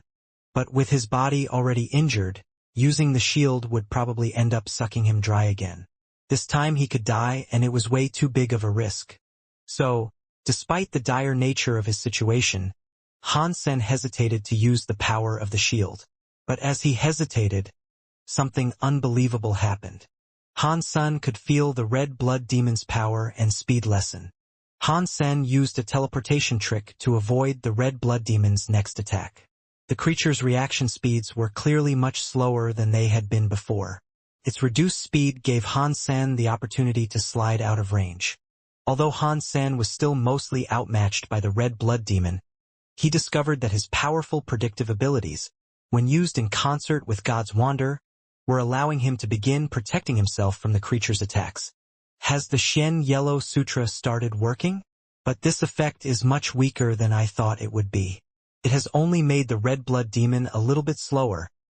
Even though his thoughts were negative, Han Sen was quite happy with this result. Although his enemy was only a little weaker, it was enough for him to keep going. He wouldn't be killed by the red blood demon, and that meant he could wait for the very high to rescue him. But as time went by, he noticed that the red blood demon's power was continuing to decrease. Its red substance chains became thinner and thinner, and many of them were starting to fray and break. What is going on? Han Sen thought in confused excitement. If this was the power of the Xian Yellow Sutra, then it really was scary. It was even weakening the red blood demon's substance chains, which were the essence of a deified's power. The shine of the red blood demon's armor started to dim, and its body seemed to be changing. The creature started to expand. It was like watching a bodybuilder slowly being transformed into a fat man. The body became bigger, but the strength and speed of the being decreased. Han Sen's fight was becoming easier and easier. He wasn't quite able to beat the red blood demon yet, but he was certainly able to protect himself. He didn't need to teleport away anymore, at the very least. While Han Sen reveled in his sudden good fortune, He saw the red blood demon's blood-red substance chains explode like fireworks. Life force was leaving Han Sen's enemy like the air from a leaking balloon. This cannot be a deified dropping to become half-deified, can it? Han Sen couldn't believe his eyes. But judging from what he could see, that seemed to be what was happening. There was no other explanation that made sense. The red blood demon's entire presence was more like a king class now, and its power was insufficient to generate substance chains. It didn't look deified at all. Pang! Han Sen was still holding the shield of the Medusa's gaze, and with it, he blocked the next strike from the red blood demon. Their powers were tied, and Han Sen wasn't tossed away like he had been before. Oh crap! The Xian Yellow Sutra is ferocious. It really did bring the red blood demon down from deified to king class. That is so scary. Han Sen was crazily happy. Although Mr. White had predicted that the Geno art would be very strong, Han Sen hadn't expected the effect of the Xian Yellow Sutra to be that powerful. It had reversed the blood pulse of a deified creature, sending it back to king class. The red blood demon's face was covered in disbelief. It was flabbergasted about what was happening to it. Now that we are both kings, the fun can commence. Han Sen's eyes started to shine. He had been suppressed by the red blood demon for so long, and he had almost been killed. Now it was time to unleash all the pent-up anger he had built up throughout the mistreatment. Die! Han Sen thundered. He pounced like a tiger toward the red blood demon. The red blood demon's battle experience and will were still there, but its power had been reduced to that of a half-deified. Han Sen used his Apollo set and his beast souls, and he carried deified power into battle with him. Now, the advantage had switched. Although the red blood demon's mind and skills were strong, Han Sen's absolute power was still enough to turn the tables in his favor. And Han Sen's battle experience and will weren't weak, either. And after all the time he had spent fighting the red blood demon, his experience had grown. His knowledge about the way the red blood demon behaved probably exceeded what the very high knew. Before, Han Sen lacked the power to fight the red blood demon. But now, things had taken a turn. Han Sen's power had an absolute advantage, and he pressed that advantage hard, utterly suppressing the creature. His 6-core snake bow kept firing arrows. All of the arrows punched through the red blood demon's body, making it weaker and weaker. Han Sen didn't know how long the Xian Yellow Sutra's power would last, but he wasn't going to wait around to find out. He focused all of his power on killing the red blood quickly. Their initial fights had only lasted a few minutes, and this one wouldn't last much longer. Within 3 minutes, the red blood demon had been punctured a dozen times, and even more marks were left across its shell. It was bleeding everywhere. The Xian Yellow Sutra didn't just weaken enemies. It made their blood pulse reverse. Their bodies would devolve. The red blood demon was a far cry from the primitive deified that it had once been. Catcha! Han Sen's bowstring started cutting. When he was halfway through slicing the red blood demon's head off, the creature was reduced to squeals as it thrashed on the ground. As he continued with his work, Han Sen saw the red blood demon's red light flash. It was starting to coalesce substance chains again. Oh no! The Xian Yellow Sutra's power is waning. Han Sen was shocked. He didn't dare delay these proceedings. He generated power and went right up to the red blood demon. He wanted to kill it completely before it had the opportunity to recover. Fortunately, Han Sen had already injured the red blood demon badly. Now the creature was gasping its final few breaths. Exquisite and Likir tried their hardest to get to Jail Demon Hall. When they got there, people from the inspection department were already there. They were trying to shut down the restrictions that kept Jail Demon Hall locked. What's going on in there? Is Han Sen still inside? Exquisite asked in a rush. I don't know. When the restrictions of Jail Demon Hall activated, they cut off all connection to the outside. We have to wait until we have deactivated the added security before we can see what is going on inside. A member of the inspection department replied. Then what are you waiting for? Press the button and shut it down, Likir said. But the worker shook his head and said, we cannot stop it just yet. We have to wait until Open Sky Elder gets here. Why? Exquisite and Likir asked at the same time. Jail Demon Hall's security systems are active. That means the red blood demon inside is raging already. Its power is primitive class, but even so, our strength won't be enough to tame and defeat it. We need to wait for Open Sky Elder to get here before we lift the security. The very high man explained. We don't have time to worry about that right now. Hit the button. Han Sen is still in there. Saving him is more important, Likir said. The very high man shook his head and said, if Han Sen was in there, it has been over half an hour. He would have been killed by the red blood demon several times over by now. It is pointless for us to open it now. We should wait for Open Sky Elder to get here. Exquisite didn't respond. She teleported past the man. She was going to press the button to open the building. The two very high men gaped in surprise. They moved to stop her, but a voice halted them. Let her open it, Open Sky Elder said as he teleported beside them. When he received the news, he had come as soon as possible, but it had already been half an hour, and therefore it was likely too late. Liu Zhen and Li Xuecheng watched all of this unfold from afar. Their faces were gleaming with joy. Half an hour has passed. No matter how lucky Han Sen is, he will have been eaten by the red blood demon by this point. Lifting the security now is pointless, Li Xuecheng said with a chuckle. I hope Exquisite isn't too upset. I'll have to think of ways to comfort her. This will surely be an open window of opportunity for me to swoop in and work my wily charms, Liu Zhen said, grinning widely. In that case, I hope you win the damsel at the end of this tale. Li Xuecheng was so happy.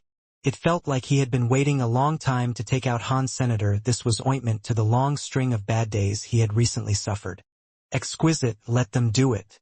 You don't know how to lift the restrictions, and you are wasting time, Open Sky Elder told Exquisite, eyeing her as she reached out to push the button. When Exquisite heard him, she retreated and quickly exclaimed, hurry up and lift the security keeping him in. Right now, Exquisite was feeling both numb and nauseous on the inside. Even if Han Sen died, she and Likir could find another silkworm.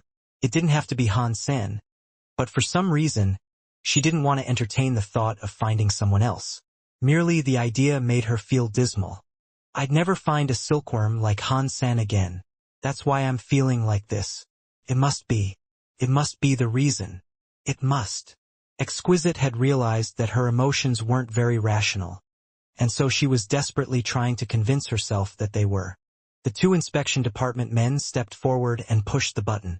Open Sky Elder sighed and said, Han Sen was such a rare genius. It is a shame to learn he has died in a tragedy like this. Open Sky Elder was quite familiar with Jail Demon Hall and the beast it contained, and he knew that being locked inside would have been a death sentence for Han Senator no matter how strong Han Sen was. He was half deified, and that was that. Only by depending on the powers of treasures could he manage to fight a deified being. And that was only by a small margin. Against an ordinary deified, Han Sen might have stood a chance. But the red blood demon was far from ordinary. And when it was in its rage mode, even a larva deified might not be able to kill it. Kachacha. The restrictions binding the Jail Demon Hall were deactivated. Not willing to wait a second longer, Exquisite rushed inside. She pushed open the door to Jail Demon Hall. Open Sky Elder followed with haste, in case the red blood demon tried to rush through the open door and bring harm to the others. But when Exquisite pulled the door open, everyone's mouths gaped at the sight before them. Han Sen was standing in the middle of the room, one foot propped up atop the red blood demon's body. He was holding a great bow and using the taut string of the weapon like a saw blade. The string slid through the remaining flesh of the red blood demon's neck, and they watched in awe as the head of the red blood demon dropped to the ground with a wet thud. Exquisite and the others stood completely still. They were so flabbergasted that they barely knew how to react. Hansen. He killed the raging red blood demon. Exquisite and Likir were as shocked as they were happy. Open Sky Elder and the two people from the inspection department looked at the scene with disbelief. They had a firmer grasp of how strong the red blood demon was. Han Sen was just a half-deified, and he had managed to decapitate it completely. Even if Han Sen had some help from his Apollo set, This was an unbelievable feat. Liu Zhen and Li Xuecheng, who watched all of this from afar, were just as stunned. Their eyes widened, and Li Xuecheng screamed aloud, "Impossible! How is that possible? How could Han Sen have killed the red blood demon? This is impossible." He couldn't believe what he was seeing. The raging red blood demon had been taken down by a measly half-deified. That was far beyond anyone's wildest expectations. When Han Sen had sliced off the red blood demon's head, he heard a familiar voice ring inside his head. Mutant deified xenogeneic killed. Red blood demon. Xenogeneic gene found. Obtained red blood demon beast soul. Han Sen didn't dare to let his mind dwell on his new acquisition. He threw the beast soul into his sea of soul without thinking about it. He had to control his thoughts very carefully to keep Exquisite and Li Qier from noticing that something was amiss. "Are you okay?" Exquisite asked, hurrying over to Han's senator. Although she could see that Han Sen was fine, she couldn't keep herself from asking anyway. This is nothing. Just a few wounds and scrapes," Han Sen answered, gesturing down at himself. "It is great that you're okay. We were so worried about you. Why did the red blood demon go into a rage?" Li Qier asked after rushing forward to see him. "I actually don't know. As soon as I went inside, the red blood demon just went crazy. Its power exploded to obscene levels with no warning," Han Sen answered. But Han Sen didn't explain how he had managed to defeat the red blood demon. He just said he had been fortunate, and that he had to use all of his power to win. His victory basically boiled down to luck, though. Luck, huh? Open Sky Elder looked at Han Sen with interest. He wasn't the sort of person that believed in luck. The raging red blood demon wasn't something that could be overcome through dumb luck. But Open Sky Elder didn't push the subject any further. He only asked about the raging red blood demon. He needed to figure out why the red blood demon had gone wild. After answering a few more questions, Han Sen left with Exquisite and Li Qier. He finally found some time alone to check out the red blood demon beast soul. Mutant red blood demon beast soul. Demonic beast soul. Incomplete. Han Sen's eyebrows rose. This was the first time he had seen a demonic beast soul before. Also, like the Tianxia Peacock King beast soul, the red blood demon beast soul was an incomplete beast soul. He didn't know what additional strength the complete versions might offer. So, what exactly is a demonic beast soul, I wonder? Han Sen thought as he summoned it. The next second, Han Sen felt as if some scary power was washing over him. His entire body brimmed with a blood-red power. Crimson light started to leak out of his skin. Many substance chains exploded throughout his cells, changing him as they went. Soon, visible changes began to occur across Han Sen's skin. Under the influence of the light and substance chains, Han Sen's skin hardened like a shell. The red color coming from him looked just like the red blood demon. In a flash, his entire body was encased inside that protective shell. The more Han Sen grew to look like the red blood demon, the more his presence increased. Red substance chains swirled restlessly around him.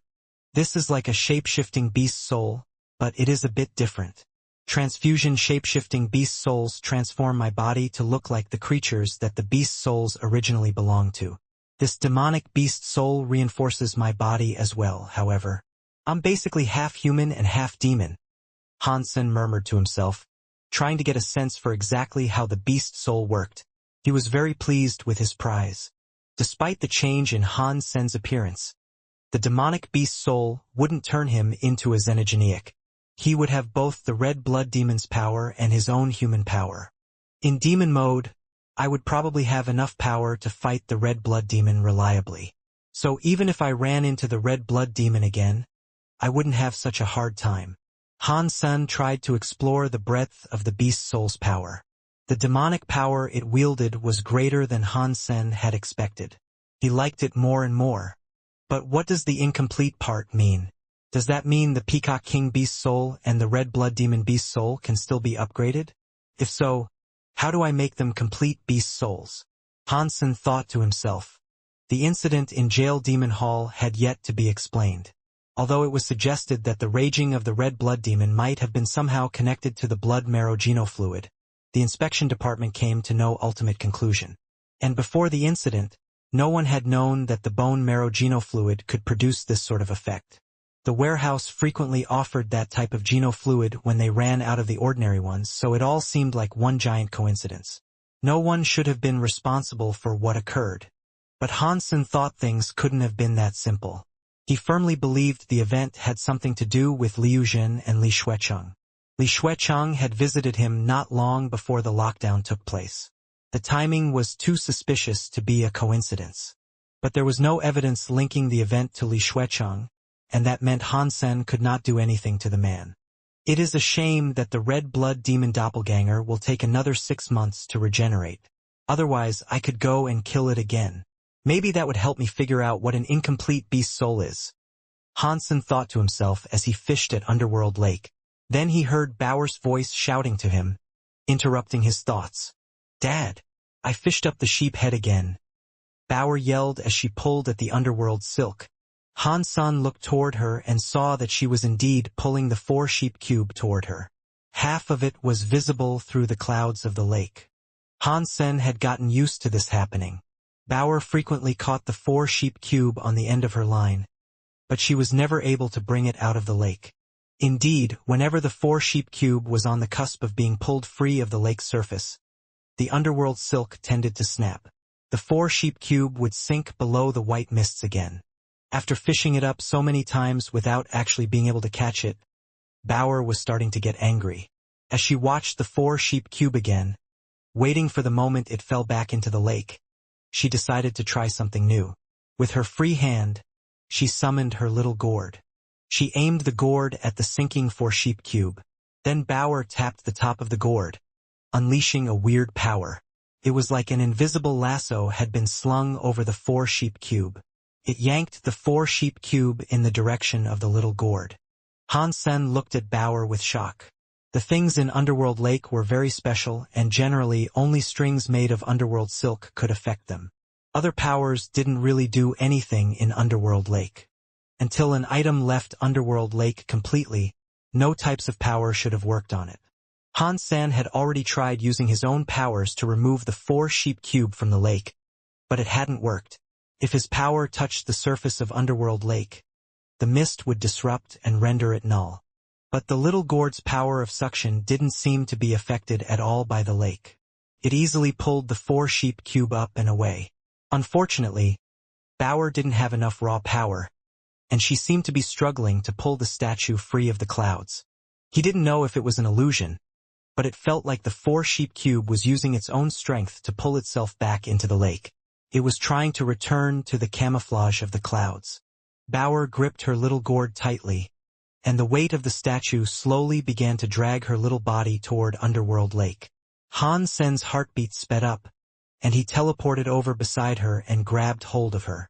Hansen sensed that a foreign power had wrapped itself around Bauer's body, and it was towing both of them toward the lake. What a scary power!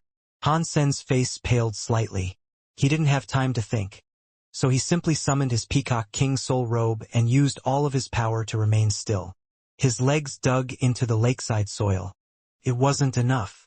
Not even the powerful beast soul could prevent the malevolent force from pulling him closer to the lake. Hansen's legs slowly tore a trench through the soil as he was dragged toward the lake. Hansen and Bauer used all of their strength, and Bauer's face flushed a deep red. But she couldn't fight off that power no matter how hard she tried, and she was on the verge of falling into the lake. Hansen was about to tell Bauer to put away the little gourd, but he suddenly felt a new power latch onto him from behind. The powerful force launched them backward, almost yanking the 4-sheep cube clear of the mist. Hansen looked behind, and with much shock, he saw that it was the 16 little pigs. They had all lined up single file, with each pig biting the tail of the next one in line. The little pig in front was biting Hansen's soul robe, pulling him back. Mysterious spellwork glowed on the forehead of each little pig, and a strange power was spreading amongst them. Hansen was shocked. This level of power should have been far out of reach for a mere king-class being. Even after donning his Tianxia Peacock King Soul robe, Hansen had still been pulled toward the lake. But the 16 little pigs were holding on just fine. That was a bit weird. Hansen didn't put too much thought into it, though. After all, he and Bauer had been putting all of their strength into the effort. Perhaps they had only needed a tiny bit more power, and it just so happened to be provided by the 16 little pigs. The little creatures probably weren't that strong. The 4-sheep cube was on the verge of being pulled out of the lake, and Hansen could see the faces of the bronze sheep above the clouds. They almost appeared frightened. Very good. Let's pull you up so I can see what the hell you are. Realizing that their tug-of-war with the 4-sheep cube was almost over, Hansen started to get excited. Every time they had failed to pull the statue free, the sheepheads had mocked him. That had always upset Hansen. The moment the 4-sheep cube was lifted from the lake, Hansen felt the tension on his hands loosen. Suddenly, Bauer and the little pigs were all flying backward. Pang! The 3 to 4 meter high 4-sheep cube came flying out of the clouds. It landed on the soil, one of its corners digging into the ground. Grass and soil sprayed everywhere, showering Hansen and Bauer. Ah! I finally got you out. So what on earth are you? Hansen merrily exclaimed. He lifted himself off the ground and approached the 4-sheep cube. Bauer and the little pigs came up to see it, too. Hansen, Bauer, and the little pigs surrounded the 4-sheep cube. After walking around, Hansen confirmed that the 4-sheep cube was an ordinary bronze statue. He couldn't sense any life force or power coming from it. It seemed dead and inanimate. Hansen looked at the 4 sheep heads, but their faces all looked the same. They had lowered eyebrows and half-closed eyes. They looked like frozen monks. They didn't seem to be mocking anyone. Weird. I swear I saw different expressions on their faces. Why aren't they changing now? Hansen used his purple eye butterfly to have a look, but he couldn't see anything strange about the statue. The purple eye butterfly's rewinding power didn't work on it either. Is this thing dead or alive? Hansen wondered aloud, searching carefully for some sign of power from the statue. Despite its lack of response, Hansen didn't believe that the statue was an ordinary bronze object. Hansen reached out his hand to tap his fist against the side of the 4-sheep cube. The action produced a dong-dong noise. The statue didn't look damaged at all. When Hansen saw that, he became certain that this was no ordinary piece of bronze. With his power, even treasures made from king-class xenogeneic genes would break if he struck them. But the 4-sheep cube was totally fine. That meant the material was special. Bauer jumped over to the 4-sheep cube to get a better look. She said in surprise, "Dad, there are 2 fish." "Fish?" Hansen asked. He flew to the top of the 4-sheep cube and lowered his head to get a better view of the top of the 4-sheep cube. It was full of water, and there were 2 goldfish inside. They were black and white. Their heads were like those of a Buddha, and their tails spread like butterfly wings. Their bodies were really fat and round. Other than their black and white coloring, they looked a little like lion-head goldfish. They were swimming calmly around inside the 4-sheep cube, undisturbed by their rough exodus from Underworld Lake. Bauer was squatting near the 4-sheep cube. She put her hand down into the water, wanting to touch the fish. The fish were only a few inches below the surface of the water. She put her arm into the water up to her shoulder, but still, she couldn't touch those 2 goldfish. Hansen frowned. He pulled out his ghost teeth knife and thrust at the white fish below the water. The white fish was so close to the surface of the water, but when Hansen thrust the knife in, the blade sank completely into the water without getting any closer to the white goldfish. The 2 fish inside didn't seem to know what was going on. They continued swimming around slowly. Hansen frowned. Ghost teeth knife generated a dangerous knife air that flew into the water once more. While that demonic-looking Fong knife air was capable of tearing through the fabric of space, it was unable to touch the white goldfish. The white goldfish was still swimming around slowly. It didn't seem even remotely shaken by Hansen's attacks, and the few inches of water above it was like the length of an entire solar system. No matter how scary Hansen's knife air was, it couldn't go through the water to touch the fish inside. This 4-sheep cube is so weird, Hansen thought to himself. He reached out, grabbing the cube and toppling it onto its side.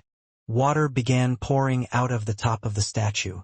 Water burst out like a flooded river overrunning its banks. The water poured out so quickly that it looked like it was going to form another lake. But the water level within the cube didn't seem like it was being reduced. What is this thing? Hansen thought, disturbed. The four-sheep cube was far too strange. Not even he could see or understand what it was. If the statue was deified, it was still strange that Hansen couldn't get a power reading from it.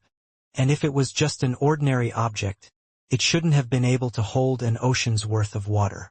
Hansen was lost in thought, so he didn't immediately notice that Bauer had climbed to the top of one of the bronze sheep heads. She used her foot to stomp on it. Clearly, Bauer was more than capable of holding a grudge. She remembered each and every time the sheep had mocked her as they fell back into the lake of clouds. So, she wanted to step on the heads of the sheep to unleash the anger she had been harboring all that time. But when she started stomping the head, she heard a catcha-catcha noise. The sheep head had been raised, but it was pushed down by Bauer's furious blows. The sheep head was lowered, as if it was about to take a bite of grass. Bauer was shocked by this too. She hadn't thought the four-sheep cube was fragile enough to break after being stomped on. Hansen jerked his head up, immediately noticing the strange scene. The bronze sheep head had been stomped down by Bauer, but the other three heads were still raised.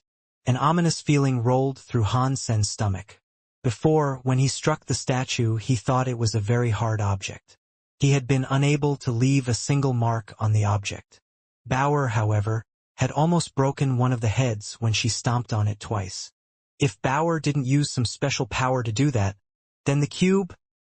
Before Hansen could finish his thought, he saw the swimming goldfish suddenly accelerate. As the two goldfish swam, the water started to splosh and spin until a whirlpool formed. Hansen realized this was bad. He grabbed Bauer and turned to teleport away. He wanted to get as far away from the four-sheep cube as he could. But after picking up Bauer, he realized he was too late. A powerful force of suction reached out of the cube and grabbed him and Bauer. They fell into the whirlpool and quickly sank. The 16 pigs got pulled in as well. They were spun around inside the whirlpool alongside Hansen and Bauer. Hansen held onto Bauer as he tried to escape, but the world around him had turned into chaos.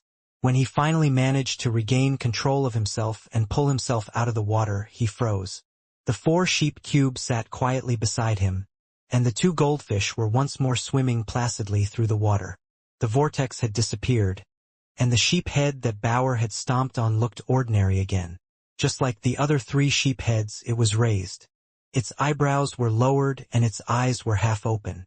It looked as if nothing had happened. The 16 small piggies emerged from the water, too. They lay on the frame of the cube as they shook the water off of their skin. Nothing seemed to have changed, but the environment around them was completely different. Hansen and the others had been on the shore of Underworld Lake only moments before, but now they were someplace else. As he looked around, Hansen didn't even think that they were still in outer sky. They were standing near a range of palaces.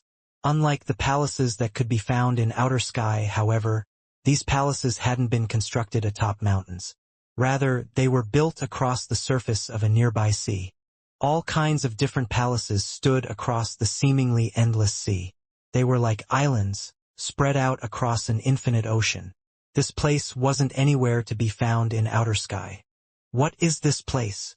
Hansen looked around. Aside from the palaces, there was nothing much to see. There didn't seem to be any living beings around either. The sea below them looked infinitely deep, but it wasn't like an ordinary sea. The sea wasn't blue. It was transparent like a crystal, and there were no waves. The water looked strangely quiet and still. Dad, the sun is weird. Bauer lifted a finger to point at the sun in the sky. She looked at it with curiosity. Hansen hadn't noticed the sun, but now that Bauer was pointing her finger at it, he looked and became just as shocked. The sun was releasing light and heat, but it was so weird. Even calling it a sun was something of a misnomer. It was more like a clock in the sky. The clock face held 3 needles, varying in length and thickness, which obviously represented seconds, minutes, and hours. Although there were no numbers on the clock, The position of the needles seemed to be showing that it was 12 o'clock. A palace on a sea of silent water, where the sun is a clock. What kind of place have we come to? Hansen thought warily. He didn't trust this place. The palaces floated calmly on the surface of the sea, although nothing seemed to be holding them aloft. Even the four-sheep cube was floating unaided on the surface. Everything around them was so quiet. Since they had arrived, Hansen hadn't noticed a single sound or movement from their surroundings. The two goldfish inside the cube were swimming. They seemed to be playing in the water. As he looked around at the palaces spread across the sea, Hansen wondered what he should do next. But as he did, he suddenly heard a sound from far away. Dong! Dong! Dong! Dong! In that moment, the air was filled with the sound of tolling bells. Hansen turned his head up to the sky to get a look at the sun clock. The three needles on the sun were pointing to the very top. For a normal clock, that either would mean it was 12 a.m. or 12 p.m.,